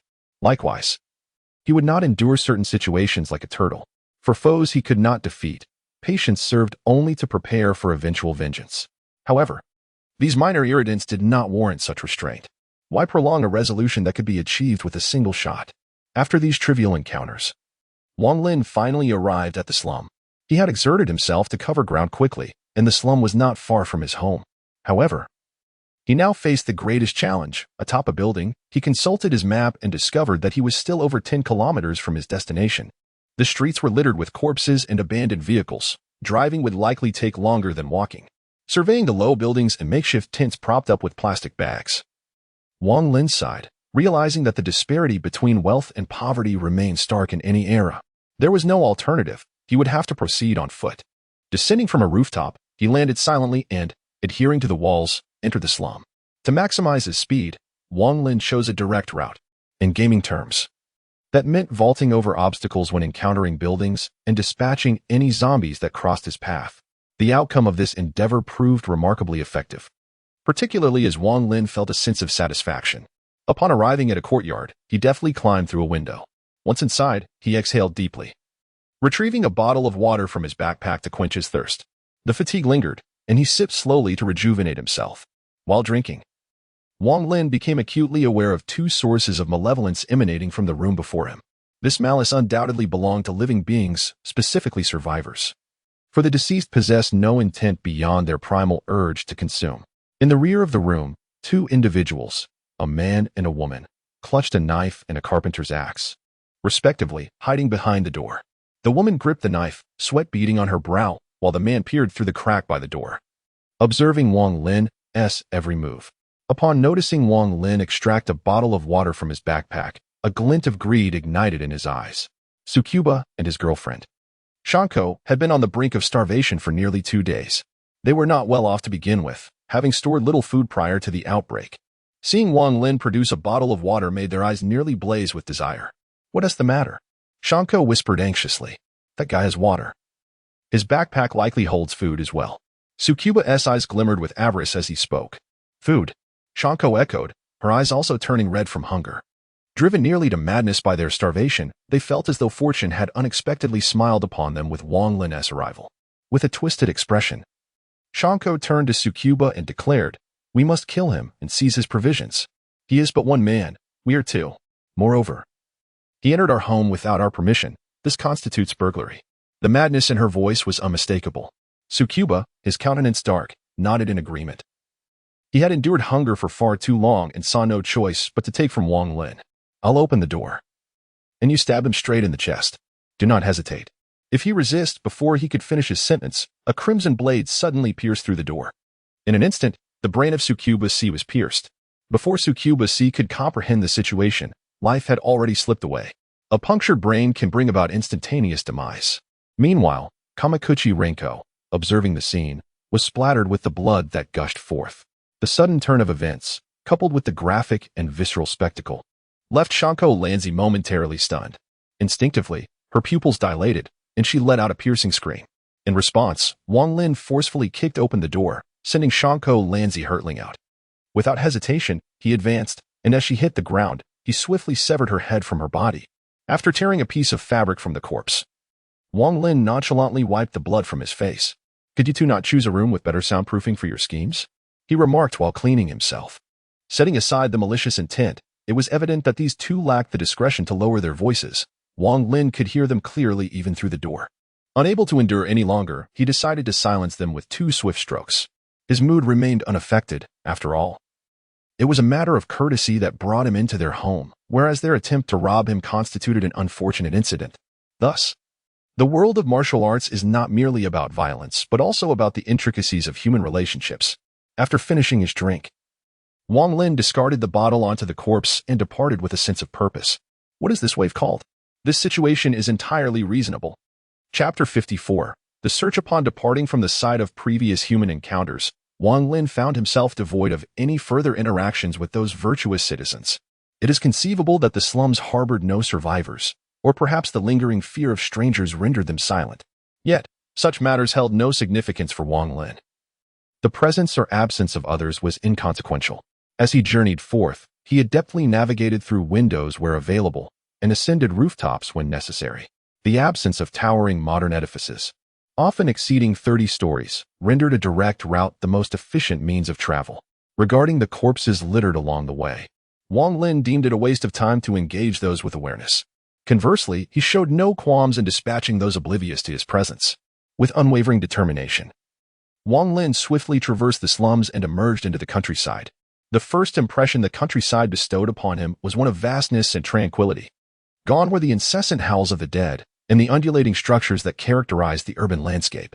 However, an environment steeped in silence often conceals greater peril. Wang Lin had already sensed no fewer than 3 distinct threats lurking in the shadows. These 3 auras are no less perilous than the tyrant encountered previously. This filled Wang Lin with a sense of vigilance. He had not anticipated the multitude of dangers lurking in the outskirts. He surmised that these threats were likely the result of some mutated wildlife. However, whether they were creatures or humans, Wang Lin's primary objective was to locate the individual responsible for sending the message and to obtain intelligence regarding the protective umbrella. He had little interest in eliminating these beings. Once he acquired the necessary information, he could consider dealing with them at a later time. After all, perilous creatures could be interpreted as B00S, and B00S signified treasure. The tyrant's treasure chest had yet to be opened, primarily due to forgetfulness. Wang Lin attentively gauged the positions of the 3 distinct presences, making a concerted effort to avoid encroaching upon their territories. After a considerable duration, he proceeded cautiously, navigating through a series of turns to steer clear of the domains of these entities.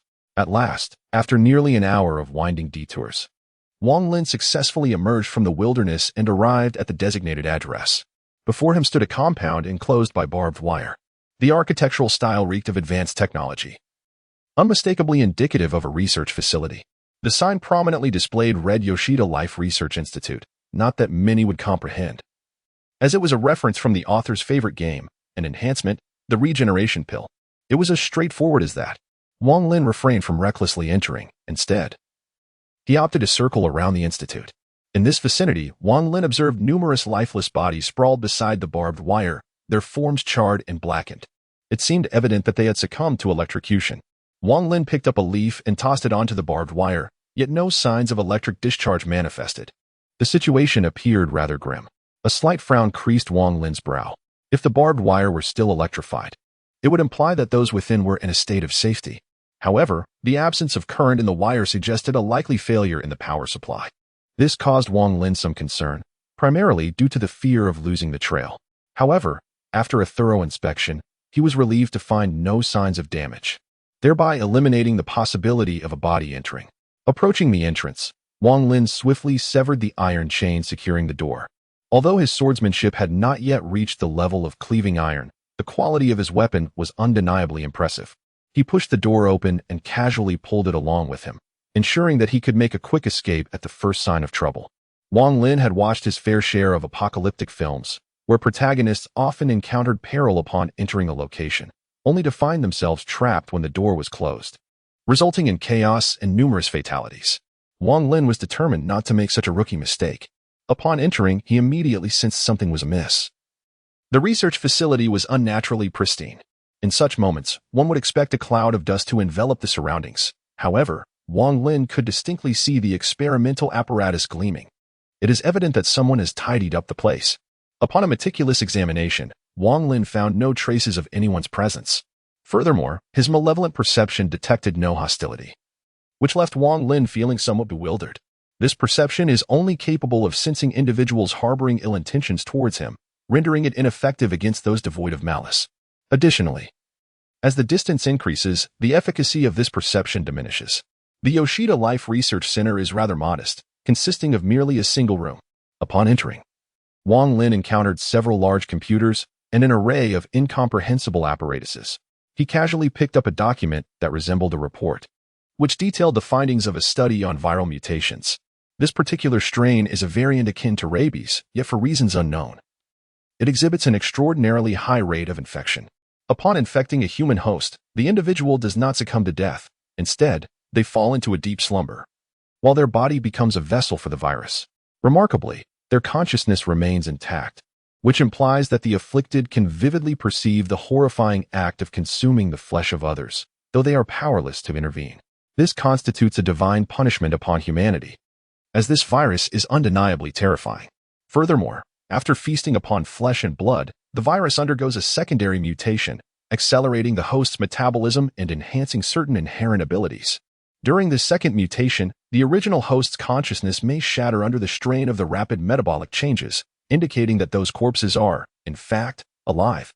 They are merely a group of irredeemable patients, while the mutated beings represent a collective of minds driven to madness.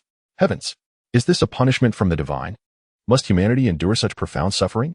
Moreover, based on my observations, this virus, when provided with ample energy, can potentially undergo even a third or fourth mutation. If it were granted sufficient energy, could it achieve perpetual evolution? Here, it concludes. As Wang Lin gazed upon the words in this report, he was reminded of other matters. The rapid metabolism bears a resemblance to the T-virus. Provided there is sufficient energy, it can undergo infinite mutations, akin to the characteristics of the G-virus. Moreover, the infected individuals are alive, not deceased, and they are, in fact, a mutated form of the rabies virus. This sensation bears a striking resemblance to a survival scenario. Yet, despite Wang Lin's prolonged contemplation, he could not decipher the enigmatic propagation ability. However, conversely, if all these entities are indeed alive, does that not imply that the extent of collection in the grand burial site would astonish Wang Lin? It is quite unexpected that his initial intention was merely to utilize quantity to instigate a qualitative transformation. Little did he realize that a qualitative change had already occurred from the very start. Wang Lin felt an exhilarating wave of potential success approaching. Yet, on the other hand, given the existence of research reports, it is certain that someone must be present in this vicinity. Furthermore, considering the meticulous nature of the research, there is an 80% probability that the individual responsible for the emails is here. However, Wang Lin found himself at an impasse, having scoured the research facility only to come across this singular room. Indeed, it was quite perplexing. After yet another aimless search, Wang Lin remained empty-handed. Curse it! Why is it so exasperatingly difficult to locate someone? Is this some sort of hide-and-seek game at this juncture? In a fit of irritation, he carelessly severed some nearby vegetation, a mere act of venting his frustration. Yet, this impulsive action revealed something peculiar. The foliage was, in fact, made of plastic. Initially, Wang Lin had overlooked this detail, but now he discerned the artificial nature of the material. This moment sparked inspiration in Wang Lin. Could there be a basement? Gripping the remaining foliage, he pulled with determination. Indeed, a lid revealed itself before his eyes. Engaging in a subterranean battle, he would certainly score full marks for this. Gazing at the concealed cover, Wang Lin exhaled deeply, astonished to discover what lay beneath. As he lifted the lid, a ladder emerged before him. He could distinctly hear the sounds of snoring, a consequence of slumber. It seemed the absence of any malicious intent was rooted in this. When one is asleep, there is neither intent nor awareness. Listening to the snoring beside him, Wang Lin couldn't help but chuckle.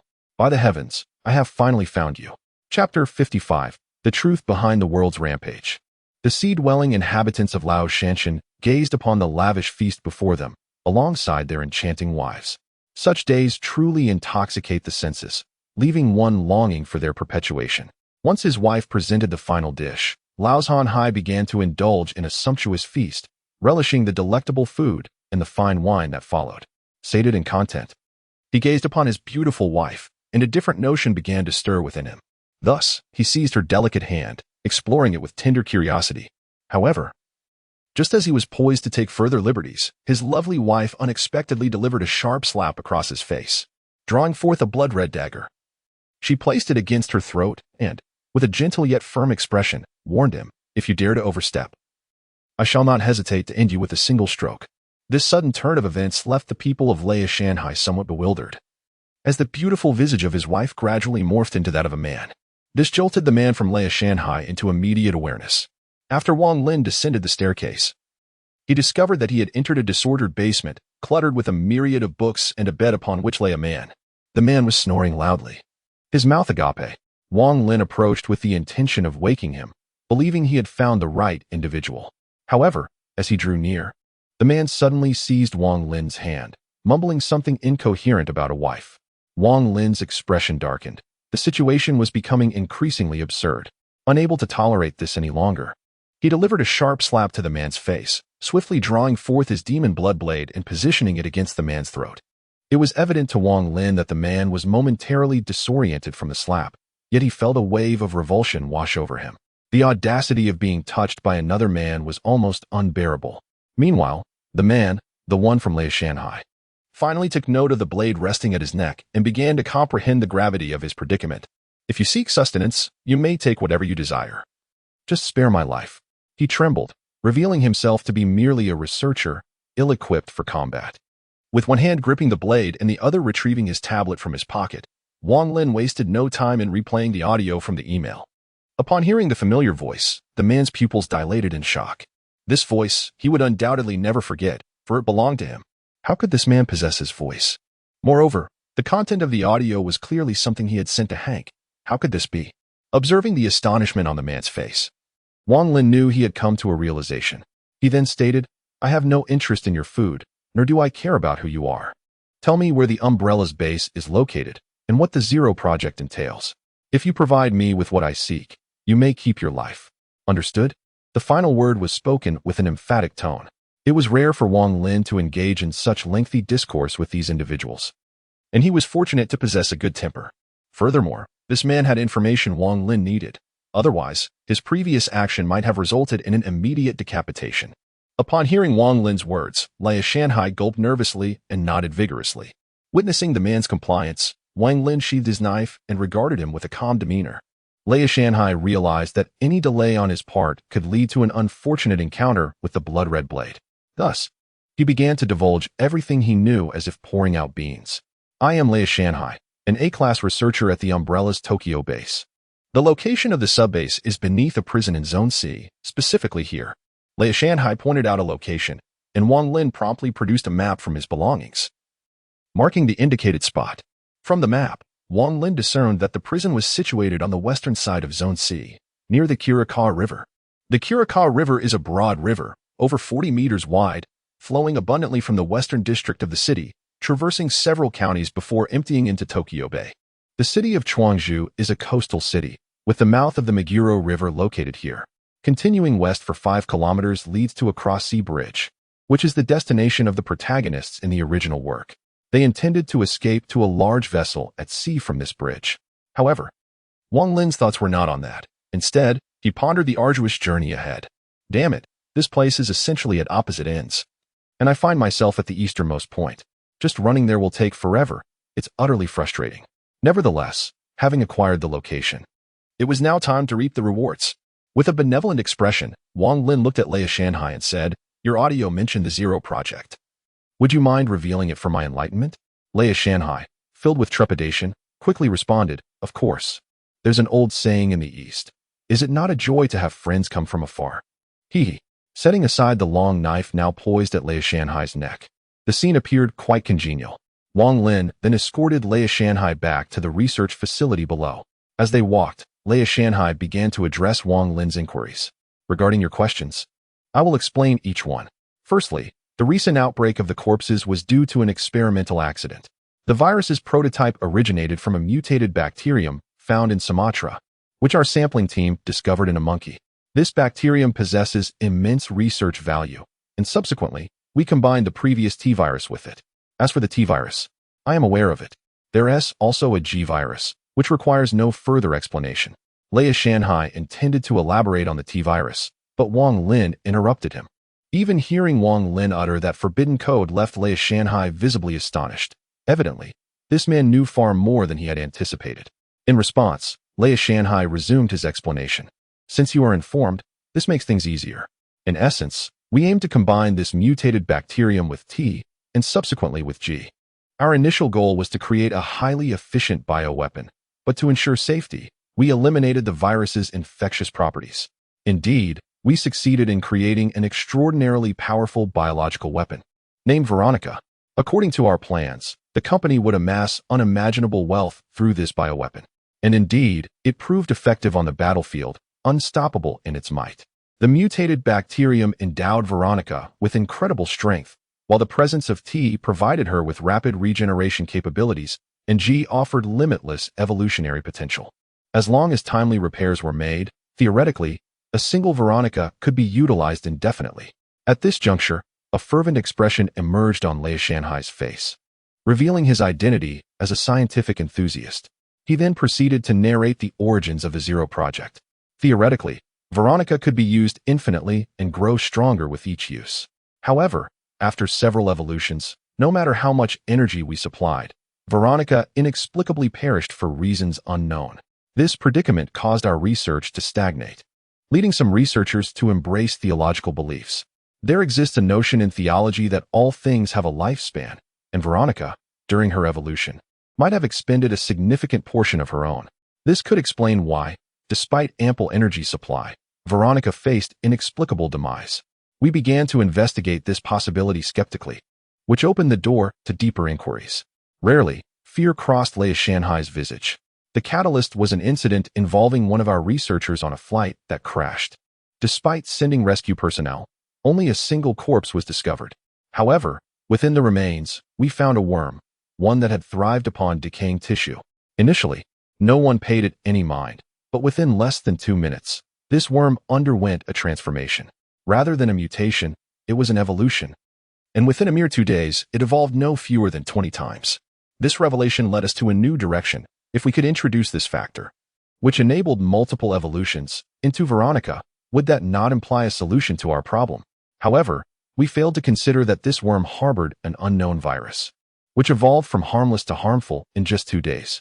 We extracted it and mixed it with the viruses we had previously studied, only to discover that this new virus was highly contagious. Several researchers became infected and succumbed to the virus in under a minute. This led to an outbreak, and well, here we are now. The research result I secretly retrieved was intended for trade with Hank. His daughter had become a vegetable, and I surmised that the worm's continuous evolutionary capability contained immense life force. Therefore, I speculated it could potentially awaken his daughter, though whether it would succeed remains uncertain. Subsequently, the sea dweller from Laozon retrieved a vial from his safe, its contents a striking crimson hue, remarkably clear. The moment he grasped it, Wang Lin instantly recognized its nature. It was a purified essence of the abyssal worm, classified as Grade A, with the potential to bestow the characteristics of abyssal creatures. Description: this serves as a ticket to the abyss, yet one must exercise caution, for it may conceal a deadly poison within its fade. The second phase of the Lone Wanderer's quest: investigate the world's descent. Quest status: completed. The third phase of the quest has now been released: prevent the world's descent. Quest description: the chaos engulfing this world is attributed to the abyssal worms. Each abyssal creature possesses a coordinate to the abyss. To thwart their advance is to safeguard this realm from being dragged into the abyss. Quest enhancement: in battles against abyssal beings, the infinite space will forcibly release a portion of the Lone Wanderer's strength for a duration of 10 minutes. The information echoing in Wang Lin's mind left him utterly bewildered. What in the world? Isn't this a biochemical realm? How on earth does it relate to the abyss? What is happening? Chapter 56. Return. Wang Lin found himself in a state of confusion. What was his original intention? He sank into contemplation. It seems he had merely aimed to resolve a matter concerning souls, only to find himself in a world leaning toward the biochemical. Although some elements appeared out of place, they were at least tangentially related to the biochemical theme. Yet now, something seemed amiss. Abyss, what on earth are you up to? This entity, whether in novels, anime, or films, is akin to a monumental presence. How could one expect to confront the abyss with such insipidness? Rubbing his face, Wang Lin compelled himself to regain composure. He cast another glance at the potion in his hand. Purified essence of abyssal worm rarity. A effect. Chance to acquire the traits of abyssal creature's description. This serves as a ticket to the abyss. However, one must exercise caution, for it may well be a pie concealing poison. This substance is known as the purification liquid of abyssal worms. The abyssal worm, as mentioned earlier, is derived from the extraction process conducted on a singular worm. Thus, it can be inferred that the worm in question is indeed the abyssal worm. Reflecting on this, Wang Lin could not help but recall his understanding of the abyss. The abyss is an infinitely layered realm inhabited by demons devoted to death and destruction. Abyssal worms reside in the lowest tier of this domain, their numbers being the most abundant and their status the most contemptible. Yet, they also serve as the primordial essence from which countless abyssal beings originate. Essentially, the formidable abyssal demons evolve from innumerable abyssal worms. It could be asserted that abyssal worms represent the foundational troops of the abyss, the raw materials from which a myriad of advanced entities are synthesized. They are also the most unpredictable creatures. Who knows what they might evolve into? They could transform into demons, tentacled monstrosities, or even sludge beasts. The possibilities are endless. Including the potential to evolve into succubi or six-armed serpent demons, there are simply too many variations to enumerate. Given the context of the spatial mission, Wang Lin could reasonably deduce that this particular abyssal worm has undergone a significant degree of evolution. Otherwise, it would lack the capacity to ensnare an entire world into the abyss. This has become somewhat troublesome. Goodness, I initially believed it was merely the viruses from my memory. Yet it has now transformed into something fantastical. Who can endure this? This wretched worm has evolved into a demon, and can one truly compete against it? Gazing at the seemingly innocent expression of Wang Lin, the Sea King, one cannot help but wish to sever his head with a single stroke. These harmful entities. What are they truly researching? Suppressing the impulse to slay this individual, Wang Lin inquired. Given this situation, what is required to enter your base? Perhaps an identification card or something akin to a fingerprint? Furthermore, do you possess a map of the base? If not, you should be able to recall its layout. Kindly sketch one for me. As he uttered these words, Wang Lin cast a somewhat sinister glance at the man from Lea Shanhai. Should a fingerprint be necessary, Wang Lin would not hesitate to sever a hand. A saintly demeanor is unwelcome here. Under the scrutiny of Wang Lin's malevolent gaze, the man from Lea Shanhai shuddered and quickly clarified, "No, not at all. Only an identification card and a password are required. I have an identification card here. With my rank, I can access virtually any place. I shall inscribe the password for you." He hastily retrieved a mechanically styled card from his pocket and wrote down the password. Handing it to Wang Lin, he then swiftly seized a piece of paper and began to sketch, eager to expedite the departure of this harbinger of death. After collecting these items, Wang Lin nodded in satisfaction. With the map in hand, he specifically instructed the man from Lea Shanhai to indicate the locations where the T-virus and similar items were stored.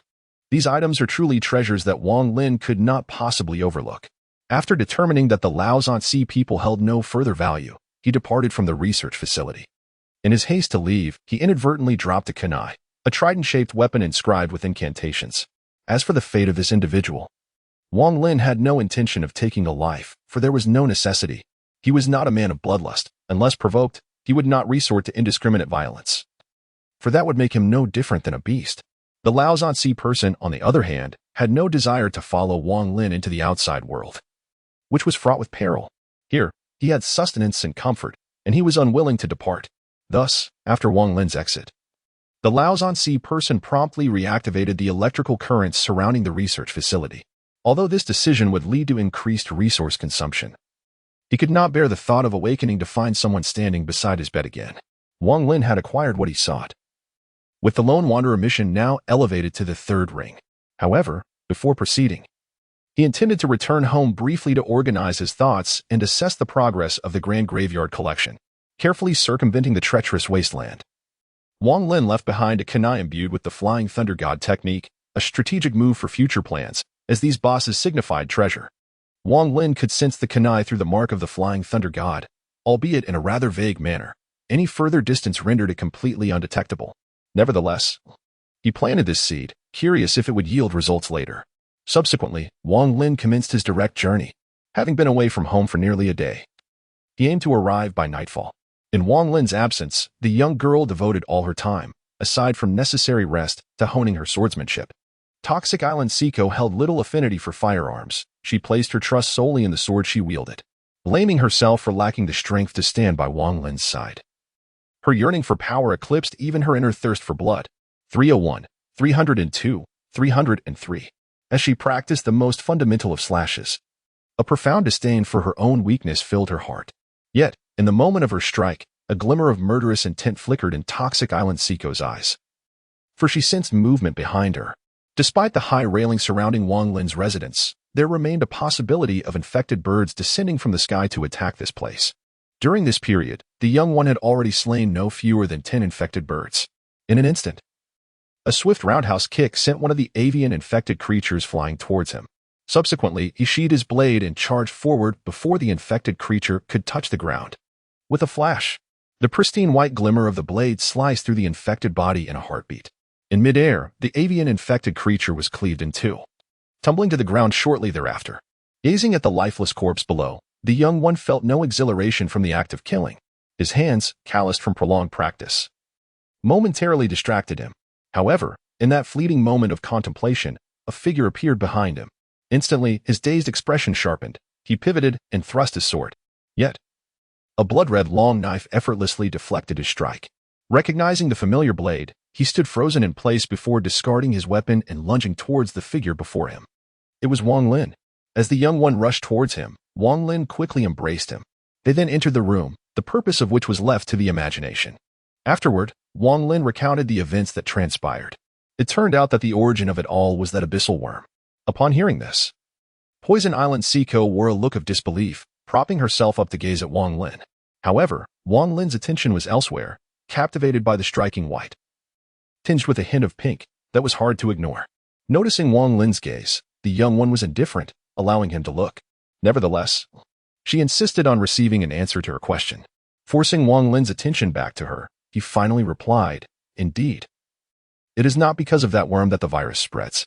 Therefore, we must eliminate that worm to prevent the abyss from further corrupting this world," Wang Lin declared to the young one amidst the whiteness. The young one, however, appeared utterly speechless. Chapter 57, Beyond Imagination in the Morning. Wang Lin awoke to find the young one already preparing breakfast. After rising and attending to his morning routine, he discovered that breakfast was ready. Following a delightful meal together, Wang Lin began to assess his spoils. Thus far, he had only acquired a single treasure chest and a vial of potion. Purification liquid of the abyssal worm grade, A effect. Chance to acquire properties of abyssal creature's description. This serves as a ticket to the abyss, though one must be wary, as it could very well be a poison pie in disguise. Putting aside all else, this item held considerable value. The traits of abyssal creatures were undeniably formidable. However, engaging with the abyss was not something an ordinary person could manage. On another note, the potion boasted an impressive grade of A. Yet, gazing at the crimson liquid and recalling the description of its properties, Wang Lin believed it prudent to sell it. He had no confidence that the young one could withstand the encroachment of the abyss. In these cinematic works, the abyss possesses a corrosive quality. There is a saying that encapsulates this notion: when you gaze into the abyss gazes back at you. This could easily end in disaster. The depths are not to be trifled with. In the novels I have perused, those who have dared to exploit the abyss seldom meet with favorable outcomes. For the sake of safety, it would be wiser to return to the infinite space and sell these items for currency. As for the treasure chest, this is the first time Wang Lin has encountered one. He did not examine it closely at first, but now that he has the time, he can try to open it. C-Class Treasure Chest Effect. Randomly obtain an item description. Well, it's time for a bit of luck. To be frank, the thrill of opening a blind box is quite exhilarating. Without hesitation, Wang Lin proceeded to unveil it. You have opened a C-Class treasure chest and obtained the following items. Rage Ring Purity. 40T Virus Solution Rage Ring Rank. C-Class Effect 1. Increases strength by 1. Effect 2. Rage, when activated, increases attack power by 10 and attack speed by 60. Equipment restriction.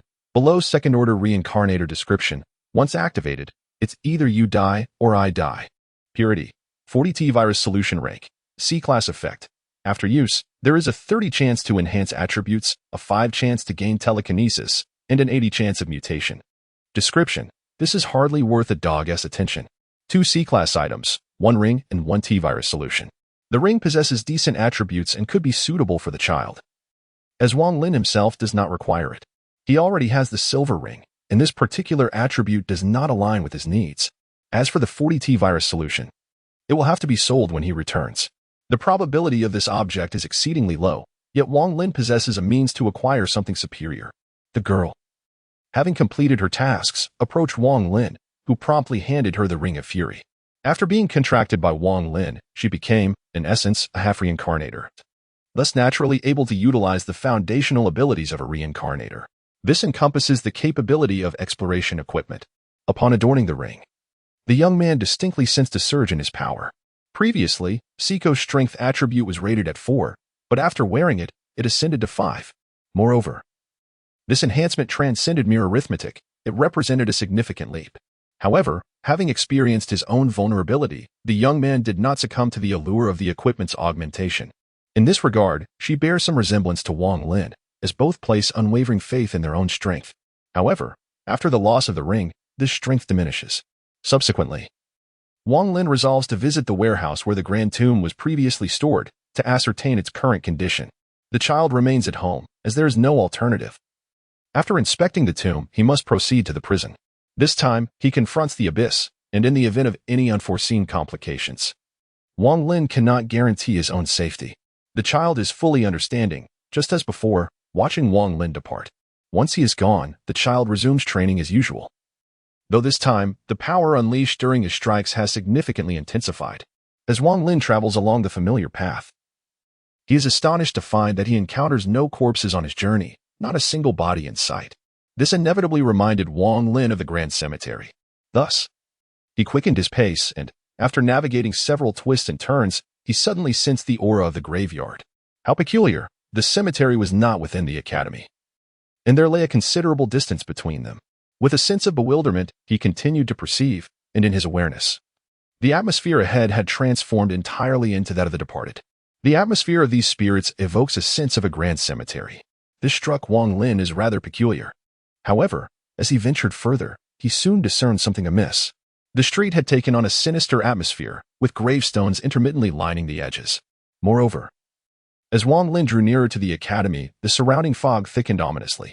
Upon sensing the mists, he realized they were imbued with a palpable aura of death. Yet, it bore no effect on him, prompting Wang Lin to ponder whether some unforeseen event had transpired in the Grand Cemetery. Thus, he hastened his steps towards the academy, for it was the key to unlocking the eternal kaleidoscope. If any issues arise, Wang Lin would be utterly distressed. Throughout his journey, he encountered numerous spirits, female specters, skeletons, and wandering phantoms, none of whom paid him any heed. After all, this was a graveyard established by Wang Lin himself, ensuring a semblance of order. Moreover, the surrounding environment had reverted to the state it was in when the graveyard was first set up. Was it truly possible for such an effect to linger in the Grand Cemetery? Wang Lin pondered this with a sense of bewilderment. At long last, after traversing countless tombstones and skeletal remains, he arrived at the location of the previously established graveyard. However, it was now unrecognizable as a warehouse. Thick fog obscured any changes in the surroundings, and Wang Lin felt a palpable aura of death enveloping him. Approaching the crystalline skull, he began to assess the transformations within the graveyard. Graveyard of the departed, one-time use, rank, B effect. Once established, it can collect corpses, transforming them into spirits, which can subsequently be shattered to yield soul fragments. Description: this is the resting place of the deceased, a sanctuary for souls. Current number of spirits, 451. 284 convertible soul fragments, 803, 435. A delightful surprise, an immense surprise. Wang Lin, gazing at the staggering number of soul fragments, found his thoughts momentarily halted. Initially, he had anticipated collecting a mere 100,000 soul fragments, which would have already constituted a significant gain. The synthesis of 100,000 fragments would yield a soul crystal of a rank. As for the 800,000 fragments, Wang Lin speculated that it would undoubtedly be classified as S rank. Given the substantial leap from A to S, this is truly a delightful surprise. Furthermore, the collection is still ongoing, and it appears that the Grand Cemetery will continue to expand. It seems that this mutated strain of rabies has rendered these corpses undying, resulting in an extraordinary yield. Moreover, with the dual purpose of the bodies, once the souls are harvested, the corpses can be transformed into wraiths, which can subsequently be converted into soul fragments. This turn of events is undeniably profitable. Observing the soul fragments displayed within the graveyard, Wang Lin was nearly overcome with laughter, akin to a boar's call. This moment is indeed stable. I never anticipated that the graveyard would prove to be so formidable. For a time, Wang Lin found himself at a loss for words. Merely grinning foolishly, harmonizing with the eerie surroundings. Ah, how delightful. It took a while for Wang Lin to regain his composure from the exhilaration.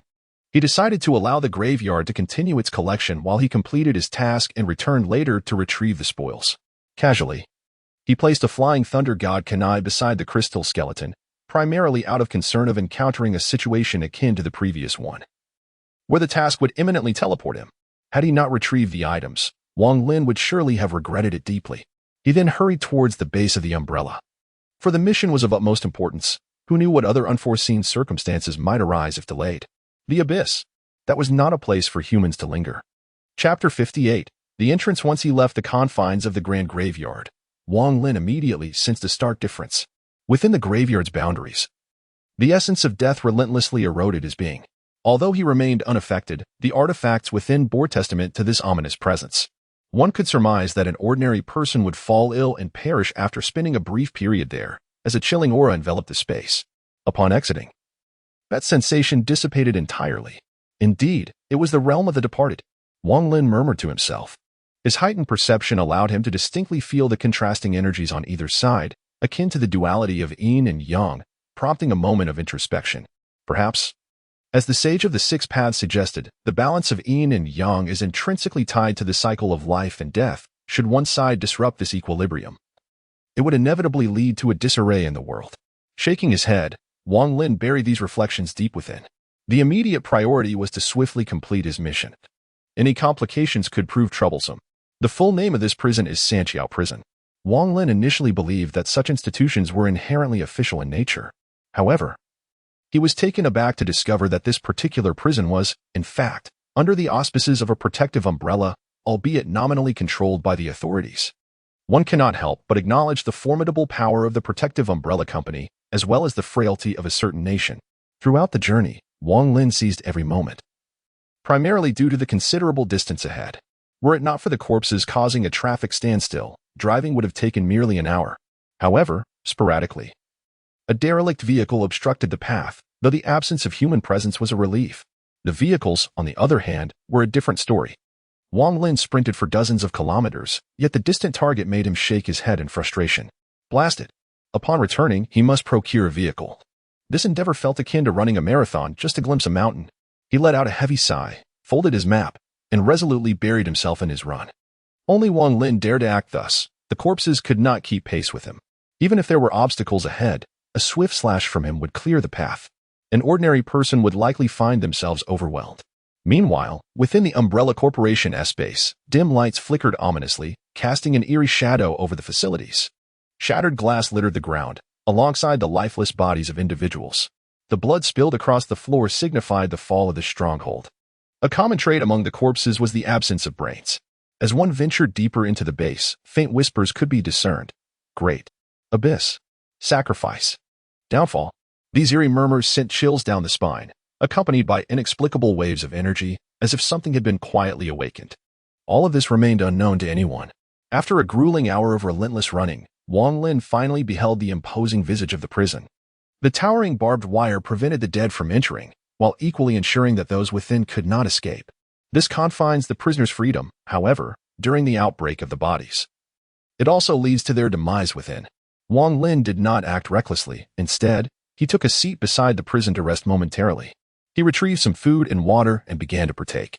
Throughout his arduous journey, Wang Lin exhibited not a trace of laziness, exerting himself to traverse the path with relentless vigor. Otherwise, the notion of arriving within an hour would be nothing more than a fanciful dream. Now that he had reached his destination, he took a moment to recuperate his strength before making a decisive entrance. After a brief rest, Wang Lin restored his depleted energy. Approaching a corner of the prison, he wielded the demon blood blade to sever a section of barbed wire, allowing him to slip inside. Within, the remains were those of prison guards clad in riot gear and helmets. Yet, under the sharpness of the demon blood blade, they succumbed easily. Wang Lin pressed onward toward the prison's entrance.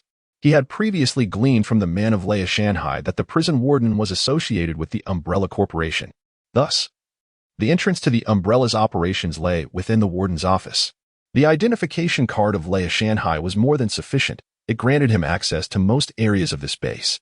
With determination, Wang Lin strode into the heart of the prison. With a single stroke, he cleaved the locked chain, revealing a gruesome sight of numerous corpses. A frown creased Wang Lin's brow as he surveyed the scene. Had the prison also fallen into chaos? It appeared that the Umbrella's stronghold was not to be underestimated. Resolutely, he plunged into the fray, knowing he could not proceed without clearing away this batch of corpses. With blade in hand, he continued his relentless assault, finding these bodies to be weaker than those outside, leaving him to ponder the perplexing circumstances. The corpses, brandishing their claws, advanced toward Wang Lin, perfectly embodying the image of zombies that resided in his mind. One particularly muscular cadaver let out a guttural roar, emitting meaningless cries as its shadowy claws lunged at Wang Lin. With a resonant clang, a flash of crimson light from a blade cleaved the creature in twain, its remnants tumbling to the ground in a disarrayed heap. After the final corpse collapsed, Wang Lin ambled towards the front of the office building. Curiously, the layout indicated that the warden's office was situated on the first floor, despite the building itself boasting 3 stories. It was rather peculiar for the esteemed warden of the first prison to conduct affairs on the ground level. Had it not been for Wang Lin's knowledge of the Umbrella Base's entrance concealed within that office, one might commend such integrity and responsibility. Pushing open the grand doors, he encountered several corpses in standard uniforms wandering aimlessly. Wang Lin, uninterested in wasting time, made his way directly to the warden's office. Along the route, he dispatched the undead with swift strokes of his blade, leaving no trace behind. Reaching the door, he boldly opened the office's grand entrance. As he pushed the door ajar, a foul stench surged forth, causing Wang Lin to recoil instinctively. The sensation was reminiscent of the foul odor emanating from a sewer, an unbearable amalgamation of decaying fish, rotten shrimp, and vomit. It was utterly repugnant. After a considerable wait, as the stench began to dissipate, Wang Lin finally ventured inside. Upon entry, he immediately noticed excrement in one corner and, in another, a lifeless body. Judging by the attire, it appeared to belong to the prison warden. This is rather peculiar. The entrance is clearly within the office, so why not seek refuge inside the base? This left Wang Lin somewhat perplexed. Could it be that this individual lacked the necessary authorization to enter? Or perhaps some unforeseen circumstance rendered him hesitant? Wang Lin, growing weary of pondering the matter, cautiously maneuvered around the obstacles. Approaching the wall, he discovered a portrait emblazoned with the emblem of an umbrella. With deliberate care, he removed the image, unveiling the surface of the wall behind it. Subsequently, he placed the identity card of the Haitian people in that location. At that moment, a soft beep resonated, and the body of the prison warden began to stir. It is not that this fellow has risen from the dead, rather, his corpse obstructs the entrance. Wang Lin approached, shifting the body aside, revealing a technologically advanced entryway before him. A silver-hued elevator ascended slowly, emitting a beep as its doors opened. Without hesitation, Wang Lin stepped inside. The elevator doors then closed gently, transporting him to the underground umbrella base. The once vibrant office now reverted to its former state, foul and permeated with despair. Chapter 59, Mine. All mine inside the quiet elevator, the only sound was the soft rustle of descent. Wang Lin took out the map drawn for him by the old seaman from Laoshanshan, beginning to examine it meticulously. Thus far, this individual had not deceived him. However, one must always be cautious. Who knows if he might embellish the details while drawing? Perhaps he might omit crucial information or harbor resentment, sketching areas to be avoided. Wang Lin recalled vividly the laser corridor from the Resident Evil films. If this character were to draw something similar to mislead him into danger, it could spell disaster. Wang Lin was not confident in withstanding such lasers. Hence, he resolved not to place complete trust in the drawings. He had secretly left behind a kunai as a safeguard. Should this individual betray him, taking advantage of the 10 minutes it would take for his powers to unseal, Wang Lin would find no solace until he dealt with him. The primary reason for his belief in this person's words was the lack of alternative information. Fortunately, he had managed to enter without incident. However, now that he was inside, complete trust was out of the question. Wang Lin was quite afraid of death, especially after just finding a lovely wife. There was still so much left to experience. The elevator descended at a leisurely pace, taking nearly 10 minutes to reach its destination. Upon the doors opening, Wang Lin sensed something amiss. An aura of death and ferocity permeated the space. The suppressed life energy within him began to surge uncontrollably. However, due to this suppression, it could only resist the encroaching corruption internally. Surprised by this internal stir, Wang Lin realized that he had not felt this energy in a long time. Entering this place had unexpectedly awakened its rhythm. It seemed this fierce aura was indeed a manifestation of the abyss. Ordinary individuals exposed to such an essence would soon fall into depravity. Corrupted by the abyss, they would be engulfed in endless slaughter and destruction. After all, what is the abyss? It is an infinite, suffocating realm of terror, an environment of extreme adversity where life is perilously endangered. It is a place devoid of morality and ethics, characterized by relentless violence. There exists no friendship, kinship, or love, only betrayal, slaughter, and annihilation. The abyss, a home dedicated to death and destruction, stands as the antithesis to all life. This has also instilled a sense of vigilance in Wang Lin. The base appeared devoid of any living souls. It seemed utterly implausible for ordinary individuals to exist in such a desolate place. Were it not for Wang Lin's body, brimming with life energy, enabling him to withstand the encroachment of the abyss, he too would succumb within mere hours. The greater one's strength, the longer one could resist the abyss's corruption. Fortunately, the life energy provided Wang Lin with a measure of defense, allowing him to relax slightly. It was almost impossible for any living creature to remain, save for monsters hailing from the abyss. However, Wang Lin doubted that such creatures would venture into this world. Otherwise, the mission would not be so straightforward. Nevertheless, the presence of abyssal energy was already a troubling sign. As the initial stage of the abyss's corruption of a world is marked by the emergence of such energy, over time, this world would gradually be dragged into the abyss, heralding the arrival of powerful abyssal beings, along with death and destruction. For now, only this base bore the stench of the abyss, granting Wang Lin some time. Upon entering the technologically advanced hall, Wang Lin was confronted by numerous corpses strewn across the floor, all conspicuously lacking their heads, sending a chill through him. Had these heads been devoured? While the absence of one or two might be deemed normal, every corpse he observed was headless. Coupled with the abyssal energy, a chilling hypothesis began to form in his mind. As he navigated the hall, he finally discovered what he sought, a distribution map of the umbrella base affixed to a wall. He compared it with the map drawn for him by the old man from Mount Haishan and found that, aside from a few indistinct areas, everything aligned perfectly. It seemed this individual had been reasonably honest. Wang Lin's brow unfurled in relief. Since the map appeared accurate, he decided to proceed to the virus repository, his true objective and the greatest potential gain in this world. Thus, guided by the map, Wang Lin made his way toward the location of the virus repository. The entire umbrella base was divided into 3 distinct zones: a resting area for eating and sleeping, a research area located at the center, presumably dedicated to virus research, and a storage area, specifically for the preservation of supplies and samples. Along the way, Wang Lin encountered several deceased staff members, all similarly devoid of their brains, which sent a shudder down his spine.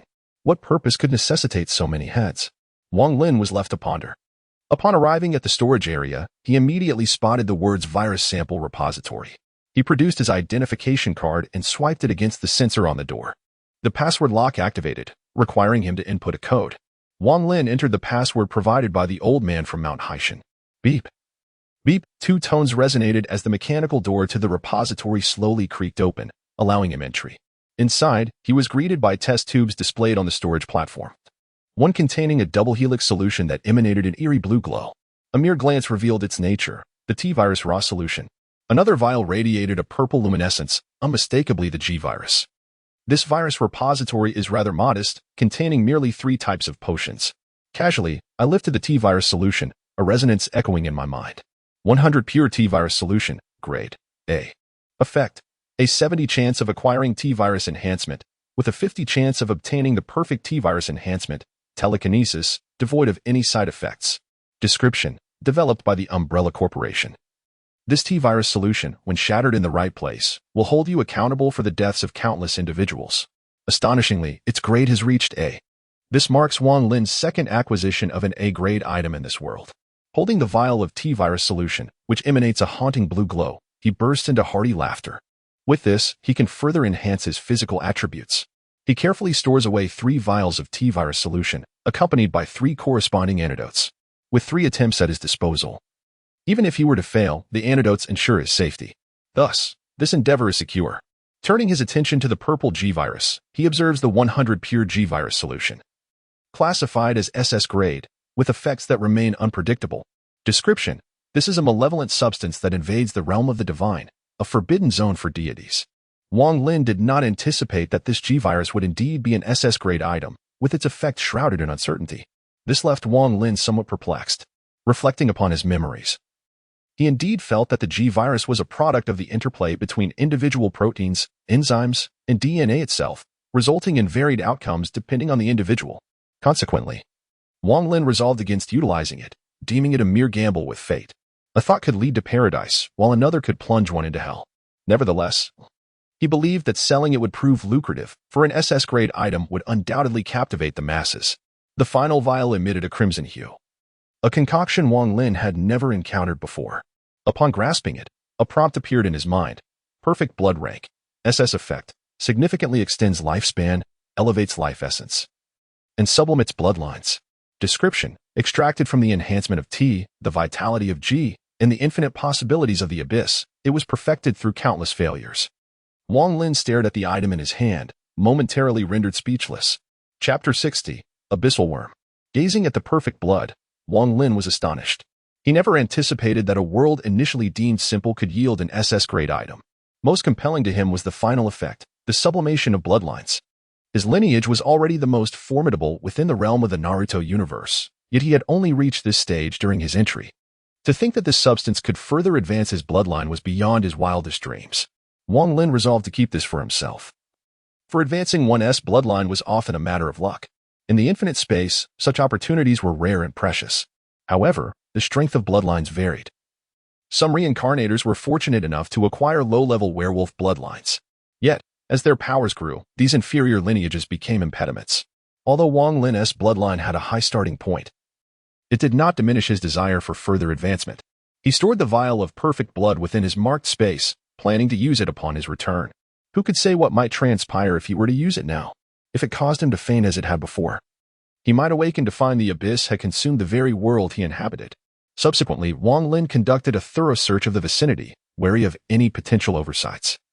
For missing out would be a grave misfortune. He even rummaged through the trash bins. Only after ensuring he had overlooked nothing did he reluctantly step out of the room. The storage area held not only the virus, but an array of weapons as well. Wang Lin even spotted a rocket launcher. However, many items could not be stored in his marked space due to spatial restrictions. He casually pocketed several grenades, just in case they might prove useful later. Thus, he began his scavenging, but regrettably, apart from the virus, the remainder comprised merely weapons and supplies. None of these possessed the credentials for infinite space. Unable to be absorbed into the realm of marks, Wang Lin could only watch helplessly, filled with envy. However, after some contemplation, he decided to retain a kunai of the Flying Thunder God. Wang Lin was uncertain of the purpose of this kunai, yet he decided to keep it just in case. He made his way towards the research area, the very location where the abyssal worm resided. The task at hand must be completed. Moreover, Wang Lin could distinctly sense the surrounding aura of the abyss growing increasingly potent. This situation is rather dire. Guided by the map, Wang Lin swiftly arrived at the research area. Along the way, he encountered numerous researchers clad in white lab coats. However, they were all lifeless, and their corpses shared a grim uniformity. Their heads were missing. As he drew closer to the center, the aura of the abyss grew ever more potent. This filled Wang Lin's heart with an unsettling anxiety, as the aura of the abyss had become overwhelmingly palpable. A crimson mist began to manifest around him. Upon opening the grand door to the central area, he discovered it had transformed into a landscape drenched in blood. A mere glance was enough to engulf Wang Lin in a torrent of ferocity. Fortunately, the life energy promptly subdued this malevolent atmosphere. This revelation left Wang Lin utterly astonished. Good heavens! How outrageous! Yet, with the arrow already knocked, he had no choice but to proceed. Gritting his teeth, he brandished his knife and ventured inside. After taking just a few steps, he noticed a sticky substance on the ground. Glancing down, he discovered a crimson liquid flowing beneath him. Goodness, could it be? A chill gripped his heart. Such a viscous texture could signify only one thing. These liquids are blood. Wang Lin felt a wave of nausea. His perception was suppressed by the abyssal energy to a mere meter around him. Yet, he could distinctly sense that the surroundings were saturated with resentment, destruction, and slaughter. This sensation was quite unpleasant, compelling Wang Lin to quicken his pace. In a mere 50 meters, he felt as though he had traversed several dozen kilometers.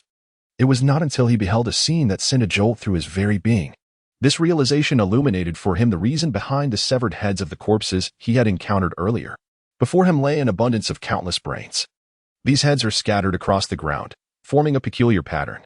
At the very center of this design, a stream of red gas incessantly erupts, mirroring the surrounding abyssal energy.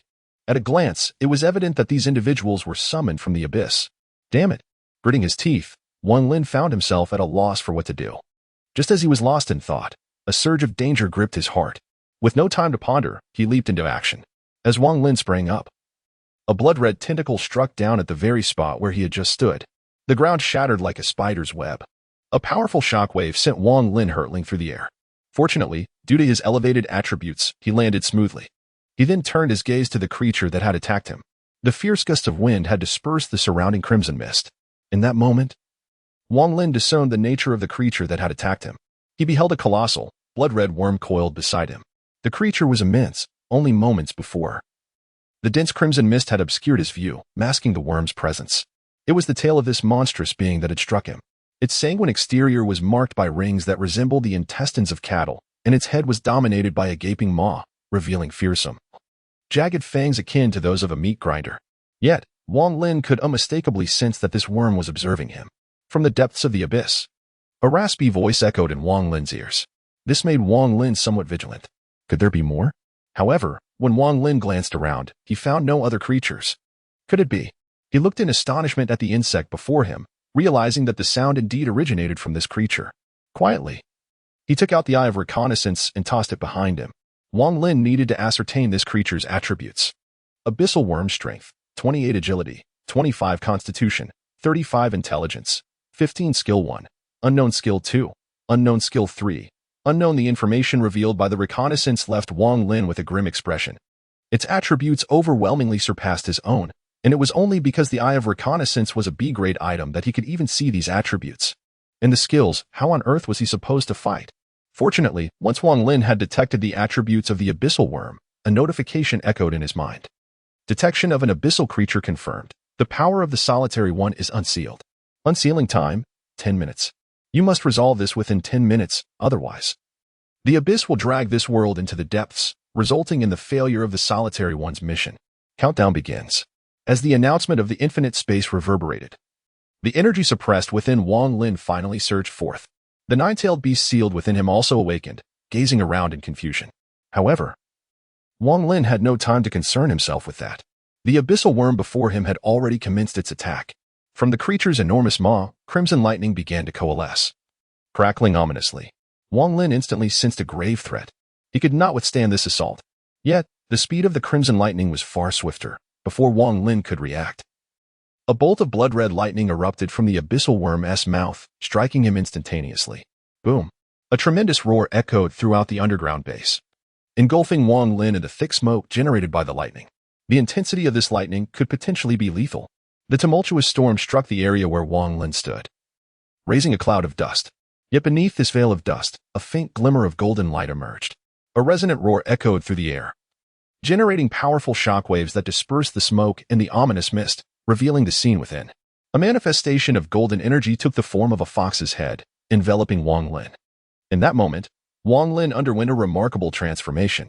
His attire morphed, adopting a golden-red hue that illuminated the surroundings, shifting into a stylish trench coat. Black stripes appeared around his neck, ascending to his forehead, forming an intricate pattern. A swirling design began to spread across his back and limbs, displaying a regal blend of black, red, and gold. 2 golden ribbons adorned his head, and 2 horns emerged from his forehead, while golden light radiated from his body like a sacred flame, incinerating the abyssal aura surrounding him. Wang Lin's eyes transformed as well. His once black pupils turned blood red. 3 tomos slowly materializing. At the center, instead of a black dot, a vertical slit pupil emerged, exuding both sharpness and serenity. The blood-colored lightning from the abyssal worm's attack was thwarted by Wang Lin's nine-tailed chakra. With the support of the 9 tails, Wang Lin achieved a perfect state of beast transformation, feeling the vast chakra within him, along with that provided by the 9 tails. He cracked his neck, ready to face his adversary. The abyssal worm, sensing a threat to its existence, began to stir restlessly upon realizing that this seemingly insignificant creature posed a danger. With a shrill cry, its massive tail lashed toward Wang Lin. Yet, he remained motionless as the energy fox surrounding him lunged forward, sinking its teeth into the worm's crimson tail. With a powerful shake of its head, the fox sent the abyssal worm flying, its enormous body crashing to the ground with a thunderous noise. In all honesty, Wang Lin felt no fear toward the abyssal worm. However, with only 10 minutes to spare, he was cautious of potential hidden abilities. It was not in his nature to place himself in peril unnecessarily. Better to wait until after its demise to ponder the matter.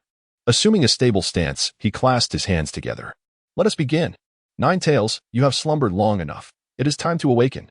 With that declaration, the energy around him surged violently, the golden-red aura swirling with intensity. In an instant, a colossal energy fox ascended into the sky, with Wang Lin standing atop its head. The nine-tailed mode was fully activated. Wang Lin was not one to relish an ambush. Rather, he preferred overwhelming firepower. The distant abyssal worm shrieked upon witnessing Wang Lin's transformation. Its body enveloped in a surge of crimson energy. As the energy dissipated, the worm had transformed dramatically, its previously modest 5-meter length now rivaling Wang Lin's beastly form. No longer merely a worm, it now resembled a bipedal reptile, its massive jaws and spiny exterior creating a grotesque visage. Observing the altered abyssal worm, Wang Lin was unfazed, suspecting it was one of its newfound abilities. With a shriek, the worm charged toward him, crackling with electricity. Wang Lin, having endured enough restraint in this world, retaliated with fervor. The nine tails roared in response, rushing toward the abyssal worm. Wang Lin controlled the nine tails, clenching his fists. There was no finesse, only raw power. The abyssal worm raised its tail, and upon contact with the nine tails, executed a swift turn. The tail lashed out like a whip, striking at the nine tails' fist. The two colossal entities collided within the underground space, the sound of their clash reverberating through the air. To his satisfaction, Wang Lin realized that despite the abyssal worm's superior attributes, they were evenly matched in this encounter. With a shriek, the abyssal worm twisted unexpectedly, now facing Wang Lin directly. Its massive claws lunged toward the nine tails' head. Wang Lin regarded the approaching claws with indifference. In a moment of perceived triumph for the abyssal worm, two golden tails collided with its claws. The nine tails' true strength lay not in its hands, but in its tails. The standoff ensued. But Wang Lin was unwilling to prolong it any further. Ah, so you play with lightning as well? Wang Lin observed the ferocious abyssal worm, its body crackling with crimson electricity. With a calm demeanor, he began to form hand seals, culminating in the technique of Raikiri. As he completed the seals, one of the nine tails shimmered with lightning, sharp energy radiating from it. With a swift strike, the tail sliced toward the abyssal worm's midsection. Sensing the impending danger, the worm attempted to flee, but Wang Lin was resolute. Grasping the worm's tail firmly, the two tails of the nine tails ensnared its claws, trapping it in place. This strike, you cannot evade. With a resounding thud, the colossal tail, radiating with the power of thunder, pierced through the already slender form of the abyssal worm. Hiss, hiss. The agony of being impaled elicited a mournful cry from the creature. Yet, Wang Lin remained indifferent, swiftly wielding the thunder cut in a horizontal sweep. Rending. In an instant, the abyssal worm was cleaved in two. Subsequently, its tail coiled around the lower half of the creature, flinging it into the distance. Wang Lin discerned that the blood oozing from the abyssal worm possessed corrosive properties, eroding the energy mantle formed by the nine tails chakra. The severed abyssal worm let out a mournful wail upon hitting the ground, as its flowing blood corroded the surrounding earth, creating several voids. Wang Lin, however, was not inclined to let this opportunity slip away. He opened his mouth, and a dark energy sphere gradually coalesced within. The tailed beast ball, composed of a blend of yang attribute blue chakra and yin attribute purple-black chakra, was in a ratio of 2:8, yielding immense power. Yet, in this subterranean space, such prowess was constrained. What if he inadvertently caused a collapse of this underground base? Reluctantly, he resolved to diminish the energy size. This has resulted in the tailed beast orb becoming akin to one suffering from malnutrition, merely the size of a basketball, appearing rather diminutive before the colossal nine tails. The tailed beast orb, a dark sphere of energy, hurtles towards the severed abyssal worm. Boom. A tremendous wave of energy engulfs the body of the abyssal worm. The resounding roar reverberates throughout the subterranean space, causing the ground to tremble. The young swordsman, engrossed in practice, halts as she senses the earth quaking beneath her. Her gaze shifts to a nearby bucket, where the tranquil surface of the water ripples in concentric circles. Could it be Lin Jun? The young swordsman can only speculate. The distance is too great, and she can merely sense Wang Lin's vital essence, unable to discern the unfolding events. Above the base, the prison floor is riddled with numerous fissures. Even a weakened tailed beast orb possesses sufficient power to flatten a skyscraper. Wang Lin stands silently, yet his expression reveals no hint of relaxation. For in his perception, the malevolence has not diminished in the slightest. Rather, it has intensified. Wang Lin harbors unwavering confidence in the destructive power of the tailed beast orb. The abyssal worm could not possibly remain unscathed under such circumstances. As the smoke dissipates, The scene before Wang Lin causes his pupils to constrict. The abyssal worm has undergone a dramatic transformation. Its once slender form has morphed into a grotesque mass, now immense and altered in other ways as well. Numerous eyes dot its body, and a fearsome maw bristles with rows of menacing teeth. Its tail is split, transforming into countless slender tendrils. Observing the abyssal worm before him, Wang Lin feels an unsettling familiarity. Why does it remind him so much of the G5 from Resident Evil? Chapter 62. The abyssal worm's appearance has drastically changed, yet Wang Lin instantly recognizes it as the G5. Aside from the red lightning coursing around its body, it bears an almost uncanny resemblance. Contemplating the form of the abyssal worm, Wang Lin's mind begins to speculate. Could it be that this creature has consumed that Veronica? Wang Lin furrows his brow. While the abyssal worm possesses boundless potential, such transformations cannot occur without cause. Even evolving to the level of an abyssal demon is a gradual process. Thus, Wang Lin surmises that this creature's metamorphosis must have resulted from devouring that Veronica. This may elucidate why, after such an extended period of battle, only the abyssal worm has been sighted, with no sign of Veronica. For minutes have elapsed since the onset of the conflict, leaving Wang Lin with 6 minutes remaining. The crimson lightning coursing around the G5 form of the abyssal worm began to surge violently. Subsequently, its enormous maw opened wide, as the blood-red lightning surged into its depths, gathering energy akin to the energy cannons depicted in science fiction films.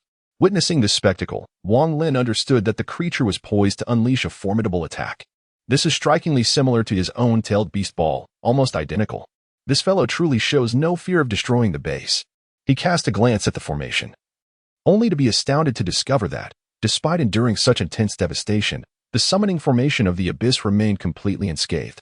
In fact, due to the passage of time, the central fissure had grown even larger.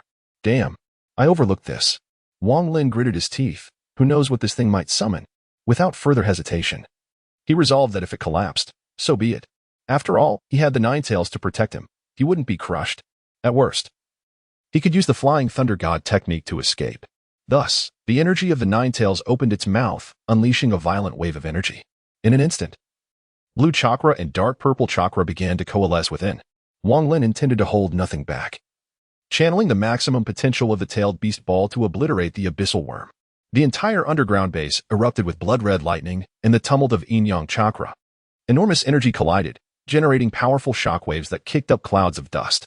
Ultimately, two colossal orbs of energy, one black and one red, materialized within the subterranean facility. With a resounding crash, as the abyssal worm let out a piercing shriek, the blood-red energy sphere hurtled towards Wang Lin at an alarming speed. The crimson sphere of lightning propelled debris in its wake, reducing everything it touched to dust. Tail beast ball, Wang Lin shouted, launching the black-tailed beast ball from the mouth of the Nine Tails. The black sphere moved silently, yet within its restraint lay terrifying power, blood-red and pitch black, dominating the underground space. Finally, the black and red energy spheres collided violently. Strangely, no sound emanated from the impact. Wang Lin was taken aback. Having prepared himself for a different outcome, the abyssal worm, too, was bewildered, its primitive intellect sensing something amiss. The two spheres hovered in the air, like two water balloons, eroding one another in silence. The crimson and dark energies intertwined in a silent duel. However, through his Sharingan, Wang Lin perceived an entirely different scene. In his vision, as the two terrifying energies wove together, the surrounding space appeared as if shattering glass. At the center of their entanglement, an eerie, illusory hue manifested, revealing a black point as though space itself had been torn asunder. Wang Lin fixed his gaze on the two energy spheres, feeling his chakra surge within him, ready to resort to the Flying Thunder God technique at a moment's notice. Meanwhile, the abyssal worm's tendrils writhed anxiously. Abyssal creatures possess a far greater sense of danger than other beings. After all, in the abyss, neglect can lead to death. As both Wang Lin and the abyssal worm remained on high alert, the black and red energy spheres began to swell ominously. Wang Lin's expression shifted dramatically, as an overwhelming sense of danger pricked at his nerves. He distinctly felt that the two orbs before him were akin to a pressure cooker on the verge of explosion. However, rather than bursting, the energy spheres began to shrink peculiarly, as if merging together. Wang Lin's countenance darkened, for as the orbs diminished, small fissures around them continuously expanded, distorting his perception of space.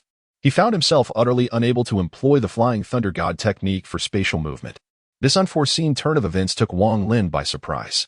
However, just as he pondered his next move, two energy orbs converged into a singular small black sphere.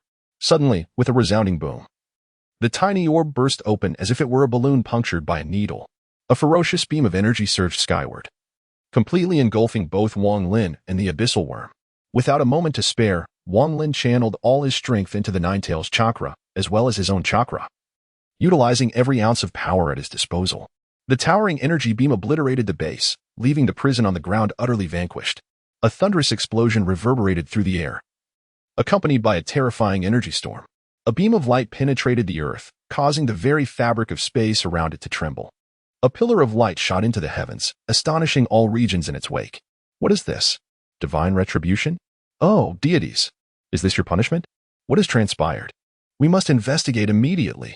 The entire world descended into chaos, stirred by the commotion caused by Wang Lin and the abyssal worm. Meanwhile, Wang Lin felt an overwhelming pain coursing through his body, lying amidst the ruins.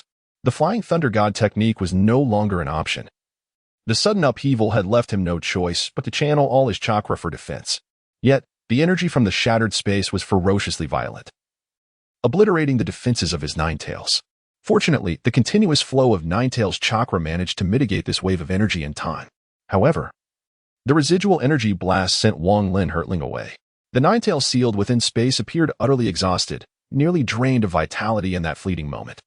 Wang Lin was not faring much better. The energy struck him directly, and were it not for the significantly enhanced defense of his golden body mode, along with the life energy as a safeguard, he would have been gravely injured.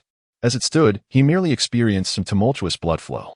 Nevertheless, his chakra was depleted, leaving him in a state of extreme weakness. He could scarcely have anticipated that such an outcome would arise from the collision of two forces. He resolved to exercise greater caution in the future, for he had come perilously close to disaster. Wang Lin reflected with trepidation, realizing that without the Ninetales, even an abundance of life energy would have been futile. Through his Sharingan, he witnessed the fate of the abyssal worm in an instant. Its flesh was incinerated by the rampant energy. Only his energy-converted Ninetales could withstand such forces. The abyssal worm was not so fortunate. At that moment, a notification echoed in his mind. Abyssal worm has been slain. Treasure chest acquired. The Lone Wanderer mission completed. The Lone Wanderer will return to the infinite space within 10 minutes. A smile crept across Wang Lin's face at the thought of the rewards. At least he had accomplished something, he chuckled to himself. Chapter 63. Return to space. Wang Lin lay back on the ground, a look of ease upon his face. Were it not for the surrounding ruins, this scene would have been quite pleasant. Simultaneously, another notification resonated in his mind. Task completed. Abyssal rift destroyed. Returning to infinite space in 5 minutes. At long last, he murmured to himself, a smile gracing his lips. How shall one articulate the essence of this world? The vastness of the ocean is indeed boundless, yet such oppression renders one profoundly uncomfortable. Should there be a choice in the future, I would prefer not to return. Memories of my own helplessness, unable to wield chakra and rendered utterly disheveled, flood my mind, casting a shadow over Wang Lin's spirits. After lying on the ground for a while, it was only then that Wang Lin rose to his feet. The formidable vitality of the immortal being allowed him to recover with remarkable swiftness. Now that the worldly mission has been accomplished, he no longer feels the weight of oppression. Moreover, Wang Lin distinctly senses that the curtain is beginning to fall on this realm. The sensation of life's fleeting passage is strikingly clear. Although Wang Lin is uncertain of the cause, the feeling of life slipping away is unmistakable. With a flicker of thought, he activated the Flying Thunder God technique. In an instant, he vanished from his original location, leaving behind only a desolate ruin. Within the confines of Tingmei Academy, a figure materialized before the grand cemetery. It was Wang Lin. He had no time for lamentation. The most crucial element he sought in this world remained unacquired. He gradually approached the crystalline skull at the heart of the cemetery, intent on assessing the number of soul fragments he had amassed. Graveyard of the Fallen. One-time use. Grade. B effect. After placement, it can collect corpses, transforming them into the undead, which can subsequently be shattered to yield soul fragments. Description. This is the resting place for the departed, a sanctuary for souls. Current number of undead, 520, 046 convertible soul fragments, 1, 040.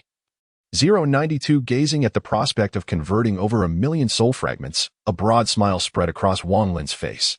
Remarkably, it had doubled in such a short span of time. What a delightful surprise. Holding the crystalline skull, he focused his mind to initiate the conversion of the soul fragments. Would you like to convert all the undead? Upon conversion, the Graveyard of the Fallen will lose its effect, retaining only the function of storing soul fragments. Convert. Confirm selection. The process of shattering the undead commenced. and the crystalline skull in his grasp began to radiate brilliant light. The environment around him, transformed by the graveyard of the fallen, and the undead present, appeared to freeze in time. Wang Lin soon noticed the specters floating in the air, alongside the skeletons on the ground, gradually dissipating like dust.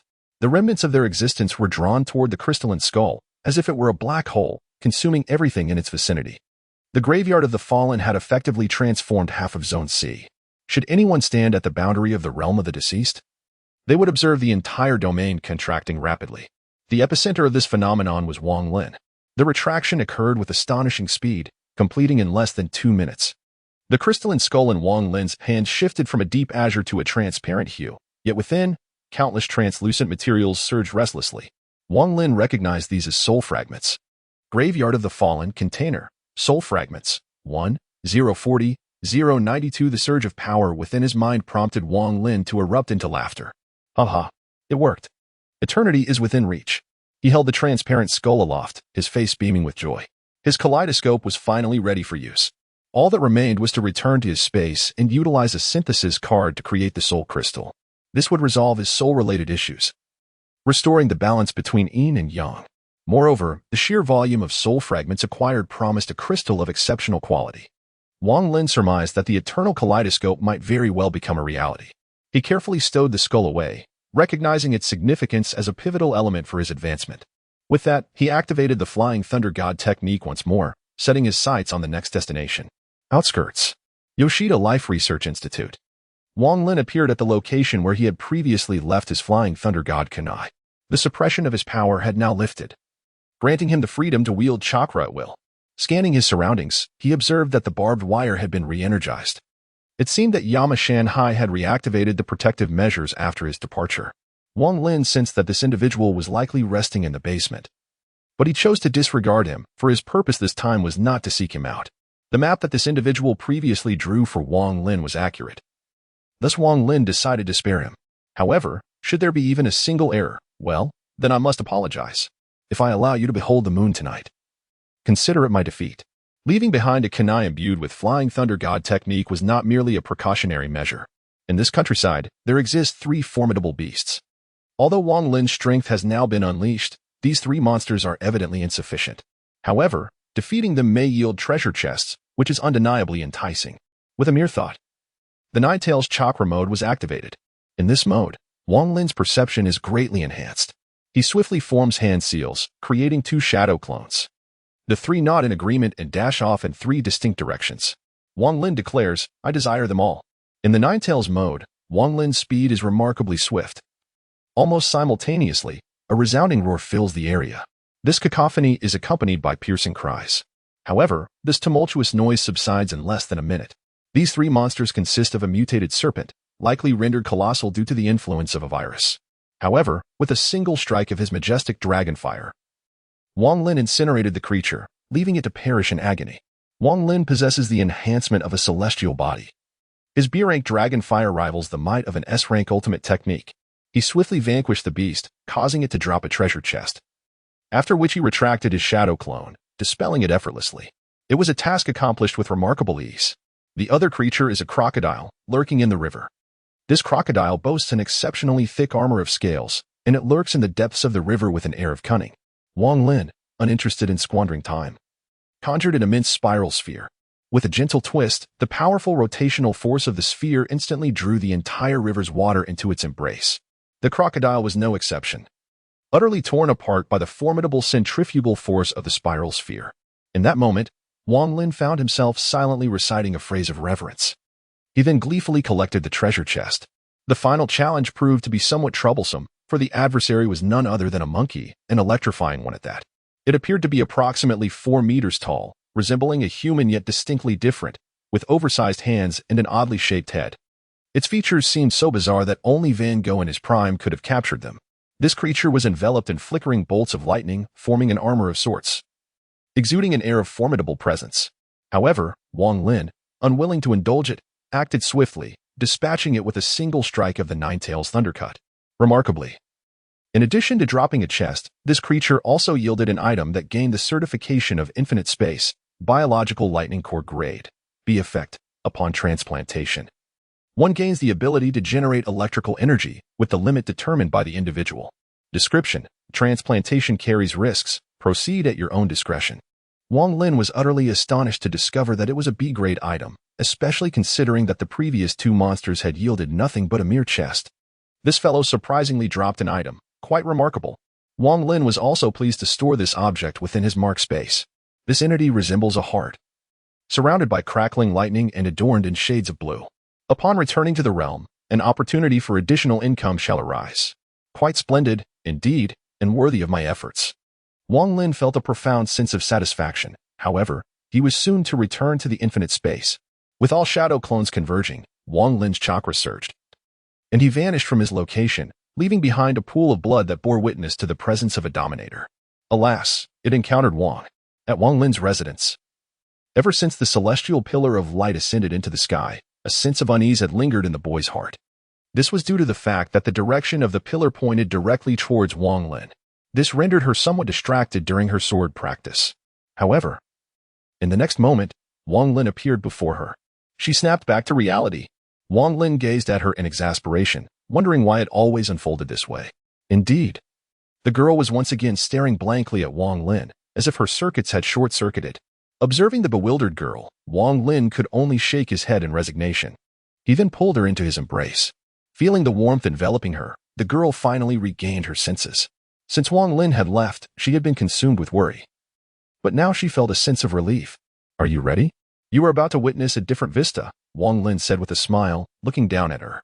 Gazing into Wang Lin's face, the girl resolutely declared, from this moment forth, I shall stand by your side and safeguard your back. Instantly, Wang Lin's expression brightened with a smile. Soon after, a notification echoed in the air. Solo Adventure Quest Phase 1, Survival in the Apocalypse Quest Status. Completed Solo Adventure Quest Phase 2, Prevent the World's Descent Quest Status. Completed Side Quest, Eliminate Quest Status. Completed. Commencing teleportation. No sooner had the words left his lips than the two vanished from their location. As they departed, the world around them began to blur. The sky started to descend, and the ground began to fracture. A mist emerged between heaven and earth, gradually becoming indistinct. The world was on the verge of a reset. However, immediately after, an even grander world began to merge with it. Yet, due to Wang Lin's actions, a fragment of this world retained its essence. In the darkness, a whisper resonated. Thank you. I shall repay you. A beam of light soared into the sky. Following this, the tale of One Piece begins, and I find myself in a state of panic, to be honest. I am unsure how to proceed. Nevertheless, I will persist in the notion that those who must perish will meet their end, irrespective of their gender or their connections to the main characters. Chapter 64. Soul Crystal. Wang Lin felt as if he were being pulled back. Suddenly, everything before him illuminated brilliantly. Yet, the surrounding scenery was not that of the endless space he had known, but rather an ethereal realm, leaving Wang Lin in a state of confusion. Abruptly, glimmers of starlight appeared before him, dreamlike and enchanting. A flicker of starlight began to coalesce, transforming into a humanoid form. The visage of the figure remained obscured, yet its body was ethereal. Wang Lin was still perplexed. Had he not been teleported back after completing his mission? What was this all about? Suddenly, the spectral figure inclined towards him in a gesture of gratitude, whispering softly into Wang Lin's ear. Thank you. Subsequently, the apparition dissolved into shimmering golden light, which surged directly into Wang Lin's being. Before he could fully comprehend the unfolding events, an uplifting sound resonated once more. Bestowal from the world received, teleportation continues. Just as he began to ponder the implications, a wave of dizziness washed over him, and the journey resumed. In the exclusive realm of the solitary wanderer, two figures materialized in mid-air, one following closely behind the other. Then, with a resounding thud, ugh, Wang Lin was the first to descend, only to be abruptly struck by the child who fell directly onto him, rousing him from his stupor. Cradling the unconscious Siko, he finally stood up. Good grief. Could the teleportation be a tad more considerate? If I were gravely injured at this moment, that impact could very well be fatal. Wang Lin vented his frustration aloud within the confines of the room. The suggestion of the solitary wanderer has been accepted, yet the infinite space does not comply. All rights to explanation are reserved by this realm. Wang Lin, after much contemplation, found himself at a loss for words. This is a formidable figure, one not to be trifled with. All one can do is wear a troubled expression. The solitary wanderer's arduous quest has reached its conclusion, and he returns to his designated sanctuary. This exclusive chamber serves as an absolute bastion of safety, No one may enter without the Wanderer's explicit permission. The task rewards are now being calculated. Mission Realm, Academy of Apocalypse difficulty level, Hard Solitary Wanderer's tasks. First phase, Survival of the Apocalypse completed. Second phase, Preventing the World's Downfall completed. Side quest, Elimination completed. Defeated abyssal worms, vanquished tyrants, slain mutated pythons, conquered mutated crocodiles, eliminated thunder monkeys. A significant gift from the worlds will has been detected, resulting in a substantial increase in evaluation. Overall assessment, as commencing distribution of task rewards. Task rewards, 30 attribute points, 50,000 space coin settlement complete. Observing the fruits of this endeavor, Wang Lin could not suppress his elation. However, just as he prepared to review the spoils from this realm, a sudden burst of golden light emanated from his chest. It spun in midair before ultimately transforming into a scroll that landed in his hand. At that moment, a notification echoed through the space. A gift from the worlds will has been detected. It has been collected and converted into an equivalent vocational contract. Gazing at the scroll radiating golden light, Wang Lin received the accompanying information. Class Inheritance Scroll Grade, None Effect. Upon use, it will bestow a corresponding profession. Description: The path of the strong begins at this moment. As he held the scroll, Wang Lin's thoughts drifted back to a prior vision. Is this your form of gratitude? I have received it. He gripped the scroll tightly in his hand. This sensation is remarkably soothing. A soft murmur from behind jolted Wang Lin back to reality. Turning around, he discovered that Siko had also awakened. As an ordinary person, she naturally found herself enveloped in a haze of confusion. Wang Lin recalled his own disorientation during his first teleportation and hurriedly stowed away the scroll. Assisting her to her feet, he poured her a bit of water, urging her to drink. After a considerable time, Siko gradually regained her composure. Is this the exclusive space Lin Kuan spoke of? She inquired, her expression one of curiosity as she surveyed the surroundings, which clearly bore the marks of a solitary man's habitation. Notably, there was even a pack of tissues by the bedside. This caused Wang Lin's face to flush with embarrassment, yet now is not the time for such matters. Child, the information should have been absorbed into your mind. Take your time to digest it. As the child pondered over the information, Wang Lin began to assess the spoils from this world. First, there were 4 boxes, 2 C-class boxes, 1 B-class box, and 1 A-class box, which had dropped from the abyssal worm. In addition, there were samples of the T-virus and G-virus, as well as perfect blood. He also possessed the right arm of a tyrant and the heart dropped by the thunder monkey, along with the most coveted item in Wang Lin's mind, the soul fragment. Taking out the crystal skull from the mark space, Wang Lin gazed at the transparent skull with delight. He then produced a card emblazoned with a crystal design. Soul Fragment Synthesis Card Rank, None Effect, allows the synthesis of soul fragments into a soul crystal, significantly enhancing soul strength. Note: the quality of the soul crystal is related to the quantity of fragments. Description: the more fragments, the better for synthesis. Subsequently, Wang Lin directed the card towards the crystal skull. The synthesis card burst forth in radiant light, and in an instant, the crystal skull shattered. The soul fragments within were immediately drawn into the card, causing the crystal design on its surface to shimmer. As the number of soul fragments increased, the brilliance of the crystal design intensified, ultimately illuminating the entire room. Wang Lin found it difficult to keep his eyes open, while the child beside him was roused by the commotion. Eventually, the light began to wane until it vanished entirely. What appeared in Wang Lin's hand was a crystal of remarkable purity. Within the crystal, it seemed as though flowing lights flickered, captivating anyone who dared to gaze upon it. Wang Lin felt the most immediate effects as he sensed a pulsing in his eyes, and the soul energy within his brow began to thrum.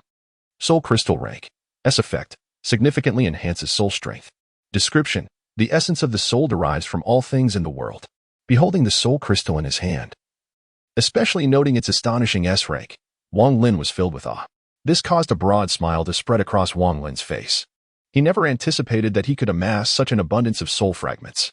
Initially, he believed that merely reaching grade A would be commendable. However, due to the upheavals in the world, those corpses were, in fact, alive.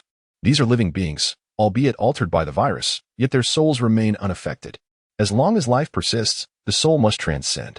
Wang Lin believed that merely harvesting a wave of pig fodder would suffice. To his astonishment, he discovered it was actually leeks. This turn of events was simply delightful. As he gazed upon the flawless soul crystal in his hand, Wang Lin found it increasingly enchanting. The eternal kaleidoscope lay before him. Even if he could not ascend directly to eternity, he could certainly utilize his own kaleidoscope. Moreover, He had previously collected all the formidable ocular techniques from the world of Naruto, including Amaterasu, Tsukuyomi, Kagaya's divine technique, Kamui, and the most terrifying of them all, Kodo Amatsukami. Not to mention, the epitome of a man's aspirations, Susanoo. In due time, gazing at anyone would lead to their demise, a mere dream. Strength is momentary, but charm is everlasting. Chapter 65, Kaleidoscope. Wang Lin, entranced by the soul crystal in his grasp, found his thoughts wandering far afield. The ocular techniques in Naruto were undeniably striking, especially Susanoo, which was simply awe-inspiring. As he felt the stirrings of the soul, Wang Lin could no longer contain himself. Instinctively, he pressed the soul crystal against his forehead. He was uncertain how to wield this artifact, but the pulsations of his soul urged him to proceed. Indeed, the moment the crystal made contact with his brow, Wang Lin became lost in a reverie. He felt as if he were gliding through an expansive ocean, utterly unburdened and free. However, to the onlookers, the soul crystal pressed against his forehead emitted an ethereal blue glow, enveloping his head in an instant. Wang Lin experienced pure joy as he swam through this ocean. After a brief disorientation, he regained his senses. His soul began to absorb and grow. The power within the soul crystal was remarkably pure, easily assimilated by the spirit. Most individuals would hesitate to undertake such a process, for the soul necessitates a corporeal vessel to endure it. A frail body, recklessly absorbing such vast and refined soul energy, would inevitably lead to a catastrophic explosion of the brain. However, Wang Lin was free from this peril, as his physical form already surpassed his soul in strength. This moment has thoroughly satiated the soul. Moreover, Wang Lin possesses the Sharingan, renowned as the eye of the mind's reflection. Its most vivid manifestation occurs upon the activation of the kaleidoscope, wherein the eyes harbor two distinct ocular techniques, each embodying the desires of their wielder. Obito's Kamui signifies his yearning for escape, while Itachi Uchiha's Amaterasu and Tsukuyomi represent an absolute power to protect his village and family, in a world centered around himself, albeit one he recognizes as unattainable. Thus, he conjured Tsukuyomi, a genjutsu. Sasuke Uchiha, on the other hand, wields Amaterasu alongside Kagutsuchi, one symbolizing power and the other the ability to control that power. Yet, the most intrinsic representation of these ocular techniques undoubtedly lies within the soul. The stronger the soul, the mightier the techniques. Wang Lin's soul greedily absorbed the pure essence of soul energy. Subsequently, he felt a chilling force surge into his eyes. As his eyelids remained closed, the three tomo began to spin rapidly, eventually reverting to the shape of his kaleidoscope. A four-cornered pinwheel, reminiscent of Shusui's, yet distinctly angular. After Wang Lin's kaleidoscope restored itself, the influx of soul energy did not cease. It continued to pour in. As this energy amplified, he sensed the ocular techniques manifesting within his gaze: Amaterasu, Tsukuyomi, Kagutsuchi, Kamui, and Kodo Amatsukami. These techniques' information began to materialize in his mind. Wang Lin's bloodline had absorbed the essence of these techniques' bearers, thus his eyes contained their powers. Among these, Amaterasu and Tsukuyomi were the most complete. Owing to the bloodlines of Itachi and Sasuke Uchiha, Kagutsuchi was included as well. However, Kamui and Kodo Amatsukami appeared somewhat peculiar. Upon activation, Wang Lin comprehended how to wield these techniques. He possessed only half of Kamui, specifically the phasing aspect. Kodo Amatsukami's effect is to manipulate another's thoughts, with the control over time dictated by the user's will. Due to its solar attribute, the cooldown period for this technique is significantly reduced, allowing for use once every 6 months. Nonetheless, Wang Lin grasped the essence of this ocular technique. In simple terms, Kodo Amatsukami acts as a magnifying glass, amplifying one's will through the technique and forcefully imposing it upon another's soul. Resistance is rather straightforward. The stronger the opposing soul, the easier it is to resist. After all, no technique is flawless.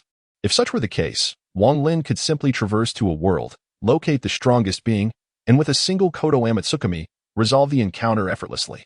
But with the awakening of these ocular techniques, the influx of soul energy persisted, suggesting that there were still techniques dormant within the depths of his eyes. Just as Wang Lin worried whether his eyes might burst, a revelation emerged in his heart, leaving him momentarily stunned. The technique in his left eye was named Beyond, while the one in his right was Annihilation. Beyond, it creates a spatial rift, forming an absolute defense. Annihilation, it causes the surrounding space to collapse, obliterating the opponent. Is this my own ocular technique? Wang Lin couldn't help but feel a sense of pride. Abilities associated with spatial manipulation are exceedingly rare. Just consider how Obito's Kamui has captivated the entire shinobi world. Initially, he lamented not acquiring the ability to distort space and launch attacks, but to his astonishment, the ocular technique he awakened bore striking similarities. As Wang Lin's kaleidoscope of the mind reached completion, his remaining spiritual energy dwindled significantly. He then fell into a profound silence, ultimately fading into nothingness. Wang Lin began to close his eyes and delve into exploration. This time, the soul crystal has immensely benefited Wang Lin. The kaleidoscope has fully awakened, unlocking numerous ocular techniques.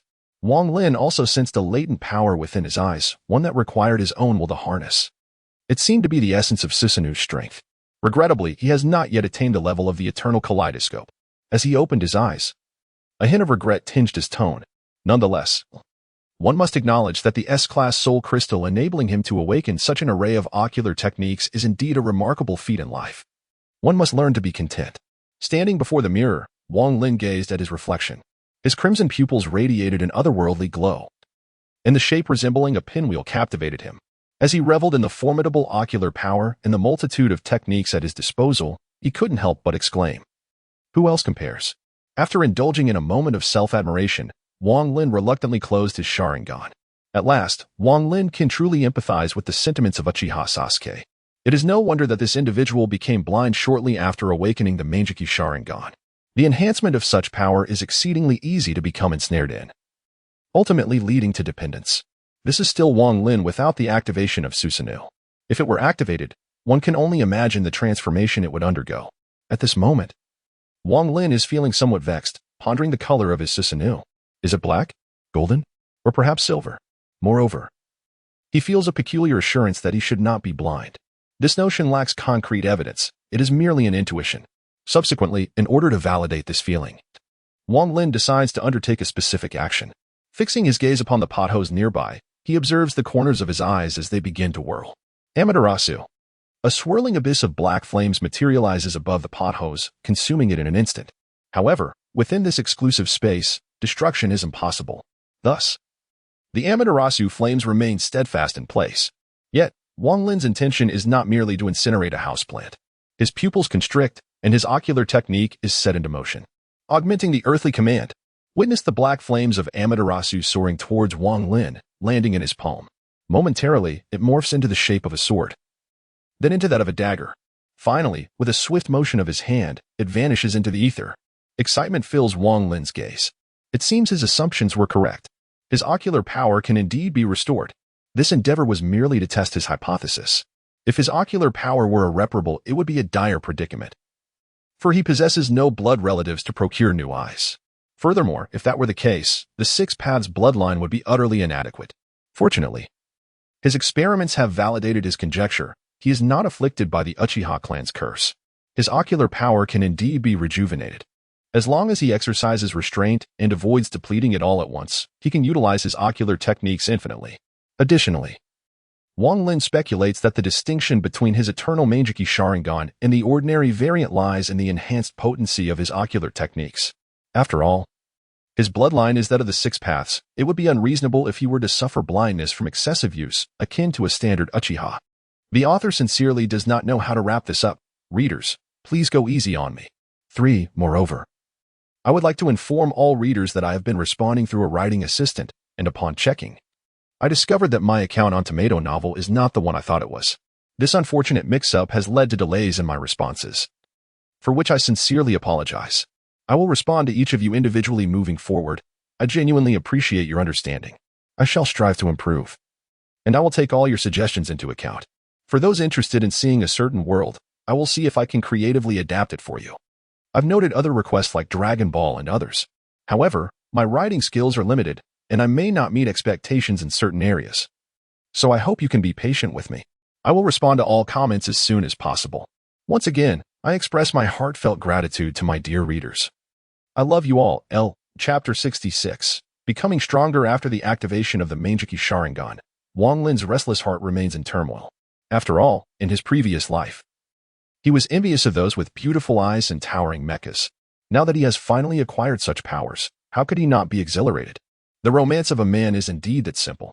After a considerable while, Wang Lin gradually calms himself. Meanwhile, Siko from the Poison Island also absorbs the information from the space and opens her eyes, filled with an inexplicable excitement. For martial practitioners, nothing compares to the prospect of becoming stronger. The infinite space offers her boundless opportunities for growth. Observing the exhilaration of the girl, Wang Lin retrieves 3 syringes from the imprint space. Each syringe contains a double helix vial filled with a hauntingly blue liquid, the T-virus raw serum obtained from the world of the apocalypse. 100 pure T-virus raw serum. Grade A. Effect: a 70 chance of T-virus enhancement, a 50 chance of perfect T-virus enhancement, psychic, with no side effects. Description: developed by the Umbrella Corporation. Shatter it in a suitable location, and you will be accountable for the deaths of countless individuals. There are 3 in total. Wang Lin plans to use 2 for himself and the girl, while the remaining 1 will be sold. This substance possesses drug resistance, once one is utilized. Another cannot be employed. Previously, I obtained a vial of the T-virus with a potency of 40 from a treasure chest, which can be conveniently sold alongside it. Subsequently, Wang Lin handed a syringe to the girl, saying, "This can enhance your physical attributes and increase your strength. If fortune favors you and you gain telekinesis, it will be a tremendous boon." He then elaborated on the popularity of telekinesis to Siko Busujima. The girl pressed the syringe against her arm and activated the mechanism, allowing a cerulean liquid to flow gently into her body. Soon after, she fell into a deep slumber, while Wang Lin remained vigilant beside her, ready to administer the antidote at the first sign of trouble. Fortunately, all was well. After a while, Siko Busujima awoke from her slumber. Upon inspection, the girl's physical attributes had significantly improved. Affiliation: Siko Busujima strength, 13, includes 1 from the Ring of Fury. Agility, 12 constitution, 10 intelligence, 11 charisma, 12 luck, 5 energy, 0 talent, 1, part of the swordsman, an innate swordsman. She is the finest master of the sword, enhancing her swordsmanship and the attack power of sword-type weapons. Talent 2, part of the slayer, a bloodthirsty Shura princess. She craves battle and slaughter, gaining additional attack power based on 50% of her strength attribute during attacks. Contract ability: undying heroic spirit, after death. She will be reborn within 24 hours, a process that consumes part of her talents and may lead to anomalies in her personality.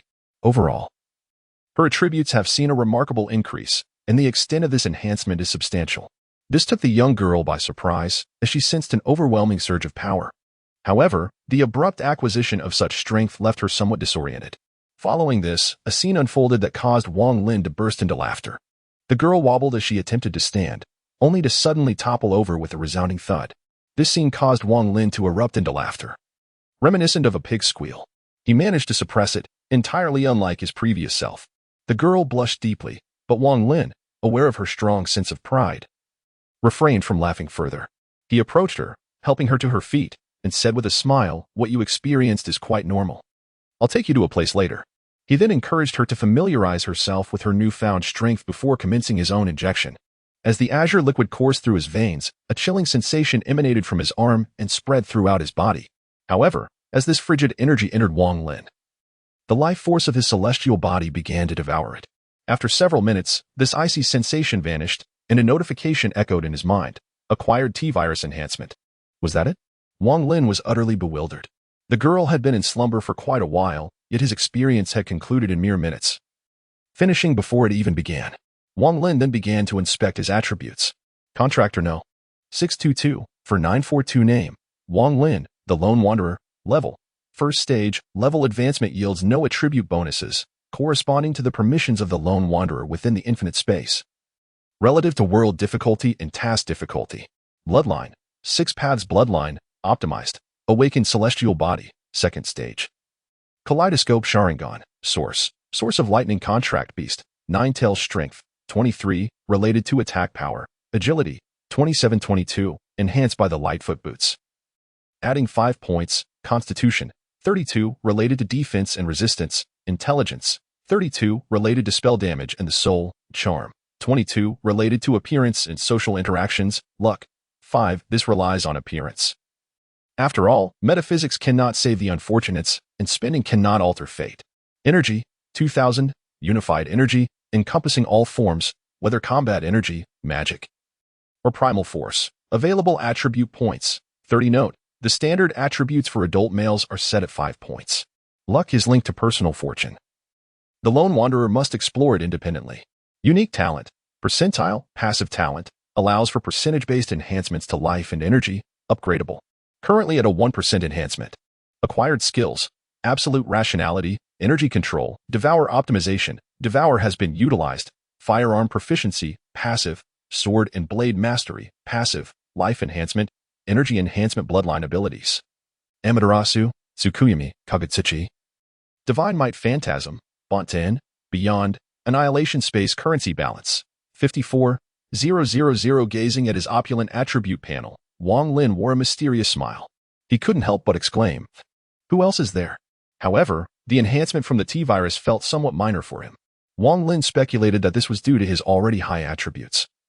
While the girl experienced such a significant enhancement because she possessed an ordinary human body, with a slight mastery of this enhancement, Wang Lin quickly grasped it.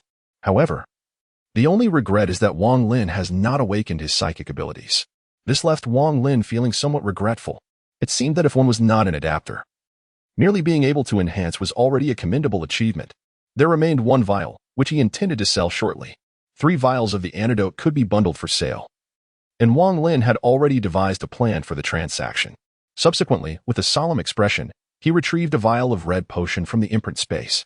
Perfect blood rank, SS effect, significantly increases lifespan, elevates the level of existence, and sublimates the bloodline. Description: extracted from the enhancement of T, the vitality of G, and the infinite possibilities of the abyss. It was achieved through countless failures, resulting in perfection. This artifact can be regarded as the most prestigious item that Wang Lin has acquired thus far. This vial of perfect blood, when sold, could undoubtedly fetch several 100,000 to millions of spatial coins. In the boundless market, SS-grade items are virtually non-existent, and even S-grade items are exceedingly rare. It is easy to foresee the immense fortune that Wang Lin is poised to acquire. However, what Wang Lin values most is the effect of this perfect blood, which has the potential to elevate his bloodline. Should Wang Lin advance further, he would attain the bloodline of Kagaya, belonging to the Tsutsuki clan, an existence that transcends death itself. Nonetheless, Wang Lin finds himself somewhat conflicted, as a distinctive feature of the Tsutsuki clan is the presence of long horns. This left Wang Lin in a state of inner turmoil, for the Six Paths bloodline had not altered his appearance. However, he pondered whether further refining his bloodline might result in a transformation of his visage. Although Wang Lin was not an inflexible purist, he was reluctant to become something that was neither human nor ghostly. Thus, he began to inquire within the infinite space, seeking a reassuring answer. The inquiry was met with a response. The Wanderer's authority is activated. The Wanderer's bloodline merely enhances strength and does not affect appearance. Of course, should the Wanderer desire a unique aesthetic, alterations such as awakening the eye are possible. Wang Lin felt a twinge of exasperation. While the answer was satisfactory, it seemed somewhat off-topic. He reflected, that was well said, but let us refrain from such remarks in the future. Recently, comments have dwindled significantly. I wonder if many have ceased to read. The author feels quite disheartened. The author has always been present and replies to every comment. It is rare to find such a diligent author. I kindly ask for everyone's support and feedback. Chapter 67, Yin-Yang and Chaotic Transformation. Despite the somewhat exasperating response from infinite space, Wang Lin set aside his other thoughts and, overall, found the situation acceptable. Thus, he no longer hesitated. He uncapped the vial of perfect blood and took a hearty gulp, savoring the depth of flavor. Afterward, he smacked his lips and exclaimed, "Ah, still the delightful taste of strawberry." However, just as Wang Lin was relishing the flavor of the perfect blood, a sudden sensation of searing heat coursed through his entire body. With a loud crash, the glass vial containing the perfect blood shattered on the ground, producing a piercing sound. Immediately after, a cry of agony escaped Wang Lin's lips as he collapsed to the floor, subsequently succumbing to unconsciousness. The sudden turn of events left Siko Tokushima momentarily flustered. Fortunately, her exceptional composure quickly prevailed, and she hurriedly stumbled over. Upon her palm making contact with Wang Lin's body, she was immediately enveloped by a wave of intense heat. Wang Lin's form felt as scorching as a piece of red-hot iron. After a brief moment of contact, her hand turned a bright crimson. Without hesitation, she seized a nearby blanket and draped it over Wang Lin, then lifted him into her arms and rushed toward the bathroom. Once there, she turned on the bathtub faucet, allowing cold water to cascade over Wang Lin. The sound was akin to red-hot iron plunging into water, filling the entire bathroom with steam. Observing Wang Lin's condition, she bit her silver teeth and called out into the air, "Space! What is happening?" Yet, her pleas were met with silence. Though she possessed basic authority as a reincarnator, she was far from being one herself. leaving her at a loss in the face of such a response from the space around her. A wave of inexplicable emotion surged within her, but she could do nothing but silently accompany Wang Lin in the bathroom. Meanwhile, Wang Lin found himself engulfed in darkness. After consuming that vial of perfect blood, the sudden surge of searing energy within him had rendered him unconscious. His consciousness now floated within this abyss of blackness, leaving him utterly bewildered. What was happening? Fortunately, after a brief moment, the dark expanse began to shift and undulate, as if something was moving within it. Suddenly, a hint of purple emerged amidst the shadows. Just as he was captivated by this purple hue, a flash of yellow appeared beside it, followed by bursts of yellow, red, purple, and gray. Wang Lin sensed an array of colors flooding his surroundings, culminating in a swirling amalgamation. He perceived the convergence of these hues as a blur. A chaotic fusion of red, purple, and black colors he could scarcely name. It felt as if you were witnessing chaos itself. Enraptured by the spectacle, Wang Lin was profoundly affected. Abruptly, these colors coalesced into a singular point, which began to expand. With a resounding pop, Wang Lin felt his spirit tremble. Though there was no sound, it resonated within him like an explosion, disorienting him momentarily. What is happening to me? His gaze began to fray, and his consciousness drifted. Suddenly, two colors emerged within the dark void, black and white. These colors began to rotate slowly, forming a yin-yang symbol before his eyes. The black and white spiraled faster and faster until they became a blur, intertwining with one another, black tinged with white, and white laced with black. This transformation sent a jolt through Wang Lin's mind. The interplay of black and white, the duality of yin and yang. An inexplicable whisper emerged within this space, yet no discernible change occurred. Subsequently, the black and white began to spin with increasing velocity. The two hues gradually separated, ultimately manifesting as 5 distinct colors: blue, red, yellow, black, and green. These colors commenced their own rotation, giving rise to several similar shades. The green evolved into cyan and emerald, while the red transformed into crimson and pink. This space began to manifest a myriad of colors, becoming increasingly vibrant. Eventually, all the hues surged forth with a sudden intensity, rushing towards Wang Lin. Before he could react, these colors merged into his very being. Under the impact of these hues, Wang Lin plummeted into an abyss of darkness. The Wanderer utilized the perfect blood, and the Wanderer's lineage underwent a profound elevation. The resonant sound of spatial enhancement echoed in Wang Lin's mind, compelling him to open his eyes. As he gazed upon his surroundings, he found himself devoid of those colors, absent of black and white. This is a bathroom that feels familiar to him. Wang Lin finds himself submerged in the bathtub. What is happening? A look of confusion spreads across his face. Then, he notices the sleeping figure of Poison Island Yazzie seated beside him. Yazzie. As he begins to speak, Wang Lin realizes that his throat is painfully hoarse, as if he hasn't had a drop of water in several days. The sudden commotion roused the child from slumber. Upon witnessing the awakened Wang Lin, tears began to cascade from the child's eyes. Without hesitation, the child leapt into Wang Lin's embrace, sobbing uncontrollably, oblivious to the droplets that soaked their garments. After a flurry of activity, Wang Lin finally managed to compose himself. His immediate course of action was to drink several large cups of water. Subsequently, he came to understand the events that had transpired. It turned out that after consuming the perfect blood, he had succumbed to a deep unconsciousness, while his body burned with an intense heat, prompting the child to place him in the bathtub to cool down. The drop in temperature lasted for a single day. On the following day, a chill began to envelop Wang Lin, causing the bathtub to freeze solid. Consequently, he had no choice but to start running hot water. Subsequently, Wang Lin experienced alternating bouts of cold and warmth. Eventually, after much effort, the tumult subsided, and the young one, unable to endure any longer, leaned against the side and drifted into slumber. Wang Lin, perplexed, was left in a state of confusion, as it felt as if no time had passed at all. Suddenly, a notification echoed in his mind: detection of the further purification of the Wanderer's bloodline. Please select the direction of bloodline evolution. Option 1, Otsutsuki bloodline. Option 2, Yin-Yang bloodline. Dear Wanderer, please make your selection promptly. You were not disturbed earlier, yet you have completely forgotten about the space. The final statement left Wang Lin feeling somewhat awkward. Ahem. Let us put a stop to this. At this moment, Wang Lin turned his gaze towards the options presented in the space. The sublimation effect of the perfect blood had propelled his lineage to a higher level. However, the second option offered Wang Lin a distinctly different sensation. Reflecting on his experiences within that realm, he couldn't help but inquire aloud: which is superior, the Otsutsuki bloodline or the Yin-Yang bloodline? The permissions for the Lone Wanderer were activated. The Otsutsuki clan is an advanced life form, yet they are overly reliant on chakra, a rather primitive energy. Conversely, the Yin-Yang bloodline retains its original abilities, providing only one enhancement, the transformation into chaos. A friendly reminder, chaos energy possesses an exceptionally high level, and it is hoped that the Lone Wanderer will make a judicious choice. A gentle warning, members of the Otsutsuki clan have prominent horns. If you insist on choosing that path, you may be deemed foolish. The final remark left Wang Lin utterly speechless. This space appears somewhat peculiar. Nevertheless, Wang Lin does not intend to choose the Otsutsuki clan. The entirety of that dark realm evokes an inexplicable sensation within him. Amidst such chaos, Wang Lin perceives that even the Otsutsuki are but mere ants. This sensation was inexplicable to Wang Lin, yet he did not hesitate to choose the second option. The Lone Wanderer selected option 2, and the purification of his bloodline concluded. The Wanderer's bloodline advanced to the Yin-Yang bloodline. He was encouraged to explore this development. A friendly reminder indicated that the Wanderer was not devoid of intelligence and could experiment by merging the energies of the Yang and Yin attributes, subsequently introducing a third type of energy for delightful surprises.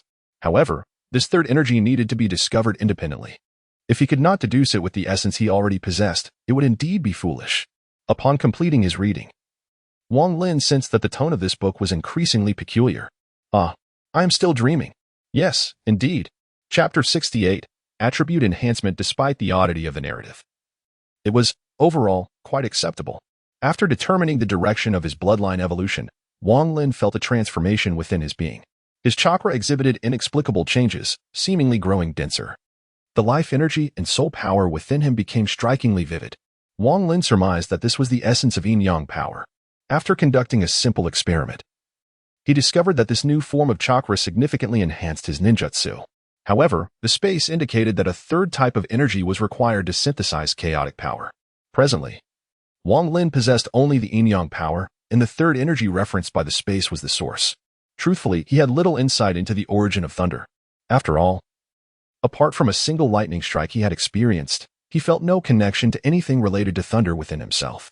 Thus, after a moment of closed-eye contemplation, Wang Lin relinquished the notion of seeking the source.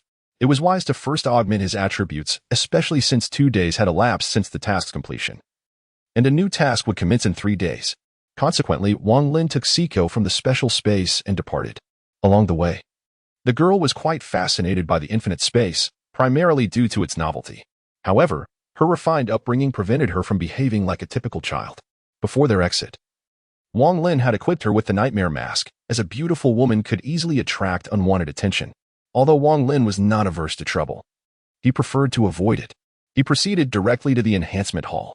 Upon entering, he first led Siko to the combat enhancement area, presenting her with the demon blood blade and activating the practical mode for her. After explaining its usage, the battle-hungry beauty's eyes sparkled with excitement. The opportunity to engage in unrestricted slaughter without the fear of death was an irresistible temptation for Siko. With the blood-red blade in hand, she charged forward.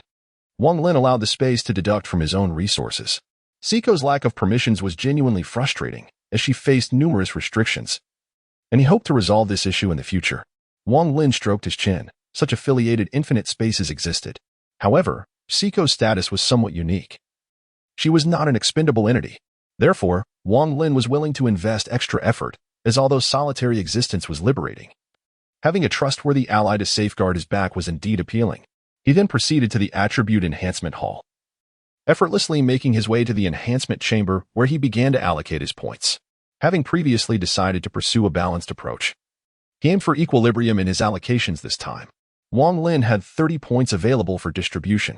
After contemplation, he resolved to allocate 7 points to strength, 8 points to agility, and 8 points to constitution, with the remaining points assigned to intelligence. Consequently, his attributes were as follows: strength, 30, related to attack power; agility, 35, including an increase of 5 points from the Lightfoot boots; constitution, 40, related to defense and resistance; intelligence, 39, related to spell damage and the soul; charisma, 22, related to appearance and social interactions, after paying 100 space coins. Wang Lin initiated the rather mundane enhancement process, which was almost akin to slumber. Approximately 10 minutes later, the enhancement chamber opened, and Wang Lin staggered to his feet. This time, his physical attributes directly surpassed 40, with other stats reaching 30 points as well. At that moment, the spatial prompt sounded. It detected that the Wanderer's foundational capabilities had exceeded the first tier, and the next task world would initiate an advanced trial. The strength and tier of a reincarnator are independent. They merely represent permissions and classifications of rank. It seems he has already surpassed the norm. Upon hearing the prompt, Wang Lin inexplicably reflected on this fact. After all, he had only traversed 2 worlds, making him a novice among novices, yet his attributes were exceedingly high. It was likely that the infinite space could no longer tolerate his presence within the first tier. His attributes were akin to overpowering a kindergarten class and kicking down the doors of a nursing home. Not to mention, he possessed a tail beast, an extraordinary asset. However, after some contemplation, Wang Lin shrugged it off. How many newly ascended second-tier reincarnators could boast attributes as impressive as his? If he could find one, he would consume their attribute panel on the spot. Shaking his head, Wang Lin strode purposefully towards the combat enhancement hall. The child was still engaged in battle within. Through the observation feature, Wang Lin could see that the child was thoroughly enjoying himself. The flush on his face made Wang Lin feel a bit tense. Quickly muttering to himself that he was not a pervert, he headed toward a nearby private room. Welcome, Wanderer, to the combat enhancement hall. Please select a teaching mode or combat mode. Select teaching mode.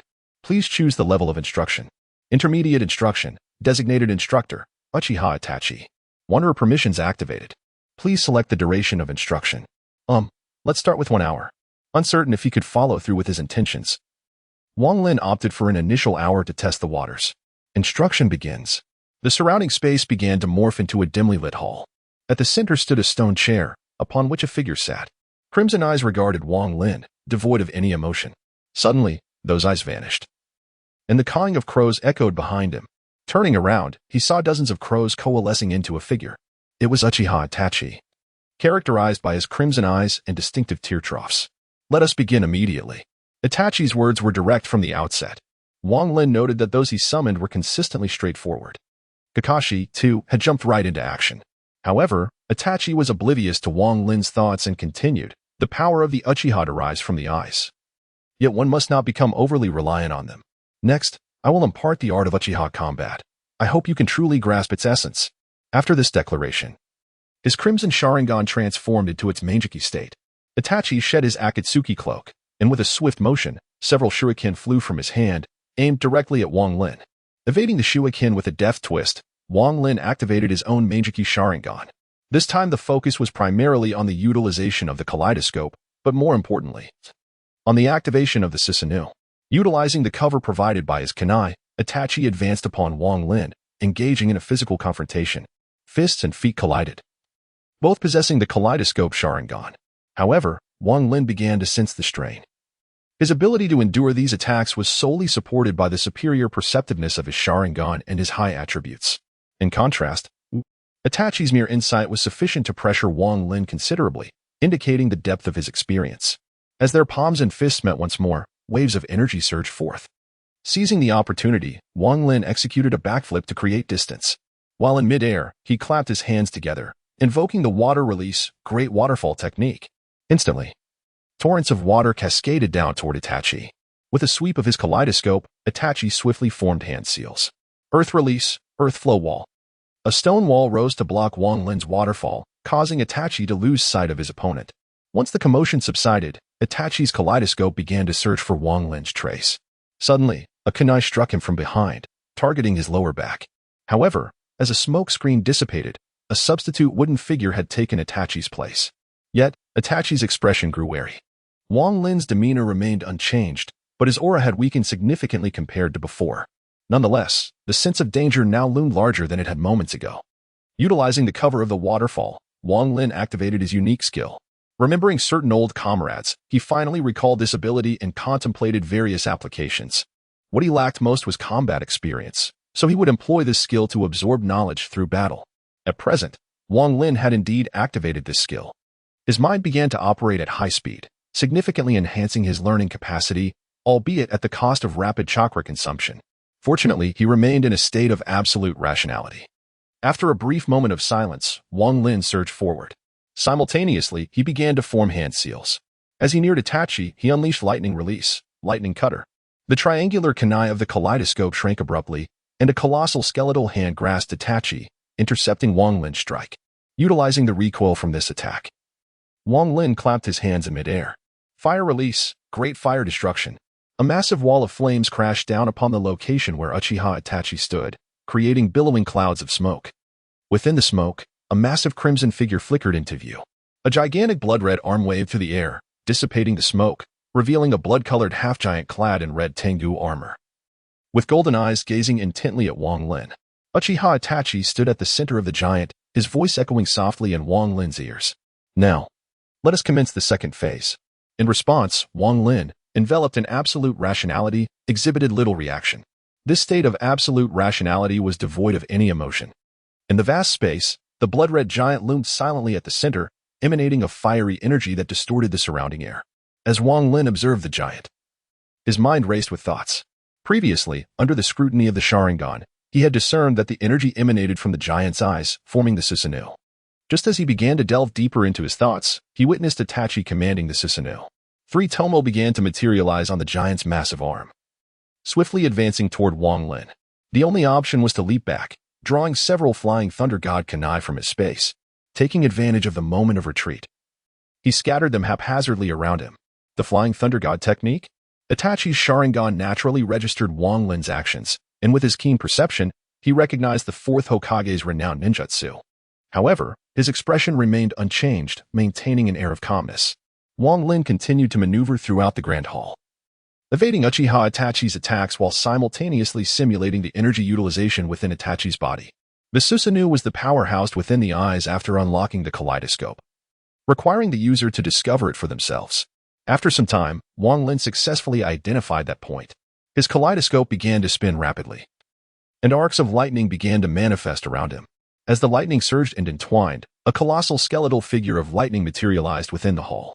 Wang Lin felt the power of his eyes and chakra rapidly depleting, likely due to his inexperience. Fortunately, his state of absolute rationality allowed him to quickly grasp control. Then, the lightning giant let out a silent roar, and its form began to transform. More lightning coiled around it, forming the giant's muscular structure. Subsequently, a suit of lightning armor enveloped the giant, resembling Itachi's armor. Wang Lin recognized that his Susanoo possessed a weapon, the legendary blade, Kusanagi, the sword of the god of thunder. Moreover, Wang Lin discovered that his Kusanagi bore additional functionalities, namely, the ability to transform. It could adapt its form according to his intent. With this realization, the silver Susanoo reached into the air, summoning a long blade forged from lightning into its grasp.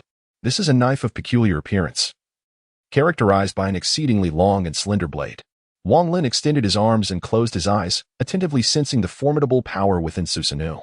Upon awakening Susanoo, he felt as though a lock within his body had been released. It appeared that the kaleidoscope Sharingan was merely a key once Susanoo was awakened. The subsequent challenges would no longer be as daunting. As he opened his eyes, Uchiha Itachi did not initiate an attack. With a mere thought, Wang Lin raised the lightning blade toward the sky.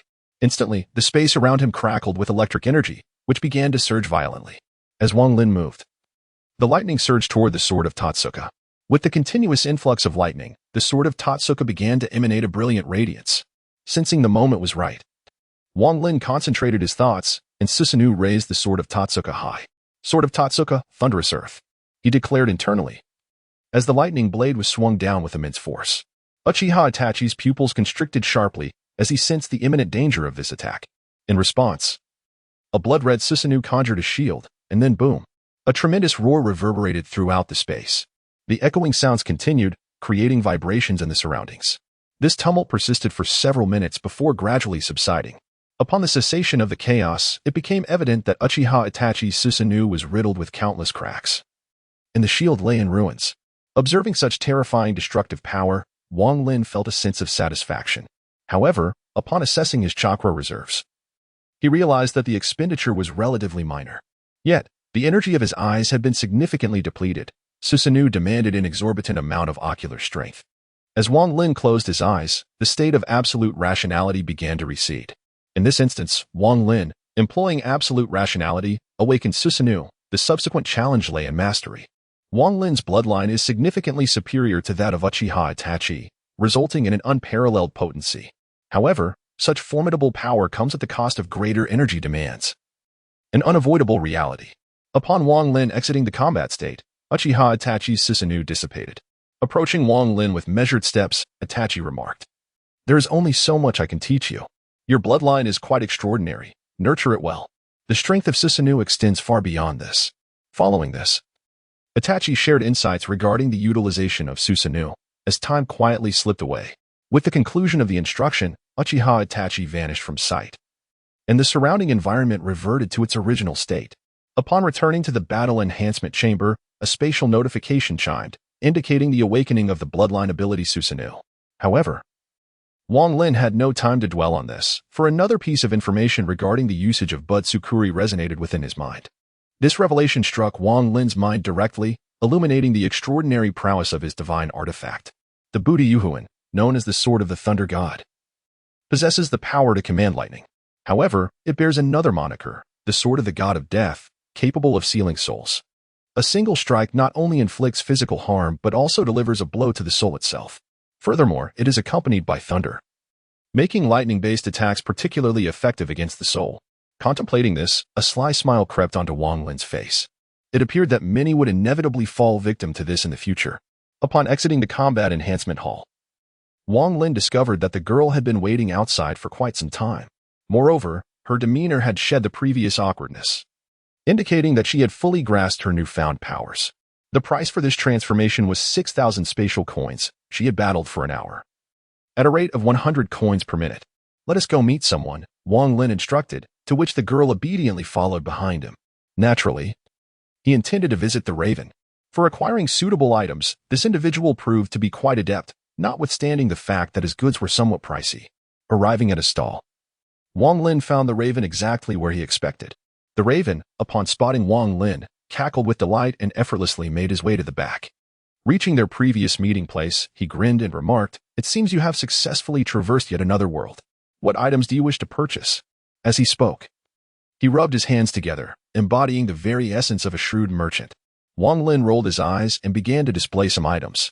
The purified liquid from abyssal worms, the biological lightning core, 100 milliliters of pure T-virus serum, and 3 antidotes. Additionally, there was 40 pure T-virus serum, the right arm of a tyrant, and the right arm of Danzo. As Wang Lin revealed these items, the Raven trembled with excitement, akin to a lover caressing the skin of their beloved. Upon seeing the 2 Grade A artifacts, he could not suppress a moan of delight. This left Wang Lin feeling a sense of unease. Could this individual possess some peculiar proclivities? After a considerable pause, he finally regained his composure and addressed Wang Lin, exclaiming, "Haha, it seems your prowess is quite formidable. I shall claim all these items." Initially, I intended to charge 70% of the market value. Upon seeing Wang Lin's furrowed brow, the man hastily altered his tone. "However, we are well-acquainted friends, so let us settle on a compromise. A 10% profit is reasonable, don't you think?" With a pitiful blink towards Wang Lin, he evoked a desire in Wang Lin to silence him once and for all. After some commotion, the items were finally released. The reason for approaching him was that Wang Lin preferred not to expend energy on salesmanship. Moreover, this fellow, Crow, had access to a plethora of valuable goods, making him a worthwhile ally for personal favors. Ultimately, after some negotiation, Crow consented to purchase items from Wang Lin at a 10% discount. 90% of these items were sold to the Crows. Ultimately, 2 A-grade items fetched 110,000, while 3 C-grade items sold for 20,000. A B-grade biological core was sold for 12,000. In total, this amounted to 142,000 spatial coins.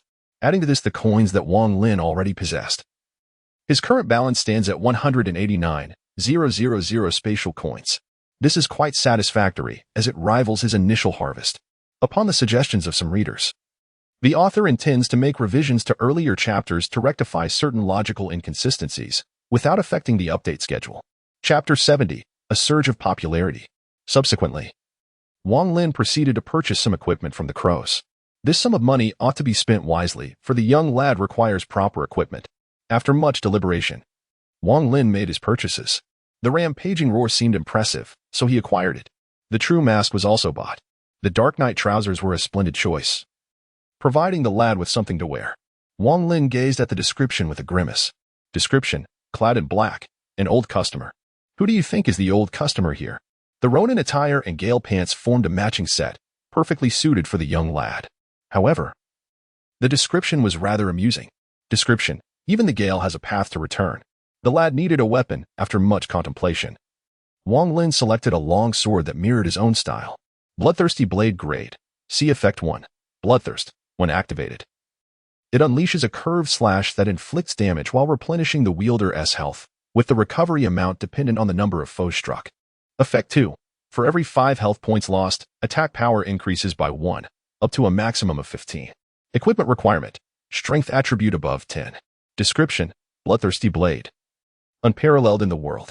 It perfectly complements the lad's combat style and enhances sustainability, so it was purchased. Lastly, Wang Lin selected a handgun for the lad as a ranged weapon. Desert Shadow Grade. See Effect 1. Shadow Strike. Increases the speed of gun draw and shooting. Effect 2. Destruction. Has a chance to shatter the target. Equipment requirement. Strength above 10. Description. Desert Shadow, perhaps akin to an eagle. These items are all classified as sea-level equipment, and a total of 50,000 was spent to procure them entirely. Wang Lin, feeling quite satisfied, departed with the boy. Leaving the territory of the crows, Wang Lin made his way directly to the trading market. Upon reaching a stall, he retrieved a vial of potion from his imprint space. Gazing at the item in his hand, Wang Lin fell into deep contemplation. 100 Pure G Virus Concentrate. Grade. SS. Effect. Unforeseeable. Description. This is a malignant substance that infringes upon the domain of the divine. It is a forbidden zone of the gods.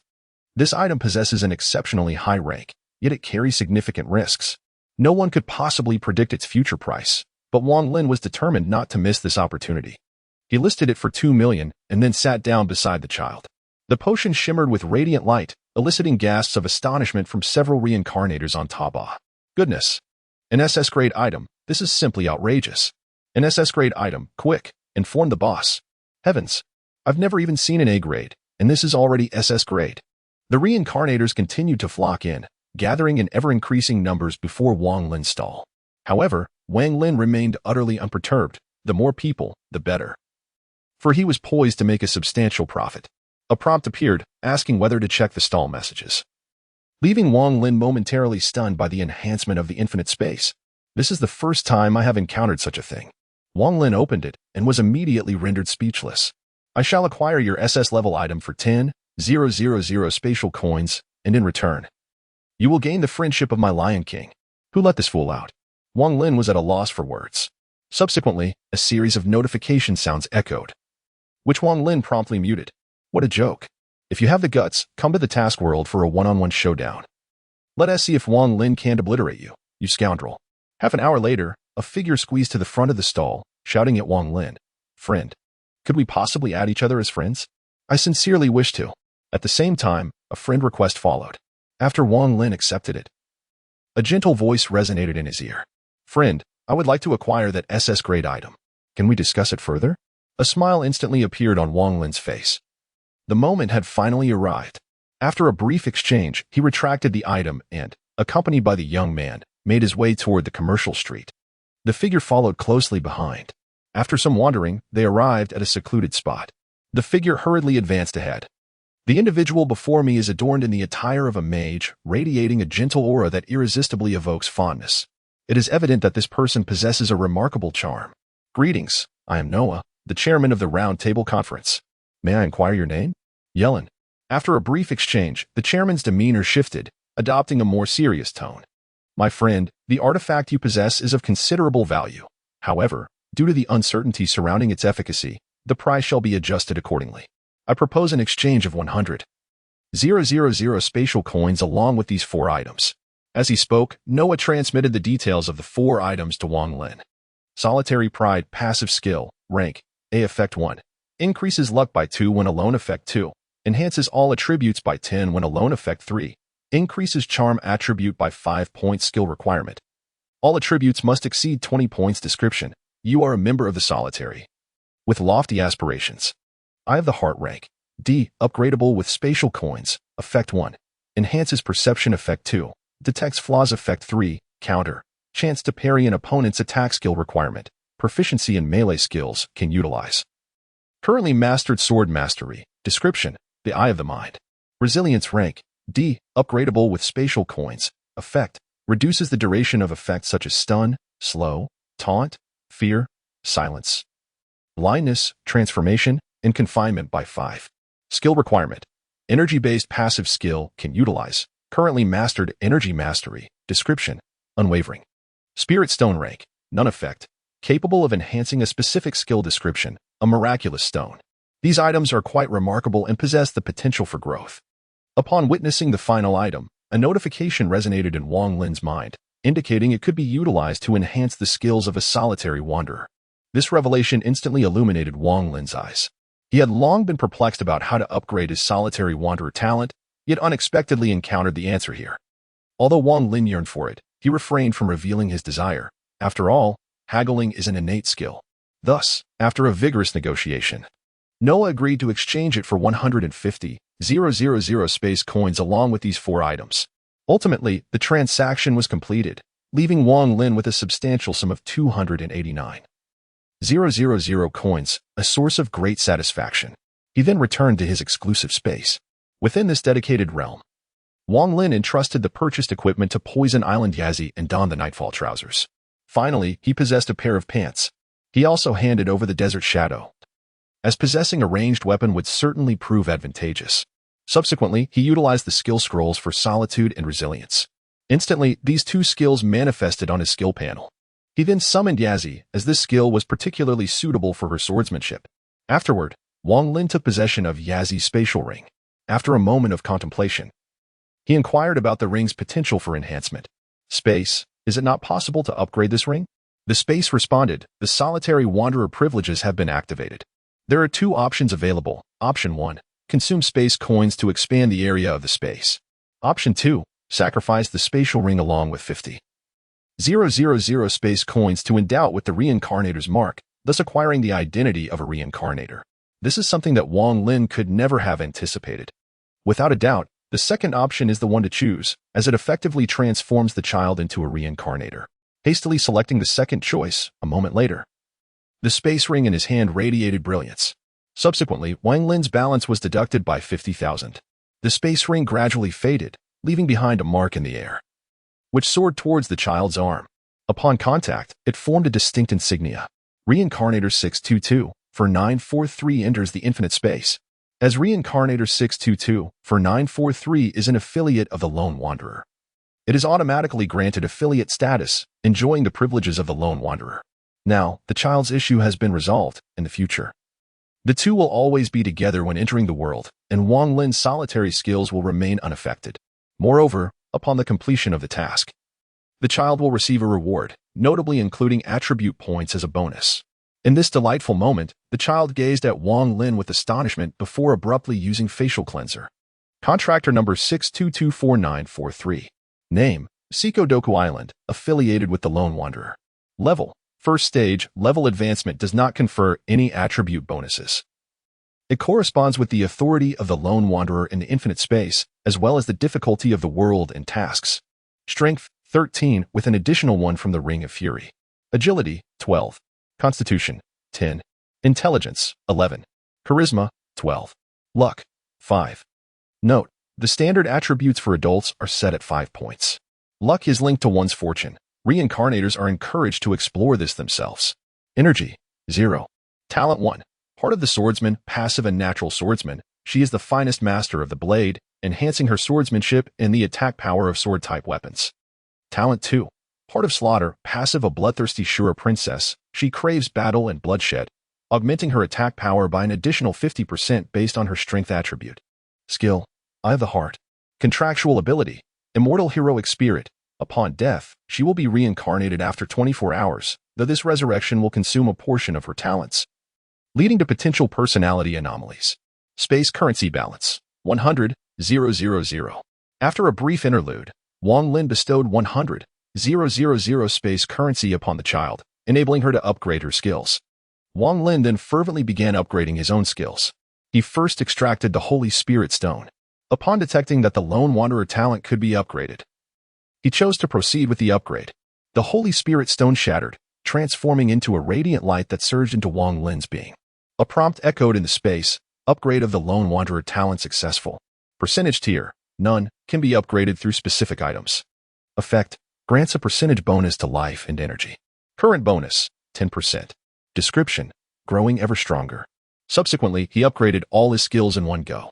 Upon opening the skill panel, Wang Lin discovered his skills to be quite luxurious. Firearm Mastery, Passive, LV5, Life Bonus, Energy Bonus, Sword and Blade Mastery, and Resilience of the Lone. Among these, only Firearm Mastery, Passive, LV5, Sword and Blade Mastery, and Resilience were eligible for further upgrades. Without hesitation, Wang Lin upgraded them all. To avoid excessive verbosity, the narrative in the infinite space is omitted. Ultimately, at the cost of 100,000 space currency, all skills were successfully upgraded. Firearm Mastery, Passive, LV10. Sword and Blade Mastery, LV10. Resilience also ascended from its initial D rank to B rank. Resilience tier, B rank, can be upgraded with space currency. Effect, duration of stun. Slow, taunt, fear, silence, blindness, transformation, and confinement is reduced. Reduction time, 40%, with a 10% boost from talents. Skill requirement, energy type passive skill can be utilized. Energy mastery has been mastered. Description, unyielding progress. The Child's Eye of the Heart also upgraded to B rank, though the remaining space currency dwindled to just under 20,000. Contractor number 6224943. Name, Sikodoku Island, affiliated with the Lone Wanderer. Level, first stage, details omitted. Attributes are not listed due to excessive verbosity. The newly acquired skills upgrade significantly enhanced her attributes. Eye of the Heart tier, B rank, can be upgraded with space currency. Effect 1.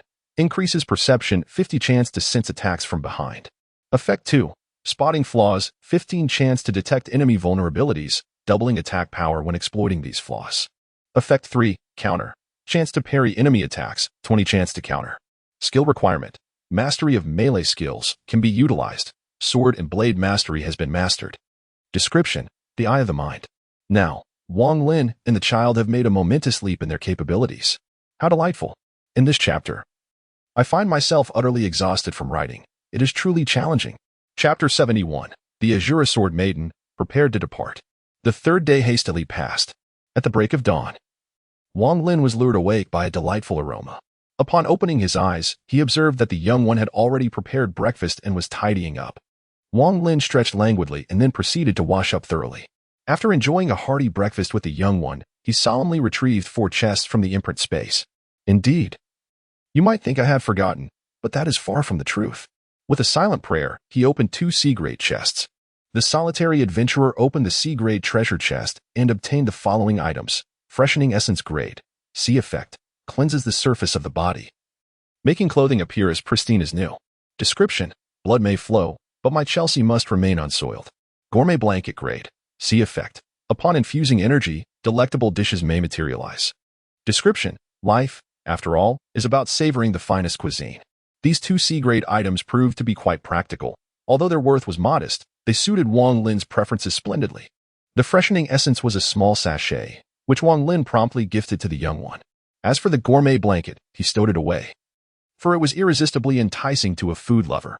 Then, with another prayer, he opened the B-grade chest. The solitary adventurer opened the B-grade treasure chest and obtained the following item. Mobile abode, capsule style, grade. B effect 1, comfort.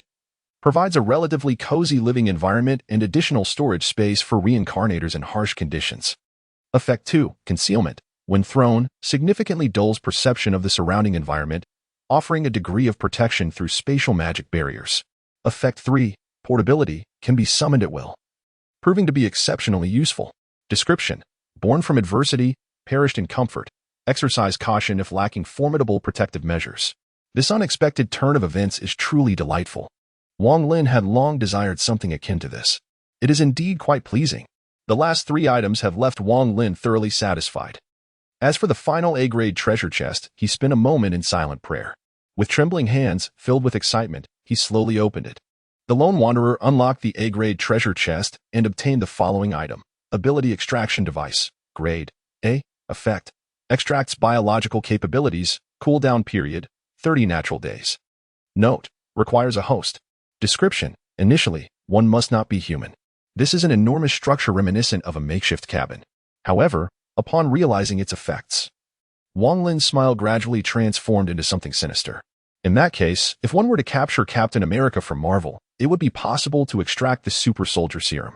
Instantly, Wang Lin envisioned numerous applications for it. The myriad of ways to utilize this object left Wang Lin with a beaming smile. Subsequently, he retrieved a golden scroll from his spatial imprint, granted by the will of the Apocalypse world. The scroll of occupational inheritance bore no rank and promised to bestow a profession aligned with its nature.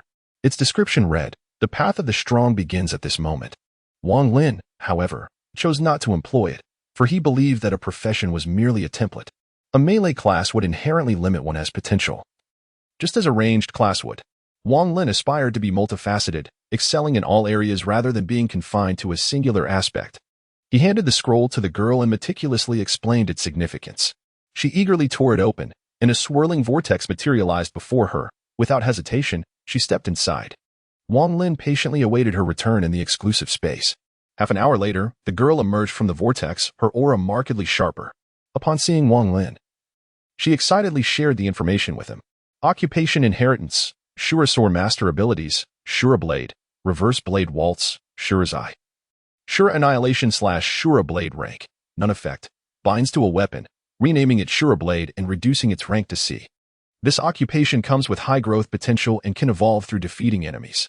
Description: the Blade of Shura is synonymous with its essence. Her attributes had significantly increased as well. Contractor ID, 622, for 943 name, Seiko Poison Island, affiliated with the Lone Wanderer. Level: first rank occupation, Shura Swordmaster Strength, 20. Boosted by the Ring of Fury. Agility, 25 Constitution, 15 Intelligence, 18 Charisma, 20 Luck. 5 Note: the standard attribute for an adult male is 5. Luck is intertwined with personal fortune. Explorers are encouraged to discover its nuances. Energy, 300 Shura power can enhance energy limits during combat. Talent, Abba Abba, as previously noted. No filler. Skills, Heart's Eye, Shura Blade, Reverse Blade Waltz, Shura Heart, Shura Annihilation / Contract ability, Abba Abba, as previously noted. No filler. Space currency balance, 20. 000 Reverse Blade Waltz effect, enables rapid movement around the battlefield, continuously striking enemies.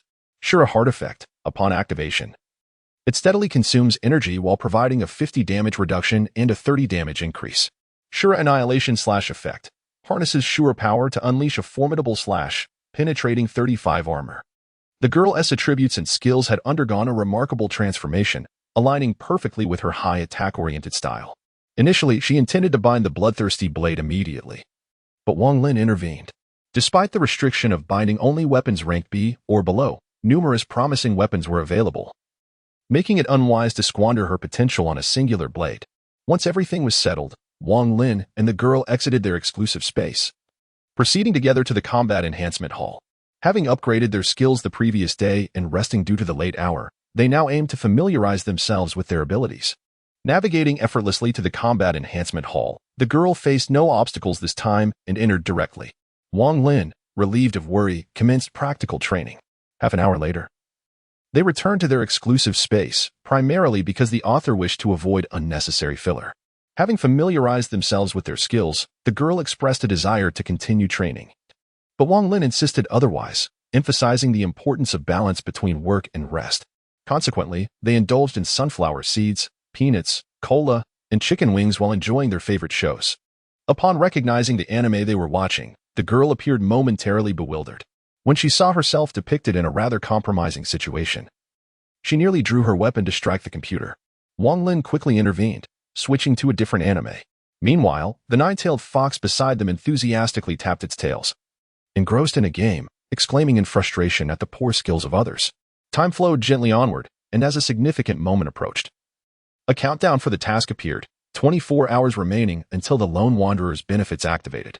The task world for the Lone Wanderer was revealed. One Piece. The system detected that the Lone Wanderer met the progression criteria, marking this task world as a trial for advancement. This time, the mission takes place in the world of One Piece. This left Wang Lin somewhat astonished. The world offers a plethora of possibilities, ripe for exploration and preparation. Subsequently, Wang Lin ventured out to procure various items. He first visited the trading market to acquire some supplies, replenishing his stock with the same few items, purchasing 10 of each, which swiftly deducted a sum of 10,000. Afterward, Wang Lin meticulously searched for what he desired. Ultimately, at a particular stall, he discovered the coveted item, a small, lightweight sailboat. Grade, C. Effect 1. Gentle breeze protection. Accelerates speed and activates an energy shield when under attack. Effect 2. Fully automatic operation. Description: let us row together. This item is rather costly, a total of 5,000 space coins. After acquiring the goods, Wang Lin continued to wander through the trading market. He took the opportunity to purchase some supplies once more, specifically the same items as before. He then transmitted them to the child through a mark. He divided 7 bottles of apple juice and also 7 life potions for the child. Previously, Wang Lin had a few remaining, totaling 14, which he split evenly. Next, he sought to discover some usable items. Chapter 72. Pirates. As he meandered through the trading market, Wang Lin was unable to locate anything that piqued his interest. Ultimately, he had no choice but to abandon his search. To his dismay, there were no black cards available. Each journey to a new world necessitated him to gather funds independently. Isn't this tool a standard accessory for the protagonist? Am I not the protagonist myself? Wang Lin rubbed his chin, momentarily lost in contemplation. Upon returning to his exclusive space, he discovered that the child was engrossed in watching Naruto. Wang Lin also found a small notebook and began to write and draw. The next world was One Piece, a realm brimming with possibilities.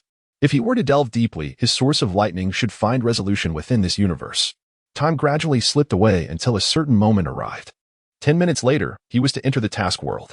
This task world, One Piece, before the Enies Lobby incident. The lone wanderer was urged to prepare. At last, it had arrived. Wang Lin felt a jolt of energy and began to inspect the items in the imprint space alongside the child. Weapons were secured at his waist, and supplies were ample. All necessary tools had been meticulously prepared. 10 minutes later, a familiar sensation washed over him, and Wang Lin felt a dizzy spell before vanishing from his location. A force of spatial energy enveloped Wang Lin and the child, transporting them towards a cerulean planet. Time seemed to stretch endlessly until Wang Lin suddenly felt a damp breeze brushing against his face. Upon opening his eyes, he found himself suspended in midair, supported by a transparent floor, while the child stood beside him, eyes closed in meditation. Simultaneously, a notification echoed in Wang Lin's mind. Task World, One Piece, partially grasped. Task narrative time, beginning of the Alabasta incident, conclusion of the Enies Lobby incident. World difficulty, undetermined. The world is vast, with varying difficulties across regions. Main task for the Lone Wanderer. First stage, faction selection. World overview: freedom, dreams, kindness, evil, pirates and navy, world government, and revolutionary army. Shades of black within white and white within black. Yet the most afflicted are the common people. Warning: refrain from mentioning anything regarding the infinite space within this world. Should this warning be disregarded, execution will be enforced. The Lone Wanderer's tasks consist of multiple missions. The more tasks completed, the higher the evaluation. Current number of reincarnators in this task world, 20. Notification: detection of the Lone Wanderer's unfamiliarity with this world's language. 100 spatial coins will be consumed to automatically master the language. Benefits for the Lone Wanderer will activate. Upon making a choice, the infinite space will automatically assign identity information. Detection indicates the Lone Wanderer is in an advanced state, and the task has been automatically revised to an advanced task. Advanced task for the Lone Wanderer: eliminate 10 pirates with bounties exceeding 100 million. Progress: 0-10. Please select a faction within 3 minutes. Once the faction is selected, the task will commence. The child awakened beside him, yet her task was different. She was to first acquire identity information. Wang Lin contemplated his faction choice as the infinite space presented several options: pirate, navy, world government, or revolutionary army. The revolutionary factions are not worth considering, as Wang Lin lacks the time to incite a rebellion. The world government is also out of the question, for his strength is insufficient to navigate its treacherous depths. Thus, only the pirates and the navy remain. Wang Lin's current objective is to acquire the 3 types of haki and a devil fruit. The awakening of the 3 haki types is utterly unattainable for those who are not natives of the pirate world. Reincarnators can only rely on certain artifacts to obtain them. Within the ranks of pirates, many possess the 3 haki types, yet all are formidable individuals, such as red-haired Shanks and Whitebeard. Setting aside the question of whether he can attain such powers, these figures reside in the New World, a region where Wang Lin would surely meet his demise. Thus, after much contemplation, the Navy seems to be the most viable option. After all, the Navy serves as the law enforcement agency in the realm of One Piece. As long as he avoids reckless actions, he can traverse the first half of the Grand Line with relative safety. Having made his decision, Wang Lin no longer hesitated and chose the Navy faction. The first phase of the Lone Wanderer's main quest is complete. The second phase of the main quest, eliminate the captain of the Greatsword pirate crew. The mission commences. Subsequently, Wang Lin and the boy began to descend slowly, enveloped by the power of space. Suddenly, Wang Lin seemed to sense something. Activating his kaleidoscope Sharingan, his perception expanded dramatically. Thus, he clearly observed several figures appearing in the air not far from him. These figures were enveloped by the force of space, momentarily suspended in midair. Subsequently, they began to plummet as if propelled by an unseen force. Wang Lin faintly discerned a cacophony of voices. Ah, damn it. Infinite space. Mom. I want to go home. Despite the varied exclamations, they all echoed the sentiments of frantic messengers. Observing the expressions of these individuals and then glancing at his own gradual descent, Wang Lin suddenly realized that perhaps infinite space was not so bad after all.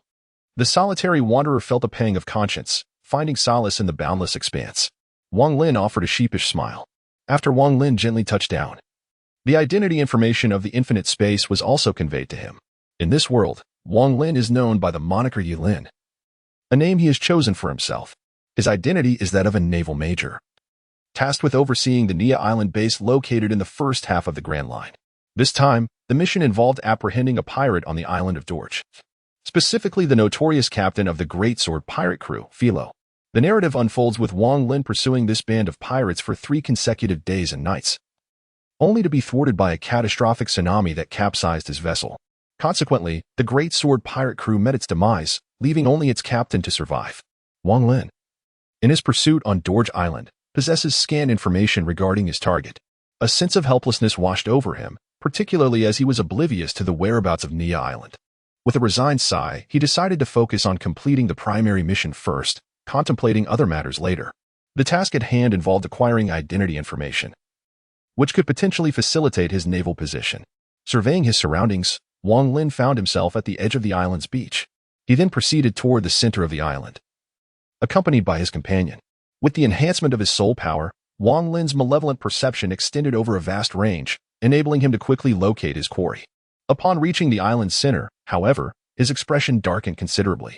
This island is inhabited, yet as one gazes upon it, all that meets the eye are corpses. The houses lie in ruins, and the inhabitants have suffered catastrophic losses. Blood and flames intertwine in a tragic dance. Wang Lin even beheld the lifeless body of a child.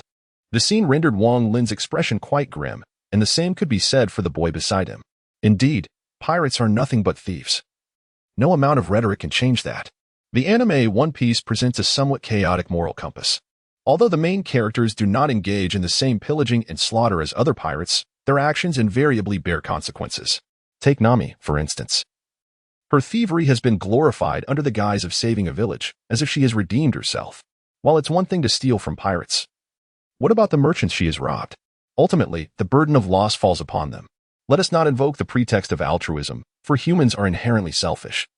And no one owes her anything.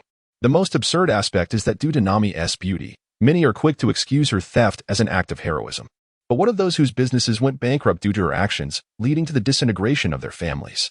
Luffy, too, pursues freedom and dreams. Yet his deeds grow increasingly outrageous. He may fight for justice, but he also attacks it in the name of his brother. The world may view the Marineford War as a tale of heroism, yet one must ponder the ramifications of releasing such pirates. The notion of freedom, in Wang Lin's perspective, appears to be devoid of a moral compass, merely a manifestation of caprice. Such individuals are the most terrifying. Roger's ascension to the title of Pirate King resulted in a surge in the number of pirates. Luffy's tumultuous assault on the Navy headquarters further exacerbated this increase in piracy. The only ones ultimately affected by these events are the underground civilians.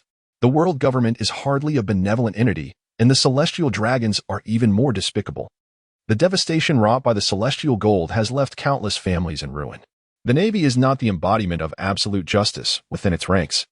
There exists a fair share of hypocrisy. The Revolutionary Army is not as virtuous as one might envision. In essence, the pirate world is a realm of chaos, a tapestry of intertwining black and white. Wang Lin concedes that there are good individuals among pirates. However, to borrow a poignant saying, if you insist on me finding diamonds in a toilet, I am unable to comply. Recently, the data has been steadily declining, and the comments have diminished significantly. Are the esteemed readers losing interest? The Tomato Book Club may very well lead to its demise. I hope all esteemed readers will leave more comments. I am always here. Chapter 73. The fiery sword. Throughout the journey, Wang Lin's countenance grew increasingly grim. Since his arrival, there has not been a single survivor. The houses and villagers have all been mercilessly slaughtered. The scene evoked a complex array of emotions within Wang Lin, although he did not perceive himself as a virtuous individual. Even a person of sound mind would experience turmoil upon witnessing such a spectacle. Closing his eyes, a sense of malevolence began to permeate the atmosphere. Wang Lin soon realized that the individual in question was not far off. Consequently, he and the boy hurried in that direction, consumed by a singular desire to sever the man's head with a single strike. There was no particular reason for this urge. It was simply a thought that crossed his mind. Before him stood a figure clad in black garments, marred by stains of blood. The only aspect that remained somewhat presentable was the enormous sword strapped to the man's back. This individual is Philo, the captain of the Great Sword Pirates, with a bounty of 10 million. At this moment, the captain is voraciously devouring his meal, his expression fierce and menacing. How dare that wretched fool pursue me? The villagers are equally despicable, refusing to provide me with sustenance. In that case, I shall have no choice but to eliminate all of you. Although a bounty of 10 million is negligible in the world of pirates, it represents a veritable demon for the defenseless villagers. The carnage along the way is merely for the sake of a morsel to eat. Philo stumbles forward, uncertain of which direction to take. Suddenly, a piercing sound cuts through the air from behind. Whoosh! Philo evades, realizing it is a uniquely designed throwing dart. The dart lodged itself into the tree behind him. Before he could fully comprehend the situation, a figure materialized before his eyes, delivering a swift kick towards him. With no time to unsheath his sword, he instinctively raised his forearm to block the strike. Thud! Philo's body was propelled backward, crashing heavily to the ground. Coughing, he muttered, "Damn it," as he caught up. The one pursuing him was none other than Wang Lin, who closed in rapidly, fueled by a malevolent sense of urgency. Wang Lin hurled a kunai imbued with the Flying Thunder God technique and instantly teleported before Philo. Gazing at his adversary, an inexplicable emotion stirred within Wang Lin's eyes, a primal urge to draw his blade and strike. In an instant, the demon blood blade was unsheathed, its crimson blade gleaming ominously as it swung towards Philo. However, Philo had already drawn the massive sword strapped to his back, and the clash of blades echoed through the forest. "You insufferable fool! You've been chasing me for 3 days and nights," Philo snarled, his expression fierce. What was the point of this? It was merely a matter of seizing a few villages and taking some lives, just insignificant ants in the grand scheme. Wang Lin, disinterested in further banter, flicked his wrist, sending Philo staggering backward. At that moment, the boy appeared in the forest, blocking Philo's escape route. Realizing that retreat was futile, a glint of crimson flashed in Philo's eyes. When cornered, a beast becomes feral, and Philo was no exception. With a low growl, he raised his left hand and gripped his sword with both hands, striking fiercely at Wang Lin. A surge of fiery sword energy surged towards Wang Lin. His pupils constricted as he exerted force beneath him, narrowly evading the attack. Boom! The fiery energy collided with the tree behind him, producing a thunderous sound. The heat ignited the tree, charring it to a crisp. Observing his handiwork, Philo erupted in laughter. "Ha! You wretched night forest! Did you expect this?" Philo chortled, reveling in his triumph. The prowess of this flame is his unique skill, not to be wielded lightly. It is precisely through this ability that he has attained a bounty of 10 million. Observing the trees ablaze, Wang Lin remained silent, casting a curious glance at the triumphant Philo before uttering enigmatically, "Do you wish to play with fire?" Before Philo could respond, Wang Lin formed a hand seal, chakra surging toward his throat. Then, with a powerful declaration, he unleashed the Great Fireball technique. A colossal fireball erupted from Wang Lin's mouth, leaving Philo utterly astounded. Furthermore, the hue of the fireball was peculiar, imbued with a hint of eerie blue. Without the luxury of contemplation, Philo raised his left hand once more, gripping his sword tightly. Yet this time, the fiery sword energy was swiftly engulfed by the massive fireball, hurtling toward him. The fireball completely obliterated Philo's figure in an instant, reducing him to ashes, leaving only his grand sword to clatter to the ground. Main quest: The Loner has been completed. Main quest updated. Main quest: Journey to Nia Island to gain a certain level of naval prestige. Quest duration: 30 days. Quest reward: determined by prestige. Current prestige: unknown. A new task has emerged, one that is quite manageable for Wang Lin. How does one achieve notoriety within the Navy? By combating pirates, the more one apprehends, the greater the prestige earned. As a major on Nia Island, Wang Lin holds significant influence there. This is quite convenient, as many tasks can now be accomplished. Subsequently, Wang Lin picked up the large sword and discovered that flames were actually burning upon it. He then noticed a layer of a substance resembling grease on the blade. Upon encountering flames, this substance ignites rapidly. It appears that before this individual, Philo, launched his attack, he raised his left hand, likely dispersing some flammable powder, which subsequently resulted in the fiery sword energy. It is no wonder that Wang Lin expressed his bewilderment. A person capable of wielding sword energy is akin to a master swordsman. How could there be only a bounty of 10 million? This individual has led us astray. Indeed. Mastering the fundamentals of mathematics and the sciences grants one the confidence to traverse the world without fear. Discarding that worthless sword, Wang Lin and the young one turned away. Arriving at the shoreline, Wang Lin retrieved a model of a sailboat from his spatial imprint. After pressing a button on the back of the model, he cast it into the sea. Instantly, the model expanded rapidly, akin to a sponge absorbing water, transforming into a small sailboat. Small lightweight sailboat grade. Sea Effect 1. Gentle breeze. Increases speed. Effect 2. Automatic. Fully automated operation. Description. Let us row our oars together. With the young one beside him, Wang Lin stepped aboard the vessel. Though the vessel was modest in size, it was equipped with all the necessary amenities. Overall, it justified its price. As Wang Lin contemplated this, the ship began to navigate autonomously, offering a remarkable blend of convenience and swiftness. Regrettably, he was unaware of the precise location of Naya Island, so he decided to set sail and see where the journey would lead. Perhaps he might encounter benevolent pirates who could reveal the island's whereabouts. Throughout the voyage, Wang Lin and the child felt quite at ease, with merely a thought.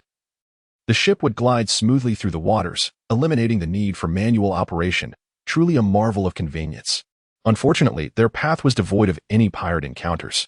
In the realm of pirates, there existed a peculiar bird known as the newsbird, which would deliver tidings whenever it spotted a ship, bringing with it a morsel of gossip. Although Wang Lin lacked monetary means, his warm and benevolent smile was enough to brighten the atmosphere. The newsbird was more than willing to guide the way. Thus, after nearly half an hour of sailing over the sea, Wang Lin finally beheld an island.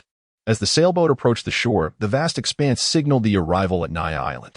Grateful for the newsbird's care. Chapter 74. The Three Generations of Guha. The sailboat docked at the island's pier, where several naval officers observed the unfamiliar vessel. As Wang Lin disembarked, they stood at attention, saluting respectfully. Good evening, Major Yilin. This display momentarily stunned Wang Lin, but he quickly regained his composure.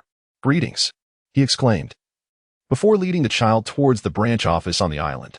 The naval branch stood as the most iconic structure on the island, easily visible from nearly any vantage point. Given the relatively flat terrain of Naya Island, Wang Lin had no trouble spotting the location of the office. Upon arriving at the entrance, a burly naval officer with a thick beard promptly emerged to greet them. This burly man named Rhodes serves as vice captain in Wang Lin's identity setting, managing the branch during Wang Lin's recent voyage. Along the way, Rhodes briefed Wang Lin on various matters from the past few days, trivialities at first, then transitioning into formal reports before eventually venting his frustrations. Commander, you wouldn't believe how brazen these pirates have become lately, Rhodes grumbled. The Alabasta Kingdom was actually wrecked by a pirate crew, apparently led by someone called Straw Hat Luffy. Hearing this, Wang Lin paused mid-step before turning to ask, what exactly happened? Give me the details. Noticing his superior's interest, Rhodes dropped his complaints and straightened up, recounting the events meticulously. After listening, Wang Lin formed a rough judgment. The current timeline likely coincided with Luffy's crew just entering Alabasta. Mentally calculating, he realized that Sandai Katetsu must already be in Zoro's possession. This presented an opportunity to kill two birds with one stone. He then instructed Rhodes to finalize Yazi's identity registration to complete her mission. As Yazi followed Rhodes to process her documents, the latter couldn't help but observe the striking woman accompanying his commander. Their relationship clearly wasn't ordinary. The commander's taste isn't great. This woman's arms are too slender, utterly lacking aesthetic appeal, Rhodes mused internally before proceeding with the paperwork. Meanwhile, Wang Lin settled into his office chair, stretching leisurely as he gazed out the window. The perks of being a lone operator were indeed comfortable. Handling identity matters himself would have been a headache. His thoughts drifted to those reincarnators who had plummeted from the sky, their descent punctuated by the elegant Morse code of the wind. Sipping the tea Rhodes had prepared earlier, Wang Lin smirked in satisfaction.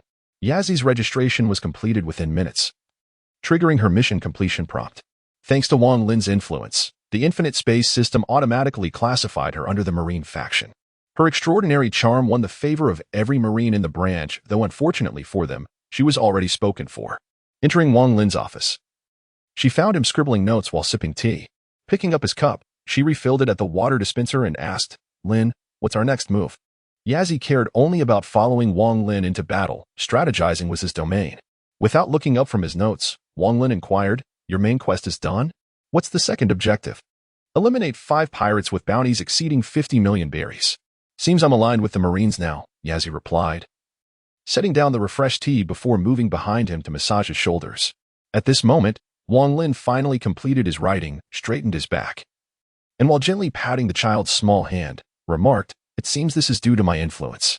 Nonetheless, this naval identity proves to be quite advantageous. His subsequent plan was to journey to the kingdom of Alabasta in search of a weapon with potential for your Shura blade.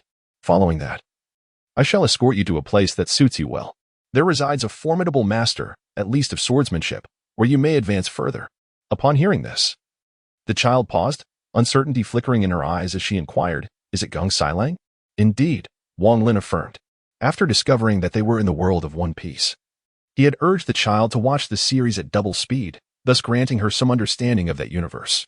Upon receiving Wang Lin's confirmation, a glimmer of inexplicable excitement sparkled in her eyes. She yearned for strength, and Gung Sailang's mentorship would undoubtedly be the most fitting for her.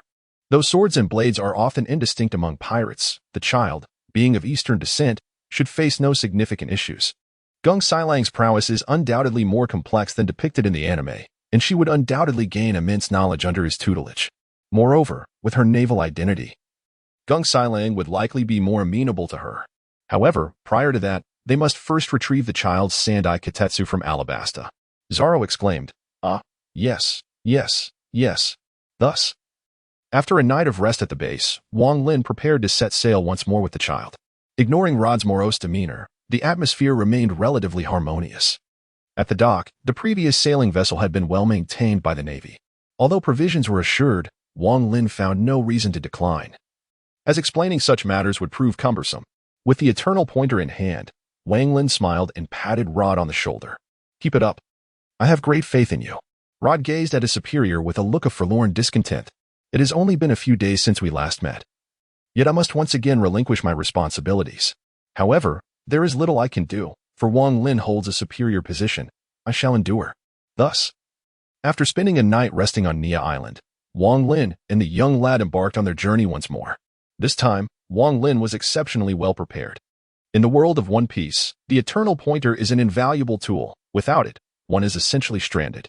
Under the watchful eyes of numerous Navy personnel, Wang Lin's ship departed from the dock, heading towards Alabasta. After sailing for a considerable distance, Wang Lin turned back and could no longer see Nia Island. Subsequently, he executed a somersault and leaped off the ship, not with the intention of swimming, but rather to validate his hypothesis. Sure enough, as Wang Lin landed on the surface of the sea, the chakra in his feet firmly adhered to the water-s surface. His face lit up with surprise. It seemed that chakra-s water-walking technique was unhindered in the realm of One Piece. With this realization, Wang Lin clapped his hands and shouted, "Water release, great waterfall technique."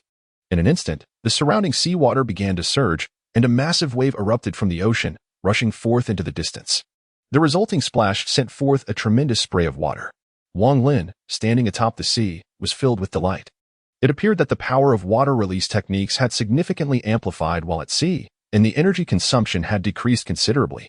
With this thought, a mischievous grin crept across Wang Lin's face. It seemed that the adventures ahead would be quite entertaining. As for the numerous critiques regarding the Six Paths lineage and associated abilities, I shall succinctly address them. Firstly, the choice of the Six Paths lineage was intended as a foundation for subsequent developments.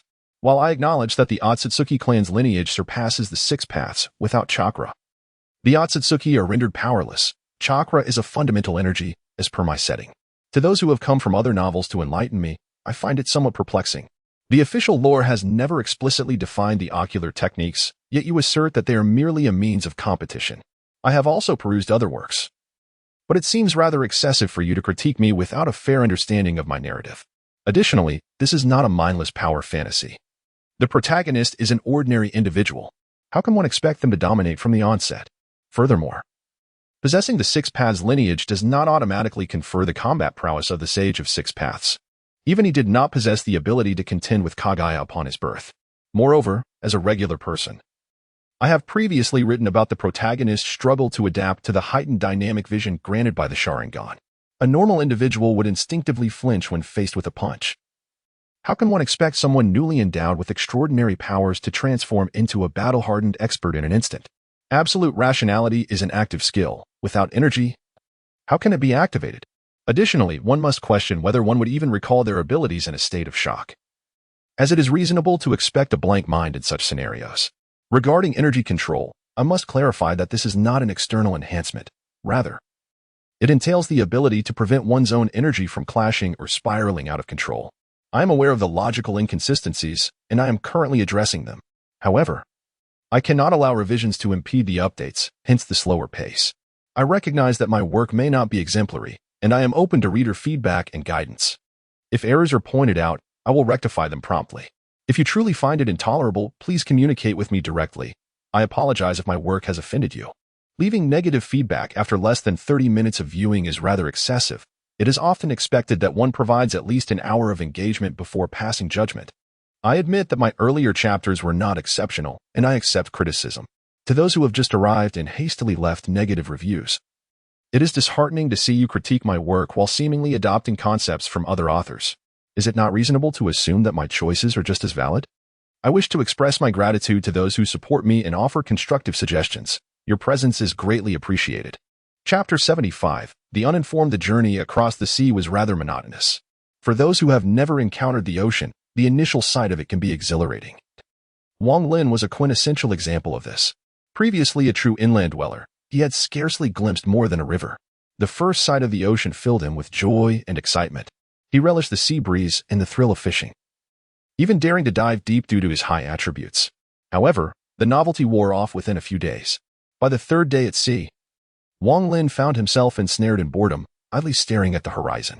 Ah, how dull. Wang Lin sighed. Not being an avid fisherman, he lacked interest in leisurely pursuits. He had exhausted all forms of entertainment, and according to the nautical charts obtained from the Navy branch, there remained nearly a day's journey to Alabasta. With this thought, Wang Lin felt somewhat exasperated. It was no wonder that pirates sought companions. To navigate the vast ocean alone would be a daunting task. Not only would one struggle to operate the ship, but the sheer tedium could drive anyone to despair. Lin Jun, would you like a drink?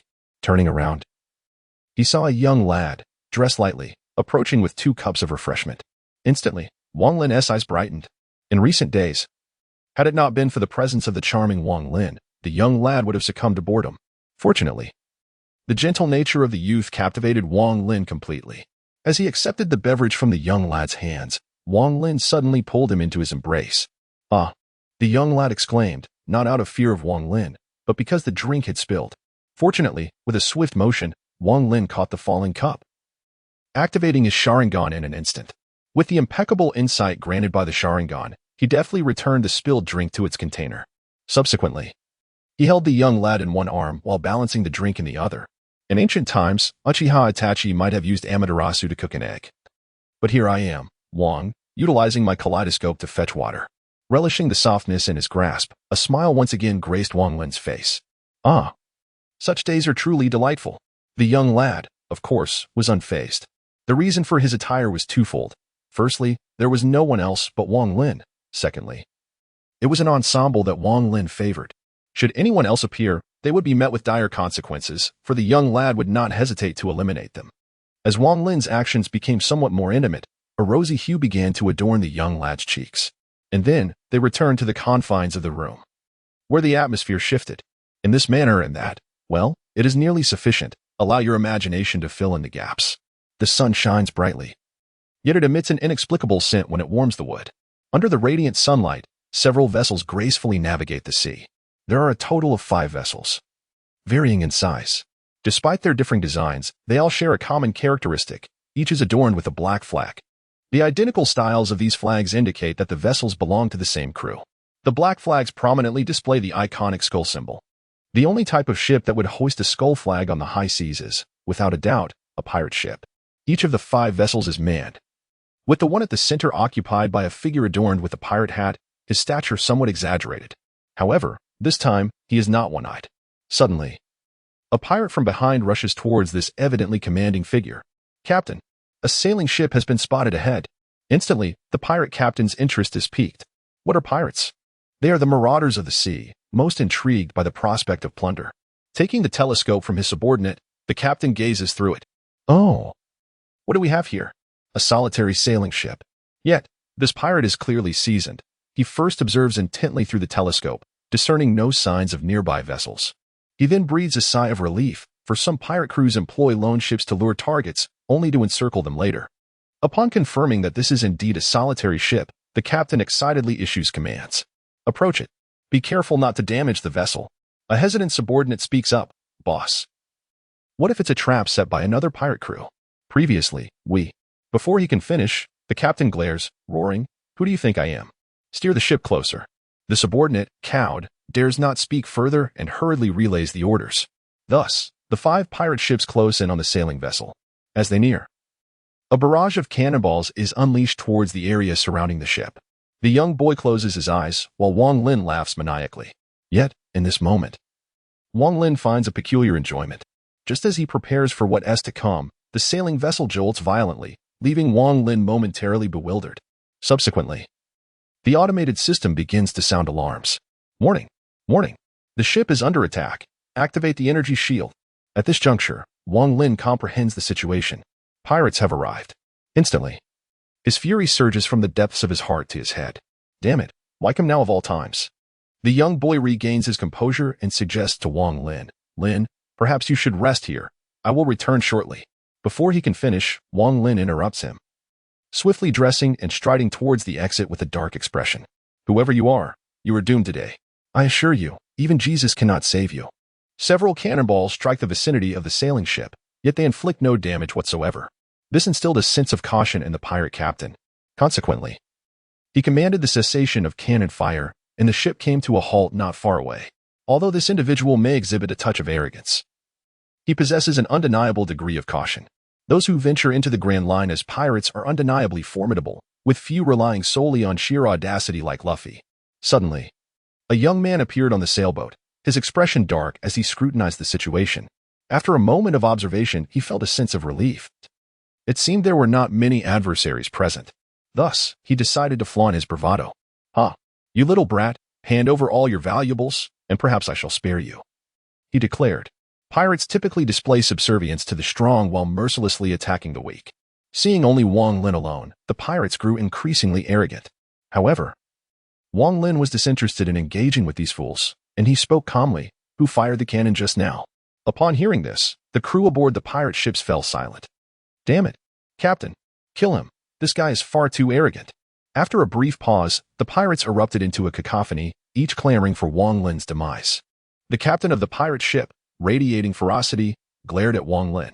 Do you have any idea who I am? I am the illustrious Captain Heihaw of the Heavy Fist pirate crew. My bounty is worth 80 million berries. You insolent wretch.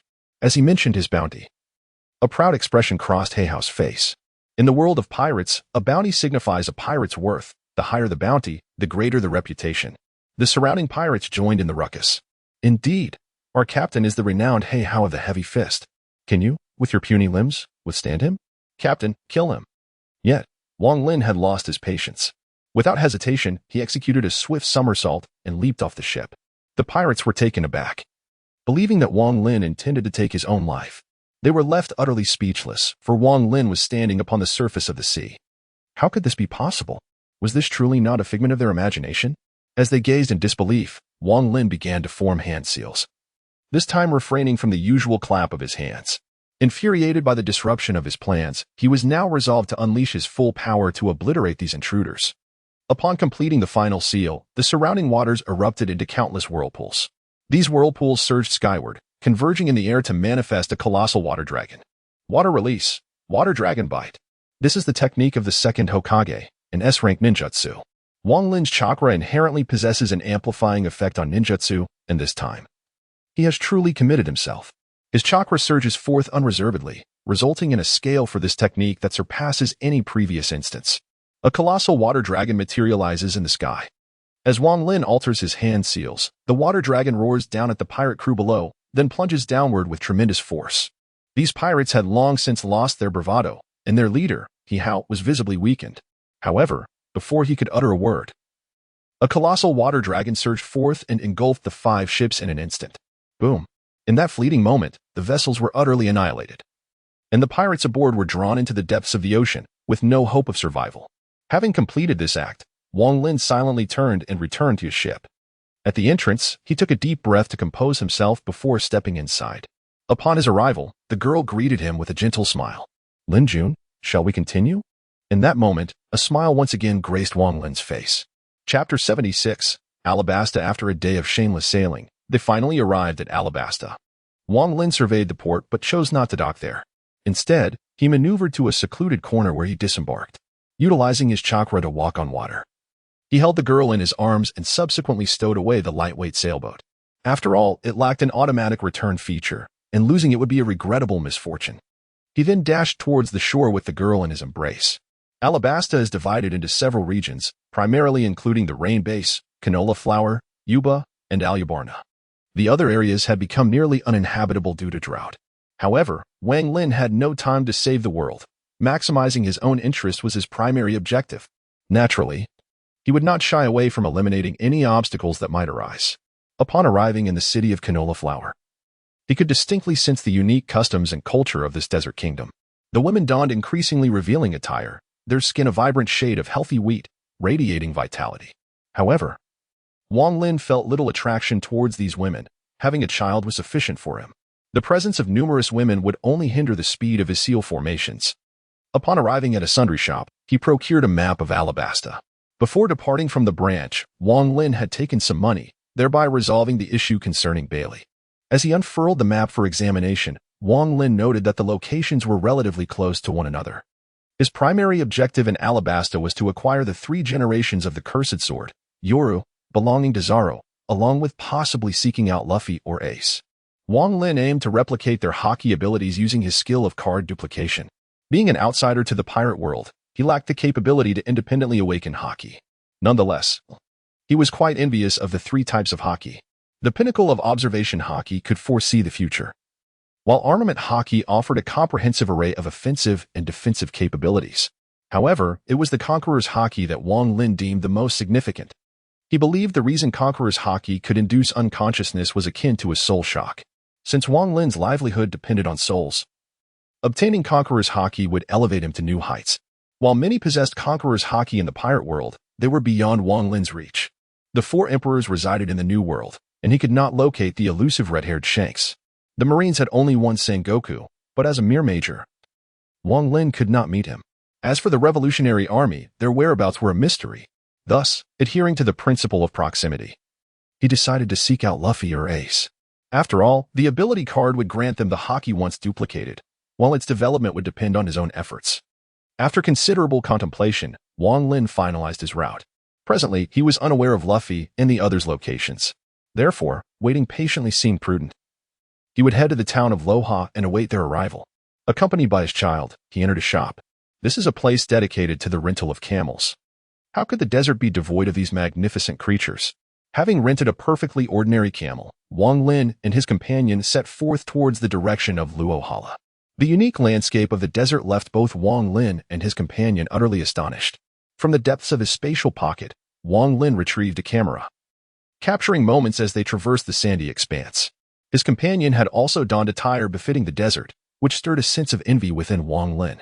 As they continued on their journey, his companion suddenly drew a knife. With a swift motion, the blade gleamed as it sliced through the air towards the desert ahead. Gradually, a hint of green emerged. Approaching closer, the tip of the knife pierced the ground, revealing a scorpion that his companion had deftly extracted. Wang Lin stepped forward to inspect it, realizing it was the desert's renowned delicacy, the desert scorpion. Although it was said to be quite delectable, the sight of its greenish blood completely extinguished Wang Lin's appetite. This reminded Wang Lin of a certain fried rice dish. Along the way, Wang Lin and the boy vanquished numerous scorpions. After a series of stops and starts, they finally arrived in Lahara by afternoon. As soon as they entered this city, Wang Lin sensed that it was extraordinary. This city, perched on the outskirts of the royal capital, is undeniably vibrant. The desert-inspired architecture, coupled with its rich cultural essence, captivates Wang Lin. Accompanied by his companion, they make their way towards a tavern, a crucial place for gathering intelligence in the world of pirates. Upon entering, they are greeted by the pungent scent of sweat and the boisterous laughter of groups of burly men drinking heartily. Wang Lin and his companion approach the bar and order a glass of rum. As the proprietor pours the drink, Wang Lin seizes the opportunity to inquire about information. Have you seen a person wearing a straw hat? Or perhaps a shirtless individual who dines without settling the bill? The tavern owner ponders for a moment before shaking his head. I see. Thank you. Accepting the glass from the owner, Wang Lin muses that it seems Luffy and Ace have yet to arrive. Just as he sips his drink, the tavern door swings open, revealing a billowing cloud of white smoke. From within the haze, a male voice calls out, "Barkeep, a glass of rum, please." As the smoke dissipates, a familiar figure emerges before Wang Lin, silver hair cropped short and the unmistakable cigar in his mouth. It is the White Hunter, Smoker. The moment he stepped into the vicinity, the unmistakable scent of smoke wafted towards him. While others might take their time with a cigarette, this individual seemed to detect traces of blood amidst the haze. Smoker approached the bar, downing a glass of rum in one swift motion, before casting a glance at Wang Lin and the child beside him. He sensed that these two possessed formidable strength. However, Wang Lin had no intention of engaging in idle chatter. There was no need for such trivialities. He simply intended to settle the bill and depart. In the following days, Wang Lin and the child enjoyed their time in the quaint little town, with Smoker present. How far could Ace and Luffy be? As fate would have it, on the third day, a tremendous commotion erupted in a nearby restaurant. Suddenly, a figure adorned with an orange cowboy hat burst forth, gripping the arm of a straw-hatted companion. Strangely, the straw-hatted individual's arm stretched unnaturally long, causing him to bounce along the ground like a rubber ball. Many were struck by this unusual spectacle, prompting the cowboy to offer incessant apologies. Hot on their heels was a figure enveloped in white smoke. Witnessing this scene, Wang Lin's eyes sparkled with anticipation. At last, they had arrived. These three are Luffy, Ace, and Smoker. The reasons are well known, so I shall not elaborate further. After a brief pursuit, Smoker finally ensnared the two with his smoke. Humph. Straw Hat Luffy and Fire Fist Ace, notorious pirates, surrender at once. Smoker's attitude towards pirates is rather conventional. He essentially captures any pirate he encounters. However, his strength leaves much to be desired. After engaging in a struggle for a while, Smoker found himself unable to contend with Ace, who, along with Luffy, showed little inclination to fight him. Consequently, after a moment of oversight, Ace and Luffy made their escape, leaving Smoker fuming with rage. Haha, Ace, you are truly formidable, Luffy exclaimed, cradling his head and laughing heartily. Beside him, Ace wore a cheerful smile, but suddenly his expression shifted. He seized Luffy and hurled him away. Bang! After Luffy was propelled into the air, Ace erupted in a burst of flames. Yet, oddly, the area that had been engulfed in flames began to emit fire before gradually dissipating. Ace then returned to his original state. Who is it? Stop hiding and show yourself.